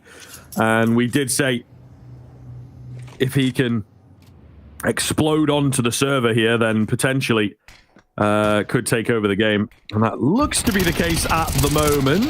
Molotov going to push Westmelon into an awkward spot. Jam Young trying to be cheeky. Too cheeky. 3 versus 3, 45 seconds. Bomb in Mini. Looking to charge in. Wins out the fight against the first. Zaka and G hidden at the back end of the site, though. Could be a deadly setup. It's only one from Zaka. G with the double kill, however, will get it done. Lynn Vision, right at the death of the round, will steal it. Yeah, surviving by the skin of their teeth, right? I mean, right down to the 1v1 there, swinging on towards the site, and from the heavens, quite literally, finding that round. But it will, like we said, I mean, already, I think you can actually take a lot of silver linings away from that if you are TYLOO. You've come in with a bonus buy of a quad Galil, 1 Mac 10 buy, and you've walked away with 4 out of 5 kills. That's not actually all that bad. You're going to really put a bit of a dampener on the confidence over towards Lynn Vision. Yes, they get a round, but they don't really have a huge amount to work with. So an early timeout call by Lynn Vision, no surprises. What is this buy even going to look like? Amelia doesn't really have a huge amount. Famas and an MP9 coming out for Zaka and Westmelon. I mean, you know, coming into the next round, easily TYLOO have the advantage when it comes towards firepower. Yes, Advent and ZDR bring in the Galils, but an AWP out for Kaze, Jam Young and Mercury in towards the AKs, and those two in particular, that dynamic duo on those premium rifles, that are Jam Young, that are Mercury, they are the ones to make the difference. We did that head-to-head, talking about Jam Young versus Starry, and I mean, so far, Jam Young has been flowing with confidence. They need to find a way to shut him down.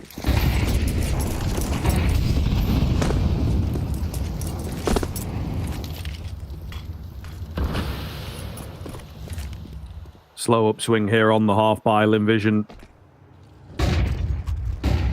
On a bit of a chill. Boost at ramp. Nice idea, but it doesn't matter. If Mercury... Oh, I thought he got a second as well. It's a beautiful shot from him, all the same. Kaze right behind him. Ooh, ooh. Looking good. Mercury was the other man that was mentioned. So these two players are able to roll it back on the international stages. Man alive, it could be very, very difficult for Lynn Vision to even get off the ground. This is, I mean, absolutely. Yep, cheeky little replay. There you go, mid-round. Nicely timed, fellas. So there you are, back into the action. Westmelon gonna drop the bomb. Looking for a third round this corner. Not gonna get it, but he sets it up. Oh, the setup from Lynn Vision, too much to get through despite the heroics. TYLOO can't do it. And how are we where we are now? This round felt like it was under lock and key off the back of Mercury's kill alone. Amelia spotted, known, it doesn't overface that third time. Jam Young, 25 seconds, got to do it now, and he gets caught by Amelia and the AWP. What a round to take if you're Lynn Vision. But again, we've got to look back at it from a bit of a bird's eye view and say, how have they taken it? How is that slipped away? Westmelon, 2 massively important kills here. The spacing and the trading by TYLOO, lackluster, it goes without saying. This is now a game tied up, and not only that as well, the AWP collected, a rifle, of probably even the AK scooped up at the tail end as well. This is a really decent response, and TYLOO, from having all the wealth of the money with a knife kill, the Mac 10 getting proactive early, now left down on nothing. Pistols is all they got to work with, and even upgraded pistols are a luxury here. Jam Young, Tech 9 caught, a shot by G. M4 only going to get one of their own, another Amelia, and Starry, that's only the one casualty. Shut down. Nice, effective, and quick. I think a bit of a classic, really, move from TYLOO there. The spam coming in from that M4 of Starry, and then they caught him reloading and just tried to overwhelm him. G looks good, though, once the AWP has come out. Lovely slow motion frags, of course. Just, you know, to be fair, with the Asian Counter-Strike, the domestic games, slow motion, it's kind of somewhere in between usual slow motion and regular Counter-Strike. You know, they like to play fast. True. So you can see that all the utility raining on forward. Starry in a glaive, not really able to do too much from there, but also doesn't go down. It is tit for tat kind of exchange, but very little damage traded off. What's the play here from the CT side? Starry, yep, feeling it, correct, but can't quite find the kill. Got to be careful now, but final few bullets all he needs. Jam Young walks straight into his trap. Yeah, instinctively keeping a couple left in the chamber as well. Nicely done. All it took was 2 to the dome to drop Jam Young, and this head-to-head battle between these two is, we highlighted it for a reason. This is going to be something that's very interesting going forward in this matchup. Round number 6 is all important as well. If TYLOO can't find it, Lynn Vision can really pull away rapidly. Really going to go for the jump peek on the corner. Spotted 1. Pop shot comes through. And Amelia doesn't need to overface it. All goes a little quiet. Smoke going to come over. ZDR on timing. Going to get caught there by Westmelon. One by one, they're getting picked apart here, and it could be worse as Zaka punishes Advent. Uh-oh, it's falling apart. Zaka down. He's got some support as well that they were not ready for. Just Mercury remaining. No HP to work with here. Going to try and take a fight. Falls flat very quick indeed. And Lynn Vision, despite early rounds that look good, Jam Young, Mercury, Kaze, picking up these kills, mechanics coming out from Mercury in particular. Lynn Vision proving that they can match up. Maybe more solidly across the board. They might not have quite as high-end individual mechanical players, but across the board looking very, very good. And once again, reliable, I think, is the name of the game. But the reads, in terms of where TYLOO are going, that's what Lynn Vision have been better at, is just stacking bomb sites, setting themselves up much, much nicer. Feels like that's how the rounds have been going. TYLOO, they'll walk outside, they'll find a long-range headshot that you're like, oh my goodness, how has he done that? But then they'll just walk straight into a setup and lose 3 players in the blink of an eye, It's true. Yeah. I mean, you couldn't put it better. It is actually something that we've seen so often, doing a lot of kind of the ESL Challenger League Asia games. It is one of the real kind of upsetting things. Because TYLOO individually do have a lot to like, especially when it comes down to Jam Young and Mercury. Those two individually are really talented, but it's a very important pause coming through for TYLOO. Not looking quite like themselves, not exactly looking all too comfy. Utah on the corner.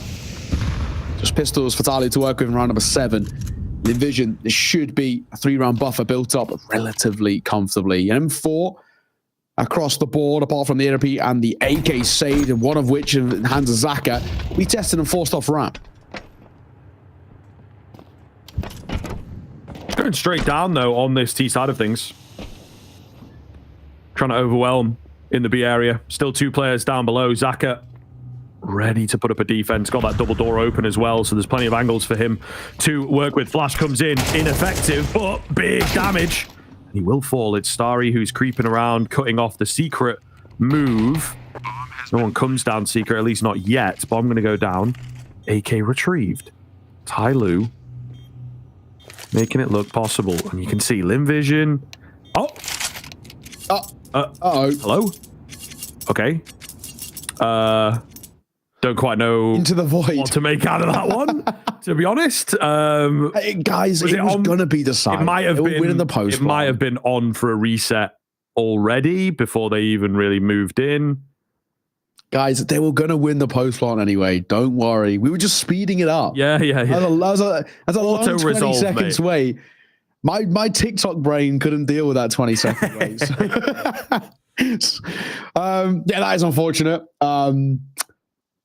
You hate to see it. I don't know. That's all I can bring you. Really, sure. I mean, a lot I can analyze there. We don't have too much information as to why that has happened and sort of how it's gone down as well. I'm a little unsure. I feel like a reset might have been predetermined before the round even got going. Maybe. I don't see why it would have been reset mid-round if it hadn't already been sort of approved. Yes, that's what I'm thinking. I think it goes without saying the Lynn Vision guys were as perplexed as we were. So we can't really bring you... It looks like there is a tech issue on the Lynn Vision side here, so, Yeah, exactly. Hopefully, hopefully only a brief one. The admin is working on it, at the very least ASAP. But yeah, that's unfortunate. That is yeah, it's bad timing. It was just a crash coming through. Yeah. What can you do, really? Hopefully, it's a simple one. You just I don't know, turn it on and off again. Kind of simple. I do, mate. Don't be working. Don't quit the day job, mate. Don't quit the day job. I don't know. Hey, mate. 24 years in, and I'm still alive somehow, some way. So we'll keep it going. Fair enough. On and off again. Yep, that is fair. I believe I got a few mates. Is that like first line support, I think, in IT, something like that? That's usually what they go with. To me, for sure. I know there's like levels of IT support at big corporations, big offices and stuff. And sometimes that's all it takes, you know? Some homies were a bit more familiar, I'm sure, everyone watching out there, but some people don't know how to get Task Manager up, you know? So I feel for the admins in particular when things go wrong, but it seems like we are fixed and we are back and we are reset to a certain degree. TYLOO. Oh man, how brutal would it be if TYLOO now just get dumpstered in this round? I mean, a bomb plan and a really they good go for something post plan completely different, so I do like that idea. Oh, the molly. Oh, West Melon flying in. Big frag from him. He will absolutely demolish Mercury there. Does not know what has hit him.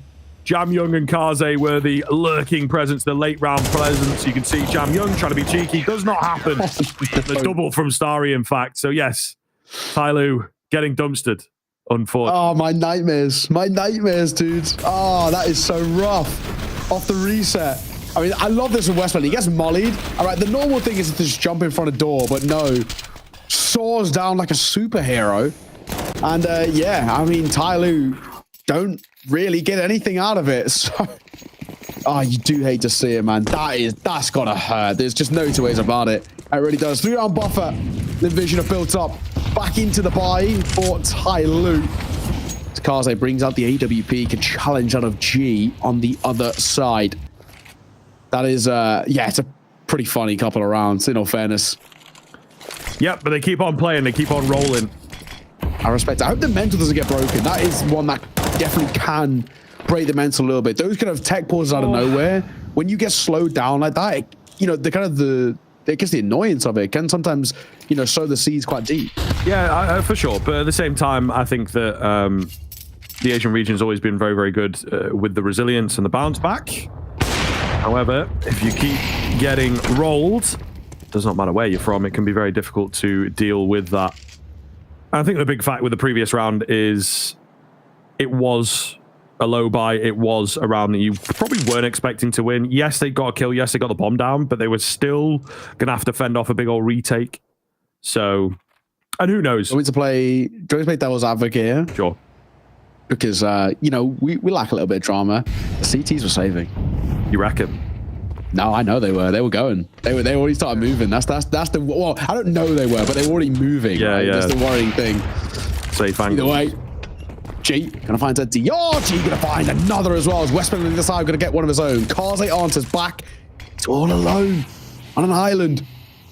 What does he do? Knows now one is in towards back silo. Gonna try and make his way towards side, and he finds a gap. Slips the net, but there's one behind him that should do the damage. Gets a kill though. But he pulls the bomb out at the wrong time. Zaka will see it off. A couple of kills, arguably consolation kills, but in the end, a pretty clean round. G, really nice work from him. He's feeling super confident at the moment. He is so up for taking fights, which is what you want to see out of Europa, especially compared to Kaze, who at times can be a little bit more of a, you know, a bit more of a passive, slower Europa, especially for the region.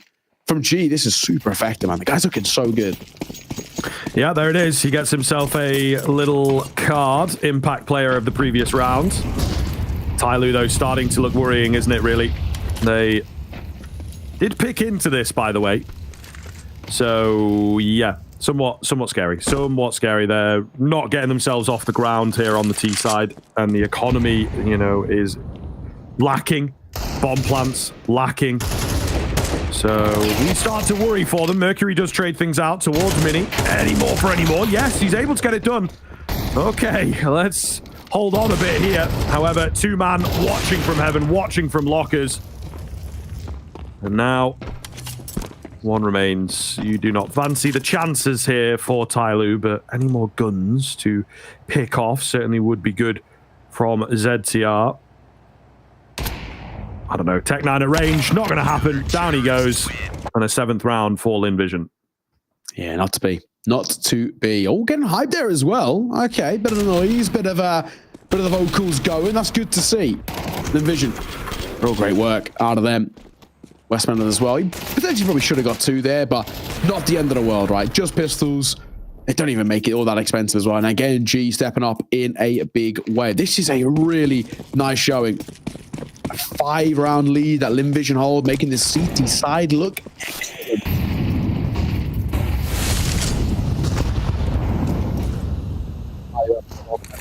Oh, the C side has been less than adequate. They've really not found any sort of form or favor, really. And Lynn Vision are pretty easy finding opening kills. Yeah, we need something. We need something. It is starting to get away from them. ZDR going to open up the round. Amelia quickly dealt with. Not long for the world at all. Kills all over the place.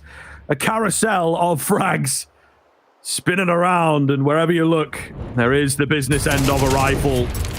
However, the first untraded kill is Kaze, leaving G to win it out alone. Oh, hiding away, I think. Nade not going to find anything, not going to deny the bomb plant. So save in at CT, and TYLOO getting their first round in a long time. Yeah, G will just fall away. He's got basically the right idea. He spotted the shadow of the main play, knows one was planting and one shot at him while the bomb was going down. So he basically knows all three. But yeah, he'll just park up into a CT spawn, keep the AWP alive. I mean, they're not exactly by any means worried about the cash on hand at the moment. 10k in the back pocket of G. He's pretty wealthy, especially since he doesn't really have to invest in this next at all. He'll be fine. So, TYLOO, much needed third put on the board. The C side has been lackluster for the bulk of the showing. At the very least, could change things. I sort of pop on towards the A site. Pretty simple as well, right? I think for the TYLOO guys, they just go for a nice little split through main. They understand what they're going to get out of this, and then they just rely on the individuals. They know that their riflers can step up in a good way, and Kaze even holding for the flank too to get a freebie. Simple, effective, TYLOO up to a third, but as you mentioned, with the wealth of money for Lynn Vision, no real issues rebuying in. How do they now respond, though? Lynn Vision really haven't looked on the back foot at any point. If they start to feel the pressure a little bit, they may be overextended. They may be start to get a little feisty in terms of their fights and give opportunities over towards TYLOO. Do they fall in towards the game plan of Advent? Good Molotov from Amelia, going to split them up. Advent, yeah, not got the support, not got the trading group behind him. So a solid advantage for Lynn Vision. They will very quickly reposition, but also doubting that idea. TYLOO went for the gas. And just nothing in the tank. Immediately stopping. Immediately being dealt with. And now I think they have very little idea of what to do next. 2 smokes, a flash, a nade. It's not a lot. Jamyoung make his way towards our side. He's going to be given a lot of free real estate here. It's a question of what can he do. He's somebody who does get a hell of a lot of mileage on that C side. Very self-reliant too. He knows that he can kind of set himself up. But like you mentioned, Utah is something that really lacks over towards TYLOO. It gives them a couple of doubts in terms of how they're even going to set up executes. How they're even going to get towards sites. Never mind getting the bomb down, setting up a post plan and the rest. Westmoreland holding. Jamyoung spotted. They're running at him. Doesn't go at the door. They're going to know he's here there, surely. But Jamyoung doesn't matter. Gets his head ripped off his shoulders. 3 remain for TYLOO. And they have no clue about where to go.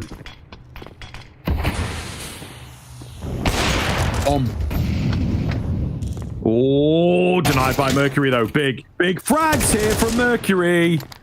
Not enough time to get it done, unfortunately. And nobody else stepping up, giving him the fights. They will save a couple. They will take an up forwards. It's not the end of the world, economically speaking. But certainly would have wanted a bit more out from that round. Replay of the previous. Yeah, and it's this shot there, wasn't it? G, very proactive. His AWP drops the bomb, and before you know it, round is done. Envision 8 already on the CT side. Heading into the final round of the half as well for TYLOO. They've barely scratched the surface here, map number 1. Just to remind you all, this is TYLOO's map pick. It is not looking great. What have they got for us? Because Lynn Vision are making this look very comfortable indeed. Smokes towards our side. I'll give him the cross down towards Secret. In all fairness, for Lynn Vision, nobody really fighting towards our side. That is poorly played. Mercury, he's in the smoke, but the second one hasn't been set up. Smoke gets broken by the nade. Down he goes, and Amelia re-aggresses to find one of their own. This is carnage, and TYLOO is falling apart. Not nice to look at, really. Like a car accident. Can't bear to look, but can't look away. ZDR lucky to be alive with the nade. Just landing short. And B is somewhat open. Not completely. There is ramp presence. That's about it. And it's not like they're all that close. ZDR just trying to keep attention upstairs. Bomb is actually being planted. Now, of course, things will be in motion for the CT side. Advent just managing to survive a little bit longer. Trying to get a post plant. Not going to happen. Very quickly surrounded. ZDR, where are you, my man? Not much you can do, I suppose. Down he will go. That will be the half. 9-3 in favor of Lynn Vision. Feels like enough, but a CT's switch over might save TYLOO.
Welcome back in, ladies and gentlemen. It was a very one-sided start out from Lynn Vision.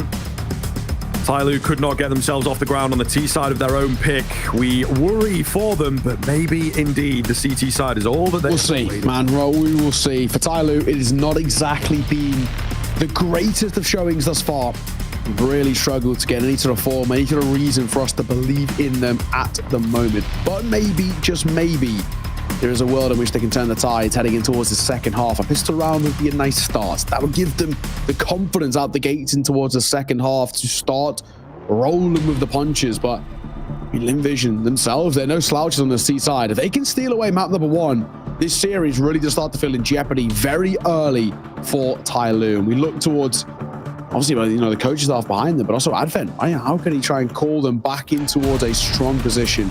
On CT side, at the very least, they've got that advantage.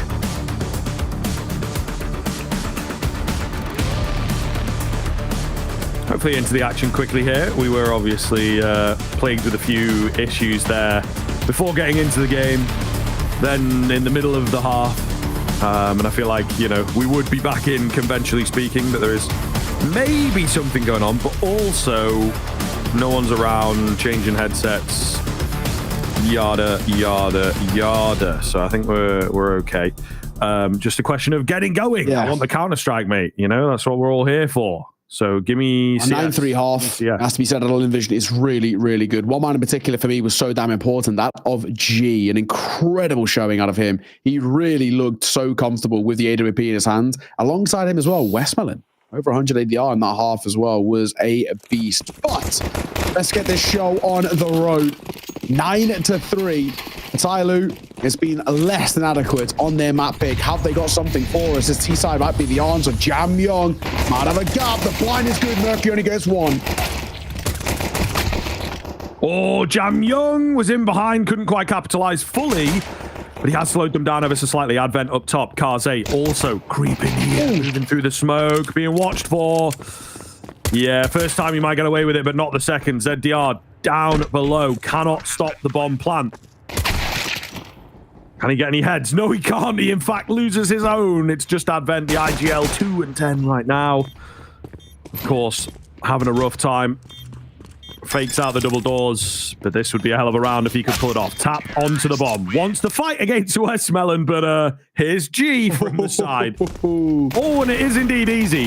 It is indeed easy. I was actually going to say easy frag, but yeah, he already knew it before we even got there. G. He is having a great time in the server. Continues to sing his praises. And for TYLOO, it's anything but 10-3 they find themselves now. And Lynn Vision, bit of a chaotic, but all things considered, a good pistol round put out by them. And G as well, crisp at the tail end. This is nice to see. They really shouldn't be all that much of a buy out of TYLOO, but they are going to opt for the force. I don't love it. They didn't even get that many kills, so they can't bring all that much to the table. We are going to see a FAMAS out of Jam Young, an MP9 for Mercury, a Scout for Kaze, and then just upgrades for ZDR and Advent. Bruv, is this not? It is, which is why I don't like it. You put it all onto this. No, it goes to 11. It goes to 11 pretty easily. And then you do have one rifle, but it'll go to go to 12 pretty easily. 11's not the secure one, but against an eco in the next, they'll go to 12. So yeah, you've got to. I'm not a huge fan of it. I'm going to keep saying it. I'll keep saying it until people learn. Look at the risk. Yeah. CT force buys are just like, again, 2017 nuke, auto shotgun, glass cannon. Pathway get me in there for it, mate. Get me, I'm there for it. Mate, get me running and gunning with, an MP9 around there. We're cooking, right? We're cooking. Right. These days. But, everyone's used to it now. Like, tag? I don't know, dog. How's they going to take a tag early? Ooh, does trade one back. So that is a fair bit of damage dished out, but the first kill rolling the way of Lynn Vision, always a good No broken there as well. He's immediately going to try and sneak past Jam Young. Now's the time to confirm that kill, and he doesn't. Oh my God, he's going to get punished. Oh, that is really just sums up, in all fairness, TYLOO so far this game. Then the old answer back. So will Mercury. So thrust back into a 3 versus 3. And with G low, here is an opportunity. But if Avigant gets caught here, that'll thrust things back heavily in the favor of Lynn Vision. And it looks like they want to finish towards B. Would certainly make sense. Westmelon going to be severely spotted out, but there's no one really around to capitalize on it. ZDR will keep the odd peek in, but there's, yeah, just nothing that can be done. He's looking good on the Deagle. We'll give him that. Galil retrieved. 2 more to go. Knows it's going to be B. The bomb has gone down. No kit. No help. No info. But a dream, perhaps, for ZDR here. If they could pull this off, it could be the springboard that they need to close the gap. But, yeah, just unable to find the angles.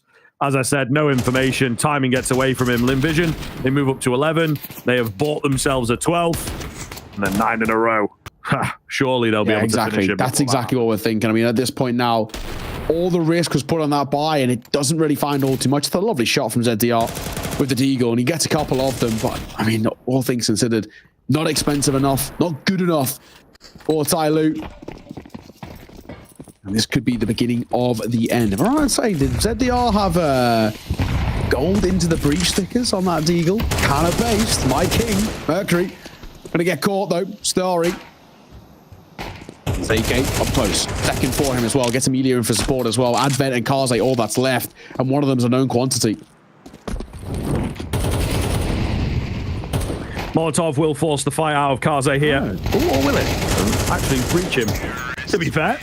But eventually he does go for a fight. Nothing happening. The prophecy comes true. And now just one last step for Lynn Vision. 9 in a row for the CT side. I'll keep saying it because it is just a ridiculous prospect, unfortunately, for them. Maybe they'll give us a few rounds. Maybe they will prove to themselves they could do it, but they are going to have to bounce back massively here on Ancient, a map that stereotypically they really do not like playing. It seems that the pool has changed ever so slightly for them. Maybe that's their big surprise coming into this tournament, but Lynn Vision just outgunning them here today. Every single way. TYLOO, it all comes down to this to stay alive. At the very least, they have the M4s and the AWP in play. But it's been an absolute no-show from Advent and Co, and him in particular as well. Mercury, though, has been one of the more prominent names in the server, but as Advent gets caught, Jamyoung will trade. Still one towards Garage.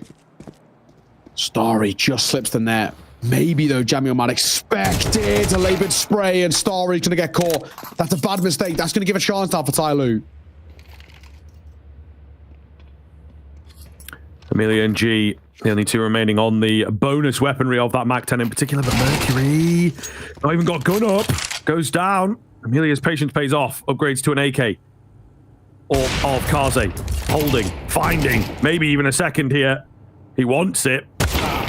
Support is on the way as well, but it's not needed. Kaze finds number 4 for TYLOO. Oh, well, at the very least, staying alive. A sigh of relief and all of, you know, the anecdotes we like to mention, but it's still a long, old road to recovery. We're not even getting remotely close to opening the door to the idea of TYLOO taking this map, or he's pushing towards overtime.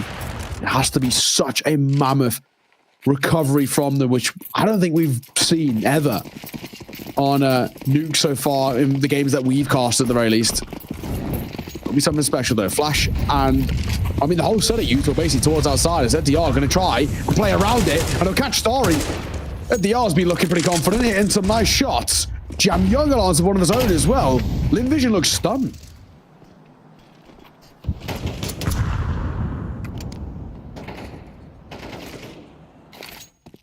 Yeah, I don't know what's kind of happening here. The T side definitely lacking for them. But, you know, you take your foot off the gas, man. It does seem to be the case here. Mercury pre-firing in, but loses his head. That could be the kill that makes the difference. The B-bomb site, not open for business, but nearly there. Kaze trying to hold and will do so. Beautiful stuff. Zaka, last one left. Nothing that can be done. Down he will go, and a 5th round for TYLOO. Break of the bank as well, I believe. So they have bought themselves some time. Oh, giving themselves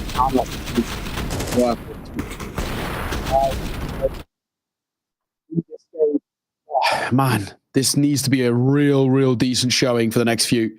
And I think as well for Lynn Vision, it's probably just a little bit of haste.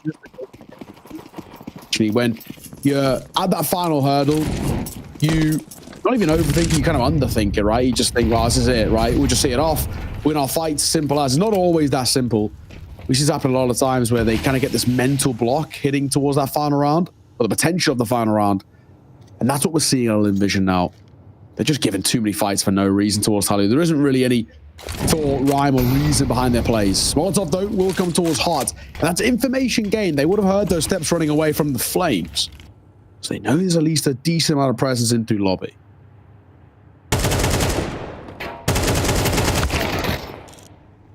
Oh, difficult for ZTR. Does manage to find a couple, but staying alive will indeed escape him. However, the rest of TYLOO should be able to get her done here. Amelia on that AK is all I'm watching.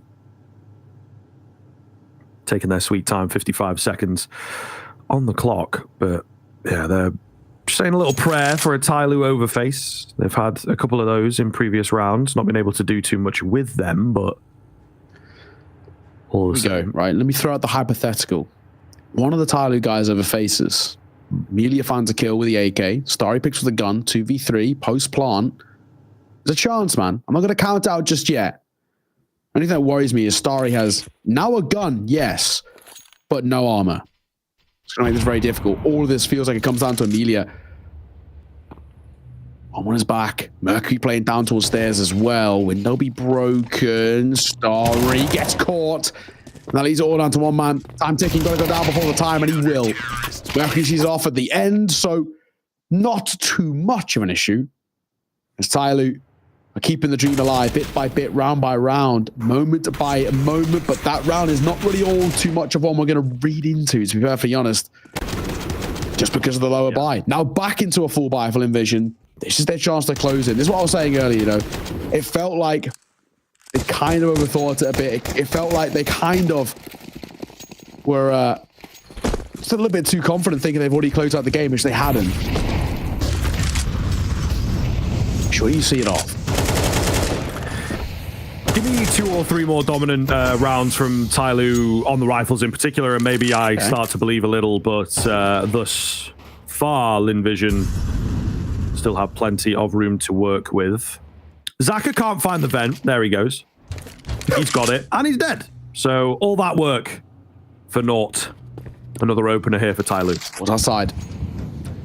Once again, they're moving in this direction, which has not actually given them a whole lot in the last few rounds.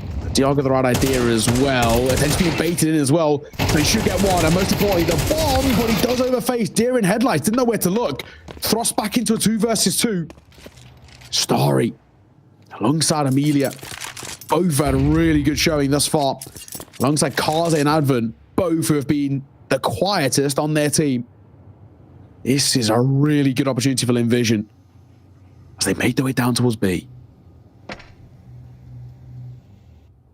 Little step, but there's nobody around to hear it. They are clearing angles here. No one in at lobby.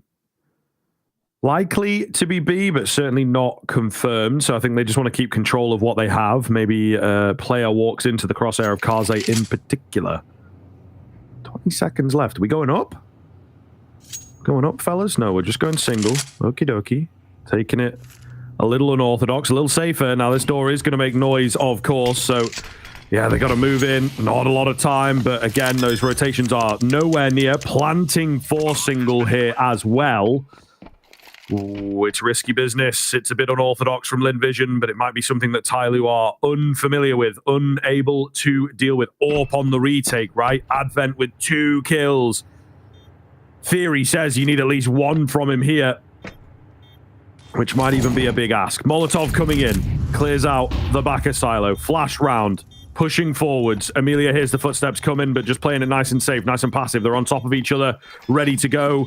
Oh, there's not a lot of time left on this bomb either. Smoke will go down. Hold coming in. Oh, good for 1. Can't find the player on the bomb, surely. Yeah, Starry not confident enough to go round, and TYLOO will hold on. And they're staying in this game. They're keeping themselves bit by bit alive, and winning big clutches like that in a 2v2 with an AWP on a retake is never easy. That is confidence. Do this. We can start to claw back what felt like an impossible scenario. It's the case in point of can they? And of course, now third and final attack pause being used here.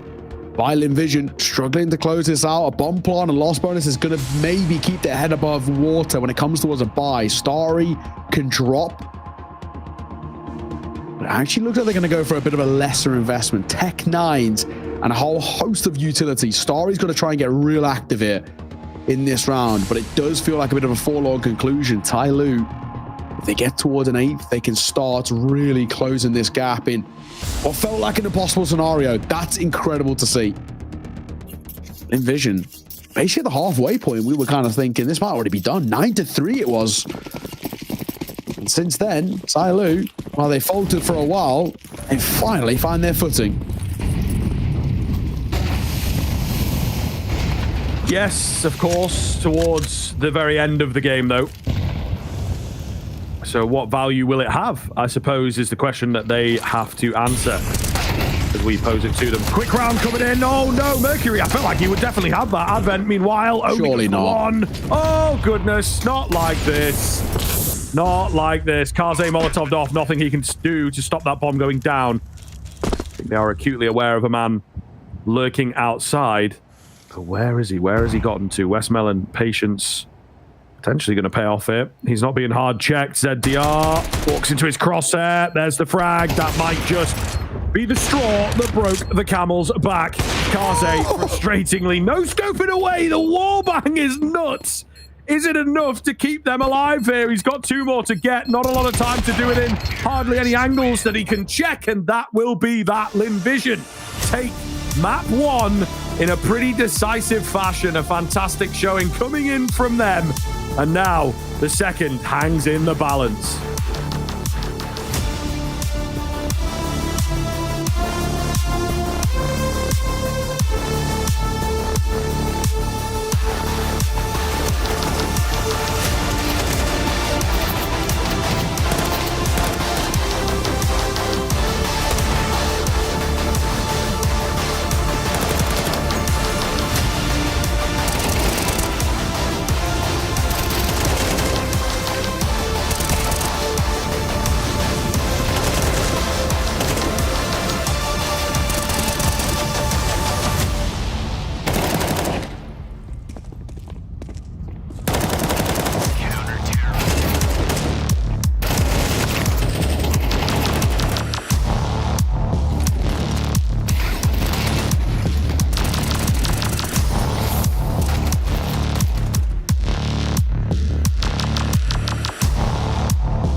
Hey Future Pros! Mid on Ancient can be some vital real estate.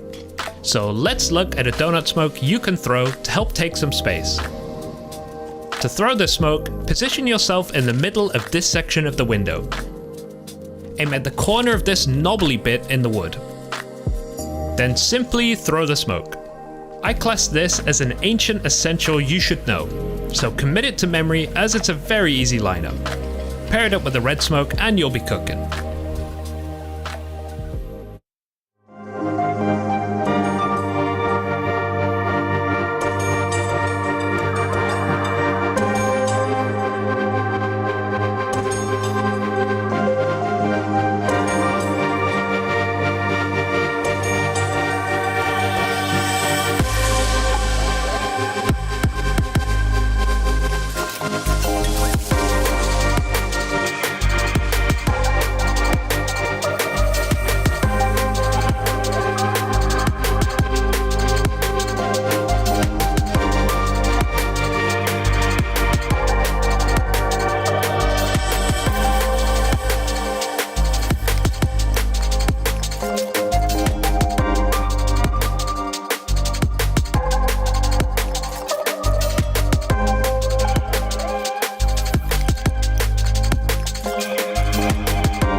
don't know how it's come to this.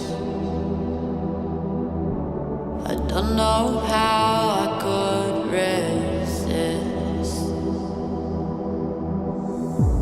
I took a vow to never sin, but I saw the darkness from within. And if the sun can't break through, just let the thunder shake you. I know there's a hunger for the truth. Another moment of clarity. I see the one who breaks me.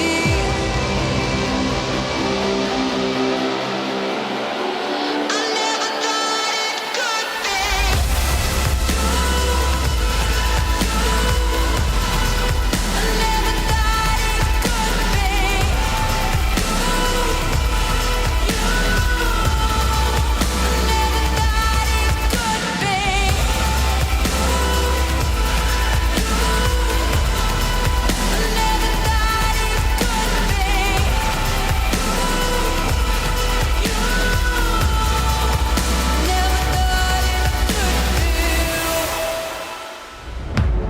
Don't know what there's left to say. Nothing left to stand in your way. You shook me right into my core. There's nothing left of me anymore. Another moment of clarity. I see the one who breaks me.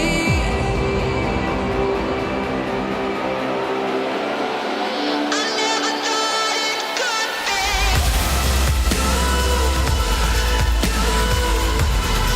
I never thought it could be. I never thought it could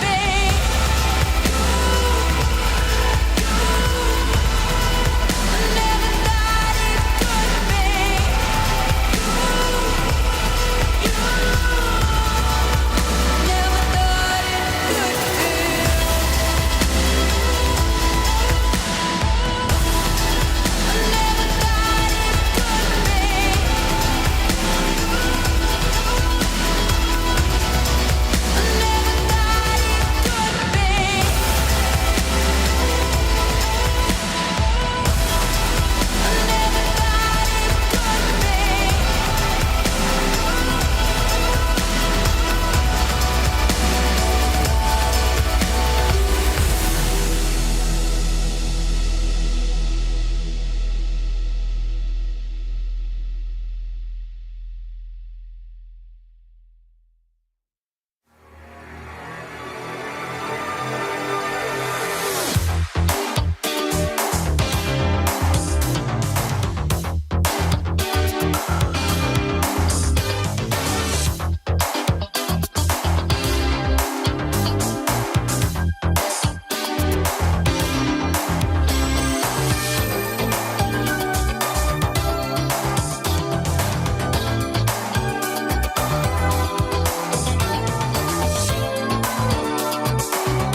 Hello, everybody. Welcome back in. Continuing on, of course, moving into our follow-up map here. Looking forward to getting into the action. I think, Lynn Vision definitely going to clean that one up very, very, very quickly, but was not the case. It was a bit of a fight back from TYLOO. Still pick of TYLOO. Now we have the riskier map of like Ancient coming up. I don't know. It's going to be difficult here for TYLOO, I think, to get themselves going in this series, if I am to be frank. But how did we feel about Nuke there in the end? It didn't look like TYLOO's map pick, did it? And it was. And that's the worrying thing. Nobody stepping up. Nobody getting even over a 1 rating, which in MR12 is pretty difficult these days. I think it just shows how bad things were in the server. Advent 3 and 15. I don't even need to touch on that. You all know how I'm feeling. You all know how you are feeling about that. This is a guy who was apparently benched and is no longer, and now is barely even getting kills, right? So that alone, not a great start. However, I don't want to sit here and kind of sort of dog on TYLOO all too much. I actually want to sing the praises of Lynn Vision. That was such a good performance out of them. 9-3 first half, incredible. They look so comfortable. Everybody stepping up in a big way. Their individuals are great. Wes Mellon had a fantastic first half. And the rifle was so reliable, holding actually some pretty high impact positions as well. He's playing a lot through kind of outside of main, where TYLOO would constantly try and put a lot of pressure onto him, and he stood up every single time. But one man in particular, we spoke about him in the game, we'll speak about him here now again, was G. G was incredible on the AWP. 18 and 8 and a 1.48 is not bad. Let's go back to our head-to-head though, Script. Something we said is going to be the big talking point in this series. These are the 2 impact rifles. These are the 2 main men, technically speaking, on the server, and it was 2 vastly different stories. Yeah, Starry looking really, really solid. Of course, you can see all the beautiful stats there, and his rating in the end not that far behind G. You've just mentioned G, maybe a bit of a better KD, but then Starry more damage in the round. So, you know, you guys at home can argue about who was more impactful there. Jamyoung on the other side of things, though, yeah, just a little missing. It has to be said. Obviously, a difficult game for the whole team, but you've got Advent at the bottom, which is a little bit of a given with TYLOO, unfortunately. Yeah. And then it was Jamyoung. So it's like, what's happened there? Usually expecting more towards the top. Unfortunately, not the case for this kid. And he started off so well. We had the knife kill, an explosive pistol coming in, and he just filtered out. I was in my head, I was like, okay, here we go. This is going to be a kind of, not necessarily a masterclass, but I think he might take over the game, at least for his team somewhat. And he started off like 4-1, maybe even 5-2, some kind of scoreline like that. And then, yeah, just filtered out, unfortunately. Couldn't get himself going alongside of the rest of the team. Yeah, and I'm pretty sure by the tail end of round 3, it was 5-1, right? He got his 5th kill and then died. And I was like, sick. Yeah. This guy is on fire. And actually, funnily enough, Starry wasn't. He came out of the gate a little bit quiet, a little bit slow by kind of his standards, so to say. But man, what a turnaround. And I think it just shows how quickly things change when we get towards the gun round. Starry came into his element, started to show what he's all about. I mean, he ended the map, actually the only one on the server, ended the map over 100 ADR. Really, really great work individually from him. He's so impactful, playing a lot of the quite difficult positions on CT side as well. Was always reliable when it came towards his rotate. On the T side as well, single-handedly cracking open a lot of those rounds. Jamyoung really couldn't get going, and it's a real shame. And they're going to need him, right? Heading in towards map number 2, we'll focus our attention now onto. When we look towards this map, when we look towards Ancient, we have to ask a lot of questions. What is left in the locker coming through for TYLOO? Because the one thing that we mentioned in the pre-show, and we'll mention it again, this is their permaban. This is the map that TYLOO do not play. And they're only picking, the only reason it was even left afloat here is because how bad TYLOO's Anubis has been. They knew that Lynn Vision would have picked into it, and they knew it would have been basically a guaranteed map win for Lynn Vision, who are arguably the best, or maybe even the second just behind the Mongols when it comes towards that map of Anubis in the entire region, right? I actually probably even make the argument that Lynn Vision are the best in their region. TYLOO know that, so they've banned it to try and give themselves a chance. But then Lynn Vision are more than happy to pick into their perma. I'm very worried for TYLOO. This could be them, saying goodbye to them.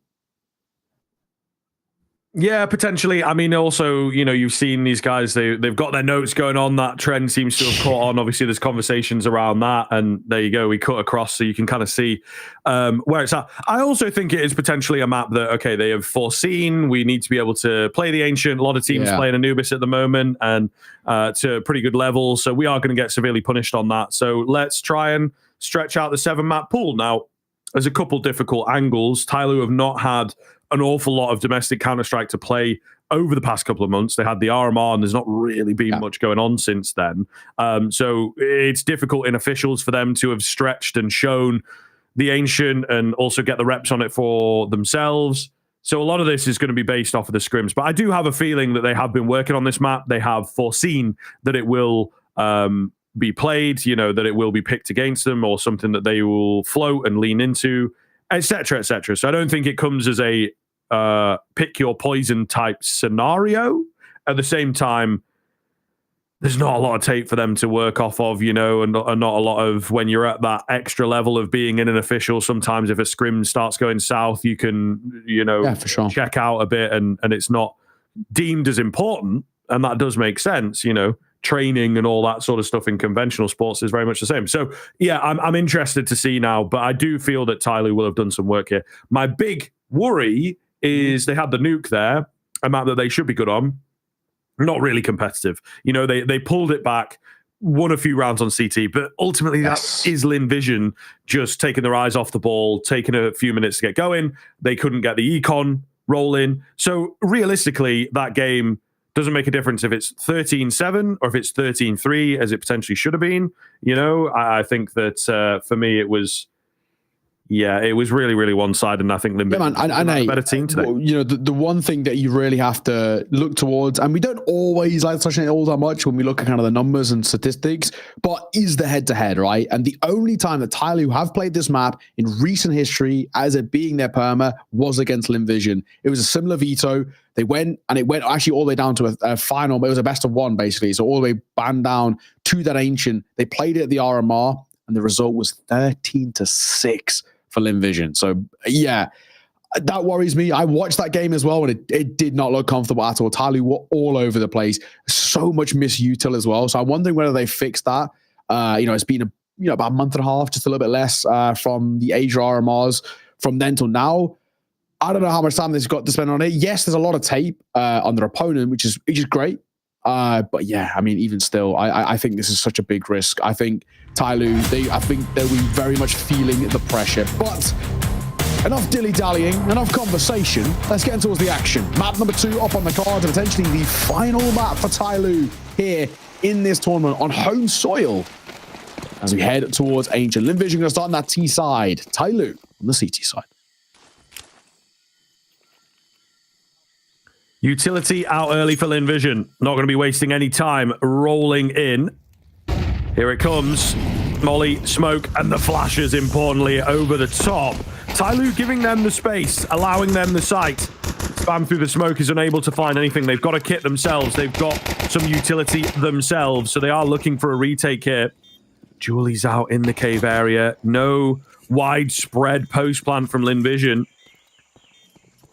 Ready and waiting as the smokes dissipate. The fights will begin. Westmelon, the first line of defense here for the T side. Patience as the flash comes in. He turns away and it's enough, but out from the corner comes Amelia, staying alive. It's Starry round the corner, unable to find anything. It's actually Zaka, though, from the back end of Cubby that just mows them down. The pistol, one out. A little bit of a chaotic one once again, but a round is a round, a win is a win. Lynn Vision going to take that all the way to the bank and back. Bomb goes down, relatively comfortable kills coming through as well. And Zaka, like you mentioned, in towards Cubby. At range as well, that third kill is beauty. First on the board, continuing the confidence off the back of a very strong map number 1. They're looking to go back to back in this head-to-head. Lynn Vision, off the back of that veto, did feel like the favorites coming into it, and they're proving exactly why. No real buy, though, for TYLOO in towards this one. A little bit of a throwaway round. Bomb into the direction of mid. If it goes towards A now, I guess it's for free. Already, though, they could just mow them down and go for the frags. Galil and AK combining. And the MAC-10 will close it. Flawless, easy, simple, and effective Lynn Vision. Found in a second without even breaking a sweat.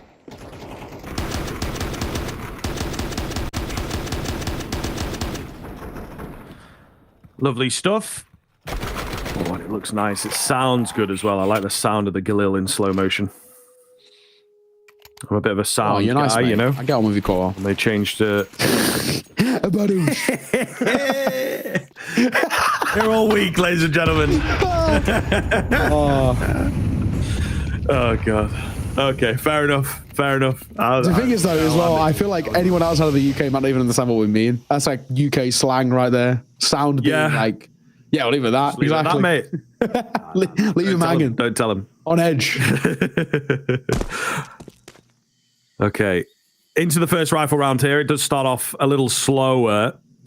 nade damage towards, I believe, a mid play that they were making there, and thwarted completely just by an early nade. Mid control for Lynn Vision later on into the round, so not running all guns blazing as we have seen from these two teams on Nuke there. The outside control of Nuke just kept coming in the first 30 seconds, you know, not winding the clock down at all, but something a bit different here from Lynn Vision to kick off Ancient. Sorry. Gonna reclaim some shelf control. It's G up close. That flash is good. ZDR will drop some util, but they might not respect it. They opt to. Probably the right thing. In that position, that range, a little bit of a messy fight. G, good find. That Galil beating out the rifle. Not only just the rifle, Jam Young's rifle at range. Somebody who we still have our question marks about off the back of map number 1. He's meant to be the main man. And is looking anything but at the moment. Flash is good. Advent gets deleted. And Mercury, a lucky man, stay alive. This is all over. 15 seconds. They've got to roll around towards the A bomb site. Could be denied the plant here. Yes, they've got the advantage, but one well-placed kill could make all the difference. Is ZDR, who is our man, but he is not feeling confident for it. They're going to give them the site, give them the plant, and try and use their advanced positions.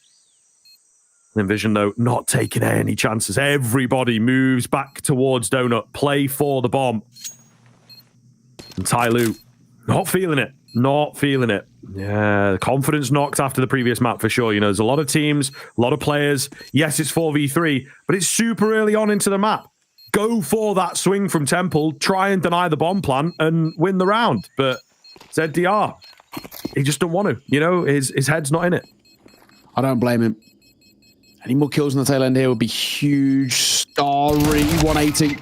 I'll find the kill. Does not make a difference. 3-0 start. Nice work, man. Real nice work. This fight here as well was so important. It's a nice shot from G, it has to be said. TYLOO, we've got to see something change. You've got to see and try and find a way back into this. And I wouldn't even mind, I was going to say, I wouldn't even mind an early pause. A conversation has to be had. They are not doing anything effective at the moment. Lynn Vision very easily kind of trampling all over them. There's also question marks about the buy as well. What do you actually want to do here? They could drop. That's the main thing. 3 staying alive. They have the facilities and the funds to drop around. So Jam Young and Advent can pick up some level of investment, but it is not going to be easy. I mean, they're really going to struggle building up their finances. On the CT side, we know how difficult that can be. So an MP9, I'd say not even dropped over. It's actually just picked up by Jam Young. So they're keeping cash in hand. I don't know. It feels a little weird to me. He could have definitely dropped it over. They're going to prioritize picking up a bit of util. Jam Young left on just an MP9. Envision, good opportunity as well. They're 3-0 up, and they can actually pull this further and further away.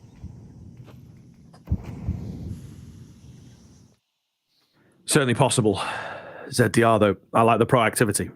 And it is an off angle, an unexpected one. Amelia slowly working round.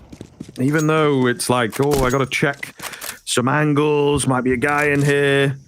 Just not ready for a fight like that, are you? How often do you take that fight? How often do you check that angle? The instinct's not there for it. So ZDR doing a good job of finding the opener for TYLOO.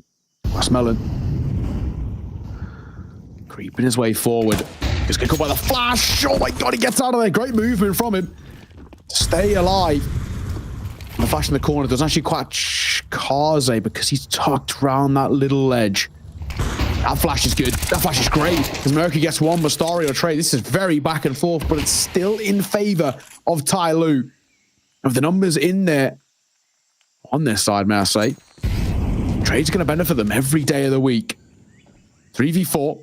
Creeping up closer as well. Kaze has stayed here all game.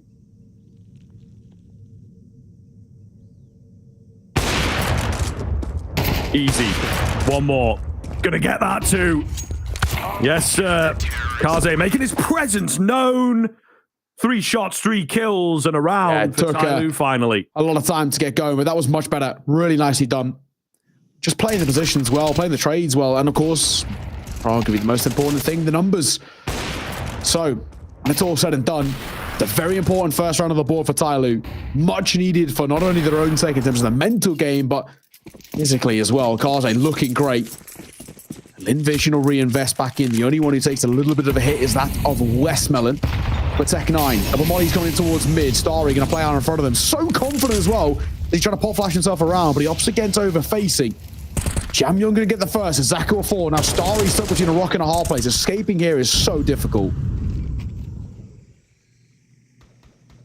Yeah, not good at all. Kaze, different angle for him, different spot for him into this round, but looking to have that same impact. Flash is super effective. Goodness me, the reface is risky. Jamyoung, meanwhile, gets a creepy side swipe. Oh. So good round. Oh. Whoops. Yep. Good round from Jamyoung, is what I was going to say. Lynn Vision, unfortunately, can't get the lineups. Does happen to us sometimes. And that's the spot that Sponge has been working on, but the TYLOO players not wanting to mess around with it. Jamyoung back for another. Molotovs are hard as G and Westmelon try and reapproach the round. The bomb spotted, and the hounds will hunt. So, can they stay alive is the question. Actually, can Westmelon get any sort of an upgrade? Advent, he may have heard those steps. The water's pretty loud on this map. Tech 9. Just going to tuck his head up close there. Westmelon, he might actually be tested. 25 seconds. The other thing as well is he doesn't really... I don't think you want to stay alive here. You'd probably rather die, have loss bonus, have the money in the back pockets. Yes, he may not do anything with it. Now he's spotted. That's the bomb as well. Should be flanked upon. He will. Jamyoung going to get his kill. Down he goes. Last man is out of G. They are posturing in his direction. With 3 seconds left on the clock. I don't think... Oh, I was going to say, I don't think they have enough time. They do. Oh my god, they do. Jamyoung! Oh, no scope! Why did he no scope? There was no need to do that. That is off the time. So not only does he lose AWP, but he loses anything he had to work with heading in towards the next. No money, no chance. He did not need to no-scope there. I think the pressure really got to him. Ah, that's awkward. Yeah. Definitely looked like panic. For sure. So, TYLOO waking up early on this map. Good to see from them. Lynn Vision picked up the early rounds. We thought, okay, this might just be a rinse and repeat, but no, not to be. TYLOO on Ancient, not looking too bad at all. Should be an easy gimme here. First comes in Deep Smoke, which is certainly curious. I guess they can't help out towards the CT area, trying to isolate Zaka all by himself, and they will manage to do so. Smoke spam from both sides, not finding too much. It's Starry on the Deeg that we keep our eyes on here. Starry, if you can do anything, that'd be nice. I'm not expecting really all too much, though. Especially considering there's plenty of Utah in the back pockets for TYLOO. They can very quickly just kind of lock this position off. Advent and Mercury sitting up close. Advent playing anti-Mercury, inviting in pressure and the contact. G, the bomb on his back. Barrel spotted. A pixel. It's enough. A spam on the door as well. Could give a chance to Starry. But no, Advent going to find that kill. And he will stay alive as well. Flawless round for TYLOO. They tied this game up 3 rounds apiece. And now we've got something to talk about. This is TYLOO looking much better than even the vast majority of nukes, to be honest. Yeah, very true. Much more competitive. Very confident in themselves here on this map, I feel. And again, you roll into a map like this, not much is expected from you. Just trust the instincts, play your own game. I think, yeah, maybe letting the pressure get to themselves. No real timeouts taken on that first map either. You know, it was just a strange one. Advent, oh god, he's so blind. He's so blind. The return flash there from the T side, super effective, and that follow-up is beautiful. Westmelon finding ZDR. First round that Lynn Vision have looked good with the rifles here, and they look absolutely fantastic. Lovely little touch. I was going to say, coming into this round as well, I was like, oh, you know, look at the knock-on effect for Lynn Vision. When G dies off the time, it means into their first full buy. He only has a Tech 9, but it looks like it doesn't make a difference. Kaze, the last man, that scope surely hurt for the Red Room player. Amelia, though, will get caught. Kaze, nice flick, nice find. I think as well, if you're G here, looked like he was tempted to head over towards B, thankfully. I said to A, may I say, but thankfully he will double back with the support. Over they go. So bomb will go down. I don't think you need to hunt here, to be honest. I know it's an AWP, and I know you kind of see it of, oh, okay, let's drop this, but TYLOO have got plenty of money. They'll know that with the rounds that they've put back-to-back with minimal casualties. There is, in my opinion, no point. The risk versus reward. Reward being, yeah, you get an AWP, great. You know, I'll give him credit. G was very good, map number 1, but the risk of losing a player or two means that they won't even be able to drop AKs in towards the next. Despite them winning the round, their money would still be so feeble, or Utah will be really lacking. It's not going to be worth it. And they aren't really going for any sort of a look in. There's a little bit of a an inkling by G, but nothing really. So, Lynn Vision onto back. That's a 4th. Oh my God, Kaze does peek via elbow. The round will be over and done with. And Lynn Vision going to find their 4th, answering back and reclaiming a stake in that lead. Okay, going to get interesting from here on in. TYLOO, what else do you have in store? They obviously tried to really get aggressive in this round, and it just did not work. Lynn Vision was so ready for that. Great round. Great flashes. Great flashes. Rolling straight into the next. Zaka certainly gets the credit for that one, but I think Westmelon was the man, wasn't he? With the bangers, as they say. Ooh, Starry takes some early damage. I thought those bullets would be a bit close, but they weren't quite rounded of the corner just yet. Flash coming in to get through elbow. However, it's, again, dodgy. ZDR hanging around on the edge of the smoke. Get a nade out at the worst possible time. Down he will go. Jam Young trading one back. It's Mercury on high. He can only get one as well. Amelia hidden away. How the hell does he get out of here? A couple of flashes to try and create the space, but the nade will see him off. Advantage TYLOO. Up close here as well now for Jam Young on the big flank. Might go over check, or not properly checked, I guess you could put it. He's playing it patient though. He's waiting for the rotation to come over first. As long as Advent doesn't overpeak here, they should be fine. I think it'll play the numbers game, but G got the right idea. One in through cave, one up towards ramp is a guarantee, and the flash probably says he knows where the other is as well. Smoke comes down towards long. Time ticking, lads. We've got to go here and now. Swing in the corner. Down goes Advent. Down goes Jam Young. And the last man, Akaze, a known Quancy and a dead man walking. Gets caught by G. That's his favorite AWP picked up as well. And Lynn Vision, a numbers disadvantage post plant. One, effectively, with 0 casualties.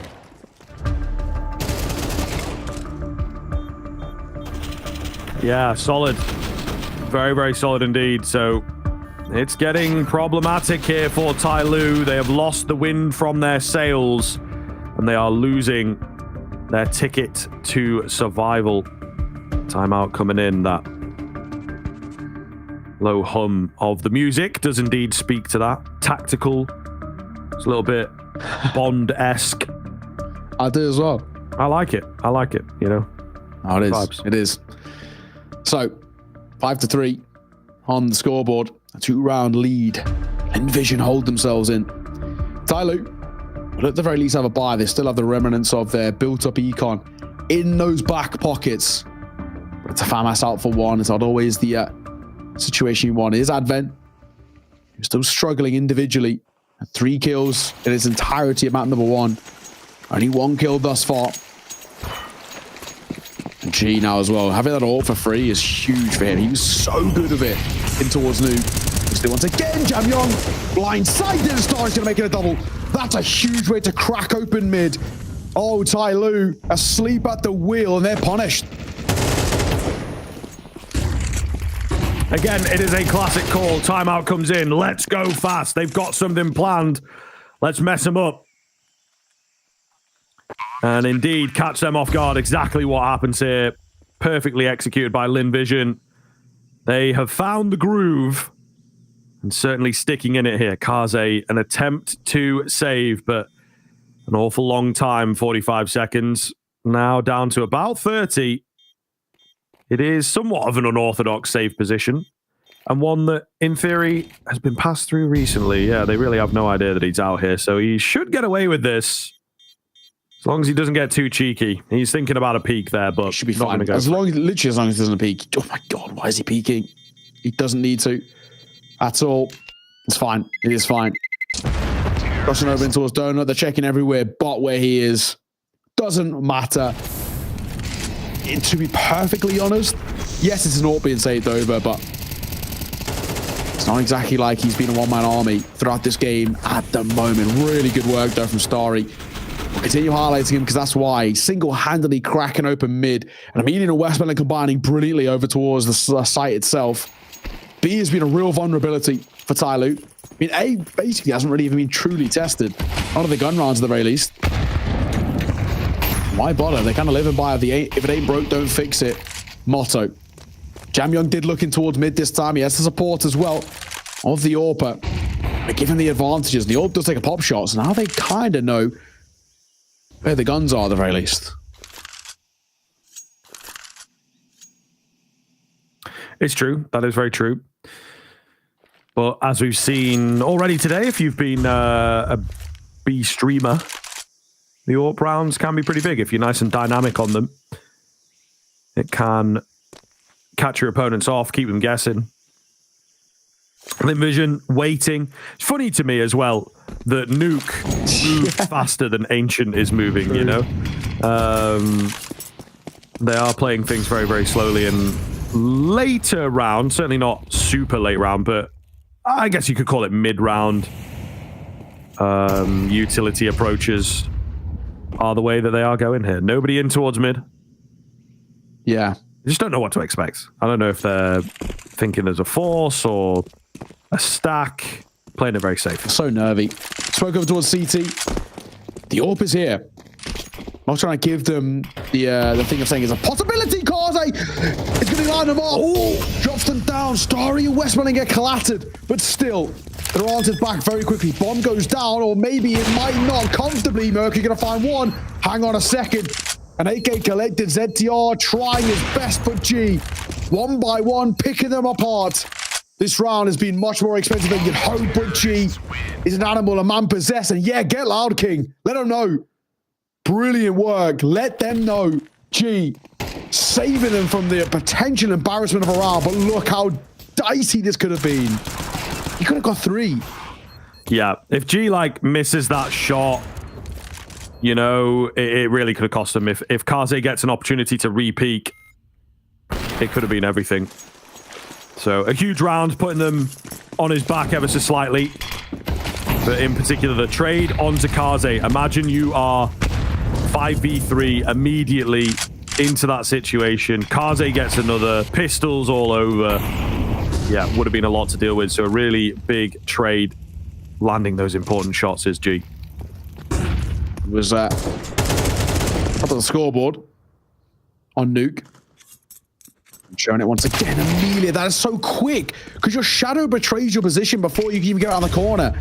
Amelia just not faltering in any fashion. ZDR gets caught, pants around his ankles. And now as well, 5v4 for Lynn Vision. Gonna look back in towards mid. Bit of Utah will come through in towards elbow, but it gets air burst.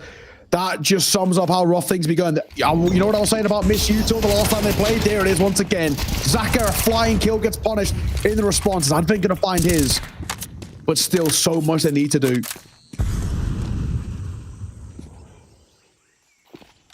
Yeah, difficult here. And I don't know, it seems like they're going to go digging for information towards that A side of things. Amelia drawing attention with some utility. A lot of attention, in fact. Kaze on the rotation.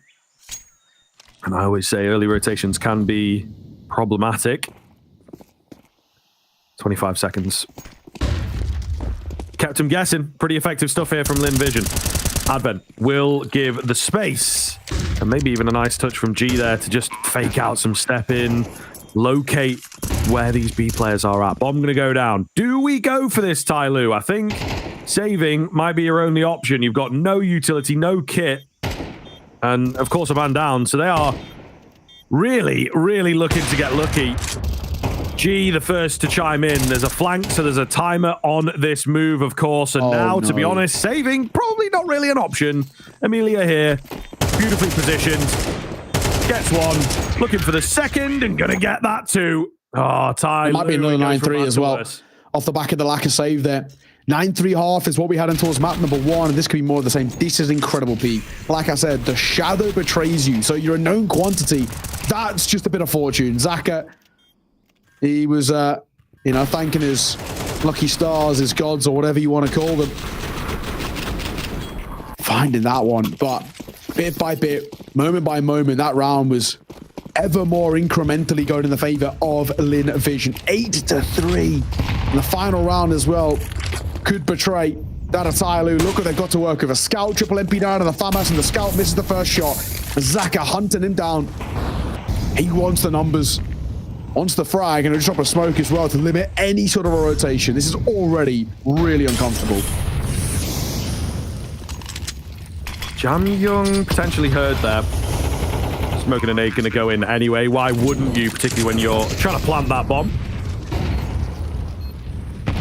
Post plant in full swing here. TYLOO need this one, close the gap as best they possibly can in these next few rounds, of course. The pistol to kick off the second half is also needed. Amelia with a flash, clearing out some angles. A little awkward. Good for one, but that is all. Again, the weaponry and the lack of utility going to let TYLOO down here. The spirit, however, is what they have to rely on. Not looking good. Kaze's on the bomb, and they will be able to get him off. I was going to say, surely not. 9-3. Once again from Lynn Vision. They closed it out last time. Let's see if they can do it again.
Second half underway here. Another battle of survival for TYLOO. A rinse and repeat of the first map. 9-2-3. A better start from TYLOO, but again, just filtering out, petering off, and not able to keep up that kind of performance. It is now going to make their job difficult to survive. You know, a 2-1 rollback needed here. It's not a fantastic day. It's not. Back-to-back 9-3 halves on map 1 and map 2. Basically saying all that we need to know about this. It has not been a good day out. It has not been a good showing from them. Their own map pick of Nuke, lackluster. Their traditional permaban of Ancients showing why it's a permaban. This has not been a pretty sight. TYLOO, what have you got for us? T-side for them now, as they hope to change their fate, but Lynn Vision are looking to put up honestly, a very quick series, all things considered. For Advent and Co, we're looking to Advent to try and call something masterful to get back into this, but I really do not know how much he's got in the locker. So come through some Mercury very quickly out of the equation here, and they've got all of the shelf control. The only real fight is the one through elbow, but aside from that, Westmelon has got to try and stand up tall. It's good information, though, I think, for TYLOO at the end of the day. They can determine 2, maybe 3 over towards B. Westmelon. Pretty tall. Shoulders out. Looking to bully in. Amelia comes round from the side as well to slow them down. That's going to be the bomb hitting the deck for a brief moment. But it's enough. It's enough to contain the T side. It's all on Mercury, you know, the one that has been waiting patiently. Can he get in behind to find the drop here? It looks like Amelia is unawares. There he goes. So now back to being even, but can the bomb get out? You know, there's all these kind of questions that TYLOO have left on that. Got the right idea. Could be caught in transition. Oh my God, Jam Young. Doesn't quite. I don't think Starry knows him, but Starry is a full known quantity. That DR will drop. Jam Young's the win factor here. Still coming back in. Mercury taking some real messy fight. And now Jam Young knows that DR also, or Zaka, may I say, also low. And he'll fall. Yeah. And No time. G. No time. Left in a 1v2. And they can't even get towards the site. Even if they had an extra 5 seconds, they might not have made it. Their own worst enemy, TYLOO. And you gotta question that situation. You know, I'm not gonna keep putting it on him because it feels bad, but you know, your Advent, you're dead, right? Surely you're looking and saying, lads, time, go, right? Jam Young had the site. He was pushing in towards Donut. I don't know what was going on. Chaos, bomb dropped, and it all just falls apart. But it is literally, even though they both go down, just the fact that Jam Young is slowed into taking those fights wins them the round. It was literally like, you know, I don't know if you had full eyes on it or whatever. Obviously, you're casting. It was 2 seconds, 2 extra seconds. They would have got the bomb down. If that, maybe like, you know, 1.5 if you're being pedantic. So, yeah, really quite close. Fine margins for the all-important pistol round, and TYLOO now left to pick up the pieces again. I don't know, again, some weird decisions, you know, not everybody forcing into this round, but they're still spending a lot of money. Zaka for a double kill, looking to net that 11th. He will get traded. He will lose his weapon, of course, but the rest of the team looking okay. G steps out in front. He's got the FAMAS, though, looking to do the damage. DR, Munacy impression. Finds himself a little 180, but he will go down quickly thereafter. Heading to the final moment here. Getting to the dying embers of the map of the series, and TYLOO's lifeline in this tournament. On home soil is an opportunity for them to prove their standings as, once again, you know, what is trying to be one of the more powerhouse teams in the region. And honestly, they're playing like they're anything but. Lynn Vision, what a lead they've got here, and basically should be locked and loaded in towards a 12. TYLOO, no money, no investment. They can't afford to do it, and they can't afford to risk it either. So it should be 12-3 scoreline, which is exactly what we saw on towards Nuke. Yes, TYLOO had a couple of rounds which they were able to claw in concession, but it didn't change the ending narrative. It didn't change what we actually saw. Mercury has just slipped past here, and he does get a kill for it. That's going to be collected, but traded immediately. Still not looking awful for TYLOO. One crazy kill going their way could make the difference, and there it is. It's Jam Young.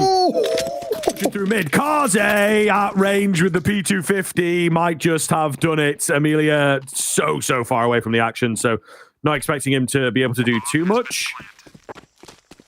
Yeah, I mean, look, if you save, you're not going to be buying here. If you go for it, you definitely won't be buying, but there is that element of utility, and of course, full utility in a kit. It really could make a difference into the next round, actually, if they get their guess correct with where. That's a bad round to lose. It is a bad round to lose. It's a low buy, over facing, and actually a couple of all labored sprays coming through from Lynn Vision. It's not the end of the world. We're not going to dwell on it all too much. We will later on the line if Tyler are able to pull off some sort of a miraculous recovery or something of the sort, but we're not going to at the moment. It's way too early in the quote-unquote comeback to even really give it too much of a second thought. Nice round to be taken by TYLOO. Will be good for them individually and mentally too, but I mean, you just look at those faces, some forlorn faces there, right? They're looking and seeming a little mentally checked out. Do they have anything left in them? That kill from Mercury felt like the real important one. He just slipped the gap through the smoke like ships in the night. They just went past each other. And he doubled back and he got himself a kill. And a rifle to work with as well. 11-4. There's no buy around that save them 4. Aside from that, they're in a pretty decent position. TYLOO, this round should be comfy. And a pop flash in will not find Starry anything. No, sir, not looking good on that little exchange. Amelia situated on the A-bomb site. It's actually a little difficult for us to even tell where they want to end up here with all the info in the world. So Zaka, though, pushing in behind, going to call it off. Could have caught the tail end of them. Amelia on the move, goes down. So one would assume that's going to be all she wrote for this one. G does find a kill, gets himself a little FAMAS. Maybe they'll look for the M4 to try and save that as well. But yeah, the round feels like it's not going to happen here. I think you're right. FAMAS anymore would be nice. I don't think it's really going to be all too much of a possibility. They're going to say for exits here, see if they can get any on the tail end. I don't think they will. G's going to make sure that FAMAS is very safe over towards spawn. The pistols, one of which, of course, being in the hands of Westmoreland, does feel like it's got the right idea here. Might potentially catch one in transition. Hang on. 5-7 at this range is always deadly, but he will be dropped off at the end. Jam Young might still go out to the bomb if he gets away in time. No, he won't. Already, it is pretty big on towards Ancient. But aside from that, there are nothing round all the same. Back in for Lynn Vision, about to come through. We had pretty minimal expectations out of that one, and that's exactly what we got. Didn't get our hopes up all too much. TYLOO, a couple of rounds in a row. It's nice to see out of them. Long road to recovery. 6 rounds in a row they need just to tie this game up 11 all. There actually isn't a buy-in towards this one. It was a bit of a half-ish buy-in towards the previous, and now low buy around that FAMAS. They're going to try and get active through Donut. Zaka swinging in first. And, well, Zaka falls. Starry will get one. So will G. And that FAMAS. ZDR still remains towards elbow. It's scrappy, but they're going to get trades. I think they know, though, that everybody is in towards mid. So they should be able to get the plant down. And to be fair with the HP bars here, again, do you want to go for it? You've got yourself an AK, you've got yourself a FAMAS. Probably just a better idea to save.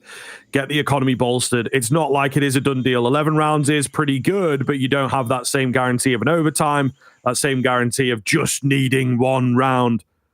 We've all seen and been in games of Counter-Strike that somehow, some way are brought back.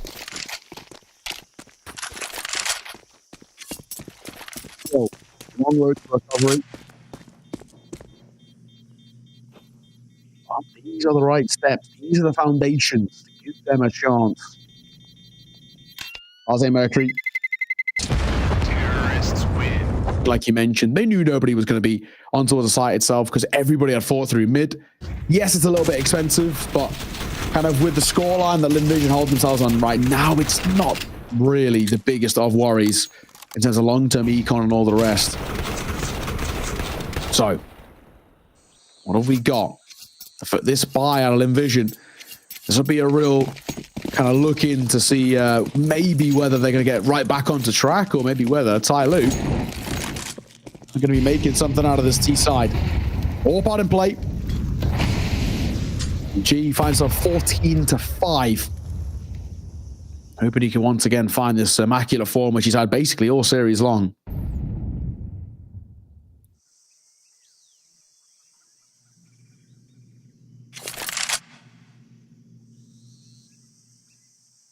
Slower wind up into this. TYLOO feeling the pressure. Not a lot of noise across the jungle here. No one really pressing for info on the Lynn Vision side, so it's all up in the air, all very tentative. Amelia up close with that smoke ready to go is the only action, really, that's going down. A very, very slow round here now. Yeah, Amelia jiggling on the corner, looking for a shadow here. Got a Molotov that'll be dropped immediately. Anybody util that they spot. Nice and simple. This thing out in front of it, surely. Them man walking. No! Amelia pulls out the knife. All the util, but it cost them their life. Back sight though. Story gonna step up. Nice shot. A little quiet Story. The flash will keep him alive. He sticks up on the angle. G with the AWP at range, making it sing as well through that smoke. 2 versus 3. Numbers favor. And a Lynn Vision with the bomb should be able to go down. Looks that way. However, it's kind of pausing a little bit, yeah, and Jamyun's going to get dropped on the reposition. Kaze, nothing he can do. 12 finally found by Lynn Vision. Takes them some time to get there, but again, once they do, it looks very, very clean. And TYLOO will have a solid run back required again. It's not quite as long a road, but still not easy. No mean feat here for TYLOO to survive on home turf. The hometown heroes, perhaps, certainly organization-wise, one of the longest running in the region. IEM Chengdu. Hopes might just be over for TYLOO on the first day. But Jamyun's got a better run out in this map. Story's still going to get that kill. I think onto one of his own as well. Zaka going to join him, going to find him and drop him. Beautiful work as well. 2v4. Scriv, I think it's about time we start saying our farewells to TYLOO, because this one feels out of the realms of possibility. Lynn Vision at a 13-7 map number 1. They might make it even more dominant here on map number 2. G up close with this AWP, going to see it off. Shadow spotted, looking for another, nice and confident to continue the fights. However, Kaze, I thought he was going to go in for the knife, you know, the sweet revenge at the end, but he's trying to worm his way in. He does have the bomb. There you go, finds one. Molly down, and a plant coming in. Unorthodox angle, nice and open for him towards the back end of the site here. What does he do now with this position that he's in? Has to take some heads-up fights, and he knows it. Off angle, looking forwards, looks away at the worst possible time just to check his angles, and West Melon will take him down. A 2-0 round from Lynn Vision, and ultimately no contest here in the domestic derby against TYLOO. Super, super clean stuff for them. They will survive, but they have to hang their heads a little low as they have knocked out their compadres also in. Yeah, really, really well done. I think a lot of credit has to be given to the way Lynn Vision approached that. They knew they could come in and take raw Angels. They knew they could rely on their fundamentals just because of how, honestly, how weak this TYLOO side looked. They exposed them. It's a really good showing. This is a side who has been in flux for a while, and it's not been good. Let's take a look at some of the highlights off the back of that series. We'll see in a second.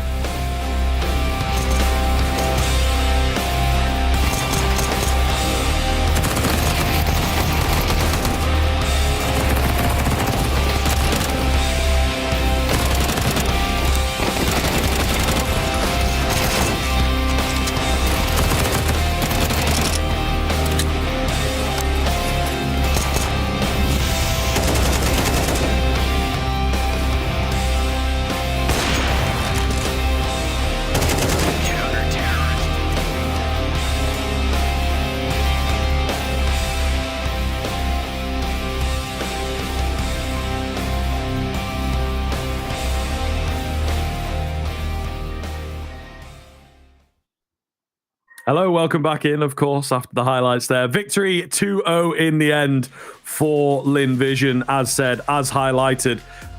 Really playing well. Really playing well. TYLOO, unfortunately, just not on the level today, and we expected that one to be close, scrappy, as it sometimes can be. Now, Lynn Vision, generally, in the past, are the team to take the matchup there, but yeah, they looked kind of decent against Mouse, to be fair. 11 rounds earlier on today was not a bad look, so we expected We did. And I think that's probably safe to say that Lynn Vision, they've done their research, they know their opponent, right? In that head-to-head, we said they played a hell of a lot recently, and that's what happens. Let's take a look at the bracket to see how all of the results have ended up to where we are now. In the upper bracket, Team Liquid have put themselves a spot in towards the playoff with an incredible game over G2 in that third and final map. They really put the brakes on what was meant to be quite a scary G2 side. Currently, the Fury and Mouse game is ongoing as we speak. And of course, now with Lynn Vision beating TYLOO 2-0, they will face off against G2 in their next match. That's not easy. I mean, either way, whether it was Liquid, whether it was G2, it wasn't exactly going to be a nice match or a kind one by any means, but that can't be easy, man. Having to go into that one and try and prep for that level of a team, we'll see what happens. And for Heroic, of course, so we saw earlier, they'll face off against the loser of Fury and Mouse, which currently looks like it's on edge and potentially going to 3 maps. Yes, definitely does look that way. I think 11 might have just ticked over to 12 at the moment, last I checked. So indeed, I think a 3-map affair going to be over on the mainstream, of course. But yeah, it's really solid from Lynn Vision. I think certainly, Steel Helmet coming in a bit last minute, so we don't expect too much out of them. But I think that Lynn Vision here could speak to be the best hometown team, the best regional team for sure. So yeah, very much looking forward to seeing what they can continue doing. We of course have got the US Air Force Aim High player of the match to look at as well.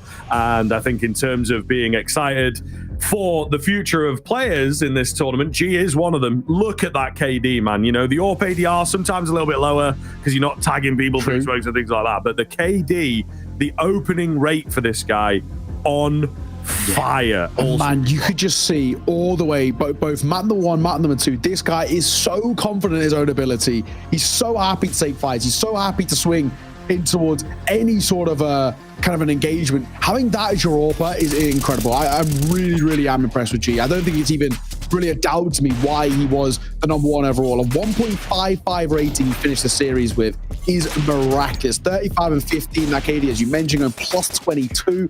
He had an incredible showing. And as well, you touched a little bit on the ADR. He even still, despite being an AWPer, which is generally not the highest in his ADR, he did have the highest. That's how good this guy was. A monster on the server. There was no response. And when you've got, his comparison the other side of Kaze going just +1 across the series and averaging a 1.03 rating, it's a complete mismatch, isn't it? G was incredible.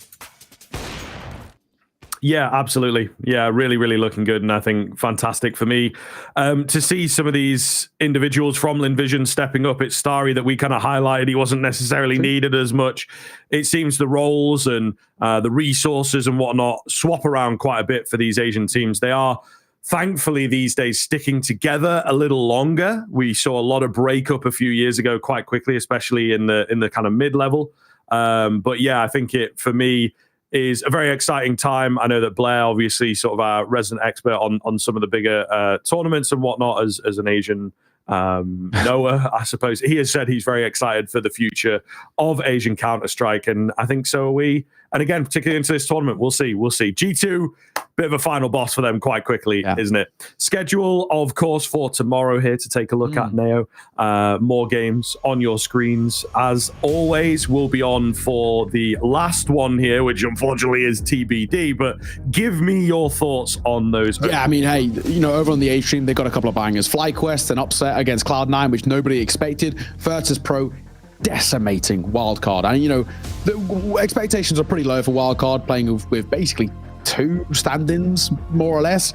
But yeah, VP made that look so easy. And then FaZe Clan Astralis is a banger. Everyone's talking about Device on the IGL, yada, yada, yada. Now what can he do when he's calling against the best IGL in the world and arguably the best IGL of all time? I'm going to throw it out there. We'll see. but that's going to be a banger. Over on the B stream, we've got Cloud9 taking a wild card that first game. That should be a piece of cake for Cloud9 in that first series. The second one is very interesting. The Namiga Steel Helmet. First of all, I highly doubt these guys have ever played. I don't know if if Namiga will even know all too much anything about Steel Helmet. That could be a really interesting game for all the right and the wrong reasons.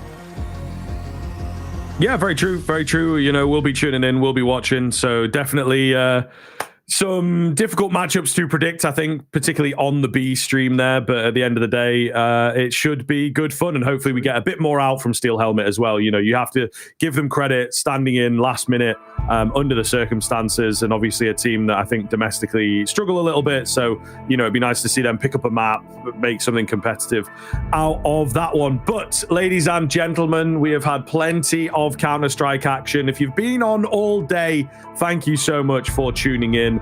As always, it's an early start here for those of us in and around the continent, but we are lovers of the game and we will be back tomorrow with more of the same.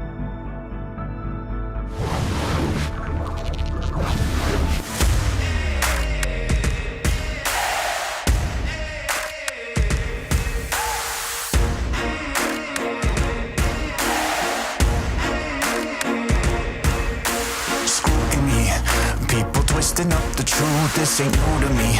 Since the age of 22, I've been using it like it's fuel to level up, like it's champagne in my cup, like there's nothing interrupting my pursuit of dreams. There's a vision in my mind, it's consuming me. Take my confidence combined with opportunity, mix it up with unity, soon to be the greatest of my generation. Operation Victory. Fight or fly, we will stay through the perils we dare not to stray. Spark the match, light the flame. Out of luck, out of sight, dangerous, dynamite. Dynamite! Setting fire to the clouds at the speed of light. Going up, not coming down, screaming. Superman's kryptonite. Blowing up, dynamite. Dynamite! Setting fire to the clouds at the speed of light. Going up, not coming down, screaming.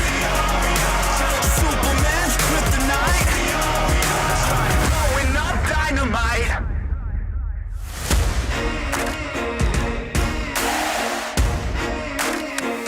Check it. Troubled days, lonely nights, lot of tears, lot of fights. Big dreams met with bigger lies. It ain't what it seems from the outside. On my downfall they pray. Will I surrender or will I betray? Given the trauma that lives in my brain, or use it to fuel up the fire in my veins. I never complain, I boss up and do it. If there's a battle, I'll find my way through it. If the wind blows, I thank God that he blew it. Cause what is a blessing depends how you view it. The fruits of my labor are in abundance. Indispensable, I'm not redundant. Incomprehensible the way I've done it. When the struggle pushes me out, I'll shove it. I'll rise above it. Fight or fly, we will stay through the perils we dare not to stray. Spark the match, light the flame. Out of luck, out of sight, dangerous, dynamite. Dynamite! Setting fire to the clouds at the speed of light. Going up, not coming down, screaming. Superman's kryptonite. Blowing up, dynamite. Dynamite! Setting fire to the clouds at the speed of light. Going up, not coming down, screaming. Superman's kryptonite. Blowing up, dynamite.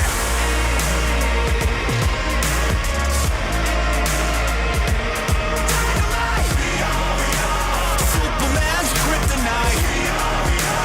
Blowing up, dynamite. Dynamite. Setting fire to the clouds at the speed of light. Going up, not coming down, screaming. Superman's kryptonite. Party won't stop. It's time for the DHL Ultimate 10. Who takes the lead this late in the game? Fallen can't hold on. ESL Pro League title. It's now. Get right now. And Fallen finishes the job. Party won't stop. Smokes. You see a double smokes in the same place there. Simple just jumping casually into the side. Wait, what was that? Never miss a play again. Simple, that's not allowed. This is not FPL. This is a major. Finally. With Face It Watch, you're in control. Switch between player POVs live and see the game through the eyes of any pro. Never miss a moment with replays. Relive each highlight on demand from all angles. Watch it, control it, face it.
so hard to let go. Take a chance, touch the sky, and you might just like what you find. Let's risk it all, put it on the line. Go and spread your wings, let's find out if you fly.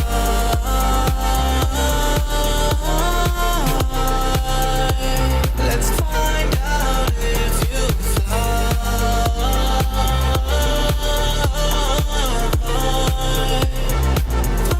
out if you crash and burning straight to the ground, faster than a speeding bullet, don't make a sound. I can do this all on my own, but it's always better when you have somebody to hold. Keep this between us, ain't nobody have to know. Give me a reason, why is it so hard to let go?